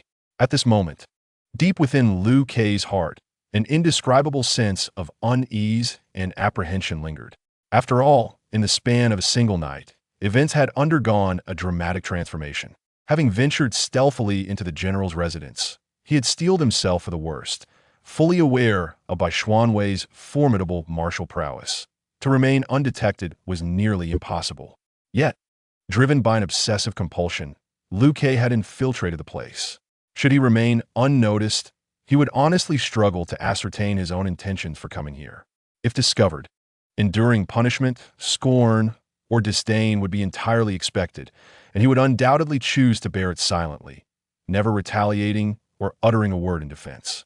Who could have anticipated that the current emperor would harbor such affection for his esteemed tutor? Both being men, should this matter come to light, it would undoubtedly stir up a great uproar, subjecting them to the scrutiny and judgment of others. Regardless of how Bai Xianwei treated him, Liu Ke would willingly accept it. For all of this was the consequence of his own actions. However, the outcome exceeded all his expectations. Not only was he not met with disdain, but Bai Xianwei surprisingly reciprocated his feelings. Such a scenario seemed only plausible in Liu Ke's dreams. Upon waking, he discreetly pinched himself, desperate to confirm that this was not merely a figment of his imagination. After their encounter, he dared not inquire further. Bai Xianwei, perceiving Lucas thoughts, sought to dispel his confusion and bluntly asked, Do you know when I first took a liking to you? Liu Ke was utterly bewildered. In his eyes, their interactions had always been characterized by his intense self-restraint, while Bai Xianwei had maintained his dutiful demeanor. How could he possibly be enamored with him? Bai Xianwei smiled gently and uttered words that Liu Ke had never anticipated. It was during our first meeting. The notion left Liu Ke in astonishment. How could this be? During their initial encounter, he had been a feeble, powerless young emperor, trapped within the confines of the palace, devoid of even the most basic personal freedom, while the illustrious General Xianwei basked in glory from his numerous achievements. How could someone of such stature take an interest in him? Bai Xianwei, however, urged him not to belittle himself. From the very first moment, I sensed that you were far from the inept individual you appear to be. You are remarkably intelligent, adept at concealing your brilliance until the opportune moment. It was in that fleeting instant that I glimpsed the latent spark within you, and I was smitten. Bai Xianwei's expression seemed to drift into the reverie of bygone days, his words resonating like a thunderclap, stirring tumultuous emotions within Liu Ke's heart. Gazing into Bai Xianwei's profound eyes and listening to revelations he had never known, Liu Ke felt as though a fawn was leaping wildly within his chest. It is precisely for this reason that I took the initiative to request the honor of becoming your tutor, to be closer to you. Each day, during our martial training, I eagerly anticipate our encounters. I believe you deserve nothing but the finest. In truth, I am the one who is infatuated. The remaining words that Bai Xianwei had yet to utter were abruptly silenced by Liu Ke's impassioned embrace. Progress saved at 30. Current progress at 90. Until the moment they stepped outside, Bai Xianwei's lips bore a slight redness. He cast a glance at the grinning Liu Ke beside him, feeling a sense of helplessness within. The countryside was adorned with rolling hills and flowing rivers, the sky a vast expanse with gentle clouds, and the temperature pleasantly cool. Following the mid-autumn festival reunion last night, many families had ventured out to enjoy the day. The carriage halted by the roadside, and the two took each other as hands as they made their way into the woods. The coachman and several guards remained by the carriage, vigilant against any would-be thieves with ill intentions. Originally, the guards wished to accompany their master, but were declined. After all, the general possessed formidable martial prowess, and there was little that could threaten him in these outskirts. This was the official stance, yet covertly, Liu Kei's shadowy guards trailed behind at a distance, ever watchful of the Emperor's safety. Bai Xianwei raised his hand. A gentle breeze slipped through his fingers, bringing with it a delightful tingle. At that moment, two leaves, connected together, drifted down into his palm, stirring a thought within him. Aloof looked over, and Liu Kei turned to face Bai Xianwei. Something delicate had been playfully tucked into his hair on either side. Bai Xianwei burst into laughter, lamenting the absence of a mobile device to capture the moment. Liu Kei, oblivious to the adornment atop his head, was met with two leaves, symmetrically placed in his hair, resembling a pair of green-eared rabbits. Seeing Bai Xianwei's amusement, Liu Kei could not help but chuckle as well. His brother adored rabbits, and so did Yuan. At an unexpected moment, a little child appeared by their side, looking up with bright, sparkling eyes. "Green-eared rabbit, may I touch it?" asked Zhou Yuan politely. Bai Xianwei erupted in laughter, the child's participation adding to the hilarity. Chapter 55. This emperor is white on the outside, black on the inside. Zhou Yuan still could not touch the green-eared rabbit, but Liu Kei graciously bestowed the rabbit ears upon her. With the leaves perched atop her head, she giggled innocently. She had grown, adorned in a lovely little dress, clearly well cared for. Bai Xianwei remembered the little girl and crouched down to meet her gaze, his voice gentle. Yuan, have you lost your family again?" "My sister is over there." Zhou Yuan pointed towards the riverbank. Following her direction, they spotted Zhou Qing, who, unable to contain her excitement, waved enthusiastically. Despite the passage of several years, Zhou Qing instantly recognized General Xianwei, as well as the familiar figure beside him, the same person from the market years ago. What a remarkable coincidence it was to encounter General Xianwei while out in the countryside. Zhou Qing refrained from interrupting, understanding that they were enjoying each other's company, and it would be impolite to intrude. Seeing her little sister safe with Bai Xianwei brought her peace. She knew she would not be lost. Children possess remarkable memories. From a distance, Zhou Yuan spotted the two of them and hurried over, her short legs moving eagerly.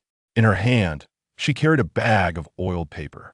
Her brother was enjoying a fragrant cake, and the oiled paper wrapped it securely, making it a bit burdensome for her to carry. She remembered that both brothers had a fondness for it, so she hurriedly brought along the snacks they had taken during their outing. Bai Xianwei and Liu Kei exchanged amused glances, realizing that their indulgence that night had left a deep impression on Yuan. As they unwrapped the oiled paper, each took a piece of cake to nibble on. When Zhou Qing arrived to take her back, she was once again a little girl with a round belly. Bai Xianwei gently removed the leaves that had fallen onto Liu Kei's head, prompting Liu Kei to hesitate before finally asking, "Does Brother Wei really like children?" "There are some children I really adore," Bai Xianwei replied. He was generally quite tolerant of young ones. He cherished children who were perceptive and polite. Although they could sometimes be disobedient, he understood that the disparity in thought between adults and children necessitated good communication rather than outright rejection of a child's feelings. His demeanor towards both adults and children depended on how they treated him. Upon hearing Bai Xianwei's words, Liu Kei resolved to express his thoughts without further hesitation. "Brother Wei, do you wish to have a child in the future?" However, Liu Kei's sentence abruptly halted midway. Bai Xianwei grasped the underlying meaning. His eyes narrowed slightly, conveying a firm resolve. "Since I have chosen to share my life with you, I will undoubtedly assume the responsibilities that come with it. I will not seek to bring a child into this world at the expense of a woman's entire life." He refrained from commenting on the historical practice of polygamy, attributing it to the limitations of the era, but he knew he could govern his own actions. The notion of preserving lineage and adhering to ancestral customs was merely an excuse for self-justification. "You must not think of such things either," he added, lightly lifting Liu Kei's chin, his tone laced with a hint of intoxicating danger. "Once you are with me, should you dare to entertain any disloyalty." A wave of ecstatic joy surged within Liu Quebec. He quickly asserted, "I would never betray you." His tone was earnest, as if he were making the most solemn of vows to Bai Xianwei. Bai Xianwei believed him and rewarded him with a tender kiss on Liu Kei's forehead. Unbeknownst to them, Zhou Qing had witnessed this moment and stood frozen in disbelief. Her mouth agape. She was unable to comprehend what she had just seen. It turned out that General Xianwei and the man beside him were a couple. If this news were to spread, it would undoubtedly create a tremendous uproar throughout the capital. At that moment, General Xianwei had someone he cherished, and this revelation had yet to reach the ears of the common folk.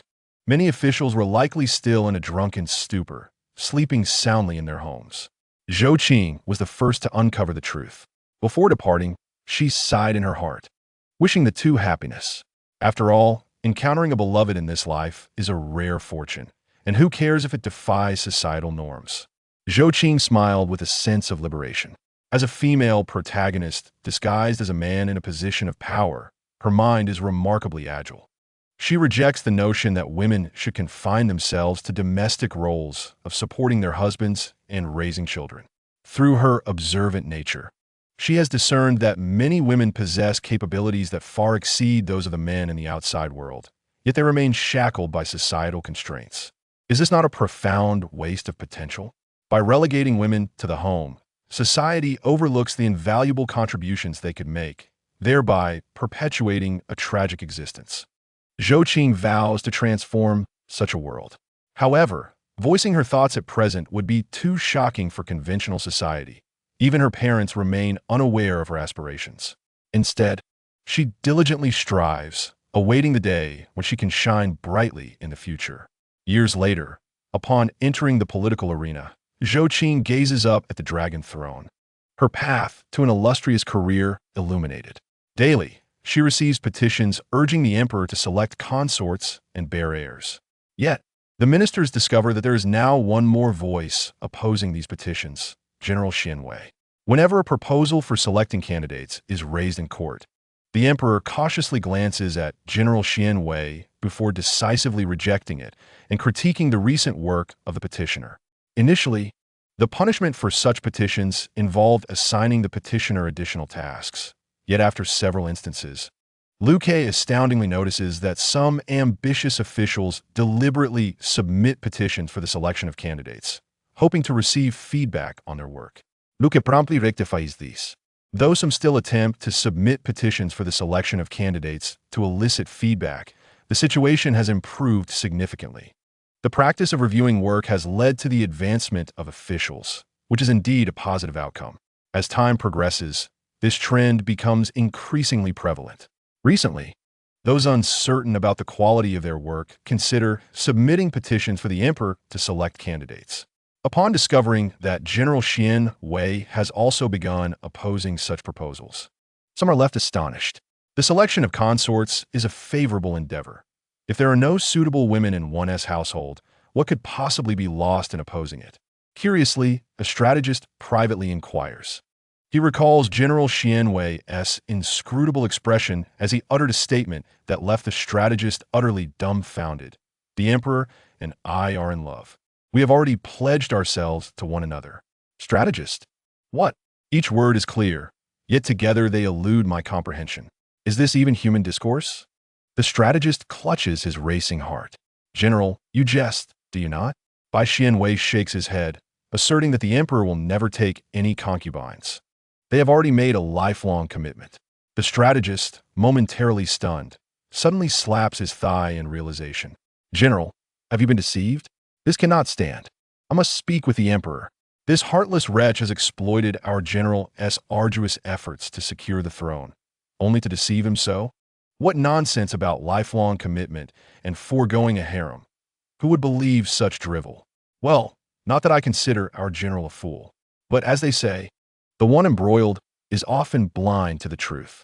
The general might have been momentarily blinded by the allure of flowers, but upon discerning the truth, he will awaken to reality. Chapter 56. This emperor is a facade of white skin concealing a dark core. The strategist, consumed by fury, yet by Xianwei, remained composed. After all, no explanation could be as compelling as the facts themselves.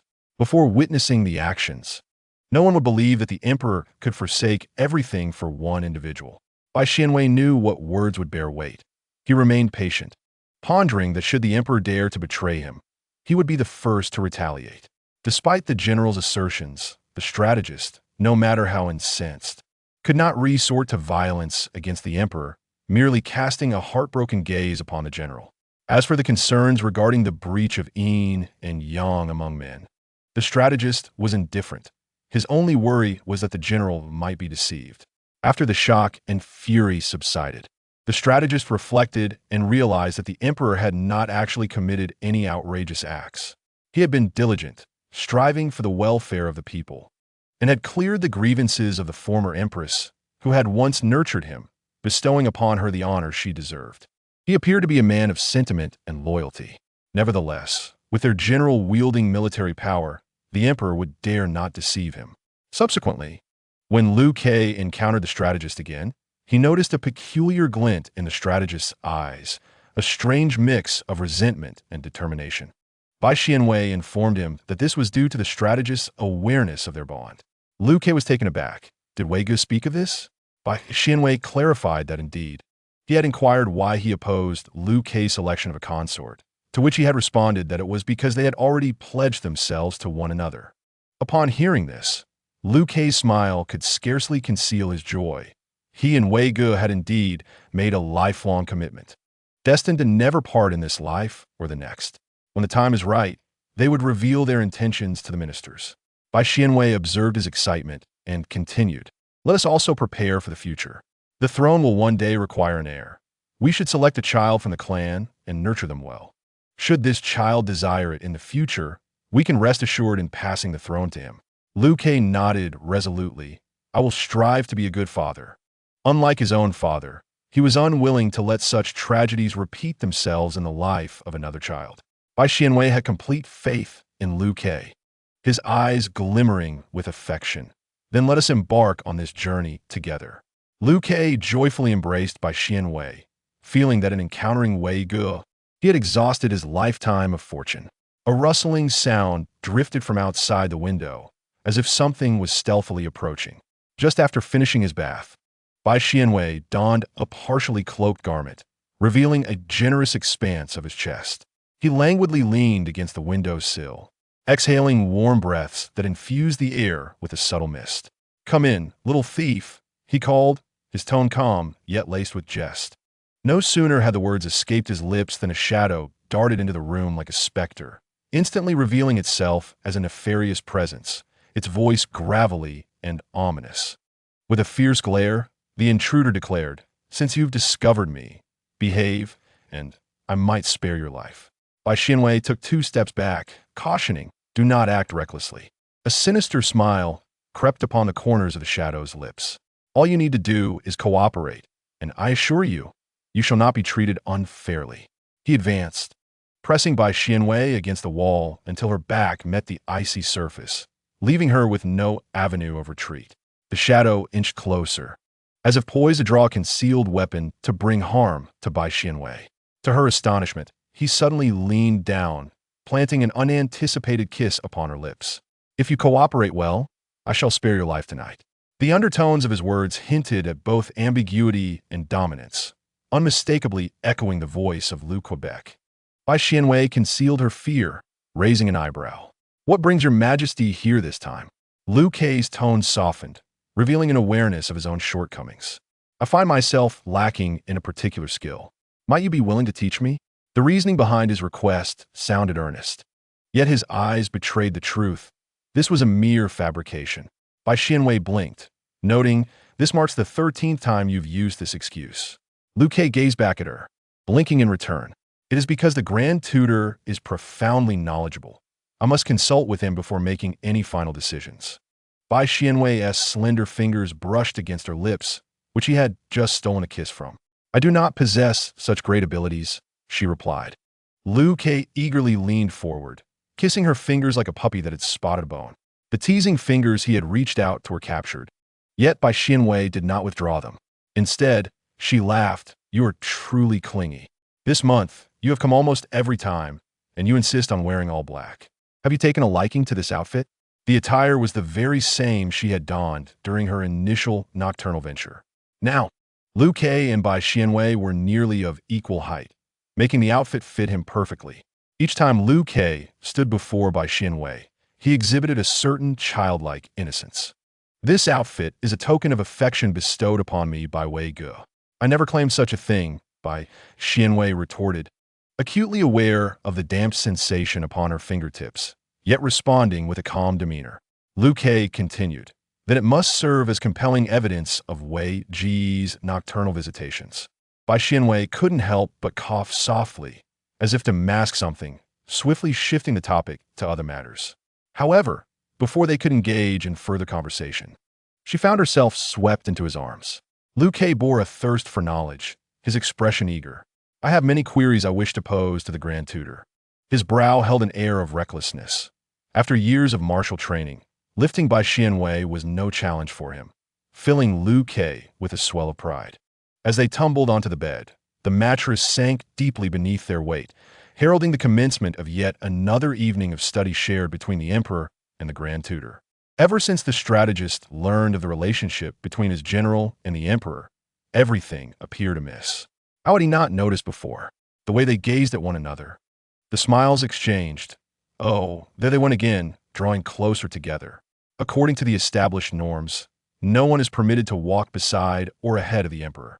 The strategist previously regarded the general as a figure of utmost esteem, so what was the significance of walking alongside him? Now, he finds himself wishing to return and admonish his former ignorance.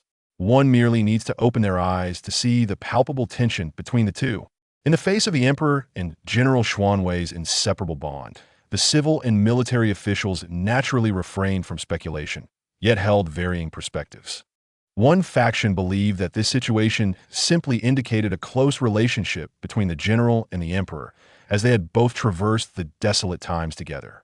Moreover, given General Xuanwei's remarkable intellect and talents, and the Emperor's adherence to the virtues of humility and a thirst for knowledge, it was only natural for them to accompany one another daily. Could there be any underlying issue? Conversely, another faction's thoughts veered toward suspicion, indulging in conspiracy theories, claiming that General Xianwei was merely a treacherous minister, seeking to monopolize power and maintain a close watch over the Emperor under the guise of camaraderie. Ostensibly, the former view prevailed, while the latter circulated quietly in hushed tones. Until one fateful day, both conjectures were shattered. Chapter 57.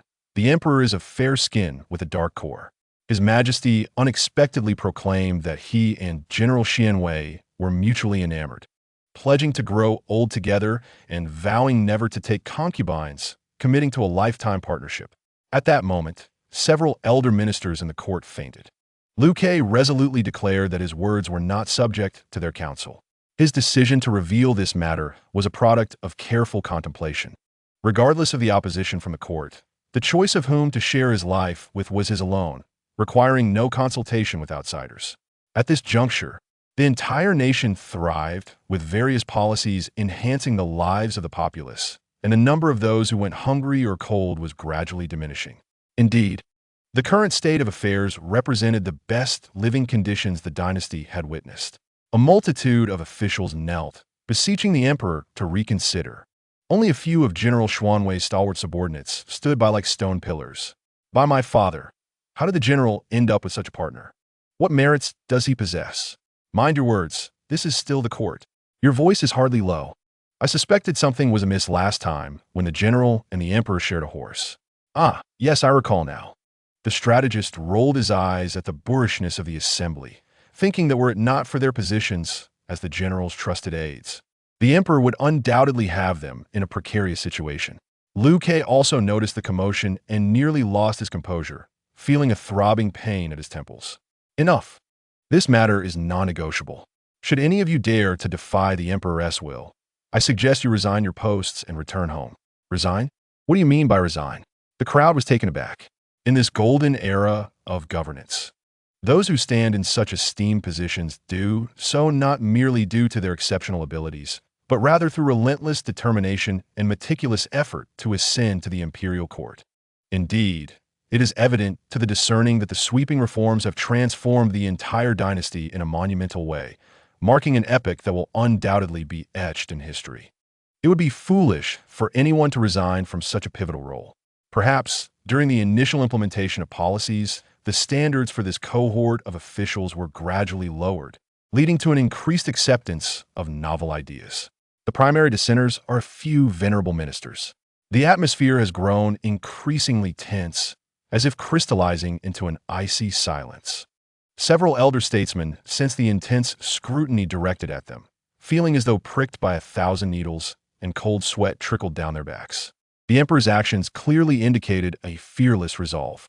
As the ministers fell silent, Liu Ke remained as calm as still water, betraying no surprise. This group of officials, eager to curry favor, did not want to miss out on any opportunities, yet when the whip does not strike them, they delight in idle gossip from the sidelines. They owe a debt. Subsequently, although a few approached the emperor privately, urging him not to disrupt the ancestral traditions, or sought to find General Xian Wei. Look at so no mercy. Those who should resign ought to do so without delay. His shadowy demeanor finally reminded everyone that the current emperor is not one to be trifled with. Thus, the voices of opposition within the court grew quieter, eventually fading away. The ministers finally understood why the two were inseparable, with General Xian Wei entering the palace as if it were his own residence. It became clear that they had long ceased to hide their relationship, while others continued to indulge in conspiracy theories. During holidays or public festivities, several ministers, accompanied by their families, encountered the two, hand in hand, laughing and enjoying themselves. When they attempted to pay their respects, Liu Ke gestured for silence. While Wei and I are out enjoying ourselves, do not make it known. With that, they disregarded the astonished officials left behind and departed together in harmonious companionship. As time passed, public sentiment gradually shifted, yet regardless of their opinions, Bai Xianwei and Liu Ke never wavered in their choices. They selected a gifted child from their clan, and under their guidance, he blossomed into a remarkable individual. After inquiring about the child's wishes, the two promptly abdicated and resigned, embarking on a journey to explore the world. At the age of over 50, Bai Xianwei received news of the successful completion of their endeavors while tilling the land, his movements unwavering as he wielded the hoe with vigor. The system followed its protocol, asking once more, does the host wish to leave this world? Liu Ke, who diligently toiled with seeds in hand, suddenly sensed an unusual aura, raising his head sharply and swiftly striding toward the source. On that face, no longer youthful, a semblance of childlike confusion reemerged, causing my heart to race. No. There's no need to ask again next time. Bai Xianwei, gazing into Liu Ke's tear-filled, panicked eyes, felt a pang of sorrow. He then grasped Liu Ke's hand tightly. It's all right, I'm here. The system quietly retreated, sorrowfully deleting this program. The last two souls in the world met their inevitable end. Bai Xianwei was drawn out of his body by an unseen force, momentarily dazed as he entered the system space. Ah! Ghost! The system shrieked, bouncing around the space like a projectile, crashing into Bai Xianwei's embrace. Bai Xianwei, caught off guard, remained unresponsive as the system babbled incessantly. Ghost! We can't remain in this system space. We must flee. The cacophony caused a ringing in Bai Xianwei's ears, but he would forever remember the voice that echoed in the system space. Wei Yi, Lu Cheng, clad in a tailored suit, bore the familiar details that matched Bai Xianwei's attire perfectly. Is this still my system space? The system muttered in despair. Bai Xianwei, feeling numb, gazed at the figure before him, his movements awkward and clumsy. Upon seeing him like this, Lu Cheng gently enveloped him in an embrace. So this is what Wei Gu truly looks like. Bai Xianwei's voice was hoarse. Lu Cheng? It's me? Lu Cheng replied earnestly. Lu Cheng is the name from my first life, my true name. Bai Xianwei had a multitude of words to express, yet they lodged in his throat, unable to escape. Lu Cheng's expression was one of joy intertwined with concern. I cannot maintain this form for long, so let us keep our conversation brief. I cannot reveal my original identity, yet, due to certain restrictions, but the system designed to save the male lead was birthed for me. Every world, the bound host enters. The male lead is a fragment of my soul. In the future, you may encounter me under different names, identities, or even forms, but it will always be me. I have been waiting for you. After uttering his final words, Lu Cheng bestowed a gentle kiss upon Bai Xianwei's lips. transforming into a black feather that fluttered into by Xuanwei's palm. Chapter 58. The Emperor's Side Story. Hey, round, those are my snacks. A girl with long hair tied in a high ponytail deftly dodged the hands reaching for her and took off running, stuffing pastries in her mouth as she went. She hummed a tune, clearly asserting, "They are mine."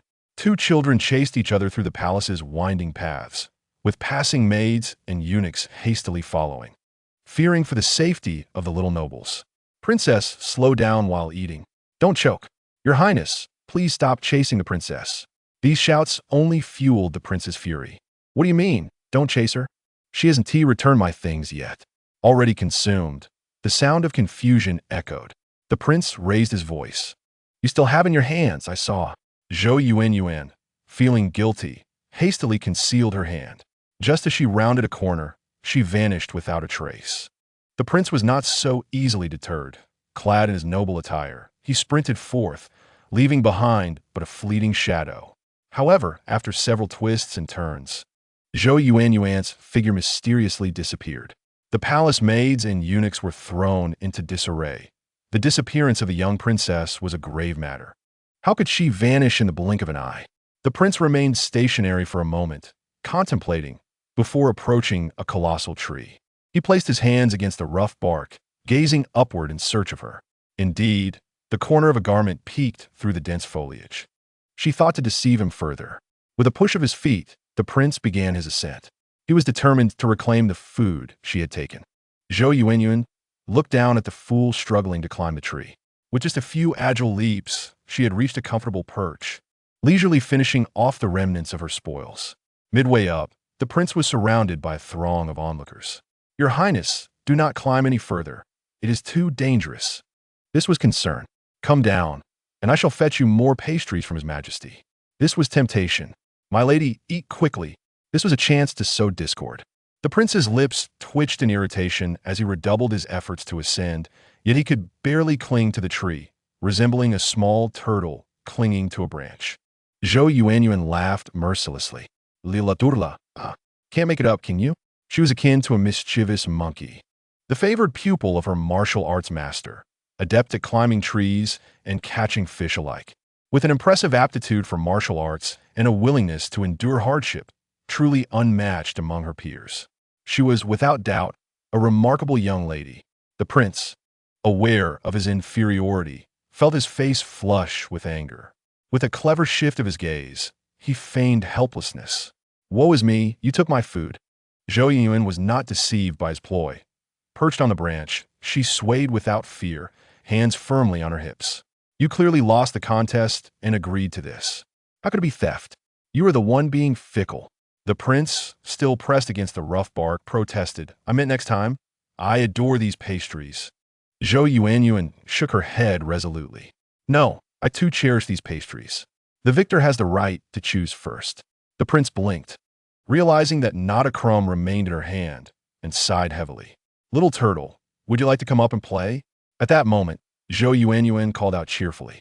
Having grown up together, there were no lingering grudges. They often reconciled in an instant. The prince, caught in an awkward position, wished to join her in play. Zhou Yuan executed a graceful flip, her body arcing through the air, eliciting gasps of astonishment. She tightly wrapped her legs around the branch, extending her hand downward in an attempt to hook the prince. Yet, the tree was too immense, and Zhou Yuan, being young and petite, found her reach insufficient. Your Highness, the princess. A dark and robust figure emerged, and Chunlei's voice resonated like a mighty bell. Zhou Yuan was still striving to reach the prince. Attempting various poses on the branches, the prince was embarrassingly stuck halfway up when he heard Chunlei's voice, as if a savior had arrived. General Chun, come quickly to rescue me. Chunlei laughed heartily, and the crowd parted for him. With his strong arms, he grasped the prince's waist and hoisted him up into the tree. Thank you, General Chun, both of them said in unison from their perch. I heard you two were running around stealing pastries. Another woman approached, clad in official robes that clearly indicated her high status among the ministers. Zhou Yuan waved excitedly. Sister, we didn't steal pastries. It was little Wu. His Highness said he wanted to exercise, so we went for a run. Zhou Qing chuckled softly. Is that so? It seems I misunderstood. Have you finished your task for today? Zhou Yuanyuan, supporting herself against the trunk, leaped down, her eyes sparkling as she reached for Zhou Qing's hand. Zhou Qing affectionately ruffled her high ponytail. Today, there's nothing pressing. We can visit that shop you mentioned last time. Yay! Zhou Yuanyuan exclaimed, bouncing 3 feet high, hurriedly bidding farewell to the prince before following her sister. The prince managed only a brief acknowledgement before they vanished from sight. He sighed, realizing it was nearly noon, time for lunch, and decided to seek a meal with his fathers. Why does he have 2 fathers? Because one is the emperor and the other is the general. Though they are not married, the entire kingdom is well aware of their bond. Naturally, some oppose it, but those individuals are merely cowards wielding decorum and morality as shields, incapable of affecting their relationship. The prince often found himself unable to see his father in the palace, only to learn he had gone to the general's residence to find his other father. They did not live together, yet their affection resembled that of an old married couple. Today, upon hearing that his father had entered the palace to find his other father, the prince hurried over. From a distance, he spotted them engaged in some activity, and he dashed forward. Father, you're here. Why didn't you tell me? He leaped into his father's embrace, his tail wagging excitedly. Bai Xianwei lifted the prince, exclaiming, You seem to have grown a bit taller. The prince's smile stretched from ear to ear as he was hoisted onto his father's shoulder. We were just about to head to the imperial kitchen to prepare a meal, Liu Kei explained from the side. I want to go too. The prince clung to Bai Xianwei with one hand while taking Liu Kei's hand with the other. The 3 of them made their way to the imperial kitchen, where Liu Kei took the lead as the chef. The prince assisted, and Bai Xianwei brought forth his imaginative ideas. It was a lively and bustling meal. Your Majesty? Your Majesty? A man clad in a brilliant yellow dragon robe slowly opened his eyes, awakening to the calls. He rubbed his slightly swollen brow, his expression dazed. Once again, he found himself dreaming of his childhood. His childhood could be described as the happiest in the world. Since ascending to the throne, he has tirelessly labored day and night to realize the grand dreams that reside within his heart. Yet at times, he finds himself reminiscing about the events of his youthful days. The guard once again announced the presence of an attendant, reporting, Your Majesty, General Zhou requests an audience. The emperor straightened his posture and replied without hesitation, Please, let her in. Upon seeing the valiant female general stride in with confidence, a genuine smile involuntarily graced his lips. With you here, I can find solace. Chapter 59. The fractured broadcaster. The air inside the rented apartment was thick with dust. It seemed as though even sunlight scorned to enter this dim and cramped space. The furnishings were exceedingly simple, with only a solitary computer and a modest desk and chairs in the corner. A pale yet delicate hand opened the window, shaking the curtains. A cloud of dust rushed towards her, and Bai Xianwei quickly dodged aside. The system nearby let out a sneeze, leaving the entire interface in a daze. Bai Xianwei exhaled softly and reached for the cleaning tools to commence tidying up. This endeavor extended into the following day. It appeared that the original occupant truly lacked any will to survive.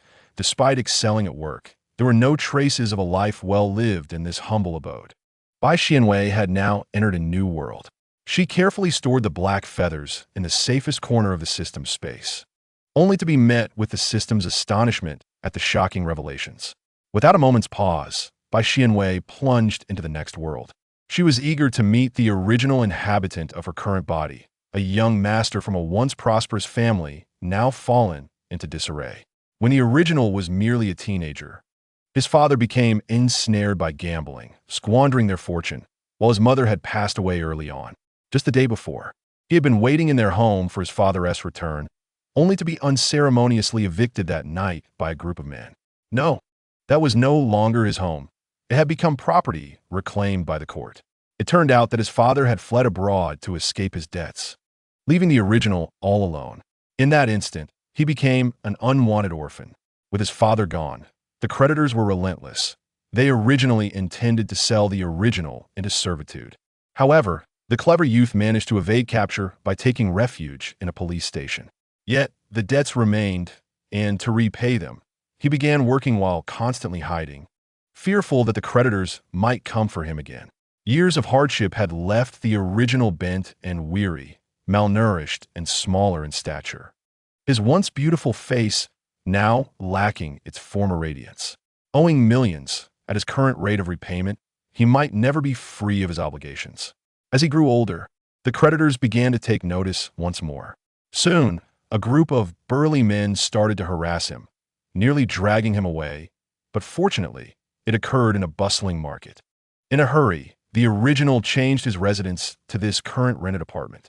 He took a job at a nearby bubble tea shop, and a girl working alongside him remarked that with his handsome features, a little grooming could very well enable him to thrive in the digital realm. The original host, intrigued by her words, embarked on a journey of live streaming. Alas, how tragic it is that an ambitious soul could have their entire life ruined by a father addicted to gambling. The system, reflecting on the host's past, lamented the hardships endured throughout his life in the pursuit of repaying debts. It whispered a hope for his next life to be filled with health and safety. By trading with the system and lending his body to Bai Xianwei, he could secure a better fate in his next incarnation, accompanied by perpetual good fortune. Some individuals, yearning for a more favorable existence in their next life, opt to engage in transactions with the system. However, those who have committed wrongs in this life must first endure the punishments of the underworld. After tidying up, Bai Xianwei set out to procure supplies. The system ensured the host's basic survival. Thus, upon arriving in this world, his account was credited with sufficient funds for a year's living expenses. Nevertheless, this amount was merely a drop in the ocean compared to his debts. Relocating to a new address, the original host purchased a second-hand bicycle, which creaked as he rode it to the nearby market. While shopping for various items, Bai Xianwei quickly sensed that someone was watching him. Exiting the marketplace, he deliberately pedaled in the opposite direction of home, navigating from the street into a narrow alleyway.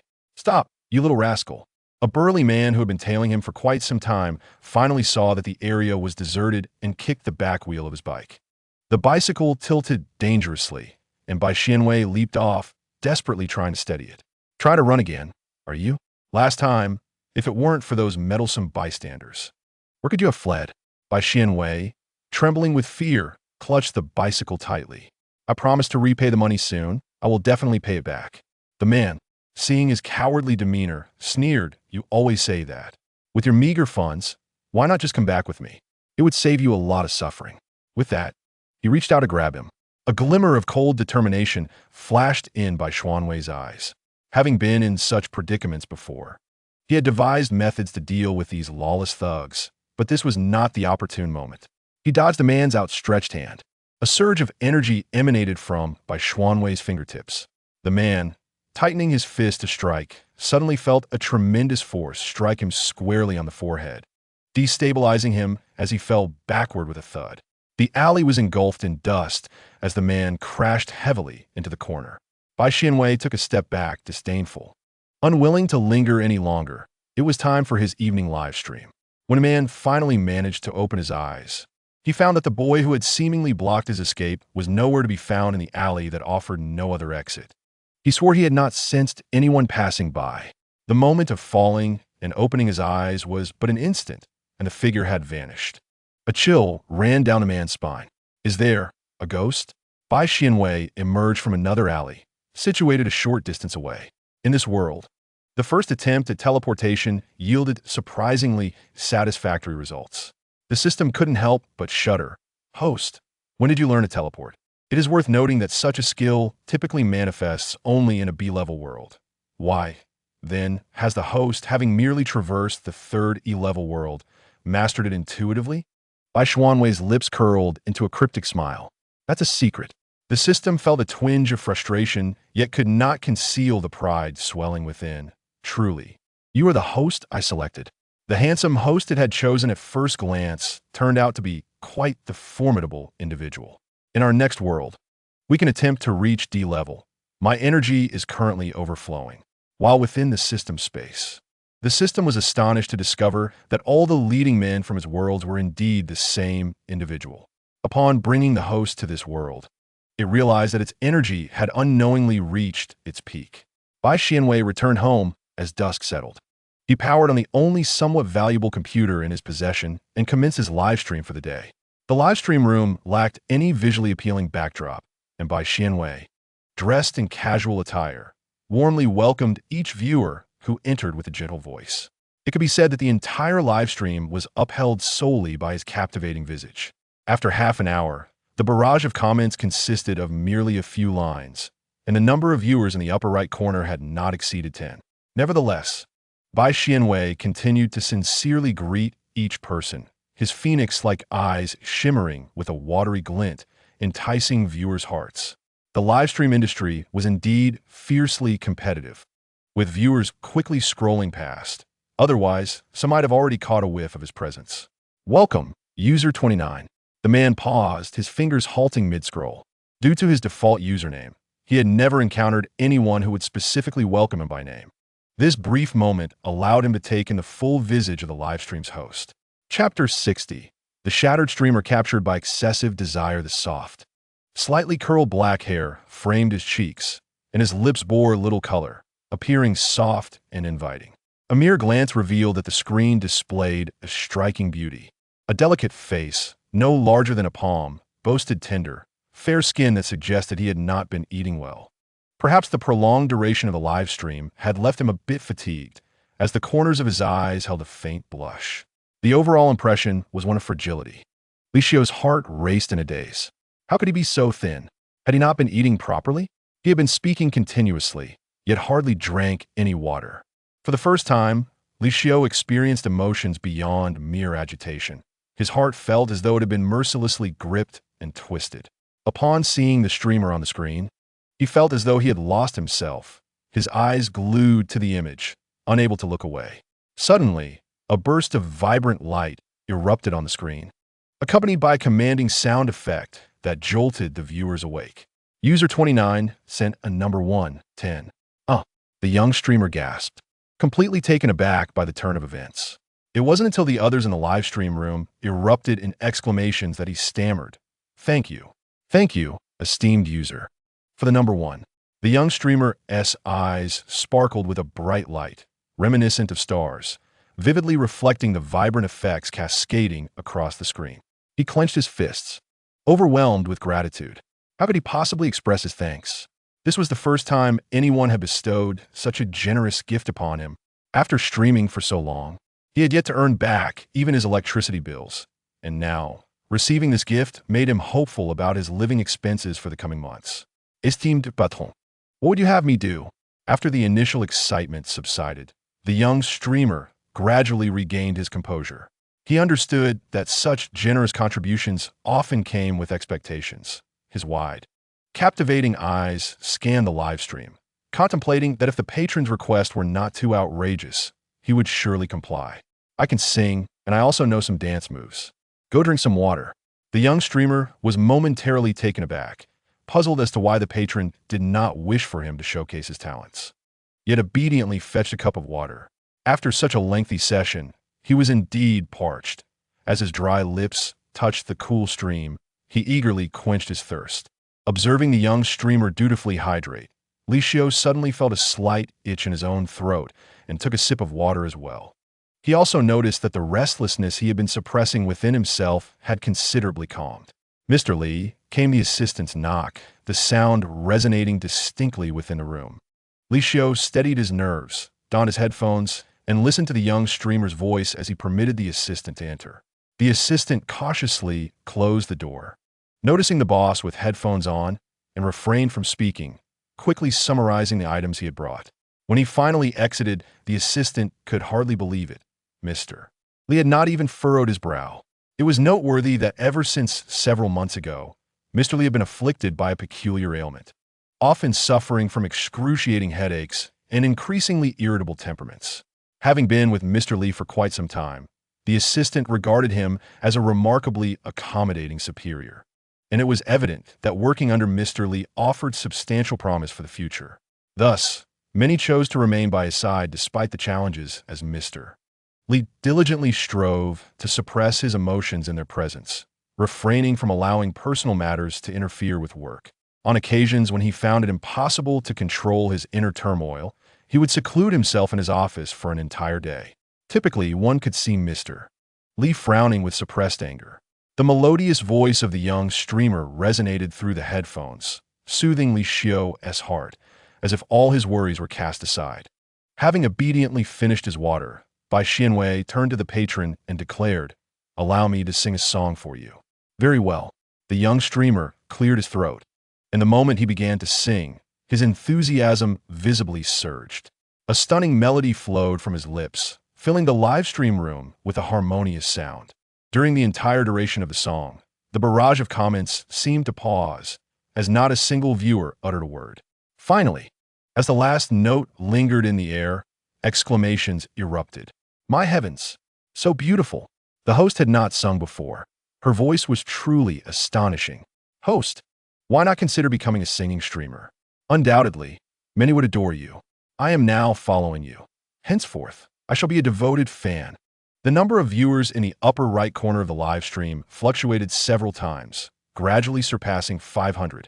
When Li Xiu showered the stream with gifts, it had already attracted around 100 viewers, who were all marveling at the benefactor's generosity. Now, all were captivated by Bai Xuanwei's melodious voice.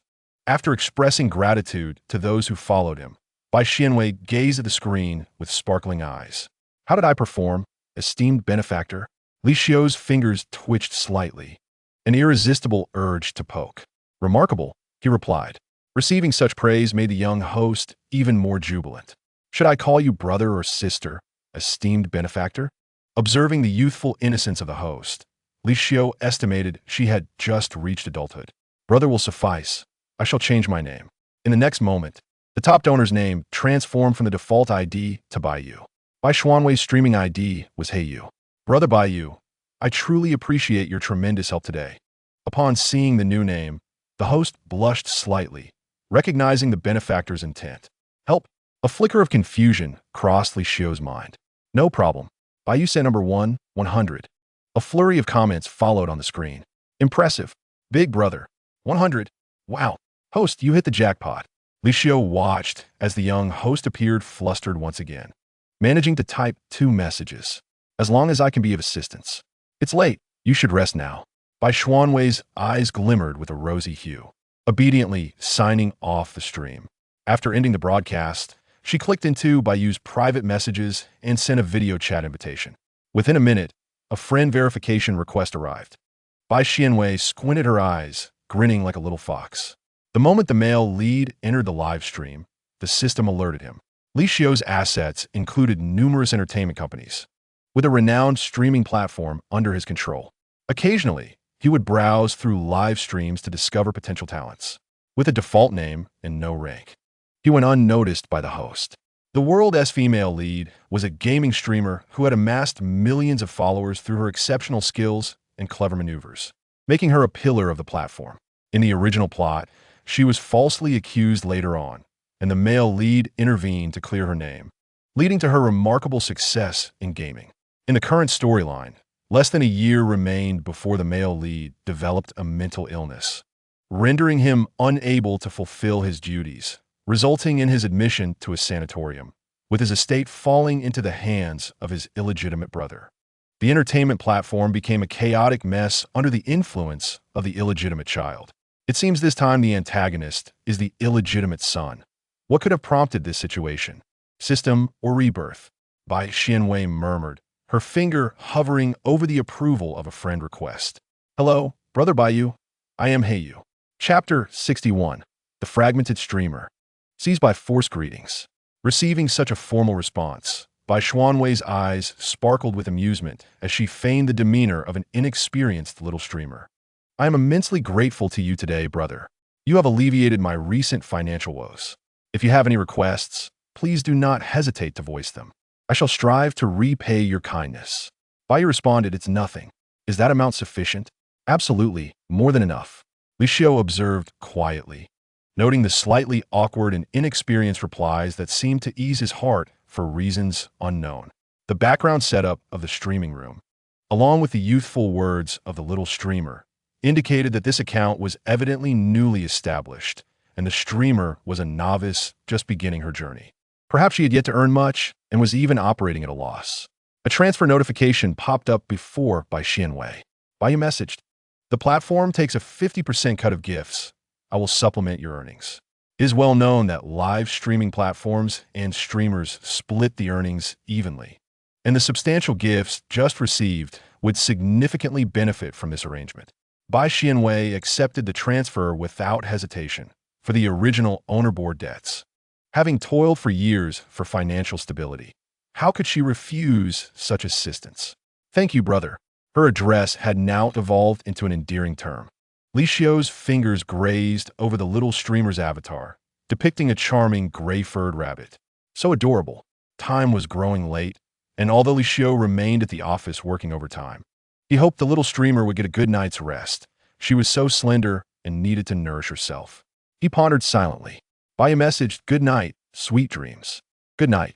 Still toiling away at the company, Li Xiu replayed every word the little streamer had spoken, committing them to memory. Despite never being particularly concerned with appearances, he found himself utterly captivated upon first encountering Yu. As his phone screen dimmed, his attention shifted back to the documents before him. The sound of chains rattling fluctuated, and Bai Xianwei arrived on her bicycle, halting in front of a newly opened milk tea shop. The girl behind the counter looked up, her face brightening as she greeted Bai Xianwei cheerfully. "You're here." Bai Xianwei returned the greeting with a smile. This milk tea shop was her part-time job after relocating. Earlier that morning, she had informed her boss of her resignation, stating that she would not return after a shift today. The girl sighed dejectedly. "Without you here, my work feels so dull." Who could understand? The greatest motivation for coming to work each day was the face of a colleague. Stunningly beautiful, with a slender waist and long legs, her pure appearance could easily captivate the hearts of many in a novel.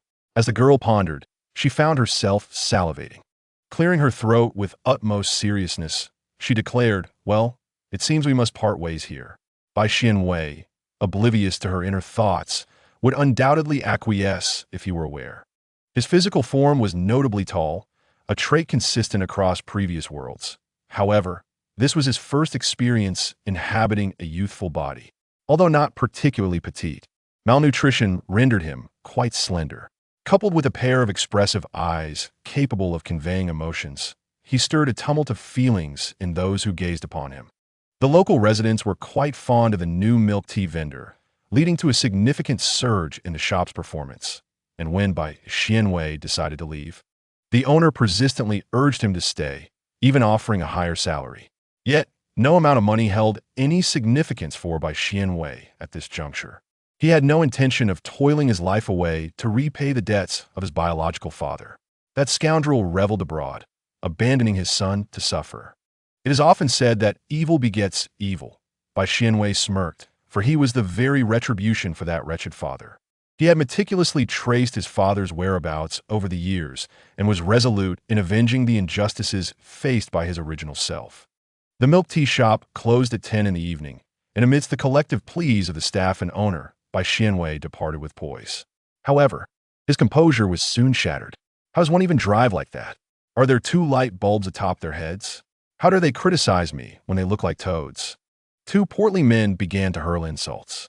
By unfortunate coincidence, Bai Xianwei found himself caught between the two colliding vehicles, forced to halt. "You speak." After a lengthy exchange of vitriol, the men hesitated to escalate the situation and turned their gazes toward Bai Xianwei, seeking his judgment. With a smile, he replied, "I believe both of you are at fault." Had he not taken measures to shield himself before the collision, both vehicles would have been propelled away by his self-defense instinct. What was the situation? Li Xiu, who had been napping in the back seat, opened his eyes. The assistant glanced outside, noting that a collision had occurred, blocking the road and likely necessitating the arrival of the traffic police. Upon hearing this, Li Xiu could not help but furrow his brow, pressing his lips together as he suppressed the rising agitation within him and rolled down the window. The cool night breeze could not quell the turmoil in his heart. Surrounding vehicles were ensnared in a chaotic jam, horns blaring in unison.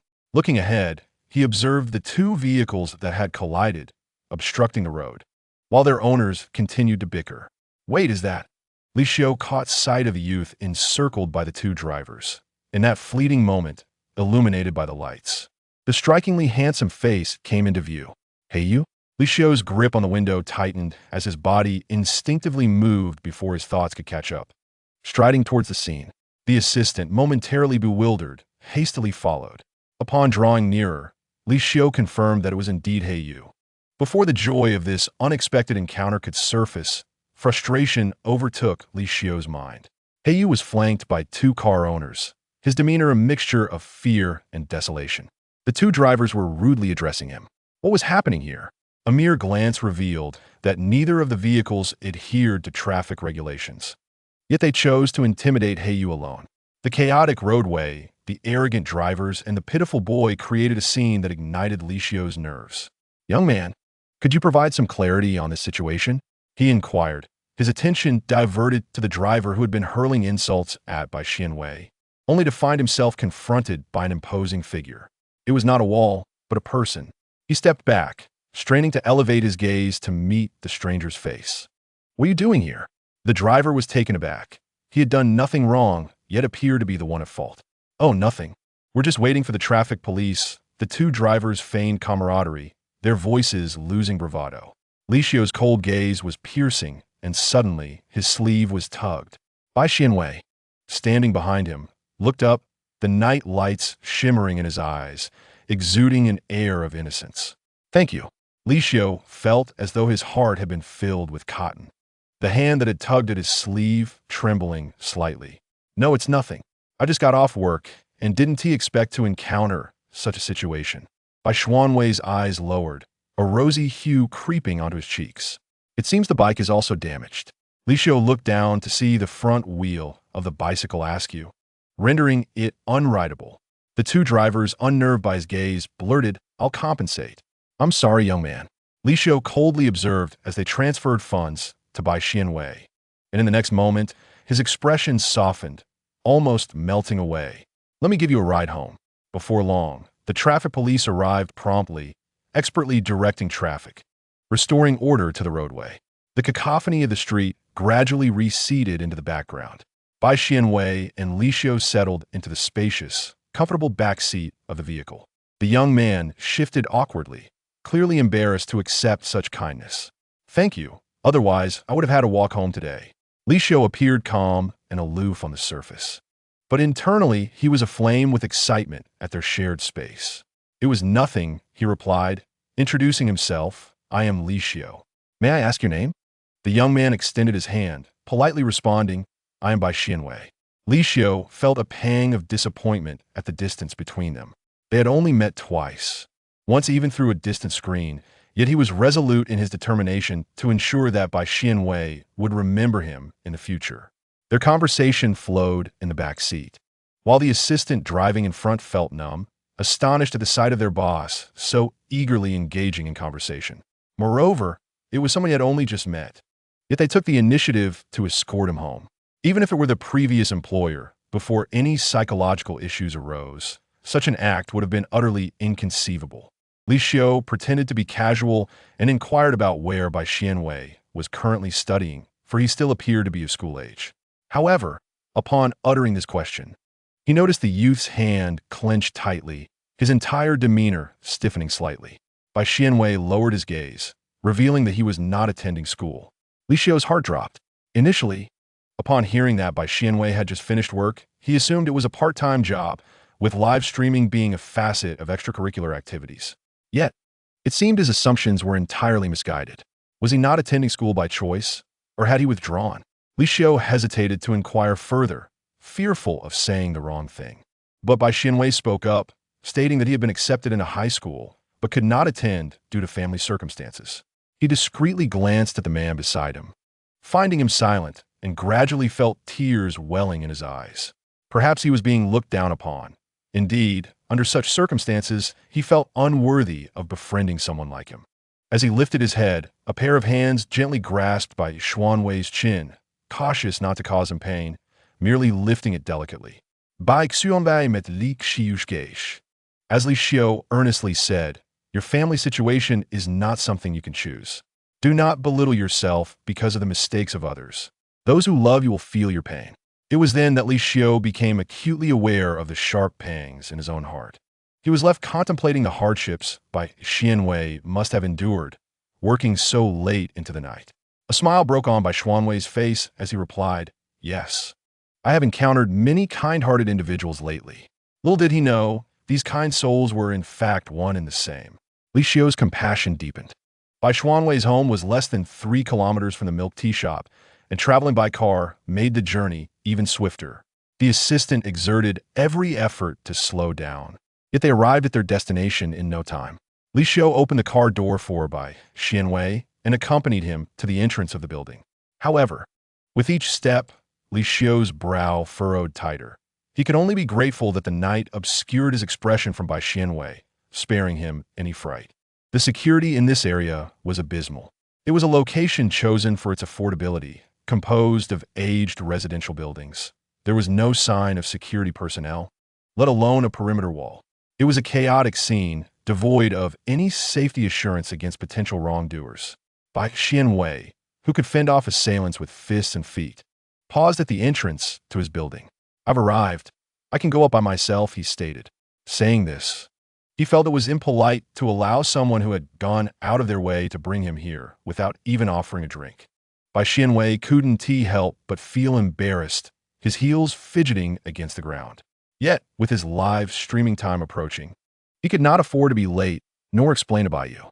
Li Xiu, however, felt a sense of satisfaction. He appreciated Bai Xuanwei's vigilance in recognizing the importance of not inviting newly acquainted individuals into his home. Just as he was about to speak, Bai Xianwei suddenly tugged at his sleeve once more. "May I add you on WeChat?" Li Xiu's movements froze momentarily. He must have already added the little streamer on his previous WeChat. Bai Xuanwei's eyes gradually dimmed. If it's inconvenient, then never mind. It is not inconvenient at all. Li Xiu wished he could embrace him and quickly open WeChat. He could only temporarily add him using his work account. Upon seeing Bai Xuanwei's joyful response after adding him, Li Xiu finally breathed a sigh of relief. After bidding farewell, Li Xiu returned to the car, where his assistant curiously leaned in. "Mr. Li, you played the role of a benevolent soul today," his assistant remarked, eyes sparkling with gossip. "Delivering a helpless youth home in the dead of night. If someone familiar with you found out, they would be utterly shocked. In our social class, even acts of kindness are usually delegated to others, who would personally attend to such matters." Li Xiu was still lost in the moment they had just shared, unable to gather his thoughts. His assistant, growing more curious, refrained from asking further. Although Mr. Li appeared emotionally stable at the moment, his temperament was notoriously unpredictable. It was wise to keep a distance. Li Xiu closed his eyes, listening to the cacophony outside, a blend of joy and heartache filling his heart. The little streamer was so petite, barely reaching his neck. When he looked up at him, he was both charming and beautiful. However, upon discovering the unfortunate reality of the little streamer's life, Li Xiu felt an overwhelming desire to instruct his assistant to take a detour and bring him home to care for him properly. But that would not do. It would surely frighten him. He still remained unaware that the Bai Yu from last night and the Li Xiu who helped him today were one and the same. Ding, ding, ding. A particularly concerned notification interrupted Li Xiu's reverie. The little streamer had begun his broadcast. Li Xiu snapped back to attention and donned his headphones. "Hello, everyone." Bai Xianwei adjusted the camera and welcomed each person who entered. Upon spotting Li Xiu, he waved, "Brother Bai Yu, hello. Good evening, hey you." Having been apart for only a few minutes, Li Xiu found himself unable to tear his gaze away from him. Following the extravagant monetary gifts from the previous day, the live stream's popularity surged. Li Xiu smiled and moved his fingers. Bai Yu sent a sweet garden 10. Bai Yu sent a destined 10. A flurry of gift notifications left everyone in awe. Bai Xianwei inhaled sharply. "Brother Bai Yu, I've learned a few new songs and will sing them for you today." He specifically chose several romantic and sweet songs. Sweet enough to make you swoon. Indeed, the songs he selected were undeniably sweet.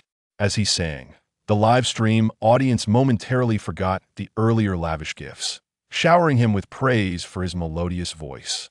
Who could resist the soft and sweet serenade of a young man singing love songs? Certainly, Li Xiu could not. His nose tingled, and he quickly covered it, only to find that he was not bleeding. Yet his mind grew hazy. Chapter 63. The Shattered Streamer, overwhelmed by wealth as the final line of the song gracefully descended. Its echoes lingered in the air, and Bai Xianwei gently blinked. Was it enjoyable? He gently inquired, like a soft breeze stirring the surface of a lake. After a while, Bai Yu sent forth a floating comment. Beautiful. Those simple two words encapsulated all that Li Xiu could express at that moment. His jaw tightened as he sat rigidly against the back of his seat. Here it came again. Upon hearing Bai Xuanwei's melodious voice, even if it was merely an echo, the dark emotions he had long suppressed subsided instantly, leaving only tranquility and solace. Upon reading this remark, Bai Xianwei felt a slight easing of his tension. From their first encounter that day, he sensed something amiss with Li Xiu. An agitated emotion loomed over him like a monstrous shadow, threatening an irrevocable downfall with the slightest misstep. In this altered narrative, the reason for Li Xiu's potential admission to a sanatorium became apparent. Such a blatant clue lay before him. It was impossible for Bai Xianwei to overlook the so-called illegitimate brother. He needed to approach Li Xiu with greater urgency. Unaware of the means by which the illegitimate child had orchestrated these events, Bai Xianwei could not afford to be complacent. After the live stream concluded, Bai Xianwei returned to Bai Yu's account to express his gratitude and then opened the newly added WeChat chat window. "Mr. Li, are you asleep?" Just as Li Xiu finished replying to a message, he noticed that the young streamer had messaged his work account. He quickly responded that he was still awake, having just splurged in the little streamer's broadcast. "You can call me Li Xiu. After all, we have become friends today, haven't we?" The naive young streamer was blissfully unaware of the lurking intentions of his friend and cheerfully replied, "All right, Li Xiu. I just saw your moments and found the things they're quite exquisite." His work account typically showcased serious content, often generating a wave of admiration. That skiing video was so cool. It was from his collaboration discussions last week. At the time, he felt indifferent, merely considering it ordinary, but now, at Bai Xuanwei's mention, Li Xiu felt a hint of warmth rising to his cheeks. The video captured the perspective of him skiing down from a height, undoubtedly exuding an air of bravado. Li Xiu replied, "I will go again on Saturday. Would you like to join me? It just so happens I have no one to accompany me. Is that all right?" Bai Xianwei perhaps did not expect such a plea for company. Li Xiu added, "Skiing is quite enjoyable. I can teach you throughout, so don't worry about falling." There was a professional team present, and if any accidents occurred, Li Xiu would be the first to shield Bai Xianwei. Sensing Bai Xuanwei's lingering hesitation, Li Xiu took the initiative. "I will come and pick you up on Saturday. You will surely enjoy it." Bai Xianwei responded, "All right." Upon receiving the affirmative reply, Li Xiu turned to his assistant. "I plan to go skiing at Sea Mountain on Saturday. Please arrange the itinerary." "Understood." With Bai Xianwei then, the assistant was taken aback, tentatively asking if a double room was to be booked. A glimmer of amusement sparkled in Li Xiu's eyes, revealing a desire he had not yet recognized. Yes, what was described as a double room is, in fact, an entire snow-capped cabin. This area boasts a private ski resort, where numerous facilities and personnel cater exclusively to Li Xiu and his companions. Upon landing, they proceeded directly to the cabin. However, a slight mishap occurred during their journey. Bai Xianwei succumbed to motion sickness. His lips, tightly pressed together, were as pale as parchment. Gently cradling his head, Bai Xianwei felt that taking even a single step would leave him utterly disoriented and prone to collapse. He had not anticipated such a strong reaction to flying. Li Xiu, anxious and restless, requested a staff member to bring a wet wipe, which he tenderly used to dab Bai Xuanwei's face. The coolness of the wipe, imbued with a faint hint of peppermint, offered a soothing sensation akin to that of menthol balm. Gradually, Bai Xianwei began to recover. He leaned against Li Xiu's shoulder, his voice tinged with a hint of grievance, admitting that he had never flown before and was unaware of how disorienting it could be. Li Xiu supported Bai Xuanwei's bottom with one hand while wrapping the other around his waist, lifting him as one would a child. "I will hold you. It will be more comfortable." Bai Xianwei released a soft sigh, his arms encircling Li Xiu's neck, finding the experience novel. Being completely cradled felt akin to being a little pouch. Concerned that his companion might feel uneasy, Li Xiu reassured him, "Once we arrive, I shall set you down." Yet, Bai Xianwei, instead of being content, expressed a desire to remain in his embrace. The youth's eyes glimmered softly, the motion sickness rendering his complexion even more pallid. As he clung tightly to Li Xiu's neck, his lips, brushing against Li Xiu's ear, caused the latter's already firm grip to tighten further. To an unsuspecting observer, it might appear as though the two were a couple deeply in love. In reality, this was their inaugural outing together. Li Xiu endeavored to maintain composure while carrying him all the way to the awaiting vehicle. Once settled, an inexplicable tension seemed to permeate the air, as if it were about to overflow within the confines of the car. The driver, responsible for their pickup, appeared to misconstrue the situation, adeptly pressing a mysterious button. Instantly, the driver's seat was securely partitioned from the rest of the space. The driver silently congratulated himself, deeming himself an astute worker deserving of a raise. In the back, Bai Xianwei and Li Xiu exchanged glances, each studying the other. "I have prepared a plan for our skiing adventure," Li Xiu stated, producing a PowerPoint presentation. This private ski resort, which he had frequented multiple times, revealed an astonishing array of exquisite locales perfect for two. As Li Xiu elaborated on these destinations, their heads gradually leaned closer together. "I hope Xianwei enjoys himself," he added. Bai Xuanwei's fingers intertwined nervously as he replied, "You are so kind to me. I am uncertain how to repay you." Li Xiu's intentions had never been driven by ulterior motives. Rather, he sought to win Bai Xuanwei's affection. Over the past few days, he had come to realize his feelings for Bai Xianwei with clarity, and the mere sight of him filled his heart with uncontainable joy. It seemed as though an intricate thread connected them, despite the fact that their life paths should have never intersected. Remarkably, within just a few days, they had become acquainted. Li Xiu, who had always been indifferent to matters of the heart, unexpectedly found himself contemplating romance. Noticing Bai Xianwei still gazing at him, Li Xiu's voice softened.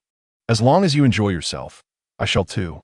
After a brief study of the PowerPoint presentation, they arrived at their destination, the ski resort. Before them stood a charming snow-covered cabin, its eaves blanketed in a thick layer of snow, seemingly crafted to enhance the romantic ambience. Nearby, a group of staff members resided within the private ski area. Facing the biting cold wind, Bai Xianwei felt his mind clear, and the discomfort from motion sickness had largely dissipated. Li Xiu felt a twinge of regret, unable to embrace him as he had moments ago, and could only hasten to follow the suddenly sprinting Bai Xianwei. Bai Xianwei bounded joyfully into a pile of snow, his legs sinking deeply, creating a delightful sound. "Ha ha ha!" Li Xiu leaped in after him. The friction of ice and snow against their clothing quickly ignited their enthusiasm for play. Bai Xianwei burrowed into the snow, and when he rose, his clothes and hat were dusted with a fine layer of snow.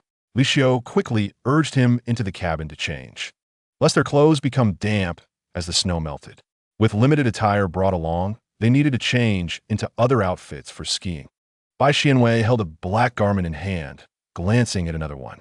Li Xiu, feeling a bit guilty, hastily changed. "These two pieces seem quite similar," Bai Xianwei remarked, seemingly unaware of the implications. "The only difference is the size," Li Xiu feebly defended, acknowledging that his assistant had prepared them. Amused by Li Xiu's subtle intentions of coordinating their outfits, Bai Xianwei donned the attire with a smile. "Why are you always so intent on marking your territory?" The weather outside was pleasant, a perfect weekend, and the ski resort was bustling with others besides them. At that moment, Li Xiu's ulterior motives became apparent. Wearing matching outfits, the tall man vigilantly protected the youth, his demeanor suggesting an anxiousness that a mere blink could lead to Bai Xianwei tumbling. Who would not perceive them as a couple? True friends do not exude such passionate energy. While Bai Xianwei was adept at skiing, the original owner of his body had never attempted it. Initially, he feigned being a novice, indulging Li Xiu's desire for intimacy. After growing tired, Li Xiu embraced Bai Xianwei from behind, and they sat together on the ground to rest. Nestled in his arms, they appeared as though they had melded into one from a distance. Ah, how beautiful! Beyond the ski slope lay a forest, its branches adorned with snow, artfully arranged in nature's design. Li Xiu's gaze was fixated on the person in his arms. Lowering his head, He beheld the delicate bridge of Bai Xuanwei's nose and the fullness of his cheeks, which seemed to soften at the slightest touch. The curled lashes fluttered like butterfly wings, captivating one's attention with each gentle quiver. Bai Xuanwei's moist, crimson lips parted slightly, and against the backdrop of the snow, his skin appeared even more pristine and flawless. It was truly beautiful. Li Xiu's eyes were drawn to those lips, yearning to lean down and kiss them at that very moment. Yet he restrained himself, reminding himself that there was no need to rush. They had ample time to share together, having successfully taken their first step. While Li Xiu contemplated this first step, Bai Xuanwei naturally initiated an intimate gesture. He reached for Li Xiu's hand and gently placed it against his cheek. The thick, curled lashes danced in the wind, and he softly murmured, "My face is so cold." Li Xiu's well-defined hand enveloped the soft cheek, covering half of Bai Xuanwei's face. The skin, chilled from the wind, retained a few droplets of melted snow. As the cold cheek met the warmth of Li Xiu's palm, it instinctively flushed with a soft warmth. Bai Xuanwei looked at Li Xiu with a gaze filled with helpless dependence, silently pleading, "Could you warm me up, please?" Li Xiu could not refuse. He felt his hands trembling as he cradled Bai Xuanwei's face, warming him gently. Suddenly, his phone vibrated in his pocket. It was a call from his assistant. "Mr. Li, your father wishes to see you. He is currently in the reception room." Li Xiu's expression swiftly darkened, matching the chill of the surrounding snow. "I want to see him. If he makes a scene, tell him to send his son to K-City." Normally, he could feign courtesy with the old man, but now he had no desire to spare even a moment for him. On the other end, the assistant relayed the message to Li Rongyao, embellishing it somewhat. It remained a veiled threat. "Li Rongyao fui ignita. Does he even remember I am his father? Why is he running to this small company instead of tending to his family? What does he mean by my son? Isn't he referring to Li Yukai, the illegitimate child born from his affair?" Li Xiu listened to the voice coming through the receiver, cold and aloof, before switching to speaker mode. "Oh, very well," he replied bluntly. The assistant quickly complied, and Li Xiu's straightforward words pierced through Li Rongyao's defenses, stripping away his facade. "Your son is the illegitimate child born from your affair with the mistress, named Li Yukai. I do not believe the family you speak of is genuine. It must be more akin to a rat's nest. As for the small company, with a mere word, I can choose where I wish to be. Li Group and that small company are both mine. You can only rely on this insignificant blood relation to gain entry." You. Li Rongyao's complexion grew increasingly pale, yet he found himself unable to retort. He wanted to invoke filial piety to assert dominance, but hesitated upon meeting the assistant's steely gaze, which mirrored the coldness emanating from Li Xiu on the other end of the line. Li Rongyao had initially intended to vent his frustrations by scolding the innocent, but the words caught in his throat. He suspected that if he uttered another syllable, the assistant would summon security to drag him away. The assistant smiled benignly, gesturing towards the door as if to say leave. After Li Rongyao departed in disgrace, those who had been advised to steer clear of trouble emerged from the shadows. "Impressive. Our assistant Li is indeed remarkable. That glare nearly frightened me." They laughed. What a pathetic individual, thinking he could still make a scene here. Like the adage, one is influenced by their company. The assistant had learned to intimidate with an air of authority, proving himself a formidable presence in the business realm. Li Xiu no longer concerned himself with the unfolding events. He ended the call and quickly cupped his hand over Bai Xuanwei's cheek. In just a short while, it had grown considerably cooler. Bai Xuanwei, warmed by the touch, removed his gloves and placed his hand against Li Xiu's face. "Let me warm you too," he said. His lips pursed. "Don't be sad. I'll be here for you." Li Xiu felt as though he had collided with a cloud of cotton. Despite Bai Xuanwei's own shattered family, he had never ceased striving for improvement over the years and now sought to offer warmth to others. The day after he had escorted Bai Xuanwei home, Li Xiu received his background information, details about his lineage, years of experience, and much more. The assessment provided by psychologists many years prior had proven accurate. Li Xiu was indeed an individual plagued by profound insecurity. Beyond the evaluation, he exhibited signs of a distorted psyche. Whether it stemmed from inherent traits or familial influences, Li Xiu had concealed his struggles well over the years. Only in the past year had he found it increasingly difficult to control the turmoil within. He feared that Bai Xianwei might suddenly vanish from his life. The one lifeline he had encountered over the years, he wished to grasp firmly. As he perused the documents, he inflicted a deep impression on his palm with his nails, almost as if in self-punishment. His Xianwei had endured such hardships for years. That despicable gambler had evaded consequences for far too long and was due for retribution. The minds of the two individuals seemed to connect across a vast distance. Chapter 65. The fragmented streamer seized by ruthless acquisition outside.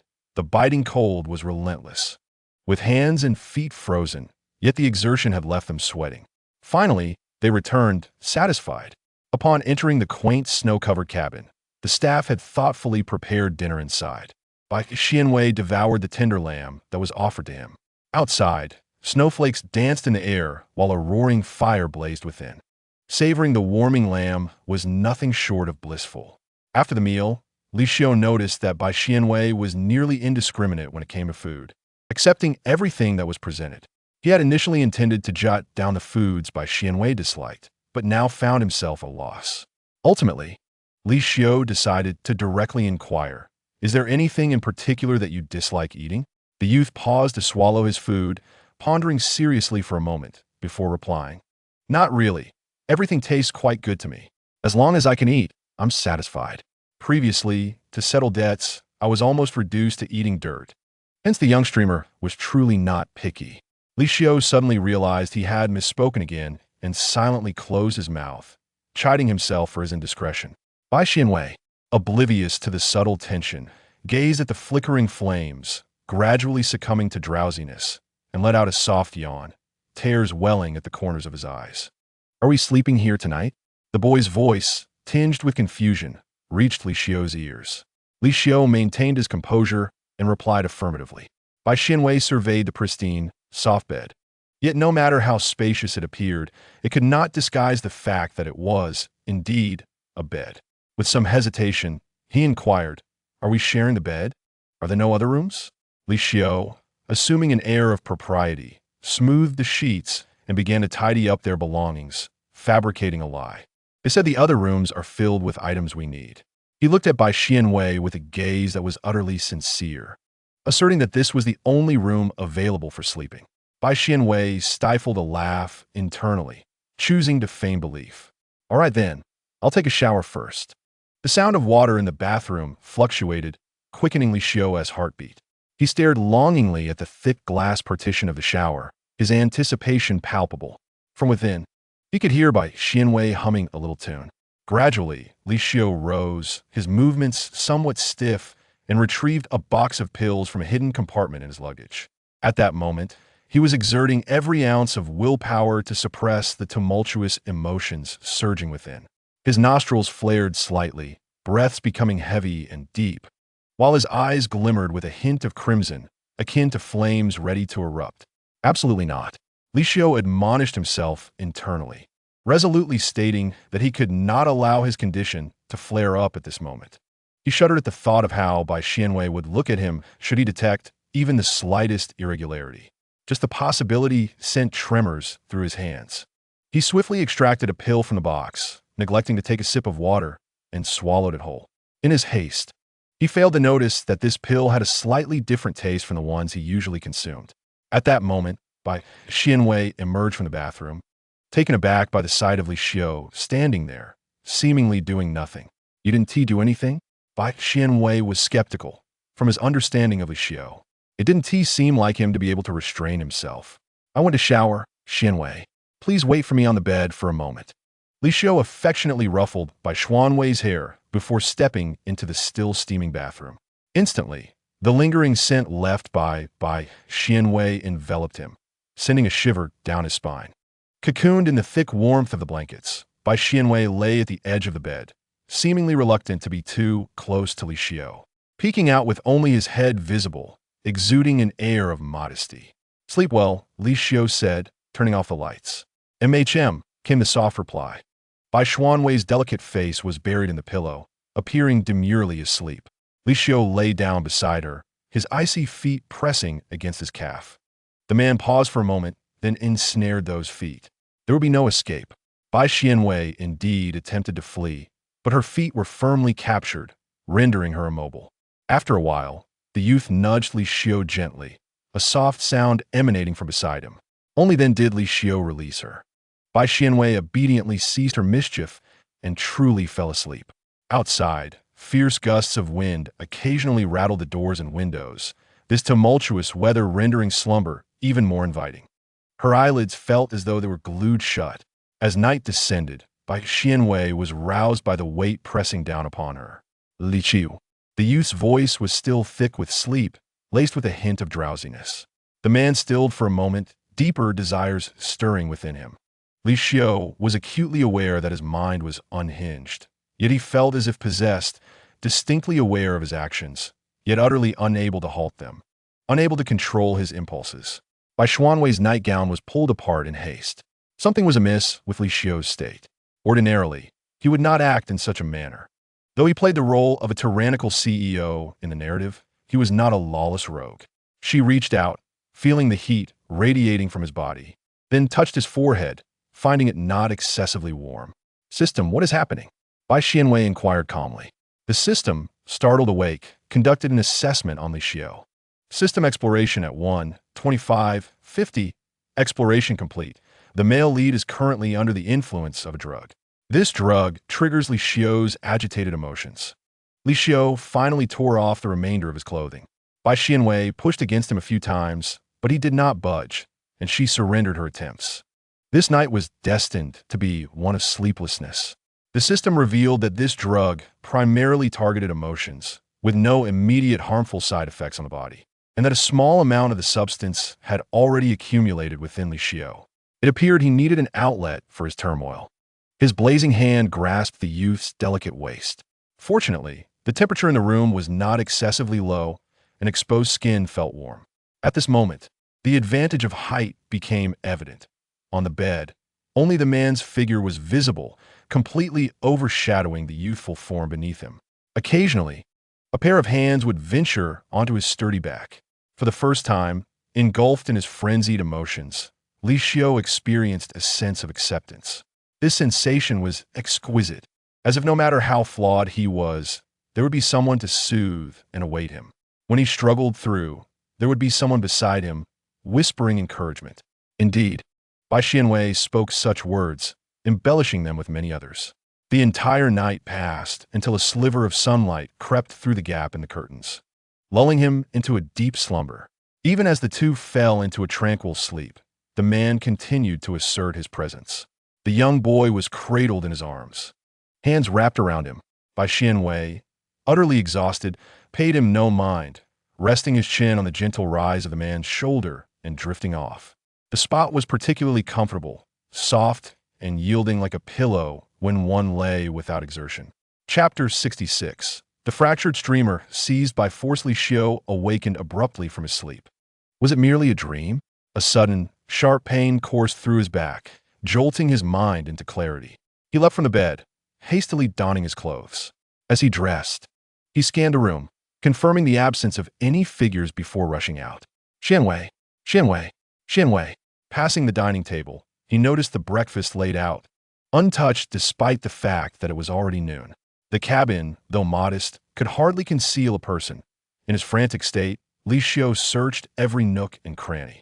After failing to find even a trace of the boy, his complexion turned ashen. He picked up his phone, contemplating a call, but hesitated. No. If the boy had indeed left due to him, it would be because he did not wish to be seen. It was his fault, entirely his fault. Knowing he was mentally unstable, why did he allow himself to harbor such foolish thoughts of wanting to live together? If anything were to happen to the boy, he would never forgive himself. Xianwei, please come out. I promise I won't hurt you again. Li Xiu uttered wearily, yet he couldn't even convince himself. How could a boy who had been hurt trust him? Dressed in nothing but a thin nightgown, he prepared to put on his shoes and venture into the frigid wilderness in search of him. The thought of the boy sulking outside sent shivers down his spine. Just as he reached for the doorknob, a familiar voice echoed down from the second floor. "What are you doing?" Bai Xianwei stood by the railing, rubbing his waist, a look of confusion on his face. Did he really intend to rush out in his sleepwear to challenge the immune system over who truly owned the body? Li Xiu turned to face Bai Xianwei, his lips moving as if to speak. How could he explain that he feared the boy had ventured outside because of his actions? But at that moment, Li Xiu could think of nothing else. He hurried up the stairs in a few leaps, enveloping Bai Xianwei in his arms. Xianwei, Xianwei. Without offering an explanation, he repeated the boy's name, lost in his own worry. Bai Xianwei, lifted high, patted his head. I'm here, Li Xiu. Noticing the room was empty, dashed out, forgetting that Bai Xianwei had gone to the bathroom to address a natural need. The boy felt a twinge of discomfort in his waist as he walked, inhaling deeply. Li Xiu wished to carry the boy back to their room, but feared that the sight within would stir painful memories. Finally, I sank into the sofa on the first floor. Xianwei, once again, helplessly replied, Where are you? Please, don't. Bai Xianwei sighed inwardly, pondering who was truly coercing whom. He nestled closer into Li Xiu's embrace, his tone frail. It hurts. Li Xiu, alarmat inquirat. What does it hurt? Hastily, he followed the direction of Bai Xianwei's hand to investigate. After addressing one area, he realized there were more. Bai Xianwei was undeniably sore all over after a night of discomfort. Suddenly, Li Xiu recollected that the youth had seemingly experienced this for the first time last night and ought to have some ointment applied. The youth's phoenix-like eyes glistened with unshed tears, as if conditioned by prior mistreatment to refrain from resistance, trembling in response to Li Xiu's ministrations. Bai Xianwei closed his eyes in contentment, which Li Xiu took as a sign of his desire to avoid the presence of his coercer. Indeed, after enduring such hardship, the youth likely believed that resistance was futile and that it would be more prudent to appease him. Li Xiu's hands paused. The youth, as anticipated, opened his eyes. His voice trembling with fear. Why have you stopped? Li Xiu felt a pang in his heart, rendering him breathless. He dared not touch even a morsel of Bai Xianwei's skin. Wishing to place the youth onto the sofa, he hesitated, fearing Bai Xianwei might misconstrue his intentions. Bai Xianwei, thoroughly bewildered, decided to rise on his own accord and made his way to the dining table. I'm so hungry, he thought. What a physically demanding endeavor this was. Li Xiu observed Bai Xianwei's limping figure with trepidation. He stepped forward to pull out a chair for the youth, casually grabbing a pillow from the sofa to cushion it. Bai Xianwei was quite pleased with this attentiveness, nibbling delicately at the food laid before him. In Li Xiu's eyes, this was yet another testament to the youth's fear. Outside, the wind and snow had intensified, casting a gloom over the atmosphere, as though the little wooden cabin existed in a realm apart. The youth had no foundation here, curled up in his seat, his eyes reflecting shattered light. The most trusted friend had morphed into a demon of coercion. He remained oblivious to the fact that this demon was a familiar presence in his live streams, bidding each other good night nightly, yet capable of such inhumane acts. Bai Xianwei yearned to explore the contents of the room. The system had indicated he had been drugged, suggesting that Li Xiu must have ingested something prior. That substance must have originated from the illegitimate child. Bai Xianwei extended his hands toward Li Xiu for an embrace. The same words were uttered, yet today they bore a different weight. Just yesterday, the youth had nestled in his arms, filled with trust. Li Xiu found himself unable to refuse and lifted Bai Xianwei into his arms. I wish to go to the room, he stated. The room held all the evidence of his misdeeds. Li Xiu stepped forward cautiously, bracing himself for the arrival of fate. Upon entering the room, Bai Xianwei's cheeks flushed crimson at the sight. He inquired, What did you eat last night? Li Xiu's face was etched with sorrow, and he chose to no longer conceal the truth, retrieving a box of medication from his luggage. This secret, known only to him and his attending physician, weighed heavily on his mind. As he found himself increasingly unable to control his emotions, he sought the counsel of a distinguished doctor. However, as the leader of the group, it was imperative that no one discovered his psychological struggles, for the repercussions would be dire. Yet now, Li Xiu laid bare his vulnerabilities before Bai Xianwei without reservation. Bai Xianwei picked up a pill and affirmed, no problem. The system echoed the same response, no problem. Or must it be combined with other specific medications to take effect? But Bai Xianwei had spent the previous night with Li Xiu, and it was implausible for Li Xiu to conceal any further truths from him. The issue must lie with the box of medication itself. The system began scanning the entire box. Found it. 2 pills in this box are problematic, containing other unidentified substances. Upon hearing this, Bai Xianwei extracted the 2 suspicious pills. To the naked eye, they revealed nothing amiss. Xianwei, I am sorry, Li Xiu struggled to articulate, realizing he could not continue to bask in the boy's affectionate fear. He had pierced through the veil of pretense. No further mistakes could be made. If the boy chose to report him, it would be his just deserts. Yet, he contemplated the necessity of erasing any evidence of his mental illness, lest he escape unscathed. As these thoughts consumed him, he observed Bai Xianwei extending the 2 pills toward him. These 2 pills are problematic. I believe you took the same last night. Li Xiu, now indifferent to the nature of the pills, gazed into Bai Xianwei's clear eyes, formulating a hypothesis. Bai Xianwei set the 2 pills aside, smiling. What do you feel sorry for? After all, we should have been rather intimate last night. With such bold words, Bai Xianwei gently caressed Li Xiu's sharply defined face, leaving the man visibly astonished. Are you frightened?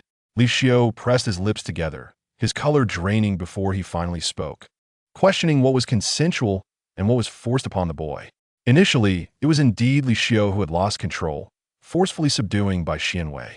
But let us not forget the boy's true capabilities. Had he truly exerted himself, Li Xiu might have found himself in a corner, bewildered. Bai Xianwei had been secretly cherishing him. Yet Li Xiu remained oblivious, believing he had harmed the boy. Reflecting on it, however, it seemed Bai Xianwei was indeed correct. I sensed something was amiss. Bai Xianwei narrowed his eyes, his gaze piercing. What were you thinking then? Li Xiu responded weakly. I thought you were too afraid to resist and chose to endure. To his surprise, the boy was far bolder than he had anticipated. Enduring? Bai Xianwei looped his arm around Li Xiu's. If you liked it, you should have said so earlier. After the event, he pressed his soft, pliant body against Li Xiu's side, radiating warmth. Beneath his dark, tousled hair, a pair of phoenix-like eyes revealed a trace of fear, accompanied by a trembling voice. Mr. Li, I will be obedient. The powerless, inconspicuous streamer could only seek to appease him, hoping for a chance at survival. His delicate face leaned against Li Xiu's neck, exhaling a gentle breath. It's fine if you kiss me. Anything is acceptable. Suddenly, the man lowered his head, grasped the youth's waist with both hands, and fervently pressed his lips against those that had just spoken. In the somewhat disheveled room, choked sobs echoed intermittently as the helpless youth was kissed to tears. Even though he had just asserted that it was all an act, Li Xiu couldn't help but feel a pang of compassion as he continued to kiss him. Wiping away the tears, he comforted the seemingly fragile boy. Don't cry, don't cry. I care for you. Bai Xianwei licked his lips, no longer resembling someone who was heartbroken. Eventually, Li Xiu lifted him and carried him to an adjacent bedroom. This room available? After the lesson learned, Li Xiu had become more honest, stating, I want to pursue you, so I specifically had them lock the other rooms. Who knew how astonished the staff must have been upon hearing such a request? Rich people sure know how to play. Bai Xianwei leaped onto the bed. Cool me. Give me a massage. Li Xiu dutifully began to knead, this time truly targeting the sore spots. His waist and calves were the primary areas of concern. With gentle pressure applied above and below, it didn't take long for him to master this newfound skill. Bai Xianwei opened his phone and accessed his streaming account, only to be taken aback by the explosion of notifications. The private messages in the back end had surged to 99. Curiously, he clicked to open them. They were filled with compliments about his singing and requests to get acquainted, with some even claiming to be from various shows, inviting him. Did I wake up as a succubus? System, investigate what is going on. When the system returned, it bore a bewildered expression. Host, your live singing and the gifts from a male lead have been edited into a video by a marketing account, and it has gone viral. Your popularity has surprisingly soared into the top 10 and continues to rise. Despite having posted no videos, his follower count had swelled to nearly 100,000. Bai Xianwei scratched his head in confusion. He held the phone screen up to Li Xiu. Trending. Li Xiu, while massaging his legs, looked on. The little streamer's account was continually gaining followers. At this rate, he might reach 1 million. As he perused the private messages, Li Xiu's eyes fell upon numerous discordant remarks. With fame comes controversy, especially since Bai Xianwei had been showered with gifts while singing, leading many to send him disparaging messages filled with unseemly language. Li Xiu noted these accounts down, intending to ban them upon his return. "You're truly remarkable, baby," he praised. Bai Xianwei turned to him. "Don't you want to know why I'm trending?" Logically, Li Xiu shouldn't he have known about the little streamer-s account. Li Xiu also pondered this matter. His lips moved slightly as he uttered, "My dear, I apologize." He refrained from uttering any words that might appear as an excuse, kneeling quickly in fear of displeasing Bai Xianwei. Bai Xianwei, her calves raised, swayed before Li Xiu. "Are you referring to the matter concerning Bai Yu?" Li Xiu, despite his commanding presence, he had already been taken aback twice in a short span. Bai Xianwei opened WeChat, where both Bai Yu and Li Xiu were pinned at the top of her chats. "I had long been aware of it. Mr. Li's acting skills are truly lacking." He mentioned his intention to visit a private ski resort, stating that he would not be live streaming for the next few days, to which Bai Yu readily agreed without inquiring further. He did not even ask whom he would be accompanying, a stark contrast to Bai Yu's usual inquisitive nature. Bai Xianwei muttered, "And where did two benevolent souls suddenly come from? After just one meeting, they wished to invite me out to play. If I hadn't discovered this, your flirting skills would have been quite alarming." For a moment, Li Xiu found himself at a loss for words, reluctant to admit his lackluster flirting abilities. Once he gathered his thoughts, he gradually divulged everything to Bai Xianwei, including his position as the behind-the-scenes owner of the streaming platform, his wealth, family background, living arrangements, culinary preferences, height, weight, and favored positions. Hey, hold on." Bai Xianwei kicked his shoulder lightly. Li Xiu swiftly seized her foot and bent down to embrace the youth on the bed, rubbing against him. "In any case, you can only be good with me." Bai Xianwei chuckled. All right, only with you. I shall seek your guidance henceforth, my boyfriend." Li Xiu had initially intended to refer to himself as her husband, but, fearing it might be too forward, settled for boyfriend instead. It was evident that they would not be able to go out today, and given Bai Xuanwei's astonishment regarding the account matters, he decided to live stream instead. "Hello, everyone." The screen lit up, enhanced by beauty filters. The youth, with glistening eyes, faced the camera directly, and the high-definition lens revealed skin without a single blemish. "So beautiful. I wish I had skin as flawless as that." "Anchor, you're going viral. The anchor has transformed during your absence. Tremble in awe. Ha ha ha." Bai Xianwei smiled gently. "I merely took a 2-day leave." "What were you up to during those 2 days?" The viewers witnessed the youth proudly declare, "I was out having fun with my boyfriend." Meanwhile, Li Xiu was frantically messaging his assistant, instructing them to swiftly eliminate any malicious comments that surfaced in Bai Xuanwei's livestream. He mentioned off-camera that he was vacationing with her, resulting in an unpredictable streaming schedule for the next few days.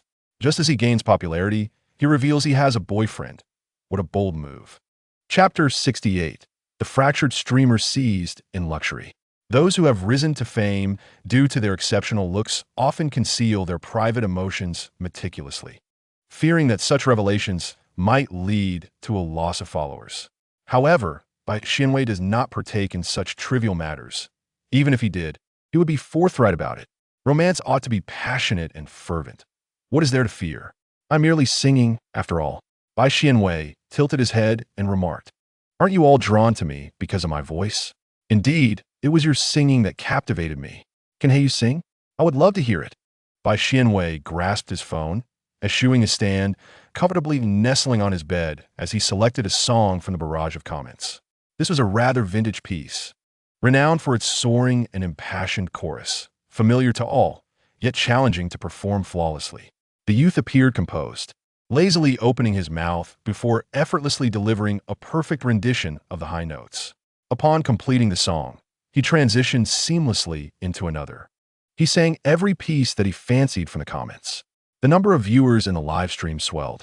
Whether they arrived due to marketing promotions or remained captivated by his voice, all began to express their admiration. Oh my goodness, such raw talent, devoid of any gimmicks.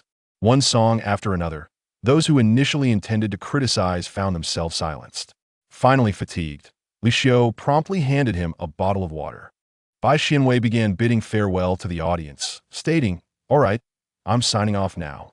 With that, he disregarded their pleas and directly ended the stream. Once he departed, marketing accounts online frantically circulated recordings of a live stream, predictably reaping significant attention.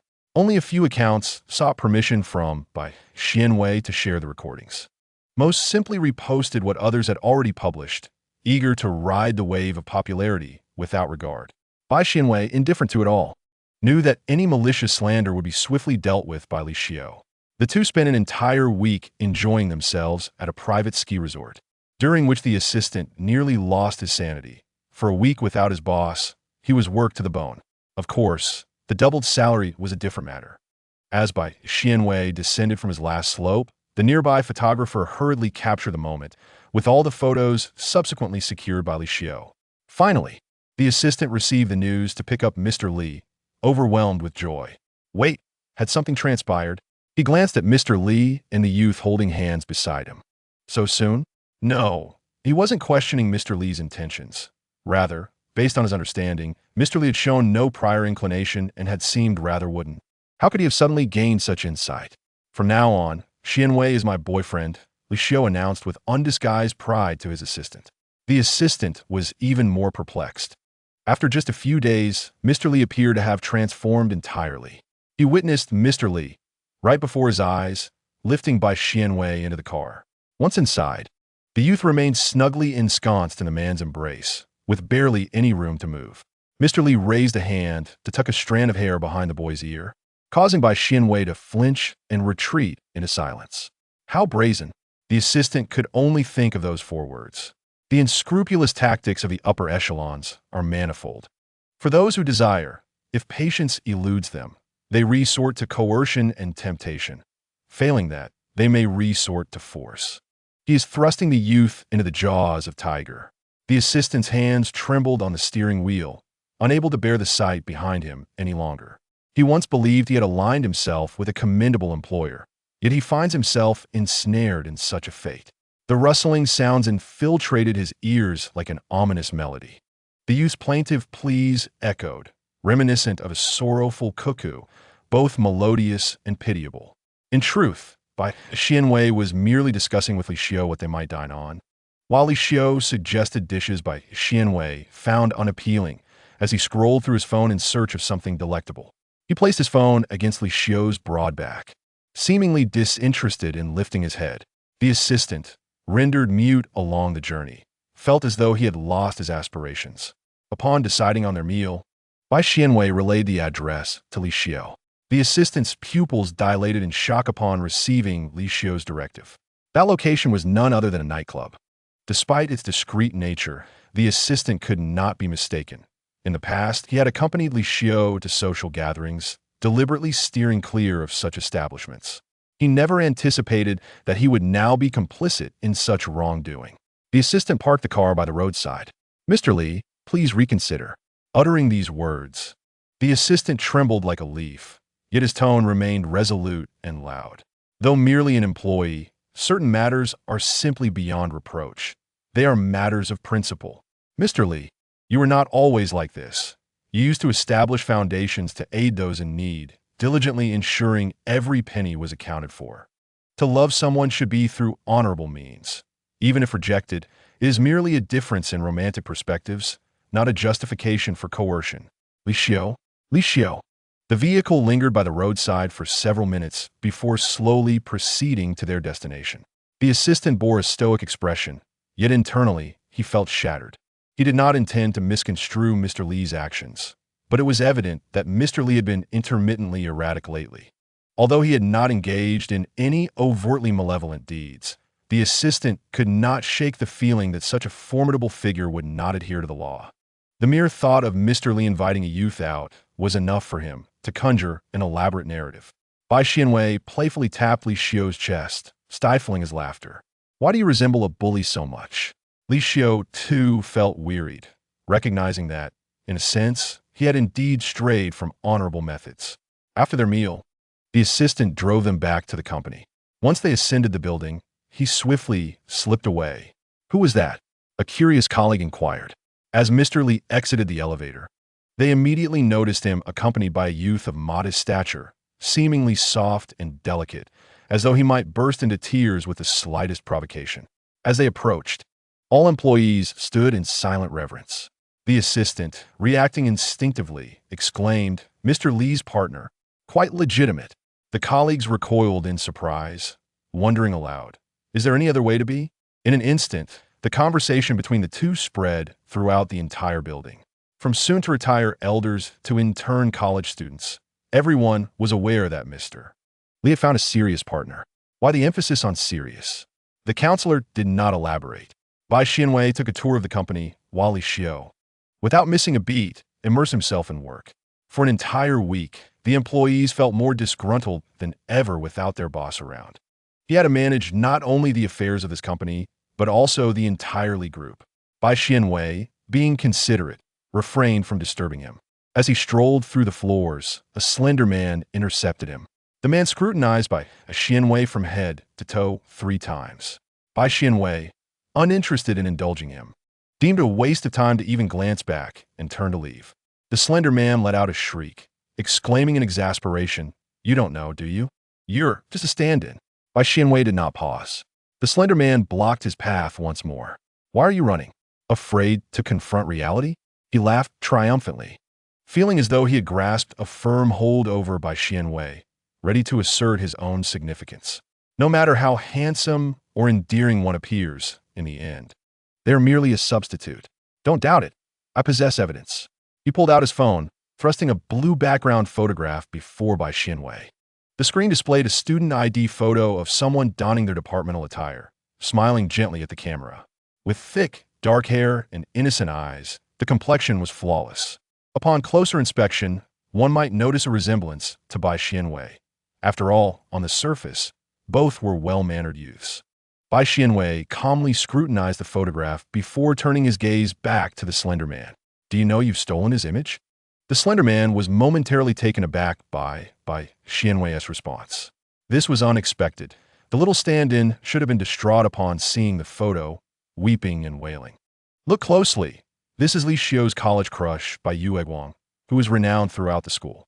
He continued, flipping through several more pictures, all candid shots of this young man, including one where Li Xiu stood alongside him. Bai Xianwei admired the youthful version of Li Xiu, imbued with a hint of innocence. He found it quite appealing. Seeing Bai Xianwei's gaze linger on the photos, the slender man assumed that he had finally grasped the gravity of the situation and chuckled. "You see, now that Li Xiu has chosen you as his partner, it's merely because he views you as a replacement, as his Bai Yu Guang has gone abroad for studies." Bai Xianwei lightly smiled, revealing his own phone screen to the slender man. The slender man, bewildered yet intrigued, leaned in closer to take a look. It was the balance of Bai Xianwei's bank account, boasting a staggering 9-digit figure. Bai Xianwei shook the phone handed to him by Li Xiu. He did not believe he was merely someone else's substitute. Mere words could not alter another's thoughts, and even if they did, it would be of no consequence. It was far more tangible to wield something that could truly strike at the core of his adversary. In the eyes of the slender man, a mere substitute possessed something he could only dream of and yearn for. That was truly ruthless. Taking a couple of steps aside, Bai Xianwei finally left without anyone attempting to stop him. A few meters away, he could still hear the slender man murmuring in disbelief, questioning how it could be possible. Li Xiu was overwhelmed at work, drowning in tasks as nightfall approached. Suddenly, he remembered that Bai Xianwei had yet to have dinner, prompting him to hastily abandon his original overtime plans. Bai Xianwei did not return to his small rental apartment, but instead headed directly to Li Xiu's residence. Li Xiu lived in a luxurious flat located in an affluent neighborhood, where it could be said without exaggeration that both upstairs and downstairs were occupied by individuals with assets exceeding $1 billion or renowned influencers with millions of followers. Every property here had an owner, albeit one who might not visit for years. The property management and security were of the highest caliber. Li Xiu was enjoying a delightful dinner with his boyfriend, outwardly composed, yet secretly elated to have Bai Xianwei back at his home. The two of them playfully fed each other, creating a warm and intimate atmosphere. However, this blissful evening was abruptly shattered by a frantic message from his assistant. "Yuzhong, this afternoon, someone spoke ill of you to Mr. Bai. According to reliable sources, they claimed you have a white moonlight and treat Mr. as a substitute. Accompanying this was a segment of surveillance footage. The clarity of the video was striking. Even Li Xiu could discern several photographs on the phone. However, Bai Xianwei was facing away from the camera, making his actions unclear. "This fish is delicious," Bai Xianwei remarked, skillfully removing a few bones from a piece of fish and placing the tender meat into Li Xiu's bowl. Yet at that moment, all Li Xiu could perceive was not the praise of the fish, but rather the piercing implication that the matter of the white moonlight substitute had grievously wounded his heart, irreparably fracturing their relationship. His hand trembled as he held the bowl. Bai Xianwei, puzzled, wondered if Li Xiu disliked it. He prepared to retrieve the fish for himself, which, to Li Xiu, signaled an unmistakable declaration of their rift. His boyfriend's apparent disinterest and intention to reclaim the food clearly indicated that he was disheartened and wished to part ways. "This is not how it is," Li Xiu declared, setting down his utensils and grasping Bai Xianwei's hand firmly. He painfully explained, "I have no recollection of the person in those photographs and know nothing of any study abroad. He is framing me." Bai Xianwei, in a daze, withdrew his hand and stuffed the morsel of fish into his mouth. Li Xiu felt an increasing sense of panic. Rising from his seat, he gazed at Bai Xianwei, his eyes filled with sorrow. "I possess no pure white moonlight. You are my first love. I solemnly swear, with my integrity, that I shall never engage in the heartless act of seeking a substitute."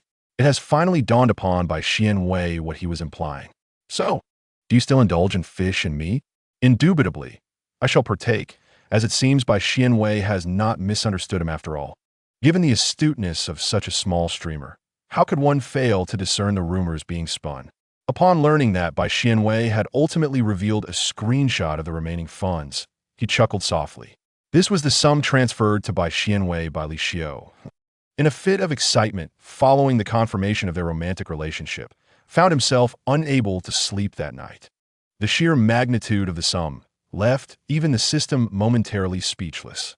Naturally, it astonished the slender man as well, who now pondered how he might swiftly become a substitute. Consequently, he received a dismissal notice from the company. The assistant efficiency was commendable, resolving the matter on the spot. This slender man, having attended the same university as Li Xiu, sought to establish his presence by spreading rumors with a few images. Yet, it was evident that Mr. Li favored the type of visage that I possess. Bai Xianwei tilted his head slightly, resting his chin on his hand, and spoke with a half-smile. "How long will I captivate you? If it is Mr. Li, acquiring anything would surely be a trifling matter. Had Mr. Li truly fallen for me after just a few encounters?" His gaze was fixed intently on Li Xiu, seated in an expansive dining chair, his feet swaying in the air, rendering his figure even more delicate. Li Xiu slowly approached him, his eyes brimming with affection, as if he wished to envelop him entirely. "I truly love you." He had devoted all his patience to the youth, and despite the mere passage of a month and a half, he seemed to have transformed entirely. In the eyes of others, Li Xiu was often perceived as an exceedingly unapproachable individual, with his only redeeming quality being his adherence to the law. Whispers circulated that Li Xiu's performance was commendable. With his chilling demeanor, one might speculate he was involved in a clandestine underworld enterprise. Chapter 70. The desolate streamer seized by luxury. Is it truly so? Bai Xianwei's fingertips gently traced Li Xiu's palm, his voice laced with uncertainty. Li Xiu's heart melted into a puddle. He stretched his arm and realized he was slightly trembling, out of excitement. The air was thick with a tipsy ambience. He knelt on one knee before Bai Xianwei, permitting the latter's foot to rest upon his shoulder. After many days, Li Xiu finally unveiled his fangs. His palm radiated the same fervent heat as that fateful night. Bai Xianwei felt his ankle ensnared. Indeed, at this moment, he did not neglect to sedate his nerves with his words. Like a venomous serpent, he gently injected his toxin into the prey, entwining it until it suffocated, realizing too late that escape was no longer an option. Since that night, Li Xiu had not consumed a morsel of meat. Bai Xianwei yearned to retract his foot, yet remained firmly ensnared. In a futile attempt, he pushed against him with his hand, only to find it captured as well. "Just once, please?" Li Xiu guaxa, the crimson glint in his eyes betraying his true nature. With no other choice, the youth reluctantly acquiesced with a nod. In the next moment, he was lifted into the air as if Li Xiu were claiming a prize, raising him high. His fingers sank into the soft flesh, causing Bai Xianwei to tremble. And when he regained consciousness, it was already the following morning. The system, having emerged from the confines of its small black room, noted the duration of the seclusion. The male lead's encounter lasted 7 hours. Bai Xianwei lamented inwardly, realizing he had been dragged through countless last times. Li Xiu remained the same as ever. His typically unyielding and authoritarian demeanor merely concealed during daylight, only to resurface with the night, akin to a bloodline surging forth from within. Perhaps due to Li Xiu's subconscious resolve not to harm Bai Xianwei, a struggle ensued within him. However, this time, Bai Xianwei truly grasped the essence of emotional detachment. Every action required consent. He was unable to even walk on his own. Li Xiu, in his devotion, worked from home for 2 days, leaving his assistant in tears.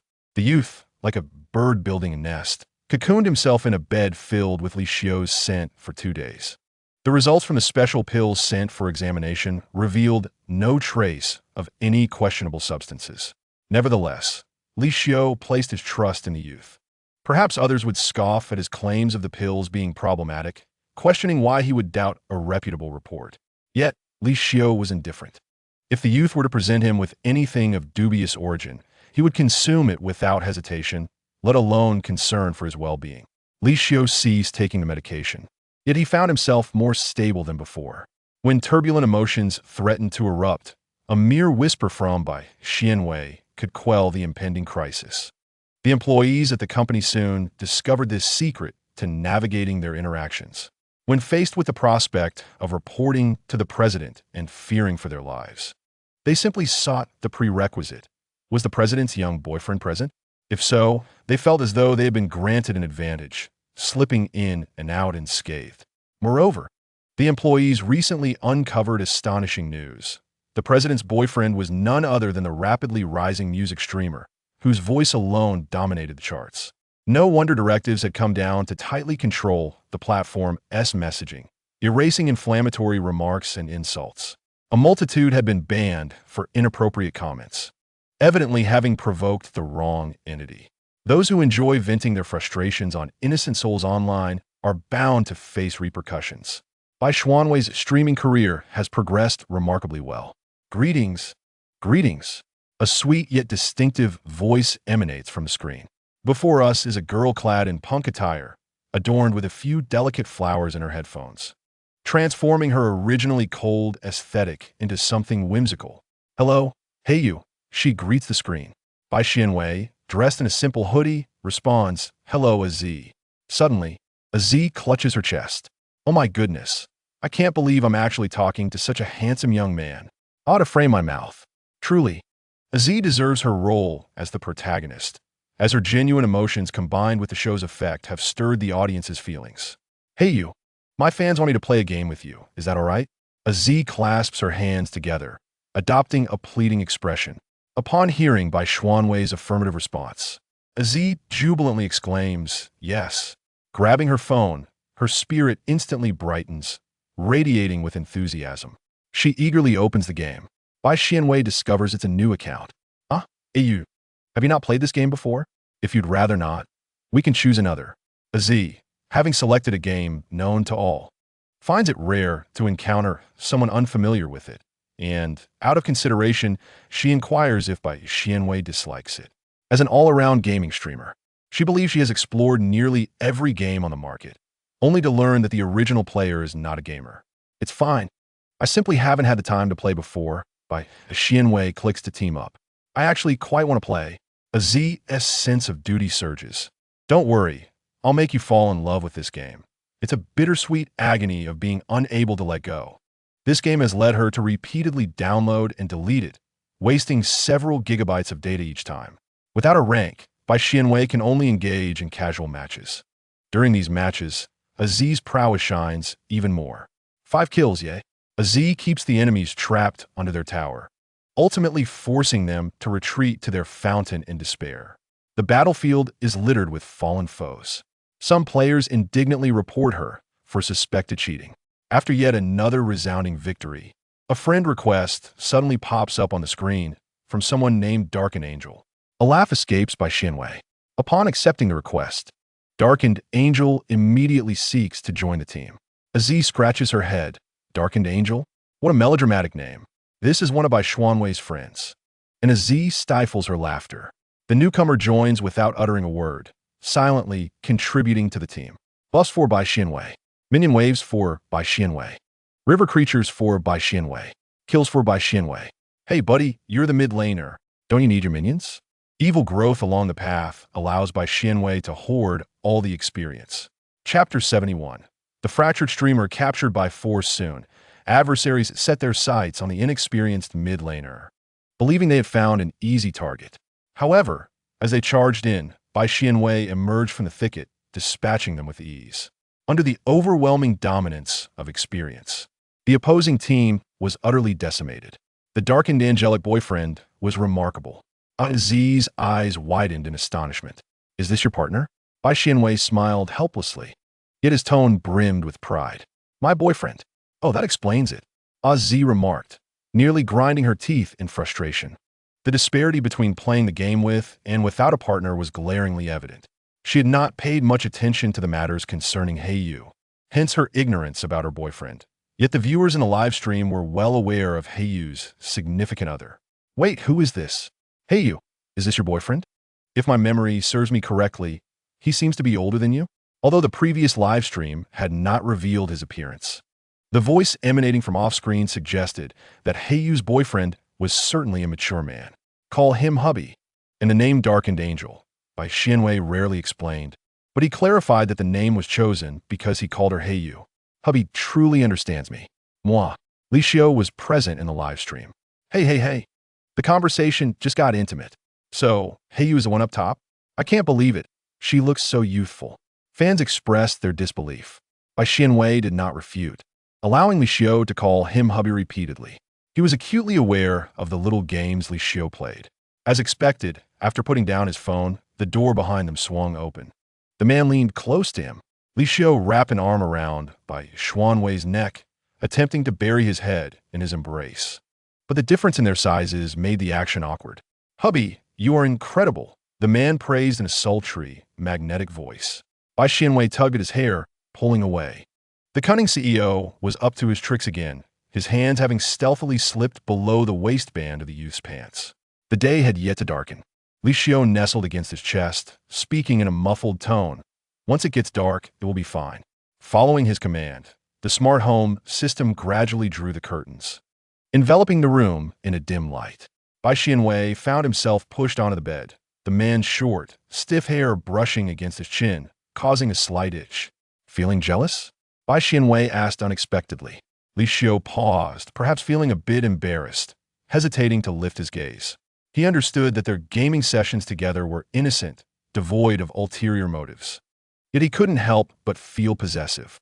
He was bothered by the thought of others conversing with Bai Xianwei, receiving his smiles, and the fact that Bai Xianwei had even created a new gaming account solely to play with someone else.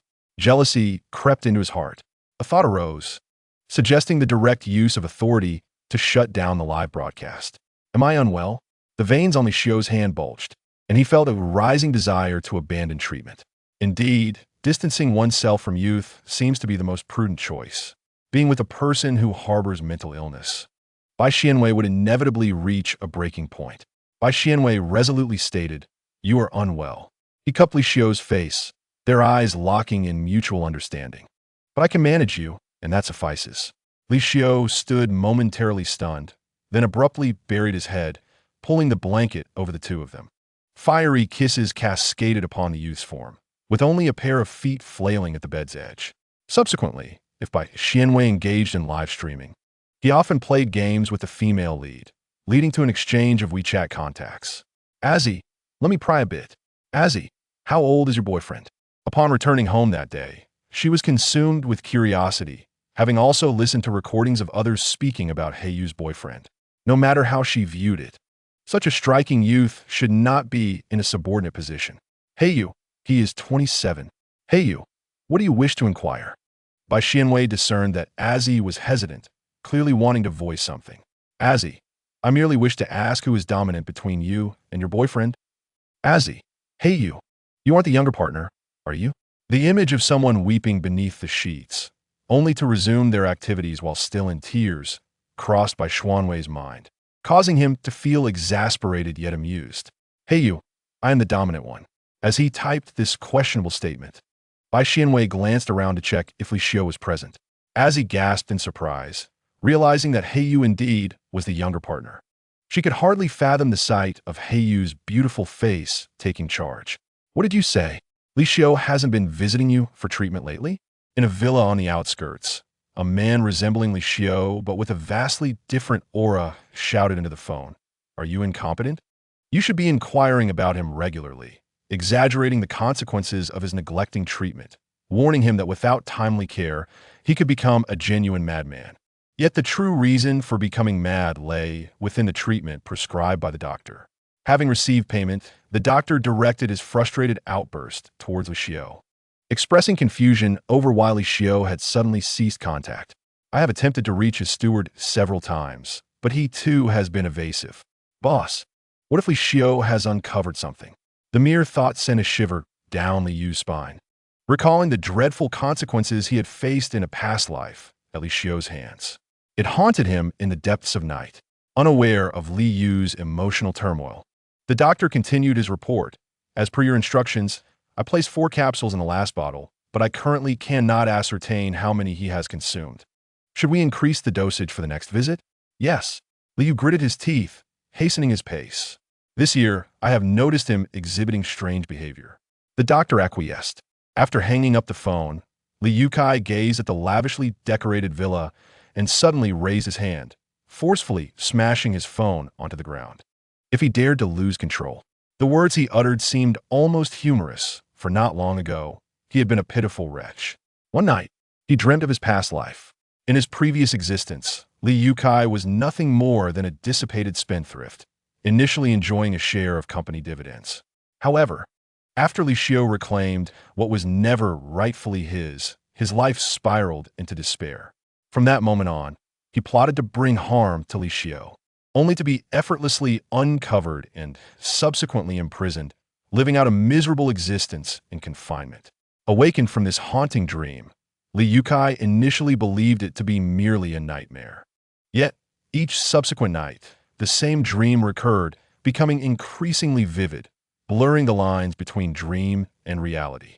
Until one night, an enigmatic elder appeared in his dream, revealing that all he had dreamt was a reflection of his past experiences. However, due to the ancestral protections passed down to him, he was granted a chance to relive his life and alter his destiny. Li Yukai accepted this revelation without question, failing to ponder why this so-called elder would assist him alone, when he and Li Xiu shared the same ancestry.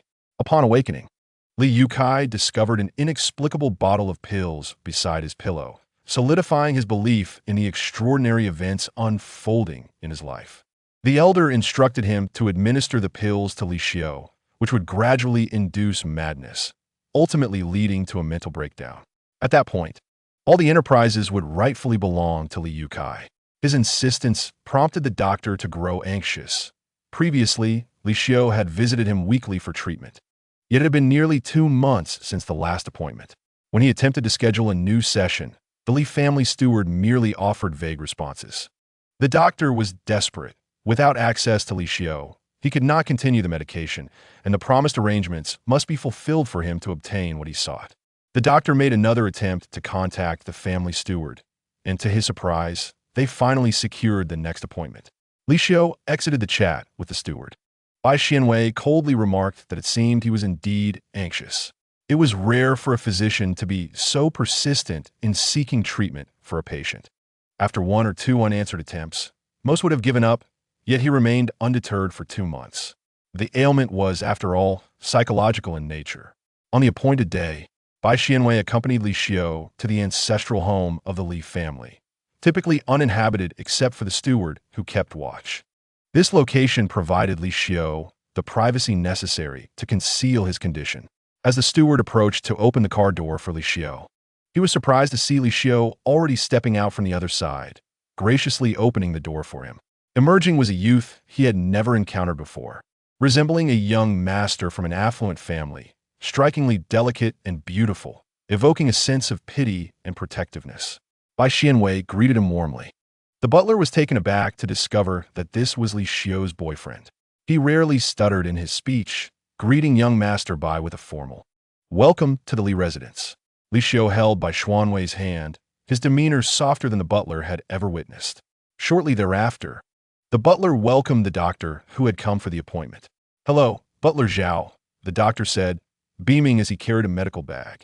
The butler swiftly avoided the doctor's outstretched hand, offering a polite smile as he ushered him inside. "Mr. Li's time is precious. Let us dispense with pleasantries. Additionally, another young master will accompany Mr. Li during the consultation today. I hope you do not mind." The doctor awkwardly withdrew his hand, inwardly cursing the old man for becoming increasingly bothersome.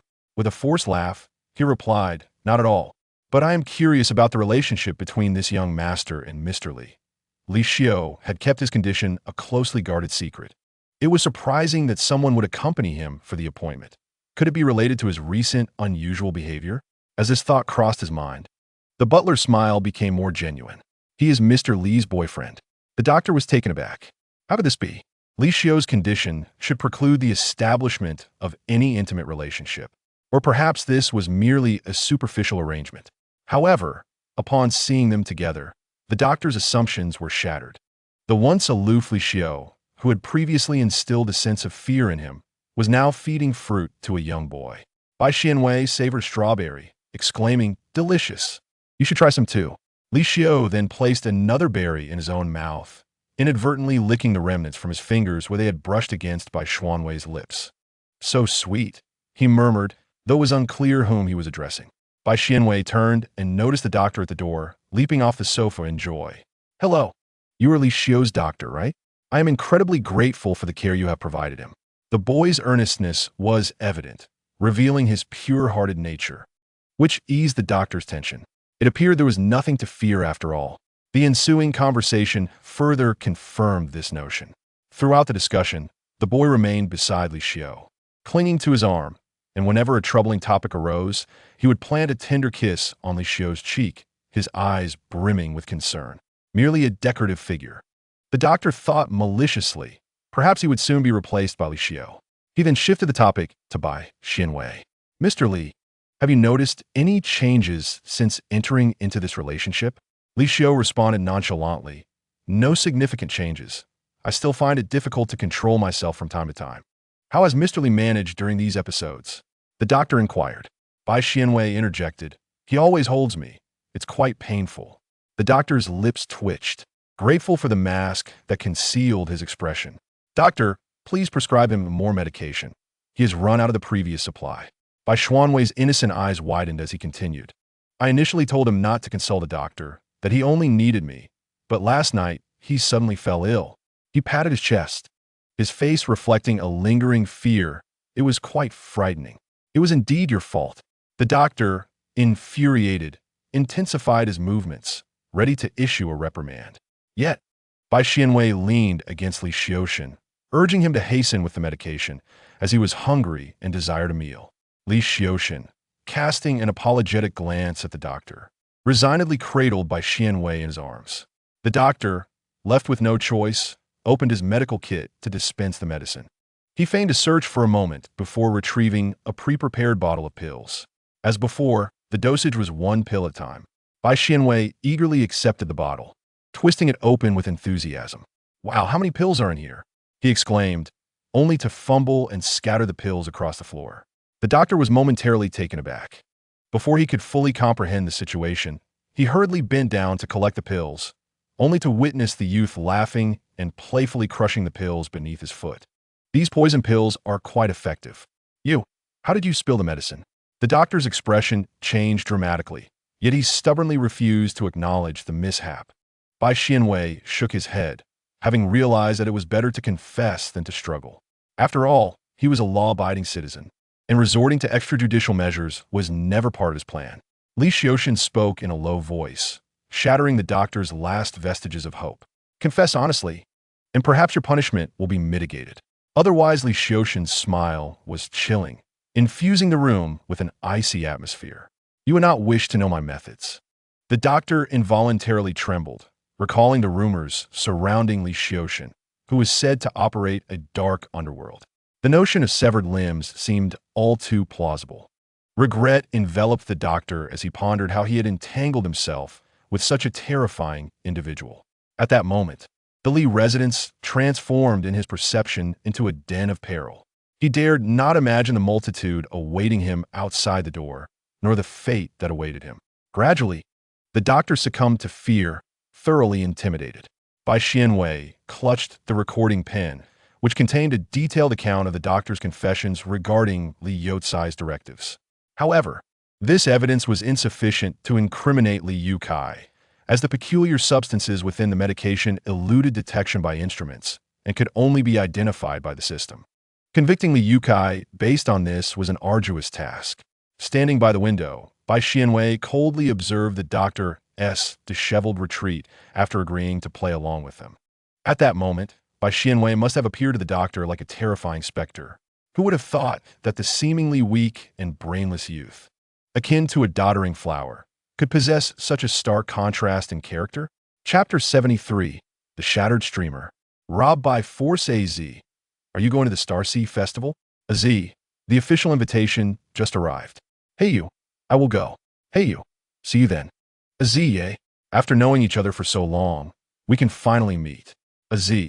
When I see you, hey you, I will definitely rush over. Aziz's face, lurking behind the screen like a villain, gleefully laughed, filled with anticipation at the prospect of finally meeting her stunning gaming partner. Uncertain if reality mirrors the soft and beautiful images found online, Bai Xianwei remained oblivious to the intentions behind Aziz's words and replied, "Do come." Attracting admirers for his melodious voice, striking appearance, and entertaining live streams. In essence, he has become a well-known figure in the streaming world, and his invitation to the festival is undoubtedly deserved. While Bai Xianwei felt indifferent, Aziz's eagerness for a face-to-face meeting piqued his interest slightly. I will join the festivities and return to keep you company. Li Xiu's fingers, long and elegant against the black keyboard, typed with precision. All right. Just as Bai Xianwei turned his head in confusion, wondering why Li Xiu had so readily acquiesced, Li Xiu's next words drifted softly into his ear. Then I shall require some interest in advance. Before Bai Xianwei could react, he swiftly rolled away, but was unable to escape as the man had already anticipated his intention to flee, mercilessly depriving him of the right to breathe deeply. On the day of the celebration, Li Xiu drove Bai Xianwei there, with the driver diligently steering the vehicle. Do not get handsy, Bai Xianwei shot a glance, inadvertently igniting a thrill in Li Xiu's heart. Sensing something was amiss, Bai Xianwei immediately moved to the farthest corner of the seat, on high alert. The youth resembled a furiously puffed-up cat, warily observing every movement of the human beside him, as though expecting an attempt to capture him. Li Xiu, unable to resist his playful urges, decided to tease him.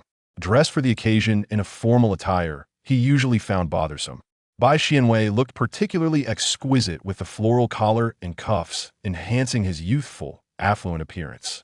As if to match him, Li Xiu donned a suit of his own. Bai Xianwei watched attentively, wary of the man disturbing the carefully arranged hairstyle he had worked hard to achieve. Li Xiu feigned innocence, striving to gain the boy's trust. Xianwei, your hair is a bit disheveled.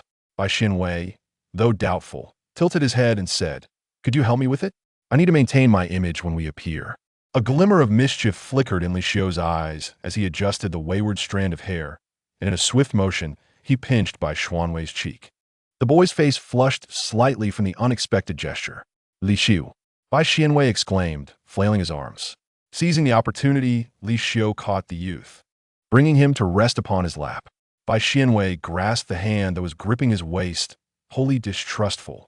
Li Xiu maintained his facade of innocence, leaning his head against Bai Xianwei's side, nuzzling him affectionately, much like a cat seeking warmth. He only ceased when the car arrived at their destination. Still lingering in the moment of intimacy, Bai Xianwei finally freed herself, escaping from the car, the floral collar of her attire quivering uncontrollably. The backstage was bustling with activity.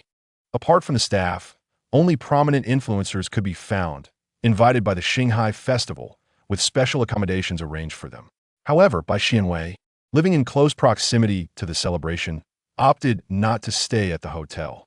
In the past few days, she had not encountered Heiyu at the hotel, discovering only then that Heiyu had arrived on the day the festivities commenced.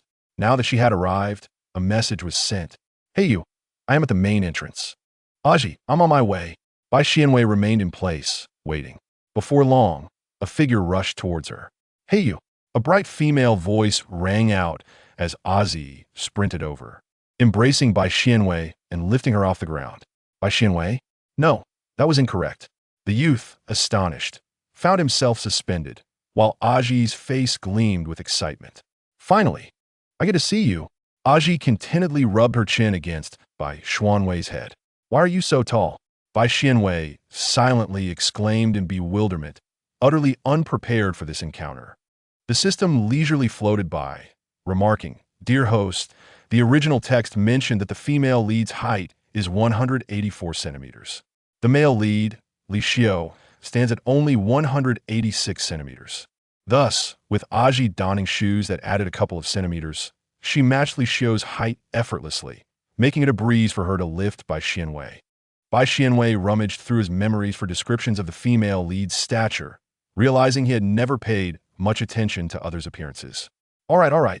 Bai Xianwei made an effort to raise his arms, gently stroking Aji's hair, having become quite adept at smoothing the hair of someone taller than himself. Aji dreamily remarked, It's truly fragrant and soft. How can there be such an adorable boy in this world? Being tall herself, Aji found Bai Xianwei's relatively normal height particularly endearing. Standing at the main entrance attracted too much attention, as several individuals had already noticed them. Aji guided Bai Xianwei inside, almost half carrying and half dragging him along. Bai Xianwei, feeling helpless, followed her, as Aji's eyes sparkled with pure goodwill, making it impossible for him to refuse her. Having arrived earlier, Aji had familiarized herself with the venue's layout, securing an excellent spot for Bai Xianwei, open and unobtrusive, recalling that Heiyu disliked being surrounded by too many people. Throughout their journey, Aji exchanged numerous greetings. Among the prominent influencers, they were all aware of each other's reputations, facilitating social interactions with ease. Aji's cheerful disposition and genuine nature made her a friend to many, particularly due to her incessant dedication to a certain game. For instance, at that moment, Aji pulled out her phone. Shall we play a game? Bai Xianwei, seeing no other pressing matters, retrieved his phone. Thus, the two engaged in a game amidst such an environment. Why isn't T the darkened angel logged in? Aji couldn't help but chuckle at the mention of that name. Generally speaking, whenever Bai Xianwei logs on to play a game, within half a minute, the darkened angel would eagerly send a team invitation. However, this time, contrary to the norm, half an hour passed without any sign of the other party. Their avatar remained dark. Perhaps the signal was poor during the ride. As today it was he who had given me a lift, and he must now be on his way back. Paying little mind to it, the two of them immersed themselves in the game until the celebration commenced. Now, let us welcome our esteemed General Manager Li to the stage. Thunderous applause erupted around them. Aji nudged Bai Xianwei, who had just heard the host declare that General Manager Li was the highest authority of the platform. They had never seen him before. In fact, no one was ever clear on who their big boss was. Upon hearing this, Bai Xianwei instinctively lifted his gaze. Sure enough, the man on stage, broad-shouldered and narrow-waisted, was none other than Li Xiao. Bai Xianwei had initially thought that after dropping him off, Li Xiao would return. Little did he know that Li Xiao had donned a new set of attire not merely to match him, but to wait for him there. The crowd erupted in cheers, astonished by how remarkably handsome General Li was.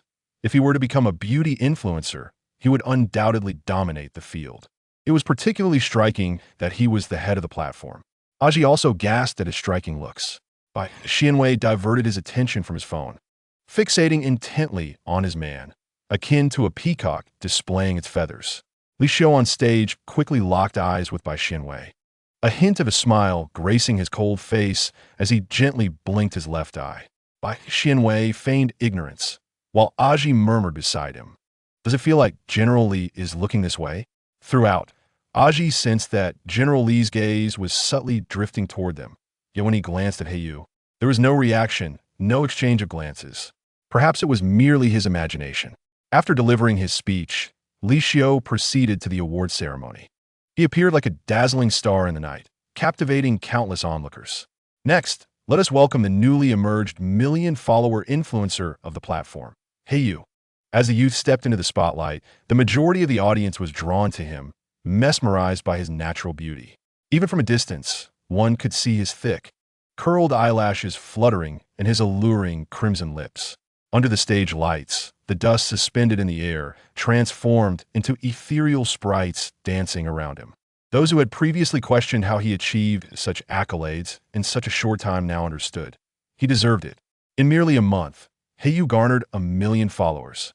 His beauty and charm far surpassed their imagination. Witnessing him in reality was far more breathtaking than through a screen. The award hostess presented the trophy on stage. And although Li Xiu's movements appeared somewhat awkward, he accepted it and placed the honor into Bai Xuanwei's hands, bowing his head as if it were an earnest act. "Are you deceiving me?" A subtle sound escaped the young man's nostrils. Bai Xuanwei lifted his face, his phoenix eyes resembling a crystalline spring. Li Xiu's thin lips moved slightly, concealing his intentions from those below, wishing to present a surprise. Before he could finish his thought, Bai Xuanwei already comprehended his intent. He shot Li Xiu a gentle glare. Li Xiu smiled affectionately, his hand brushing against the delicate back of Bai Xuanwei's hand as he withdrew, the proximity almost akin to a kiss upon a youth's forehead. To the onlookers, it was evident that after a momentary pause between them, Li Xiu's spirits visibly brightened. Bai Xuanwei received the Star Award, a testament to the affection he garnered in such a brief span. Facing the cameras, Bai Xuanwei beamed a sincere smile, expressing his gratitude to his fans. "Your support is my fortune." He had never anticipated delving into the realm of live streaming. The trajectory of his development had truly surpassed his expectations.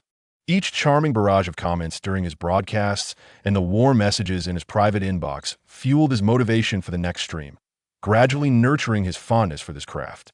When approached by brands for advertisements, he adopted a casual attitude, accepting collaborations only if he felt a genuine affinity for the brand, as he was not in need of financial support. After all, Li Xiu deposited a substantial sum into his account each month. The harassers had vanished from his life, all thanks to Li Xiu's silent guardianship. When the next award recipient took the stage, Li Xiu accompanied Bai Xuanwei down, not lingering above. During the subsequent presentation, 2 attendants ascended the stage, one holding the trophy, while the other placed it into the hands of the recipient. Only Bai Xuanwei received his trophy from Li Xiu, indicating that his being the first on stage was also orchestrated by him. Unbeknownst to Bai Xuanwei, the corners of his lips had already curved into a smile, his joy uncontainable, as Li Xiu subtly entwined his fingers behind him. Bai Xuanwei responded by grasping his hand. Fortunately, they were in a dim corner, where no one could discern their subtle exchanges. After descending the stage, Bai Xuanwei distanced himself from the clingy man and returned to Azi's side. Azi clapped enthusiastically, exclaiming, "Congratulations! Our black feather is truly stunning." Under the spotlight on stage, she appeared mesmerized, resembling a celestial being fallen to earth. Azi examined the trophy, noting the golden figure encircled by several stars, with intricate carvings of constellations adorning the hem, an exquisitely crafted award. This trophy is simply beautiful. It could even be deemed a work of art. As Azi continued to admire it, her name was suddenly announced. To her surprise, she too had won an award. With a swift motion, Azi stood, her towering height of nearly 9 meters drawing immediate attention. Gasps of amazement filled the air. After all, judging by her visage, Azi appeared to be the epitome of a cute girl. Who could have imagined that the adorable gaming enthusiast behind the screen would possess such an imposing presence in reality? Azi joyfully accepted her award. Oh, now it's Qingqing Yan's turn to take the stage. Qingqing Yan is a virtual streamer within the gaming realm, who has never revealed her face on the platform. During the awards ceremony, fans eagerly awaited her appearance. Upon hearing Azi's introduction, Bai Xuanwei realized that he recognized her. She is the campus heartthrob whom a vile man had falsely accused of being his white moonlight. The dark-haired youth stood unchanged, smiling sweetly as he accepted his award. Azzy and Qing Yen were acquainted offline and shared a close friendship. Yet today, Azzy chose not to accompany her as he sought out by Xianwei. When Qing Yen ascended the stage and spotted Azzy, her eyes sparkled with delight. After receiving her award, she rushed to the vacant space beside them. "Hello, Black Feather. I've been following you for quite some time." Surprisingly, Qing Yen was even more animated in front of Bai Xianwei. He too enjoyed watching live streams and would often scour the internet for quality channels during his free time, until he stumbled upon Black Feather, whose captivating singing had ensnared him completely. Ever since, Qing Yen had made a habit of playing Black Feather songs as background music while he worked. A day without listening left him feeling restless. It would not be an exaggeration to say that Qing Yen was a fan of Black Feather's voice, though at present, he might be more enamored with his looks. Qing Yen considered himself to be somewhat attractive, yet upon seeing Black Feather today, he realized that youthful beauty could manifest in an entirely different realm. Simply gazing at him was enough to evoke a sense of endearment. Although the number of award recipients was few, the presence of 3 individuals among them created an oddly magnetic allure. Both Azzy and Qing Yen were kind-hearted souls, and Bai Xianwei felt an instant camaraderie with them. "Did you know?" Qing Yen began mysteriously. "Li is from the same school as me." He was incredibly aloof back then. Hardly anyone witnessed him exhibit any other emotions. He shook his head, recalling a time when he accidentally brushed against Li's side and swiftly retreated, fearing retribution. Bai Xianwei was not only aware of this, but had also seen the photograph of the two together. However, he refrained from sharing this with Qing Yen, for being the subject of unfounded rumors was an unpleasant experience. He had handled it privately, deeming it unnecessary to burden others with additional worries. The person who took that photo had ulterior motives. It was evident that Qing Yen had fled the scene in a panic, yet rumors continued to circulate. To his astonishment, Qing Yen soon shifted the conversation back to Li, before it veered in another direction entirely. Just then, Bai Xianwei's phone vibrated in his pocket. It was a message from Mr. Li, whom he had saved in his contacts. "Mr. Li, baby, Mr. Li. I'm waiting for you behind Mr. Li. I feel so unwell after not seeing you for just a second." He even included a crying emoji. Bai Xianwei responded, "Is it truly that distressing?" "Bai Xianwei, Mr. Li has summoned me, and I cannot refuse. I hope he shows mercy and grants this little streamer a chance to thrive." He too sent a crying emoji in reply. "I ventured to the restroom, and I may return rather late. Aji, if anything arises afterward, there is no need for you to wait for me," Bai Xianwei said with a hint of apology. It seemed that the celebration would not conclude so soon, and he should be able to return before it ended. After receiving a response, Bai Xianwei first made his way to the restroom. Upon exiting, he turned toward a room and gently opened the door just a crack, only to be ensnared by a robust arm that wrapped around his waist, drawing him into an embrace. Breathing in the fresh scent of the man's attire, Bai Xianwei grasped the collar of his shirt tightly. "Mr. Li," the youth's voice trembled with anxiety. "If I do this, will you let me go? I truly enjoy live streaming. Could you please refrain from banning me?" The man held the youth firmly in his grasp, the pressure visibly painful. As the boy babbled nervously, the man instantly forgot everything and leaned down to kiss him. After the kiss, he leisurely remarked, "If I am satisfied, then we shall all be content." Bai Xianwei's lips were flushed from the kiss, and a rosy hue adorned the corners of his eyes, helplessly clinging to the man. "All right, just be gentle." Unable to resist the power of capital, the youth ultimately relented. Once this signal of consent was given, Li Xiu quickly used one hand to lock the door, leaving Bai Xianwei with no opportunity to utter another word. After some time, 2 figures, one tall and one short, appeared in the corridor. "Where on earth did Heyu go?" Qing Yen muttered. "He has been in the restroom for quite a while. Could he have forgotten to bring toilet paper?" This area was nearly devoid of people, and the desolate corridor felt eerie, every echo of footsteps clearly audible. It was not difficult to ascertain whether the restroom was occupied. After searching the area without finding anyone, Qing Yen emerged, puzzled. "Aji, why don't we look around?" She had just messaged Heyu, but received no reply. The celebration concluded unexpectedly swiftly. Perhaps after the awards ceremony, there was nothing of great significance left, and the guests were now free to explore the area. The two decided to seek out Heiyu together. Surely, even if he were constipated, he would have finished in the restroom by now, right? Suddenly, Aji heard a faint sound. The noise came from the last room in the corridor and through the crack. They could hear a loud and clear getaway. They immediately realized it was Heiyu's voice. Qing Yin rushed over, taking 2 steps for everyone, only to find the door tightly locked and silent, initially thinking she might have imagined it. But Aji had heard it too. It was not an illusion. Something was amiss in that room. Qing Yin paused to listen intently again. "Mr. Li, let me go." Qing. Aji. Thus, Heiyu was being bullied, wasn't he? As Qing Yin spoke, she raised her foot, preparing to kick the door, instinctively placing herself protectively in front of Aji. Aji extended a hand to stop her. "Wait a moment." Qing Yin reluctantly withdrew her leg, primarily because Aji's sturdy arm had recoiled her. She felt a mix of embarrassment and urgency, as Heiyu was likely inside. This won't do, she thought more thoroughly. If we enter now, it would only put Heiyu in an awkward position. From Heiyu's earlier exclamations, it was highly probable that Mr. Li was present, and should they barge in, they might rescue Heiyu at first. Yet the aftermath would be exceedingly difficult to manage. What if Mr. Li summoned others to prevent their entry? What should we do? Qing Yin was anxious, pacing back and forth, contemplating these matters while lowering her voice to avoid drawing attention from within. Aji, momentarily at a loss for a better solution, retrieved her phone, contemplating whether a roundabout approach could work. Should this method fail, she would resort to kicking the door down to save Heiyu. She initiated a voice call, and Heiyu answered. "I'm on my way." There was a faint sound of breathing on the other end. Had they not been so attentive, it might have gone unnoticed. Aji tentatively inquired. "The ceremony has concluded. Where are you? May we come find you?" "Yes." Heiyu's voice lifted their spirits. Another subtle sound was heard, as if something had been struck. "I'm in the room at the end of the corridor by the restroom.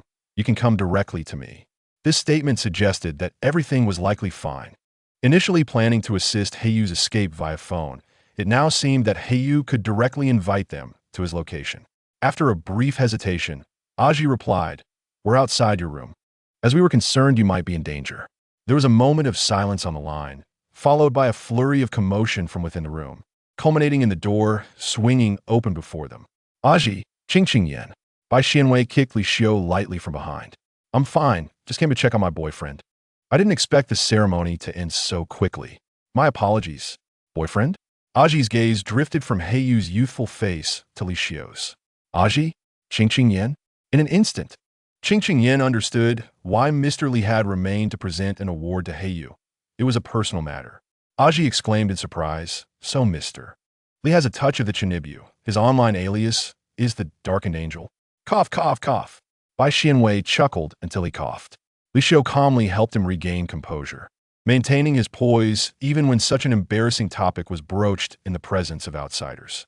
Now that they knew Heiyu was not in any danger, Aji became increasingly curious. Bai Xianwei, pulling Li Xiu along, mentioned, "I intended to find you first," but he was rather insistent and spoke quite loudly.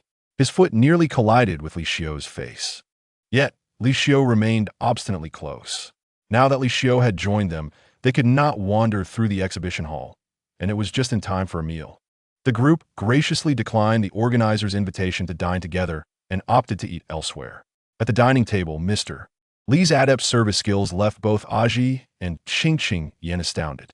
Chapter 76.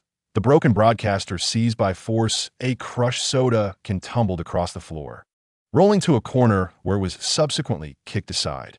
A middle-aged man, his hair a disheveled mess, slumped back into a chair, reaching for a bottle of beer wedged among various odds and ends. His unkempt beard framed his face as the beer dribbled from the corner of his mouth, disregarded, while he languished in the confines of his squalid dwelling, as if he were on the verge of decay. A loud, thunderous knock reverberated through the air, echoing like a clap of thunder, seemingly intent on shattering the already beleaguered door. The door, precariously teetering on its hinges, emitted a painful groan under the relentless assault. "Who is it?" The middle-aged man barked impatiently from within, yet there was no reply from outside. "Get lost," he muttered irritably, reluctant to rise. For he was all too aware that he had wallowed in degradation in this foreign land for years. Surely no one would come looking for him. However, to his utter astonishment, in the blink of an eye, the door splintered into fragments and collapsed with a resounding crash. A group of burly men stormed into the room like wolves. The sudden intrusion left the middle-aged man paralyzed with shock. The beer bottle slipped from his fingers, spilling its contents all over him. What are you doing?" he stammered, his voice trembling with fear. Without a moment's hesitation, the men seized him, pinning him forcefully to the ground, rendering him immobile. Others began to ransack the room, frantically searching through his belongings. "This will do," one of the men, grimacing against the unbearable stench, unearthed a few crumpled bills from a corner. The middle-aged man watched helplessly as his home was turned upside down. Moments ago, fueled by alcohol bravado, he now resembled a frightened rodent, cowering on the cold floor, too terrified to move. His face pressed against the ground. He felt the chills seep into him, and his thoughts gradually sharpened. The man kicked him in the face with the tip of his boot, demanding, "Get the money out." All right. The middle-aged man would have nodded submissively, had he the ability to move, hoping the assailants might show him some leniency. Yet, without a steady job and surviving on petty thefts, his cash reserves were minimal, with little more than a meager amount in his phone. The burly man, incensed, hoisted him up like a rag doll. "You think you can hide from us after owing our boss so much money just because you're abroad?" The middle-aged man gasped for breath, his stomach churning in turmoil. His eyes widened in fear. How could it be them? Years ago, in a desperate bid to escape his debts, he had abandoned everything, making a perilous journey to this foreign land, living under the radar. How could they have found him? Yet, he had no opportunity to voice his thoughts. Having found little money, the men grew impatient, hastily stuffing rags into his mouth to silence him before dragging him away. Little did Bai Xianwei know of these events, but even if he were aware, he would remain unfazed, for this outcome lay well within his expectations. The address of his despicable father was the very information he disclosed to the creditors. The suffering endured over the years must be reciprocated. Meanwhile, after conducting an investigation, Li Xiu learned that the middle-aged man had already been taken away by the creditors. The man stood silently by the window, gazing at the bustling nightscape of the city, his eyes devoid of warmth, exuding a chilling indifference. "We shall retrieve him in a few days," Li Xiu murmured, his tone frosty. "Let him endure more hardship over there. When the opportune moment arises, we shall ensnare them all. I shall not let a single one of those scoundrels or predatory lenders escape unscathed. They are the root cause of Xianwei's suffering over the years. Since being taken away, the middle-aged man had been cast into a filthy basement, reeking so foully that he could scarcely open his eyes. With little money to be made, the burly men treated him as less than human, denying him even leftover food. He had pleaded for mercy, only to be met with a savage beating. After enduring this grim existence for a while, a sudden thought struck him. "I have a son back home." The middle-aged man forced a semblance of a conciliatory smile. His delicate appearance could fetch a handsome price if sold. At that moment, he recalled his abandoned son, and upon reflection, he realized that the boy had inherited his mother's looks and would surely grow up well. The burly men, unaware of the story of Bai Xianwei, believed the man had finally provided some value and prepared to call their boss. The phone rang several times, but went unanswered. Just as the men grew impatient and a sense of inexplicable unease crept in, the sound of an explosion confirmed their worst fears. "Don't move. Everyone on the ground." A group of fully armed individuals stormed in. The burly men prepared to retaliate, but the weaponry of the intruders was overwhelmingly superior. The location was swiftly secured. The middle-aged man, believing he had been rescued, cried out in despair, "You have finally come to save me," only to be silenced by a cold blow to the back of his head. "Arrest them all." In his despair, the middle-aged man realized he had fallen into the jaws of a greater beast. How could Li Xiu resort to extrajudicial measures? He was, after all, a law-abiding citizen, merely placing that scoundrel where he belonged to face the consequences of his actions. As for the unreachable predatory lender, he too had been apprehended. Li Xiao was on the verge of being commended by the relevant authorities for his efforts in combating crime. Bai Xianwei received this news and stood in stunned silence for a considerable time. Li Xiao, filled with concern, stood beside him, gently taking his hand and placing it in his palm. "Thank you." Two glistening tears slipped from the corners of Bai Xianwei's eyes as he buried his face in Li Xiao's neck, his body trembling delicately. With a deep sense of relief, he uttered, "The nightmare of so many years has finally come to an end." Li Xiao gently cradled the youthful face of the boy, solemnly declaring, "I shall not hinder your aspirations, nor shall I ever dream of confining you by my side." His tone was sincere and fervent. "I wish to be your knight, ever by your side, as you're my knight as well." Once truly united with the youth, he had long since cast aside the unworthy thoughts that once plagued him, unwilling to tarnish the purity of his feelings. He only wished to cherish this bond. For a long time, his heart had been liberated from the turmoil of restlessness, replaced instead by tranquility and joy.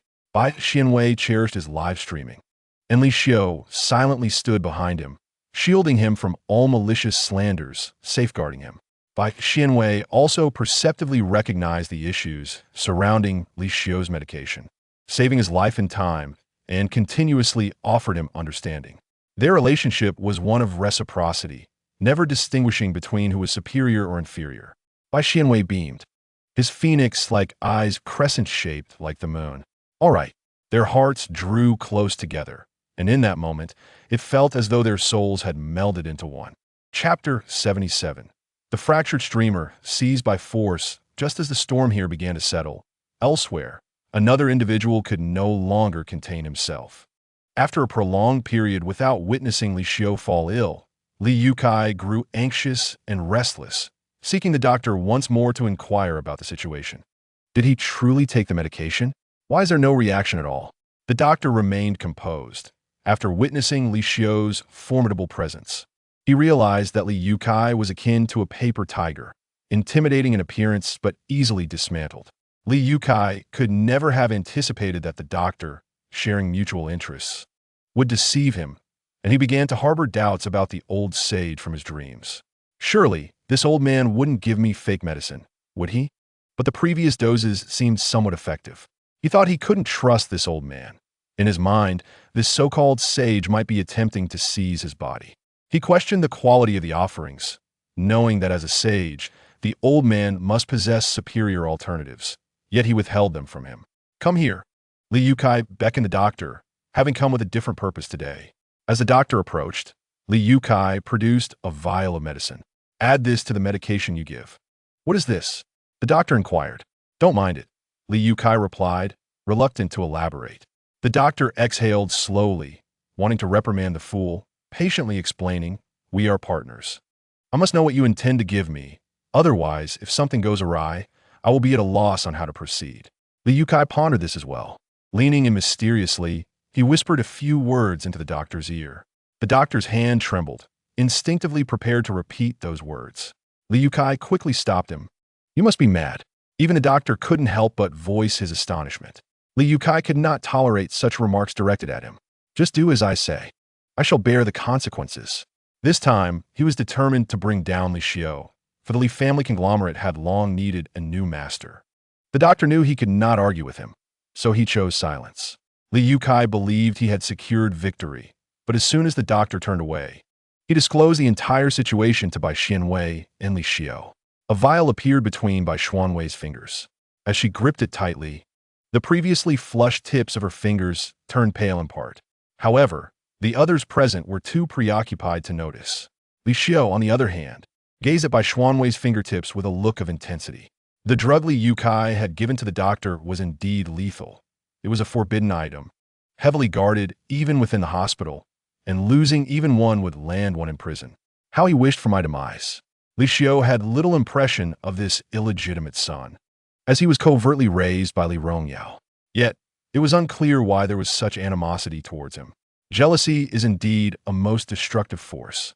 Bai Xianwei placed the vial at the center of the table.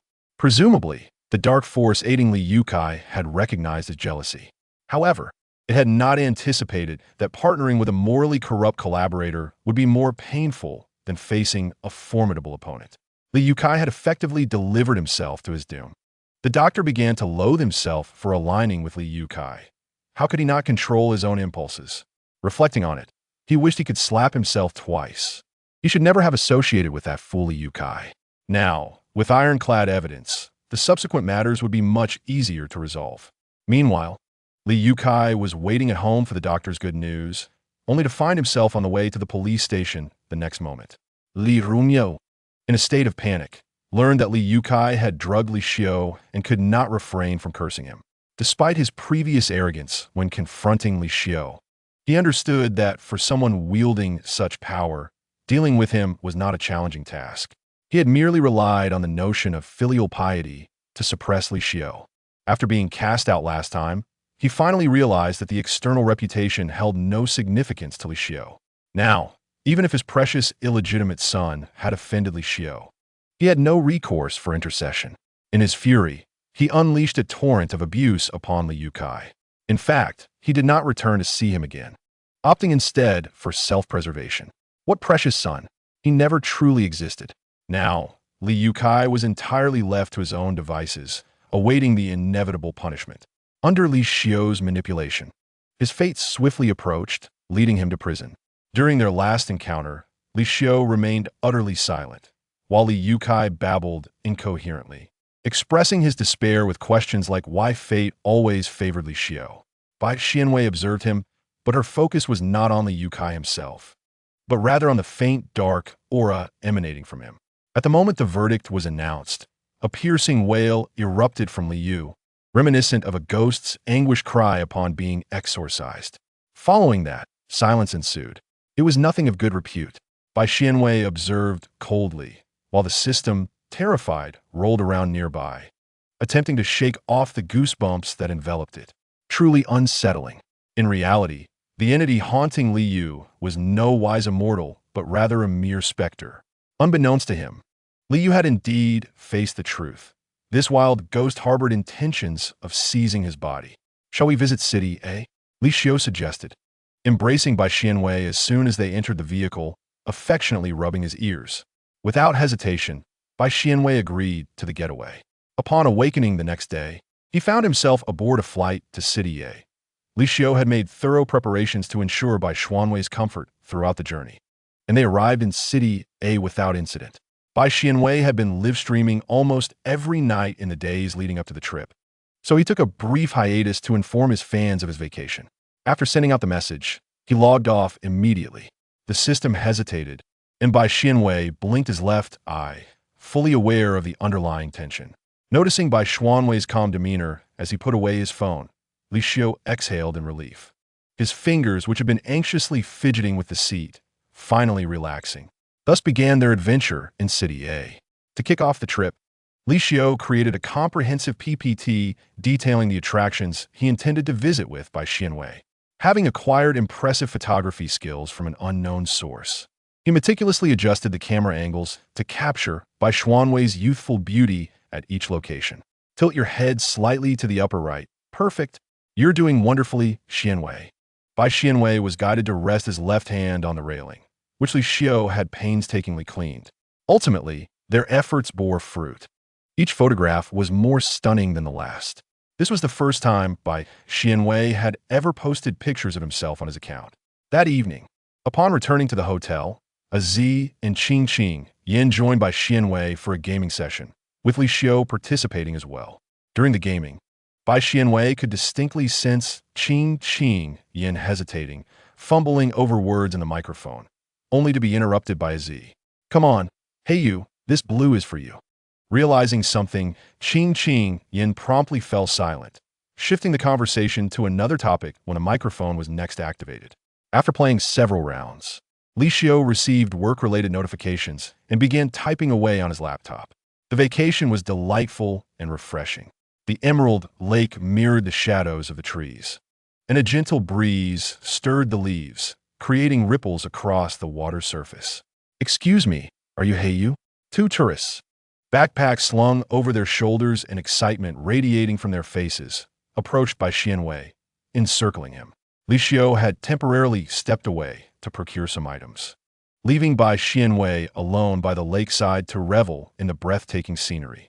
Bai Xianwei remained unfazed despite being surrounded, maintaining a demeanor of serene composure as she elegantly inquired, "Greetings, is there something you need?" One of the tourists, brimming with excitement, eagerly retrieved a pen and notebook from their backpack. Another, wearing a reassuring smile, comforted her with, "Do not pay heed to the online chatter. We know you are the best, and those rumors are utterly absurd." This statement almost explicitly highlighted the unfavorable discourse surrounding Heiyu on the internet, of which Bai Xianwei was entirely unaware. Just then, Li Xiu, returning from his errands, was too late to stifle the tourist's words. Thus, the matters that everyone had concealed for so long were laid bare before Bai Xianwei. Nevertheless, she politely smiled as she inscribed her name, Xianwei Baby. In the car, Li Xiu, unable to pull Bai Xianwei into his embrace, despondently tugged at the hem of her clothing. He could only murmur apologies, struggling to articulate anything further. After all, even if given another chance, he would still choose to keep this matter from Bai Xianwei until he resolved it himself. This time had indeed been a misstep. Bai Xianwei gazed out of the window, ignoring him. Finally, the system, having gathered all relevant information, succinctly summarized the online turmoil for Bai Xianwei. In essence, her rapid rise to fame had incited jealousy, leading to a barrage of unfounded accusations. Li Xiu managed a singular platform. Thus, comments on other platforms could not be swiftly retracted, necessitating time to quell this online uproar. Bringing Bai Xianwei to City A for a vacation was part of the plan, affording him the opportunity to address the situation without exposing her to the turmoil. After all, some individuals had resorted to shockingly vile insults, and Li Xiu wished to shield Bai Xianwei from even the slightest semblance of such language. Bai Xianwei's eyes sparkled with fragmented light, yet she continued to avoid looking at Li Xiu. She had known for quite some time, perhaps even before the system had informed her, about the rumors circulating against her online. However, Li Xiu, wishing to keep her in the dark, feigned ignorance and refrained from gathering the information. Had it not been for this unexpected revelation, they would have continued their charade of mutual concealment. The system, a mere cog in their play, rolled away once more.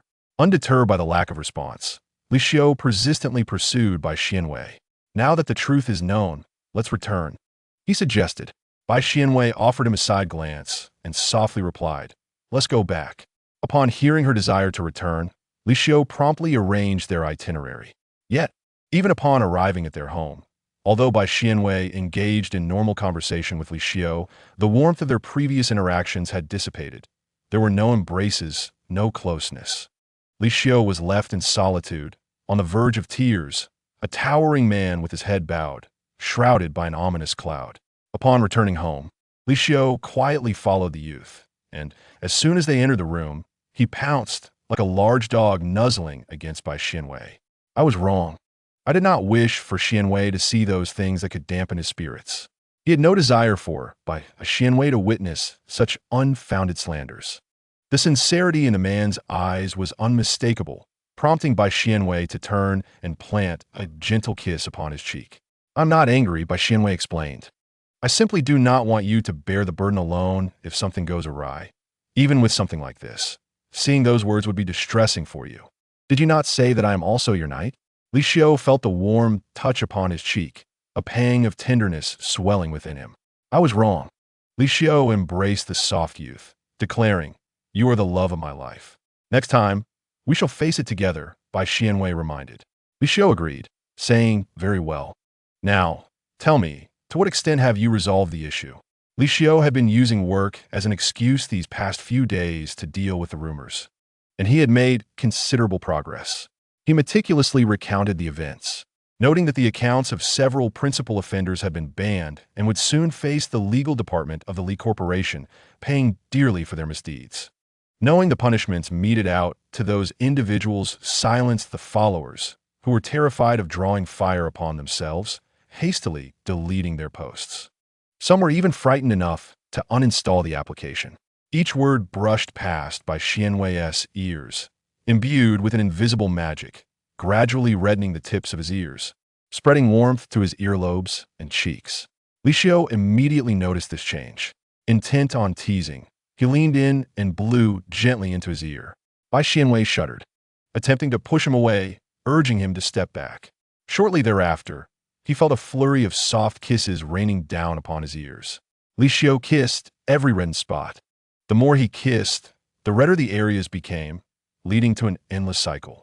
A peculiar sensation radiated from the places Bai Xianwei was kissed, leaving him feeling weak. Gradually, he sensed something shifting within him. When Bai Xianwei turned his face, Li Xiu seized the opportunity to kiss the other side. Aware that he was at fault, the man continued to nuzzle Bai Xianwei, seeking his consent. "All right, I agree." The youth could no longer contain himself, his soft words betraying a change in tone, becoming even more tender. "Hey you, I'm already aware of the situation. Hey you, thank you for your assistance." Upon seeing this message, a Z's hand trembled, nearly dropping her phone. Did not the president Li say to keep this from Heiyu? How did Heiyu suddenly come to know about this matter? With a worried expression, she hastened to reply. I'm sorry. Black Feather. It wasn't Li Xiu who informed me. I learned about it from fans who encountered me. Black Feather. I do not blame you. I understand your intentions to assist me. I am truly grateful to you and Qing Yin for helping to clarify the rumors. Chapter 79. The Shattered Streamer. Seized by Force AZ and Qing Yin genuinely aimed to aid Bai Xianwei, and their efforts in dispelling the rumors were substantial. Host, we are approaching the plot point where the female lead is falsely accused. I wonder if this incident will alter the storyline. The system prompted. Bai Xianwei revisited the narrative. The female lead was accused of deliberately associating with a wealthy heir during a celebration, accompanied by so-called scandalous images altered by AI, causing a tremendous uproar. Bai Xianwei furrowed his brow, a piercing chill momentarily flashing through him. It was unforgivable for someone to attempt to ruin a girl's life with such tactics. Competition and jealousy are acceptable, but spreading falsehoods about others is a matter of principle. Black Feather, you must inform me of any developments. Az, sure thing, thank you for your concern. Az carefully replied, yet remained oblivious to the peril she was in. The fact that Black Feather cared for her filled her with joy. Immersed in her delight, Black Feather's live stream had quietly commenced. The youth had not streamed in some time, yet he appeared unchanged, his eyes still clear and bright. Finally a live stream. Little Black Feather, you have returned. I must tell you, the authorities have personally apprehended those who spread the rumors. Such a relief. Exactly. They should learn that they cannot simply speak recklessly online. Black Feather has lost weight. There exists a kind of slenderness perceived by fans. Bai Xianwei pinched his own face. It remained as it had before, presenting it to the camera. See, I haven't lost weight. He observed the barrage of comments, querying what he had been up to recently. The youth tilted his head. I went on vacation. Delicious food and drinks, yet it pales in comparison to those people's intentions. Plus, I encountered fans. Didn't he expect it? Did you? They expended so much effort to spread rumors while Black Feather was off having fun. Haha, I was among the fans who met Black Feather. He truly seems unaffected, looking quite well. I thought Black Feather would be disheartened and withdraw from the internet. Thankfully, he is fine. In the future, when faced with such rumors, do not engage in internal strife. Bai Xianwei gently advised, when you start doubting yourself, you have fallen into their trap. First and foremost, take care of your health. Eat well and sleep soundly, ensuring it drives them mad. The fans expressed their appreciation for the wisdom shared. Bai Xianwei was aware of the rumors circulating online, yet he paid them no mind. Not only had he lived long enough for such matters to seem trivial, but those rumors also held no sway over his life, leaving nothing to fear. If they did, the National Public Security Authorities would intervene. Bai Xianwei cleared his throat. Having not sung for a long time, what would you like to hear?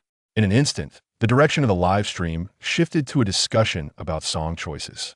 Sunlight cascaded upon the youth's hair, casting a beautiful halo that seemed almost unreal, and the occasional flutter of his eyelashes was the only reminder of his humanity. His beauty was breathtaking.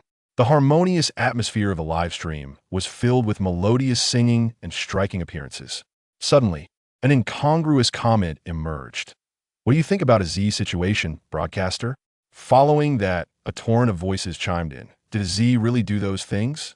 Hey you, It seems a Z is in trouble. What? A Z has collapsed? The chat erupted into a chaotic frenzy. Upon seeing the first comment, Bai Xuanwei's expression shifted. These individuals were relentless, misusing the internet, believing they were untouchable behind their screens. However, this time, it would not be so easy to escape. Bai Xuanwei leaned closer to the screen, earnestly imploring his fans to refrain from engaging in trivial chatter and to use their own discernment to uncover the truth. He paused momentarily before continuing. Now, let us examine what has transpired. With that, he retrieved the recently circulated slanderous video. The video's likes surged rapidly, clearly indicating that someone was orchestrating its dissemination. The content of the video revolved around two main allegations. First, that a Z had deliberately sought the company of a wealthy heir during the Shanghai festival. And second, that upon failing to attract his attention, she had behaved inappropriately. Both claims were accompanied by seemingly incontrovertible animated evidence. Bai Xuanwei patiently guided his fans through the entirety of the poorly made video. Pointing at the screen, he spoke with unwavering conviction. Though this person wears the same outfit as a Z, she is not a Z. I can discern that at a glance. But doesn't that look just like a Z? Don't try to evade the issue, broadcaster. Bai Xuanwei smiled knowingly and retorted, do you know a Z's height? About 1.60 something, certainly not exceeding 1.70, someone replied. This was a widely held belief, as a Z, a stunning gaming streamer, had never disclosed her height. With a meaningful smile, Bai Xuanwei countered, this wealthy heir is likely less than 1.80 and a Z beside him is shorter. However, the AZ, I know, stands at 1.84. Huh, are you serious? Did you say 1.84? Bai Xuanwei added, with a light-hearted jab, in heels. She's nearly 1.90. She could lift me effortlessly. Where then does this false AZ originate? Wait, why does the broadcaster sound so proud when claiming she could lift him? Bai Xuanwei shifted his gaze slightly.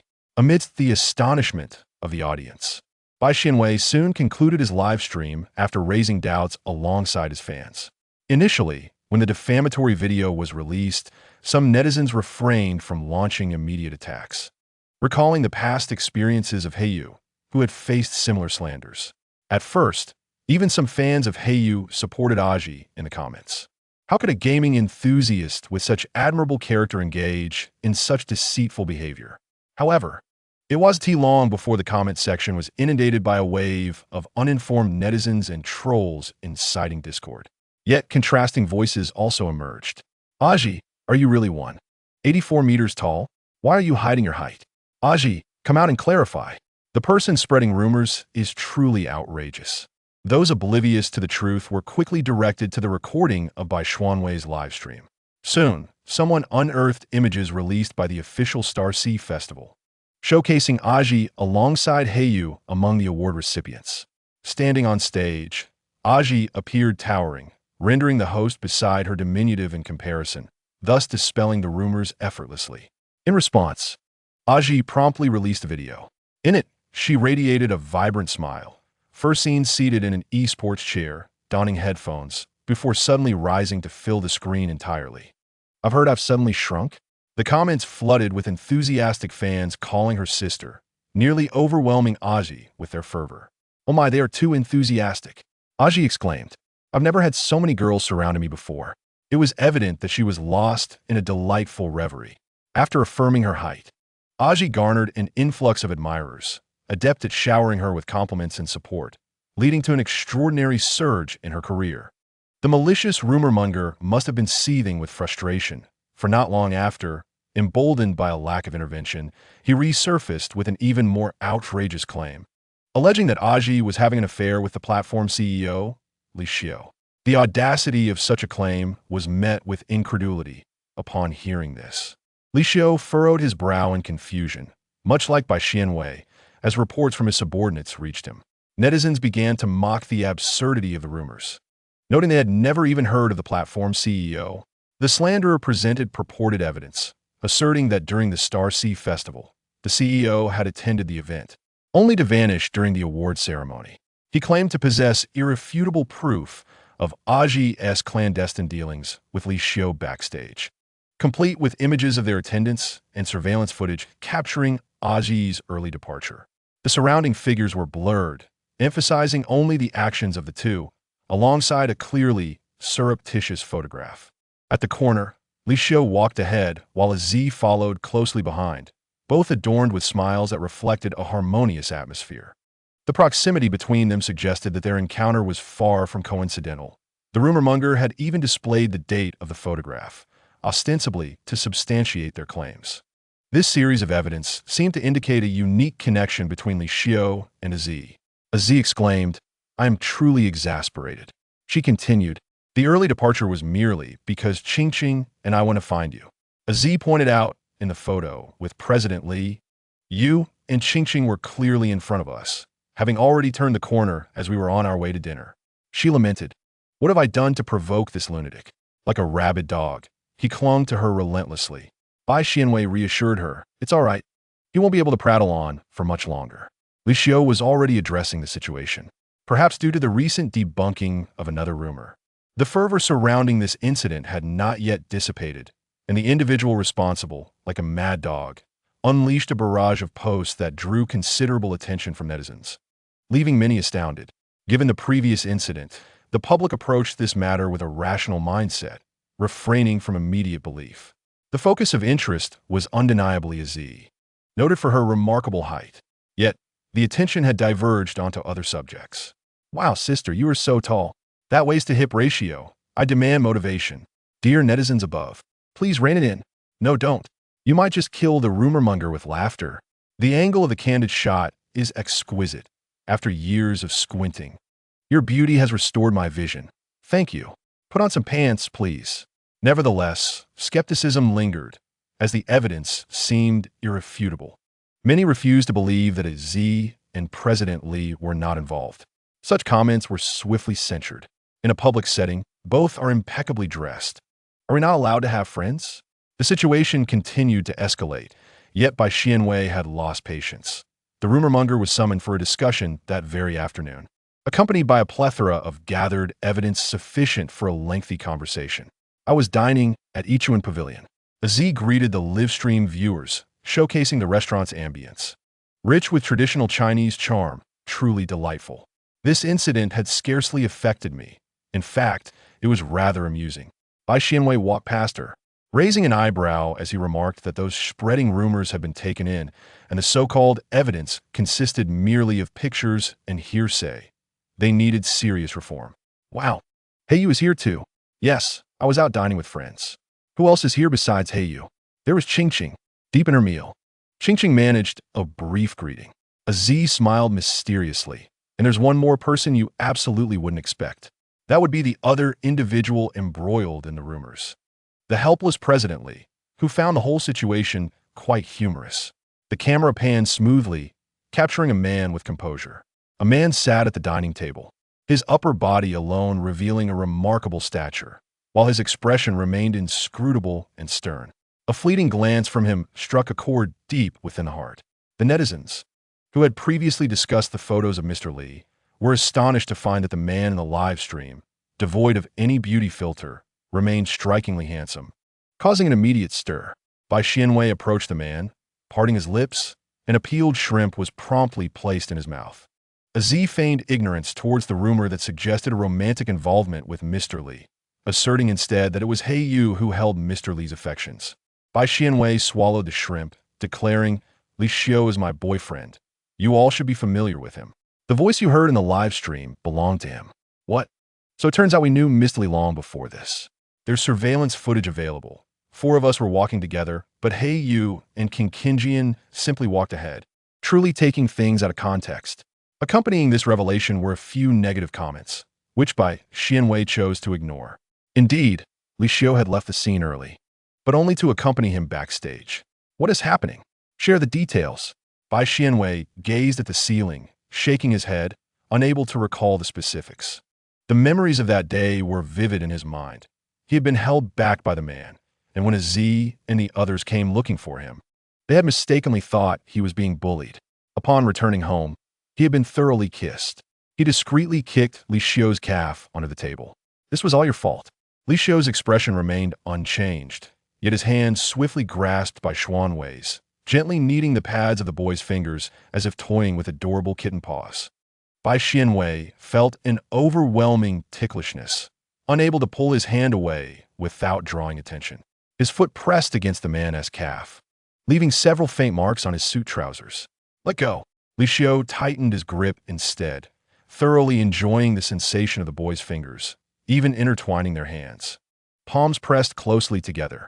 King Qinjian, seated beside them, inadvertently witnessed this scene and hastily diverted her gaze, hastening to serve herself with more food.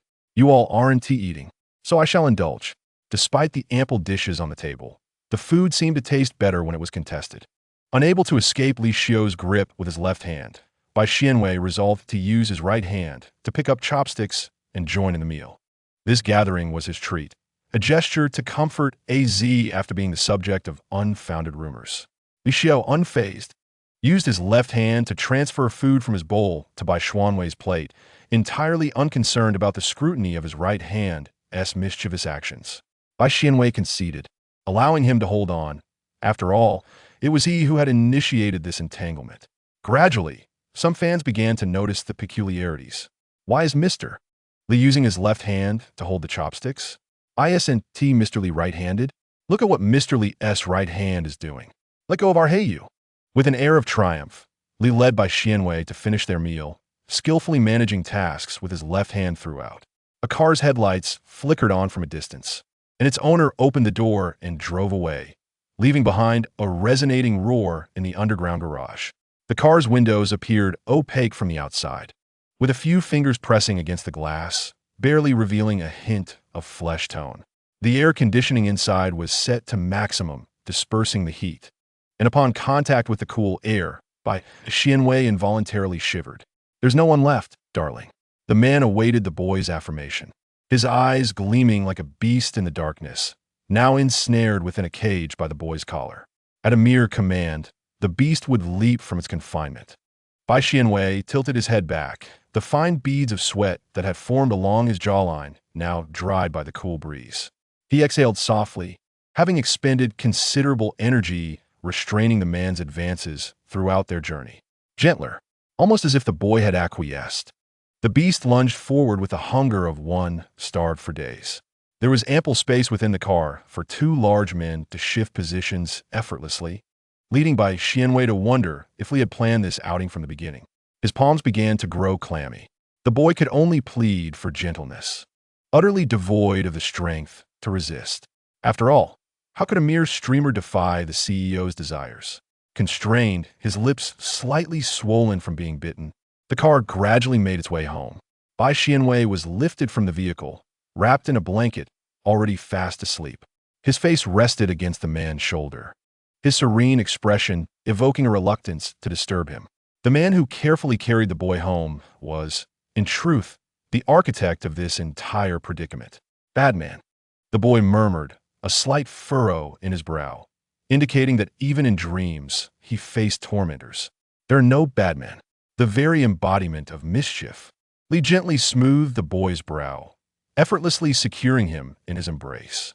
Upon arriving home, after filling the bathtub with warm water, Li tenderly roused Bai Xianwei.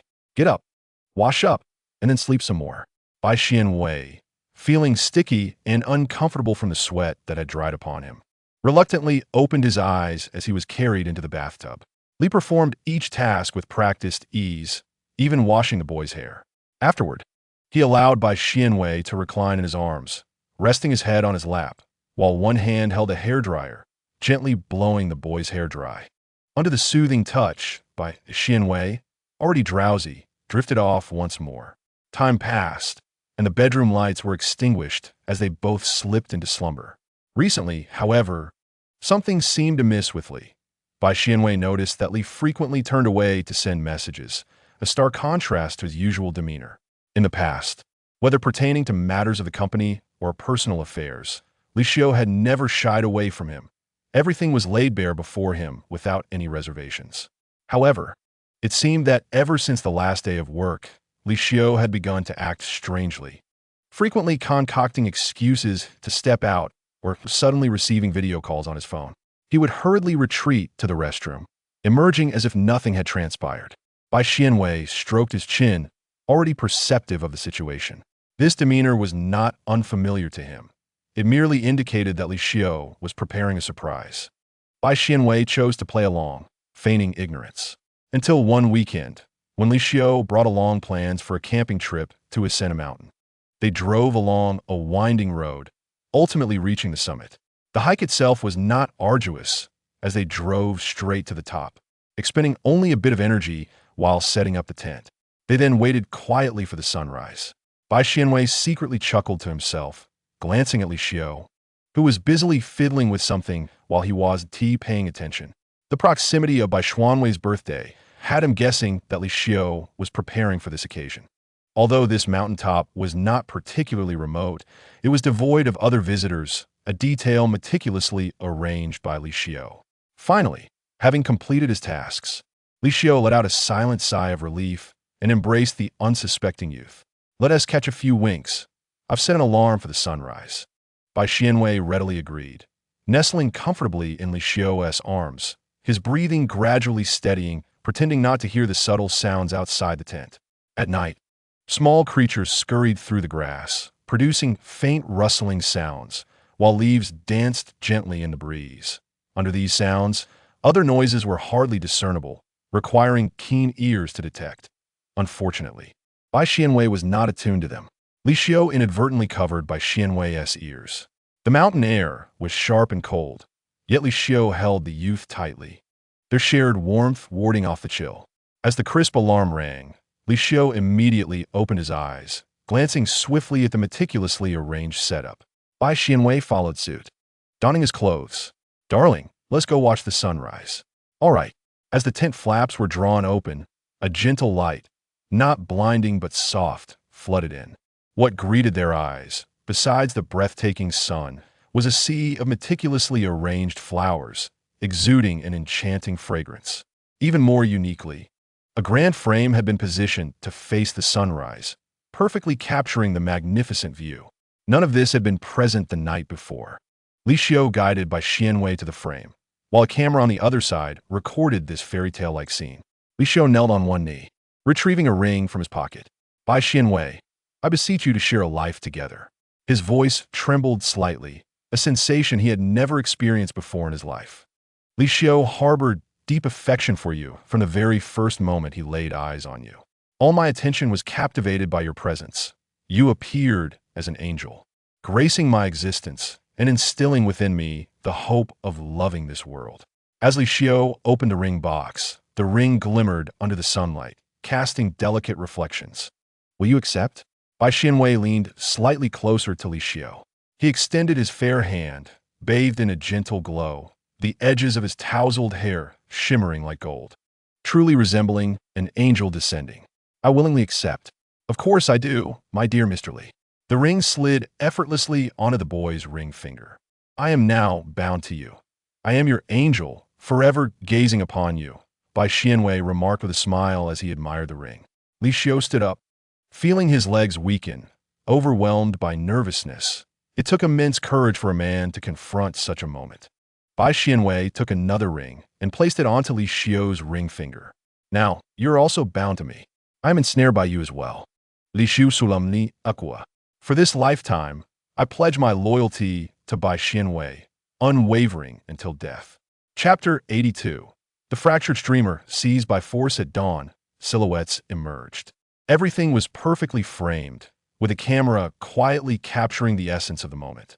Bai Xianwei had not anticipated Li Xiu's proposal.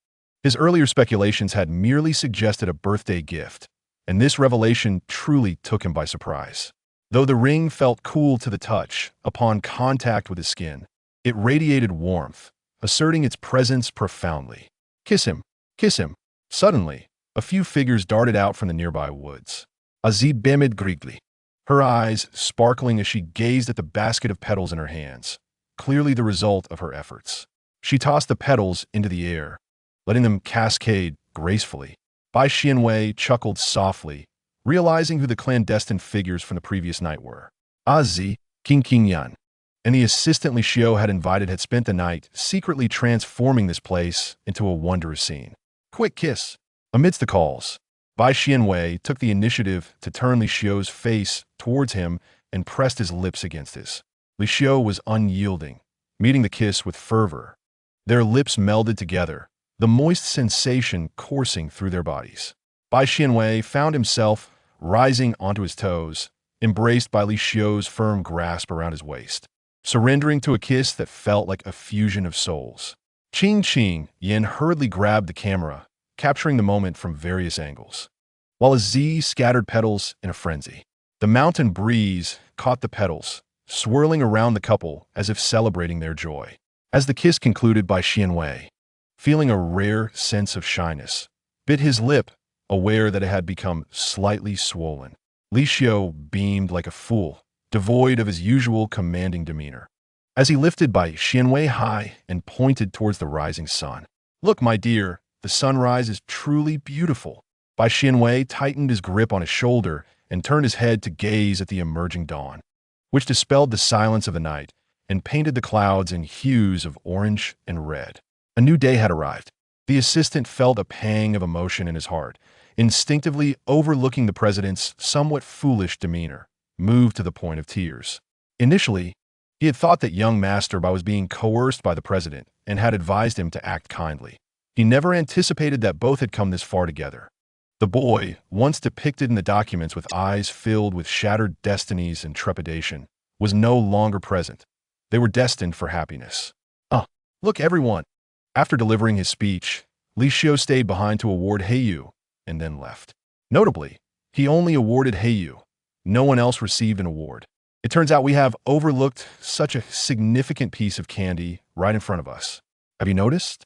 Negative comments on Heiyu's video are swiftly being filtered out. "Wow, I just tested it, and it's true. I apologize, Heiyu. I was merely experimenting."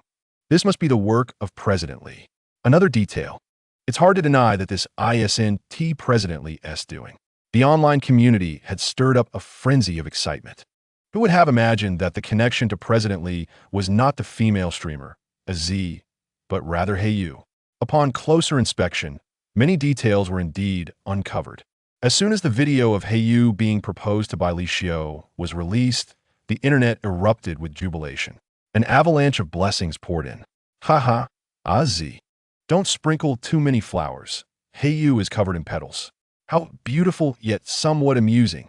In summary, the outcome was favorable. Any negative remarks were completely invisible to Bai Xianwei. Heiyu declared, "From now on, I shall accompany you for a lifetime, Mr. Li." Following this, Li Xiu, having just registered a new account, replied, "May Heiyu find joy and happiness." Others chimed in beneath, echoing the sentiment. Heiyu responded, "Thank you, and I wish you happiness as well." Li Xiu promptly replied, "I shall guard your happiness from now on." Rescue progress, currently at 99. The system finally articulated its first statement regarding the rescue mission in this world. Since learning that the male lead was but one individual, rescuing him had transformed from a mere task to an imperative for the host. The progress reminders had become mere ornaments for the host. It was only at this precise juncture that a reminder would surface. At 99 progress, Bai Xianwei peered out from under the covers and saw the man who had just been replying online, now fixating intently on him. "My dear, I can't shake the feeling that something is amiss." Li Xiu, ever perceptive, scanned the surroundings but discerned nothing unusual. Yet, an unsettling intuition tugged at his heart. Bai Xianwei recalled how, in a previous world, Liu Ke had been startled by the abrupt reminders of being extracted from that realm. Li Xiu sensed the anomaly as well, but did not surprise him. The perfectly timed progress of the rescue mission had undoubtedly been tampered with. Bai Xianwei propped his face with one hand while beckoning Li Xiu with the other. The man immediately approached, leaning over the bed, allowing him to stroke his head obediently.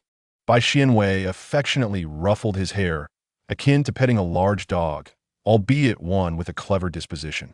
Nevertheless, he was unconcerned about his mission. Since the man preferred to linger in this manner, he would indulge him. It soon became evident that the progress of salvation was deliberately stalling at the hands of the male protagonist. Over the ensuing decades, the two traveled to many destinations, their footprints gracing every corner of the globe, forging numerous friendships. Yet, the salvation progress remained stubbornly stuck at 99. Bai Xianwei understood that Li Xiu was oblivious to this fact and did not dwell on it. After each adventure, they would return home to relish a period of tranquility. Bai Xianwei would live stream his singing, while Li Xiu accompanied him in gaming, and their days passed in delightful contentment. As they aged, their lives continued in this manner. However, certain individuals began to covet Li Xiu's vast fortune, believing that since the two men had no offspring, they could entertain inappropriate notions. Although Bai Xianwei did not adopt a child, they established numerous philanthropic projects. By the time they departed this world side by side, it became apparent that they had meticulously arranged all their assets during their lifetimes, with the majority of their funds generously donated to national charitable organizations, leaving no lingering desires. In their final moments, Li Xiu trembled as he extended his finger, linking it with Bai Xianwei's pinky. Salvation progress at 1, currently full. In the next instant, the system detected that Li Xiu had lost consciousness, and Bai Xianwei departed his body, returning to the system space. Behind him, a warm presence enveloped him. "Baby," Li Xiu murmured, gazing at Bai Xianwei's unfamiliar visage, distinctly different from the small world. Bai Xianwei felt momentarily disoriented. It had been many years since he had seen Li Xiu's youthful face, leaving him momentarily speechless. "Baby, do you not recognize me? Do you not like Li Xiu's appearance?" Li Xiu said, a hint of grievance in his voice. Bai Xianwei shook his head, assuring him that regardless of the form he took or the time, he would always cherish him. This brought a smile to Li Xiu's face, who then playfully transformed into various appearances of Lu Cheng and Lu Kei before reluctantly fading away. Chapter 83. Shattered Streamer Extra Thud Thud Thud. Quadra-kill. Pentakill. With the game sound effects, a Z leaped from his esports chair, seemingly ready to burst through the screen. Simultaneously, the opposing players' morale shattered, prompting them to surrender, which was swiftly approved by unanimous vote. The likes on this video surged to 1 million, propelling it into the trending section. Stop messing around, guys. A Z is truly an indomitable gaming streamer. Even after all these years, his popularity remains astonishingly high. Wow, a Z's jump startled me. Is his height even normal? Does anyone know how tall a Z is? 184 centimeters. Is that for real? Don't tease me. Indeed, several years ago, there were rumors circulating about Aji, who at that time appeared in a video standing at a mere height of 1.60 meters. Aji subsequently released a video to affirm her actual height of 1.84 meters. You may wish to revisit that moment, as it was quite some time ago. A height of 1.84 meters. Oh, how it endears me even more. Additionally, inquiries have arisen regarding the introductory music. Does anyone know the BGM? Who performs it? This piece is sung by the streamer Heiyu. Indeed, it is a song specially composed for Aji by Heiyu, and since its release, it has become Aji's signature tune. Upon hearing this BGM, one instantly recognizes it as belonging to Aji. The chemistry between Heiyu and Aji is undeniably sweet, a delightful pairing. However, are you serious? Heiyu is in a relationship, and the engagement announcement video is prominently pinned on his account. I recall that the news of Heiyu's proposal was widely known, especially considering his partner is a significant figure in the industry. One should at least take a glance before forming opinions. Aji, upon reading this comment, couldn't help but reflect on the fleeting nature of internet memory. The proposal video between Heiyu and President Lee once stirred considerable attention. Yet now many netizens have seemingly forgotten it. It is true, nearly a decade has passed, and the internet has undergone drastic changes. Heiyu's live singing was merely 2 months ago. In the fast-paced world of the internet, countless events can fade into obscurity overnight. Nevertheless, the internet should not be the epicenter of our lives. Rather, it is essential to utilize it wisely to enhance our existence. There is nothing truly mournful about this. At that moment, Bai Xianwei and Li Xiu found themselves in a quaint little town. Bai Xianwei took a bite of bread, the rich aroma instantly enveloping her palate, while the act of chewing caused a slight ache in her jaw as she exhaled a puff of warm breath, forming wisps of white mist in the air. Li Xiu maintained a stoic demeanor beside her, holding a glass of wine and occasionally taking a sip, yet his fingers could not extend too far, lest the cold wind swiftly invade, leaving a chilling sensation. Bai Xianwei leisurely savored her bread, seated at a table by the roadside, admiring the surrounding streetscape. "Hello," came a voice, clear and articulate. A man, whose beard was frosted with ice, attempted to converse with them in Chinese, but stumbled through his words, managing only to utter hello before faltering. Bai Xianwei smiled and responded in the local language. "It's all right, we can communicate this way." "Oh, you're truly an angel."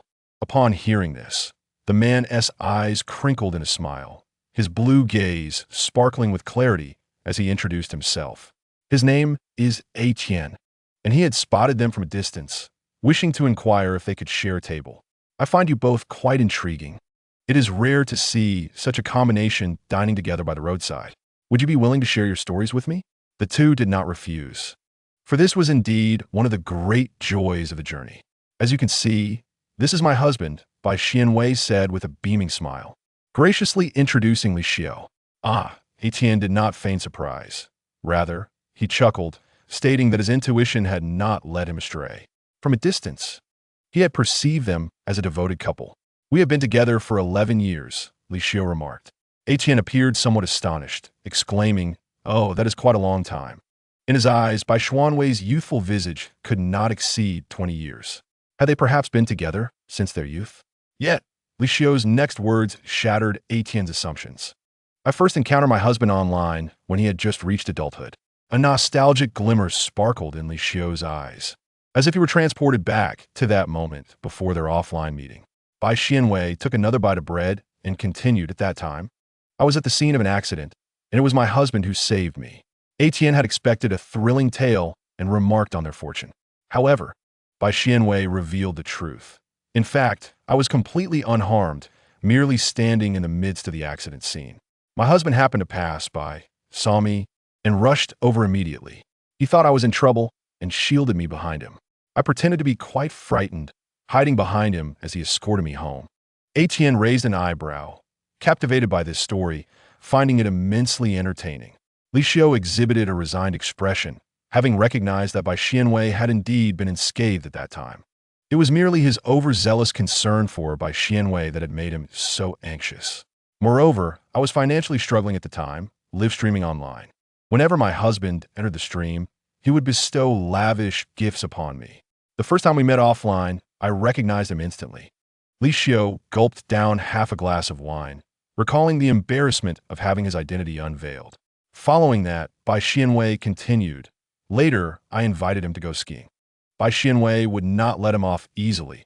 My husband had added my contact information in the live stream, as well as offline, messaging me from 2 different accounts daily. He winked. I had already seen through it, curious to observe how he would attempt to conceal himself." Li Xiao felt a desire to sink into the ground, but soon joined in the laughter, finding the events of those years amusing. And then, Etienne inquired eagerly about what transpired next. "At the ski resort, my husband taught me how to ski, and we shared delightful moments together. Everything about him captivated my heart, and thus we became a couple. I cannot divulge further details." Li Xiao added, "Each time we met, I found myself deeply enchanted by my husband." Etienne felt quite satisfied, listening to their love story, a flicker of envy passing through his eyes as he recalled his own romantic experiences, those beautiful moments seemingly far behind him. He did not dwell in nostalgia for long, swiftly regaining his spirits, calling for drinks, and generously offering to treat them all. He hoped to celebrate their happiness in this manner. Bai Xianwei and Li Xiao graciously accepted his hospitality. As the warm liquid flowed down their throats, a comforting sensation surged within, rendering the frigid winter town no longer harsh and unyielding.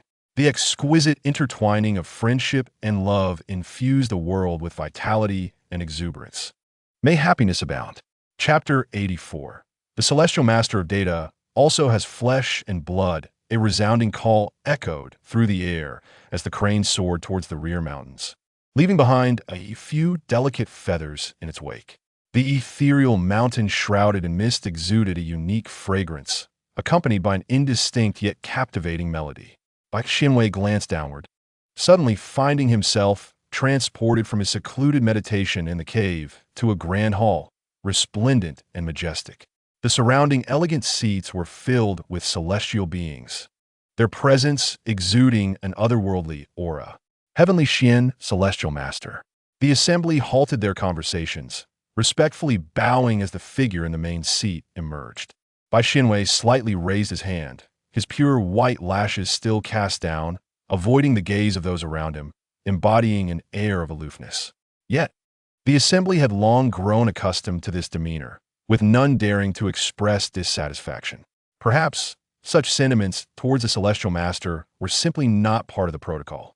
As the highest-ranking character in this realm, Bai Xianwei was a figure known and revered by all, his admirers countless. The Celestial Master typically devoted himself to solitary cultivation, making appearances exceedingly rare. Unless it were for this once-in-a-thousand-years disciple recruitment ceremony, many had not witnessed the true visage of the Celestial Master since entering the realm of cultivation. Countless curious and fervent gazes were directed towards him, yet Bai Xianwei seemed oblivious. Seated there, with hair and lashes as white as snow, he appeared as though he were fashioned entirely from ice. After a prolonged moment of mental preparation, one of the sect leaders dared to speak. Heavenly Xian, Celestial Master. The ceremony is about to commence. The white-haired Celestial Master nodded, his lips, devoid of color, parting slightly. The ceremony began. His voice resonated across the expanse of numerous mountain peaks. All present, whether disciples of various sects or those who had traveled great distances in search of the path of cultivation, revealed expressions of fervor upon hearing his words. Heavenly Xian, Celestial Master. A flock of enlightened cranes glided through the skies, dispersing the mist and broadening the attendees' view. Bai Xianwei glanced downward, noting at least 10,000 seekers gathered in pursuit of the path to immortality. This was still a simplified depiction by the game's creators. In the eyes of NPCs, only this many were visible. In reality, within these many mountains, there should be millions, all players. The narrative commenced with the entrance to this once-in-a-millennium disciple recruitment ceremony, a pivotal moment to choose their future path in cultivation. However, as this was a hyper-realistic cultivation holographic game, it was not merely the players selecting their factions. Rather, it was the NPCs who would choose the players. Should fortune favor the player, or should they inadvertently trigger certain specific conditions, they may gain entry into a superior sect, thus ensuring a more auspicious start to their journey than others. The game's registration slots are divided into various phases, and all players present here belong to the first phase. Those who enter the game subsequently will be depicted as their junior disciples within the narrative. The grand ceremony for accepting disciples occurs only once, adding a sense of authenticity to the experience. Within the grand hall, the leaders of hundreds of sects in the realm of cultivation observe the selection process of their disciples through a water mirror, keenly searching for suitable candidates for their own sections. The Celestial Master, however, does not belong to any sect. A cautious sect leader glances at the Celestial Master, pondering whether there is any inclination for the Master to accept disciples this time, only to find the silver-haired figure with closed eyes, seemingly indifferent to the proceedings below. Bai Xianwei sends a wisp of spiritual consciousness into the crowd below. The consciousness timidly searches for a person, inevitably jostled by others along the way, appearing rather pitiable. At last, it locates its target and joyfully flits over, affectionately nudging the shoulder of a swordsman clad in black. The swordsman, feeling a weight on his shoulder, glances around but sees nothing. Jiang Guiyun senses something amiss, but attributes it to the disorientation of just entering the game. The endless stone staircase stretches from the foot of the mountain to the cloud-laden heights, a staple in nearly every cultivation novel, primarily designed to test the resolve of those seeking the Tao. Upon encountering this true staircase, a player gasps in awe, gazing upward as the stairway disappears into the clouds, leaving him utterly astounded. We too can ascend to immortality. I have truly progressed. Is this staircase out to claim my life? Amidst the clamorous chatter, a sudden announcement appears before all players. Public channel activated. Is anyone joining me? Must we climb this staircase? Oh no. Is there a way to skip it? Looking for companions to scale the staircase. Which sect do you think is the best? In an instant, the public channel is inundated with messages. Jiang Guiyun adjusts the sword at his back to prevent it from falling, and is the first to step onto the staircase. The surrounding noise diminishes significantly as onlookers watch the dark-clad swordsman ascend a few steps before hurriedly following suit. What matters now is the climb. That is the undeniable truth. The wisp of consciousness clings to Jiang Guiyun's neck, occasionally shifting to observe the pursuers behind, reveling in their plight. The first player to ascend the staircase is bestowed with a special title and a minor reward. Those who hesitate find themselves lagging behind. Jiang Guiyun purses his lips, unaware of the mischievous little entity perched upon his shoulder as he steadily continues his ascent. How splendid it would be to enter under the tutelage of the esteemed Xian Celestial Master. During the preview of the immersive cultivation game, the formidable figure of the heavenly Xian Immortal Sovereign emerged, captivating a multitude of fans. Everyone yearned for the opportunity to be associated with the heavenly Xian Immortal Sovereign, envisioning themselves as the epitome of excellence. Cursed be it! Suddenly, a figure appeared at the foot of the mountain, his face contorted with rage, teeth gritted in frustration. It was too late. All because of that wretched woman. Wang Heng was nearly beside himself with anger. Were it not for her interference, he would not have almost missed the first round of the game. After all, she merely assisted him in securing a game slot, yet she incessantly pestered him. With mere minutes until the first round of players concluded their entry, Wang Heng impatiently barred her from entering and stepped into the game pod. She obstructed his path to wealth. Once he amassed riches, he would exact his revenge on her. Observing the multitude already on the ascension ladder, he cursed, lamenting that the title of the first player should rightfully belong to him. Had he been the first to ascend the ladder, he would have claimed a hidden item within the game. The more he pondered, the angrier he became, and he spat on the ground, despoiling the environment. You earned the disdain of sanitation workers. Luck -1. An old man appeared behind Wang Heng, wielding a broom and casting a disparaging glance at him. While the elders scolded him, Wang Heng suddenly recalled a rumor from his previous life that someone had obtained a remarkable item from an old man who seemed to be a sanitation worker. This elder might well be a hidden master. The words lodged in his throat, and Wang Heng quickly adapted, forcing a smile as he explained, "Ha, it was an accident. Please do not be angry. I will clean it right away." Gritting his teeth in distaste, he began to wipe the floor. The elder looked at this young man in confusion. He had never witnessed someone capitulate so swiftly. After years of cleaning, he had never encountered such a character. The elder smiled benevolently and said, "Young man, you are a good person. I have something for you." As Wang Heng finished cleaning, he was taken aback, his eyes widening in surprise. It seemed he had indeed encountered a hidden master. The elder mysteriously produced a box from his pocket. Wang Heng accepted it eagerly and opened it to find a magnificent banner made of exquisite red silk, inscribed with the words, "In all endeavors, one excels at surrendering. Champion of capitulation." Congratulations to player Wang Heng for receiving recognition from the sanitation worker. Chapter 85. Even data, immortal sovereigns have flesh and blood 2. Ha ha ha ha ha. Who is this absurdly humorous individual? The public channel erupted with laughter. While Wang Heng seethed in frustration, Jiang Guiyun focused intently on the path beneath his feet, ascending without once glancing upward to gauge the distance remaining. Looking up would only diminish his resolve. Many who dared to glance upward felt despair, having climbed for so long with the destination still so distant and unchanged. Initially, the public channel was filled with light-hearted banter and requests for companionship. However, as the climb wore on, some began to voice their fatigue and foot pain. Why does this holographic game make pain feel so real? My feet hurt so much. As time progressed, the voices gradually diminished. Everyone silently ascended the ladder. As the timeline extended further, the public channel erupted with an influx of commentary. "This is as far as I can go. Take care, everyone. The person beside me just fell. I tried to pull him up, but something below dragged him down. It's terrifying at this height. I saw something pull my companion down."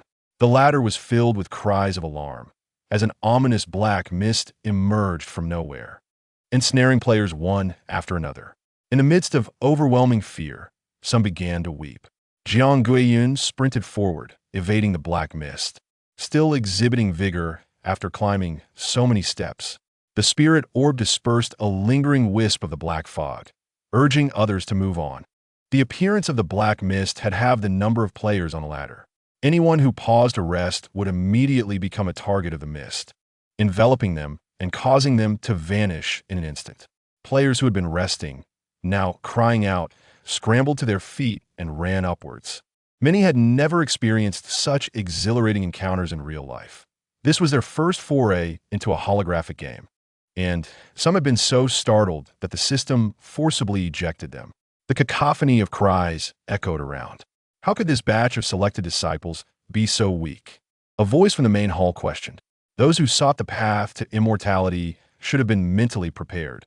He had never seen so many people crying out in distress.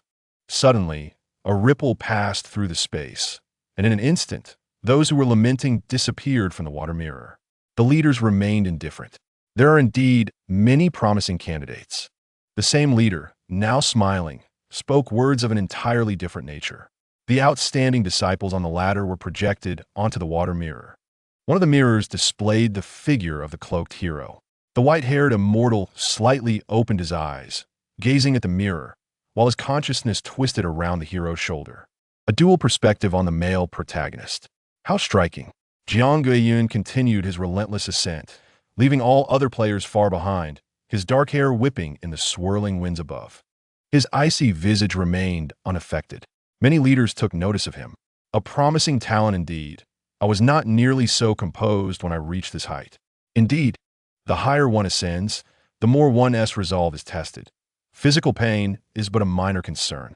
The spirit orb detected a slight tremor in Jiang Guiyun's body and nuzzled against his face, offering comfort. For Jiang Guiyun, when he undertook a task, he pursued it to the utmost, and even if it was merely a game, he would not relent. He was determined to claim the first position. Wang Heng struggled up the ladder like a beaten dog, exhausted after a while, and finally couldn't bear it any longer. He took out the cheat he had prepared beforehand. On his first day after his rebirth, he had devised a cheat specifically for this heavenly ladder, and securing the first place was certainly within reach. How did he ascend? Wang Heng's sudden appearance shattered the tranquility. Could it be that he possessed some unparalleled skill? Yet, wasn't all external force prohibited on the heavenly ladder? The various sect leaders scrutinized the situation, unable to discern any secrets. Bai Xianwei remained silent. This individual's cheat was difficult to decipher from the game, as they were merely game NPCs bound by their programming. Sure enough, a few minutes later, everyone forgot about the incident, believing that Wang Heng had climbed purely by his own strength. Bai Xianwei, the silver-haired celestial venerable, trembled his eyelashes slightly, displaying a hint of disappointment. Jiang Guiyun quickly noticed Wang Heng. It was easy to spot someone trailing closely behind him. He cast a fleeting glance at the newcomer, choosing to ignore him. Wang Heng grinned. He understood the need to restrain his exuberance and kept a respectful distance behind the cloaked figure. At the end, he intended to seize the first place. The final segment of the journey was an emotional trial, as cultivators revered the shedding of all worldly ties to begin anew. Thus, in this last trial, the selected disciples would undergo a phantasm to bid farewell to their mortal lives. However, since this was merely a holographic game that could not infringe upon user privacy, the final trial was largely superficial. Jiang Guiyun felt detached from his own feet, mechanically stepping upward, unaware that he was nearing the summit. Just as he had only 2 or 3 steps remaining, Wang Heng saw his chance and sprinted forward, about to surpass Jiang Guiyun. Suddenly, a ripple of consciousness struck him, sending him tumbling down. So you enjoy using cheats? It seemed to mock. Jiang Guiyun paused momentarily, ultimately being the first to reach the peak of the ladder. The consciousness entity cheered jubilantly. Bai Xianwei subtly curved his lips in a fleeting smile before resuming his composed demeanor, unnoticed by others. Wan Hang, having been knocked off the ladder, activated another cheat at the last moment, barely securing the second place. Jiang Guiyun casually glanced over his shoulder, his lips barely moving in a silent expression of gratitude. However, Bai Xianwei remained caught up in his own joy, oblivious to the words spoken by the protagonist. Thank you. When the time for ascending the ladder concluded, the next selection began. testing for spiritual roots. Jiang Guiyun, whose exterior appeared so stoic, surprisingly possessed a blazing fire spiritual root. His qualifications indicated a greater aptitude in the sword path. This was actually a choice each player made upon entering the game. Jiang Guiyun had chosen the sword path, receiving a sword with initial data. I believe Jiang Guiyun has a connection with our sect. Perhaps you should allow him to join my sect. A sect leader said with a beaming smile. The cunning old fox, upon spotting a talented individual, seeks to take the initiative. However, the other sect leaders are not inclined to acquiesce to his desires. It is highly likely that Jiang Guiyun is destined to be a sword cultivator. What business does a Pills sect have in this affair? The speaker hails from one of the foremost sword cultivation sects, lending considerable weight to his words. His statement immediately garnered a chorus of agreement from many present. At that moment, a graceful female sect leader chuckled softly, suggesting that perhaps this junior wishes to join our Jiangyu sect, given his striking appearance. After entering the game, players can adjust their appearance according to personal preference. Generally speaking, the characters in the game possess a more harmonious and alluring visage than in reality. Yet, Jiang Guiyun chose not to alter his appearance at all, as he already boasted a visage of unparalleled beauty in the real world. The gazes directed at Jiang Guiyun were not solely due to his remarkable performance and talent. They were also influenced, to some extent, by his exceptional looks. After completing a selection test, Jiang Guiyun coldly turned and proceeded to the next location, remaining entirely focused on himself, indifferent to the reactions of others. "I want him," suddenly declared the white-haired immortal master. The gathering of sect leaders turned in disbelief, realizing that it was indeed the words of the Tianxian immortal master. Bai Xianwei, facing countless astonished eyes, proclaimed, "This disciple shall be taken under my wing." Immediately, someone arose with fervor, exclaiming congratulations to the immortal master for acquiring such a promising disciple. The commotion in the main hall caught the attention of the players. What is happening? Why are all the prominent figures standing and conversing? Bai Xianwei gazed calmly at Jiang Guiyun reflected in the water mirror. Jiang Guiyun, the male protagonist of this world, seizes infinite opportunities through this first-of-its-kind holographic game, ultimately becoming the pinnacle player within it. In the altered storyline, a man named Wang Hang consistently manages to seize the opportunities that rightfully belong to the male protagonist, acquiring countless treasures and ascending to the heights of success within the game. Meanwhile, the protagonist diligently hones his swordsmanship, and although he lacks those fortuitous encounters, he becomes renowned as a distinguished swordsman. Eventually, he loses interest in the game and withdraws, returning to reality. Bai Xuanwei's identity in this game is that of the Tianxian immortal master. In this narrative, the protagonist is without a romantic partner. Bai Xuanwei's hand, resting on the armrest, twitched slightly. Jiang Guiyun has always possessed an indifferent disposition toward romantic relationships, remaining oblivious to both subtle and overt hints.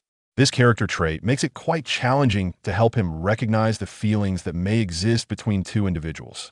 Bai Xianwei had already formed a resolution in his heart.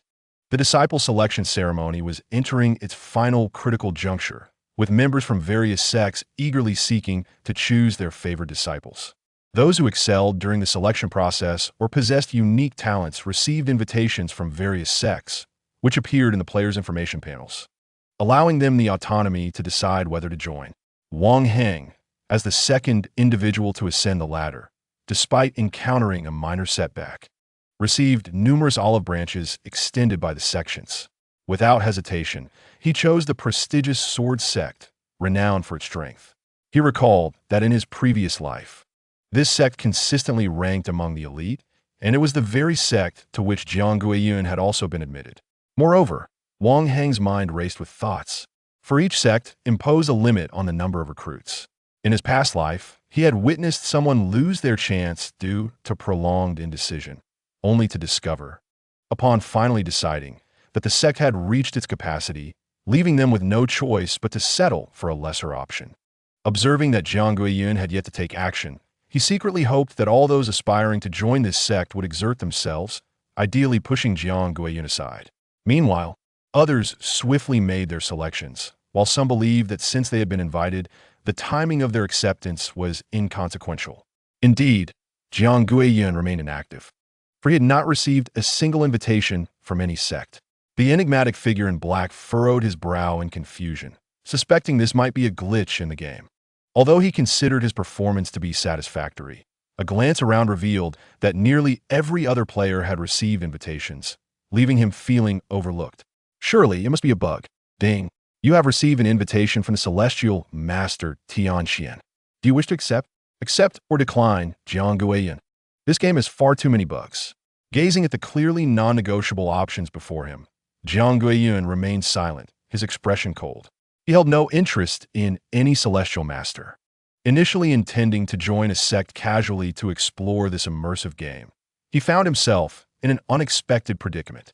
Jiang Guiyun contemplated dismissing the message, pretending he had not seen it. However, the little spirit companion leaped from his shoulder to his hand, closest to the information interface, eagerly awaiting his acceptance. Given the two options, it seemed he had no choice but to acquiesce. Jiang Guiyun hesitated, his finger hovering over the acceptance option. The little creature appeared even more animated. A slight smile flickered in Jiang Guiyun's eyes, and ultimately, he chose to accept the invitation, fulfilling the creature's wish. In an instant, a consciousness distinct from his own manifested within both by Xianwei and Jiang Guiyun's minds. A chat box appeared. Celestial Master Tianxian by Xianwei from this moment onward. I shall be your master. Celestial Master Tianxian by Xianwei. Here's some welcome gifts. Jiang Guiyun clicked to receive, and in an instant, his equipment panel erupted with a cacophony of noise, each slot overflowing with items, nearly bursting at the seams. The cloaked swordsman momentarily found himself at a loss, hastily producing a spatial artifact to transfer the gifts he had just received into it. The treasures radiated a dazzling array of golden and violet luminescence. Among the assortment of treasures, including the Kunlun mirror and the Qian Kuan umbrella, the one that captured the swordsman's attention was a golden artifact known as the Xiantian Slaying Spirit Sword. The golden hue indicated that it was indeed the highest grade artifact showcased in the promotional film. This Xiantian Slaying Spirit Sword was precisely what Jiang Guiyun needed at this moment. Acknowledging the generosity he had received, the cloaked swordsman promptly sent a message. Thank you, Jiang Guiyun. I am pleased you like it, replied by Xianwei, the celestial master of Tianxian. Look up. I'm seated in the center of the hall. After the ceremony concludes, you may accompany me to my abode of cultivation. Jiang Guiyun gazed upward, where numerous ethereal figures of masters adorned the opulent hall, each radiating an imposing aura. However, it was the white-haired celestial master at the center who was most awe-inspiring. Bai Xuanwei's snow-white lashes fluttered as he exchanged a distant gaze with Jiang Guiyun, causing him to freeze in place. Why did his blood surge with fervor? In the past, only when faced with formidable challenges did Jiang Guiyun's focus sharpen, and his blood would boil in anticipation. This time, however, it felt different. Why did merely gazing upon a game NPC evoke such a reaction? Perhaps it was due to the strength of his master, the most powerful figure in the realm of cultivation, igniting within him a desire to pursue greatness. Jiang Guiyun managed to divert his gaze after rationalizing his reaction. With the conclusion of the disciple recruitment ceremony, the list will now be announced. Yiqian sect, Wan Kank, Jiang Yameng. The names of disciples from various sects were listed one by one, prompting some to hastily attempt to click agree, only to discover that the invitation had morphed into an unselectable gray. Access was denied. A chorus of lamentations erupted in response. Wang Hing anxiously scrutinized the Yiqian sect's list repeatedly, and after nearly a dozen reviews, his breath quickened as he confirmed that Jiang Guiyun's name was absent. Jiang Guiyun had failed to enter the foremost sect. Wang Hang felt an uncontrollable urge to laugh uproariously. It seemed that every decision he had made since his rebirth was indeed the correct one. His presence had overshadowed Jiang Guiyun, and henceforth, all fortuitous encounters and opportunities would fall into his hands. In his euphoric state, Wang Hang failed to notice that Jiang Guiyun's name was conspicuously absent from any of the publicly displayed lists of sections. He was blissfully convinced that Jiang Guiyun had joined some obscure sect of little renown. The newly accepted disciples followed the formidable figures of their respective sects to their cultivation realms, with some sects summoning celestial cranes for their disciples to ride, while others dispatched magnificent celestial boats to escort them. There are formidable beings capable of transforming flying swords to accommodate all, allowing for flight upon them. Wang Heng listened to the surrounding gasps of astonishment with disdain. He had grown weary of such spectacles in his past life, having only witnessed them in documentaries due to missing out on a player slot. In a moment of reverie, Jiang Guiyun found himself in an ethereal realm. The white-haired celestial master, whom he had exchanged glances with from afar, now stood before him. The celestial master radiated an aura as pure as freshly fallen snow, resembling a snow lotus that could be admired from a distance but never approached. The air around him was imbued with a subtle, refreshing fragrance. "This is the illusory sea of my magical artifact," the white-haired celestial master explained, "where one can traverse vast distances in an instant. Now, let us proceed to my abode of cultivation." Jiang Guiyun noted that the celestial master had never referred to himself as I, a customary practice among celestial beings who typically do not address lower-ranked individuals in such a manner. What followed was even more peculiar. The white-haired celestial master regarded him calmly, stating, "Though our relationship should be that of master and disciple, you have merely entered my fold without a formal pact. You may consult me on matters of cultivation without excessive formality. Call me Xinwei." One day, they would forge a bond as partners in the path of enlightenment. The white-haired celestial master possessed a lively intellect. After a moment of contemplation, Jiang Guiyun softly uttered the name Xinwei. Upon hearing this, the celestial master smiled gently, a beauty that momentarily took the breath away from the cloaked swordsman. Once again, Jiang Guiyun was captivated by this allure, his blood surging with fervor. In the blink of an eye, his feet touched solid ground. A gentle breeze tousled their hair as they arrived in a spring-filled paradise.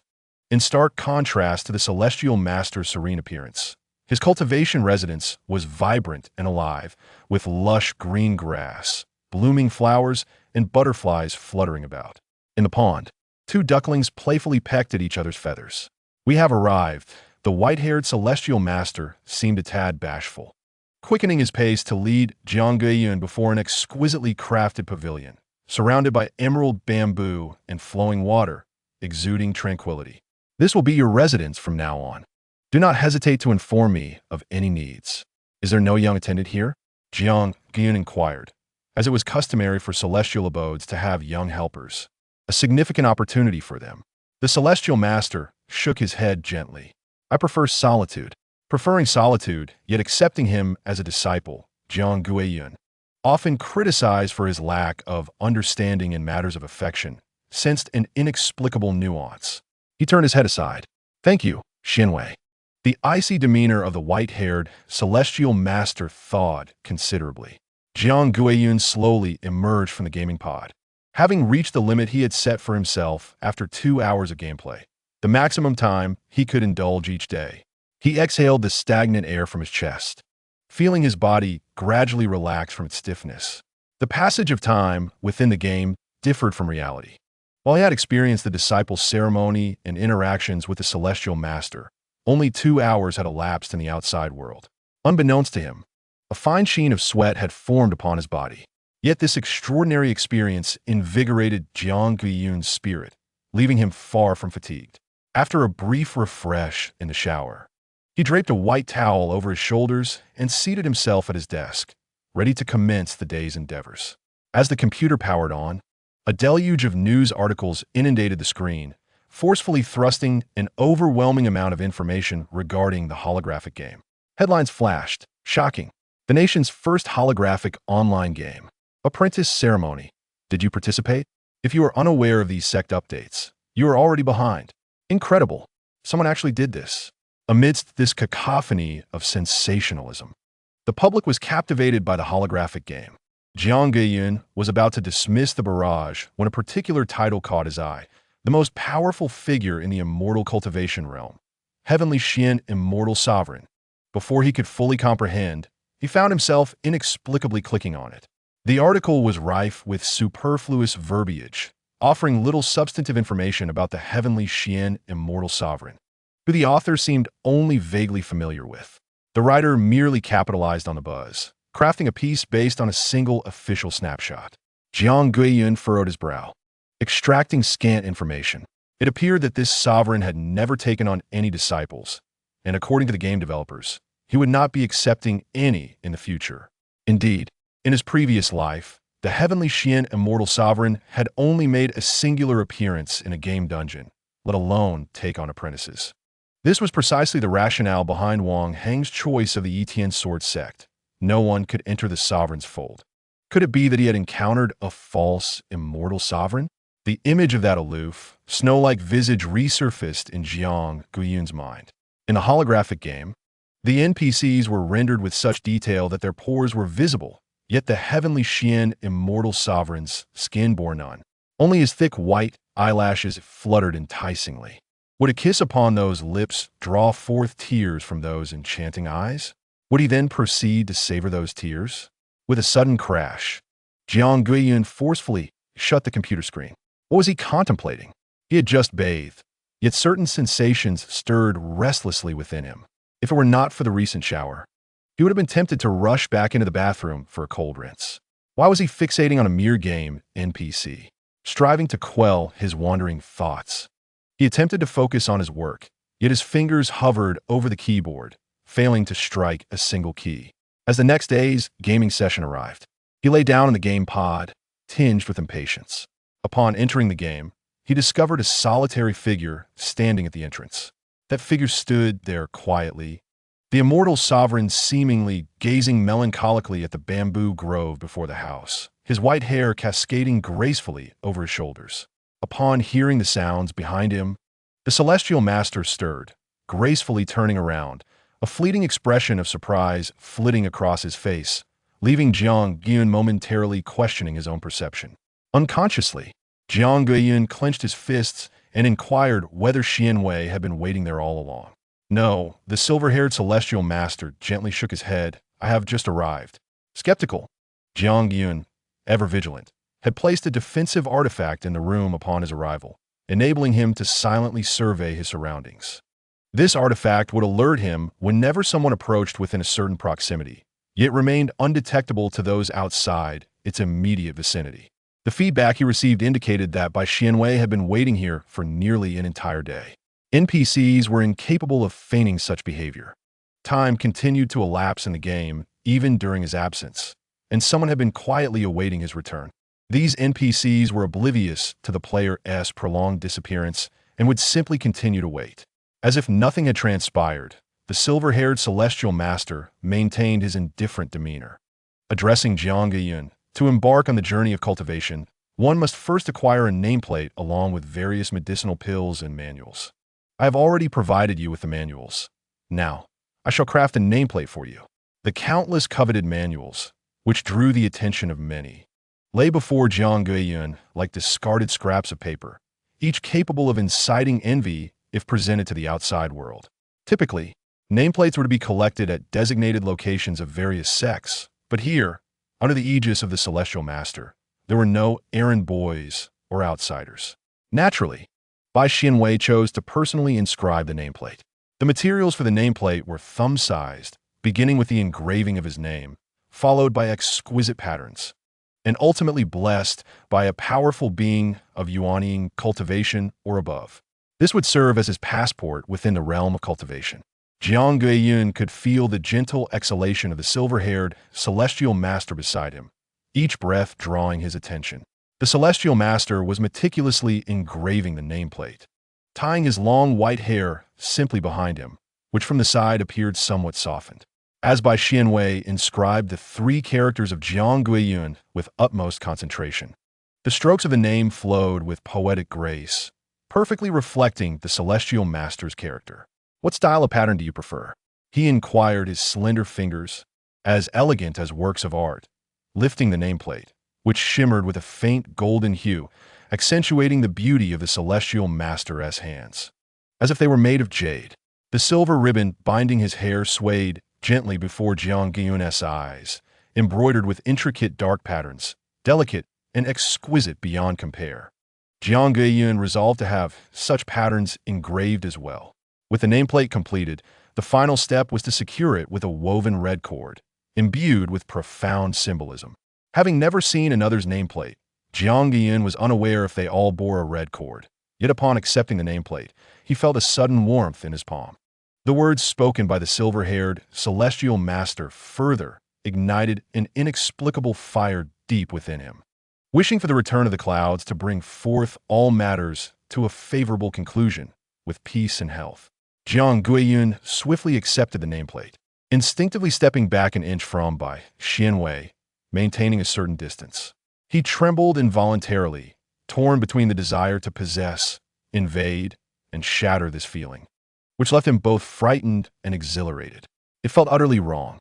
Bai Xianwei hesitated, believing Jiang Guiyun was rejecting his touch, and silently curled his fingers. He reverted to a state as still as an ice sculpture. This is your nameplate. It can serve as a pass in the future. I shall take my leave now, the white-haired immortal said coldly before departing the pavilion at an unusually swift pace. Jiang Guiyun had yet to utter a word of retention before the figure had vanished completely. With his mouth half open, he ultimately secured the nameplate within the lining of his waist belt. He decided to explore this game first. After all, he was merely here to play. Jiang Guiyun familiarized himself with the game settings for a while and successfully learned to fly with a sword. However, due to insufficient proficiency, he faced physical limitations.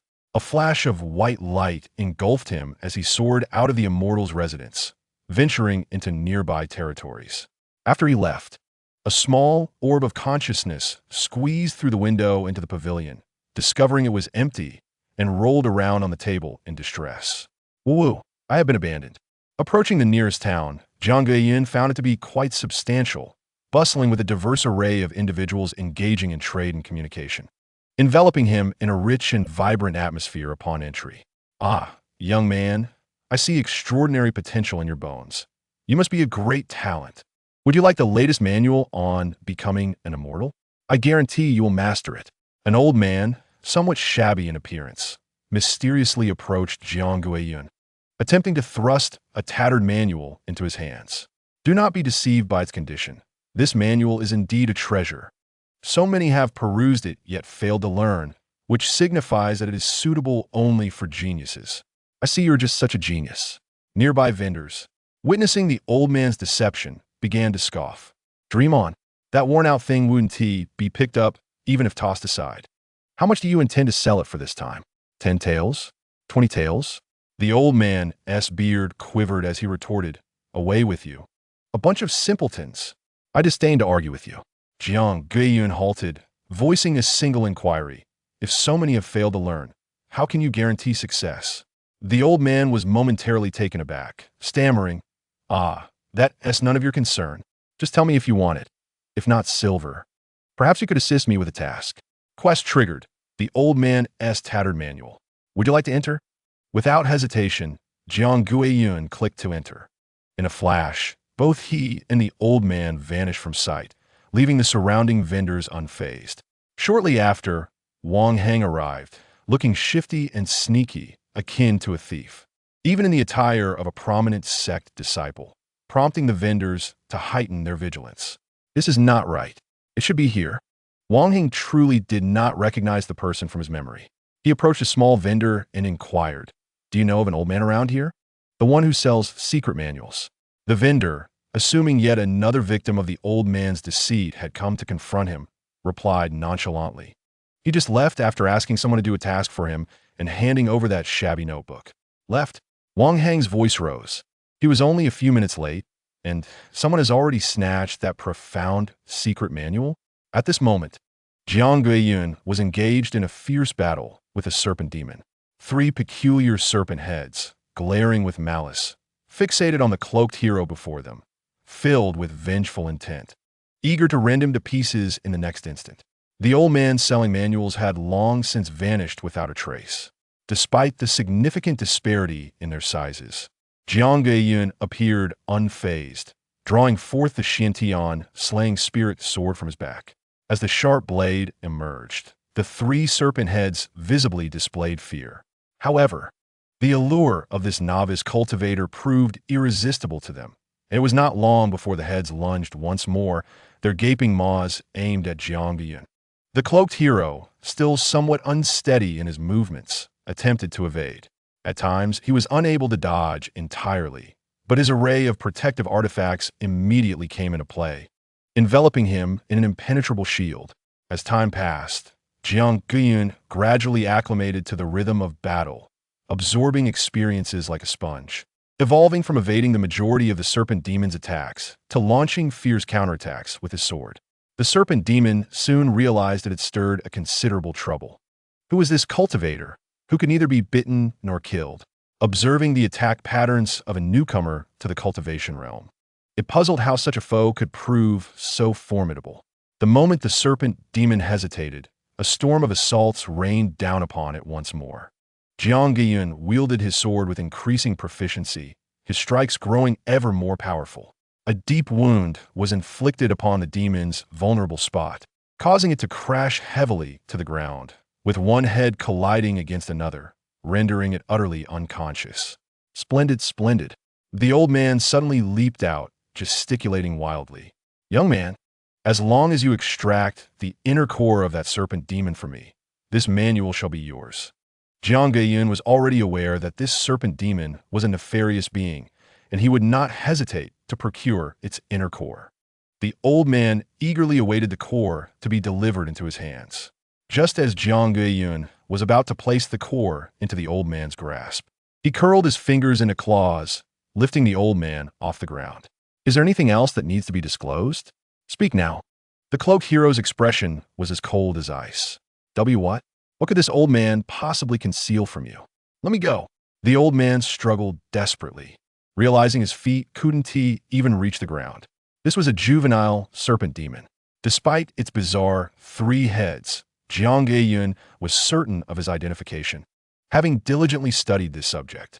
Venturing into the world, mere brute strength was insufficient. The old man realized he had encountered an expert today, never expecting to be outwitted by a mere novice. Once Jiang Yun acquired the inner elixir and handed it to him, the serpent demon's parents would frantically seek revenge for their slain offspring. He possessed a method to conceal his aura. However, Jiang Yun would inevitably become the primary target of their wrath. By then, he would have already absconded with the inner elixir. Currently, the elixir rested in Jiang Yun's possession, and he could neither kill the serpent demon nor seize the elixir.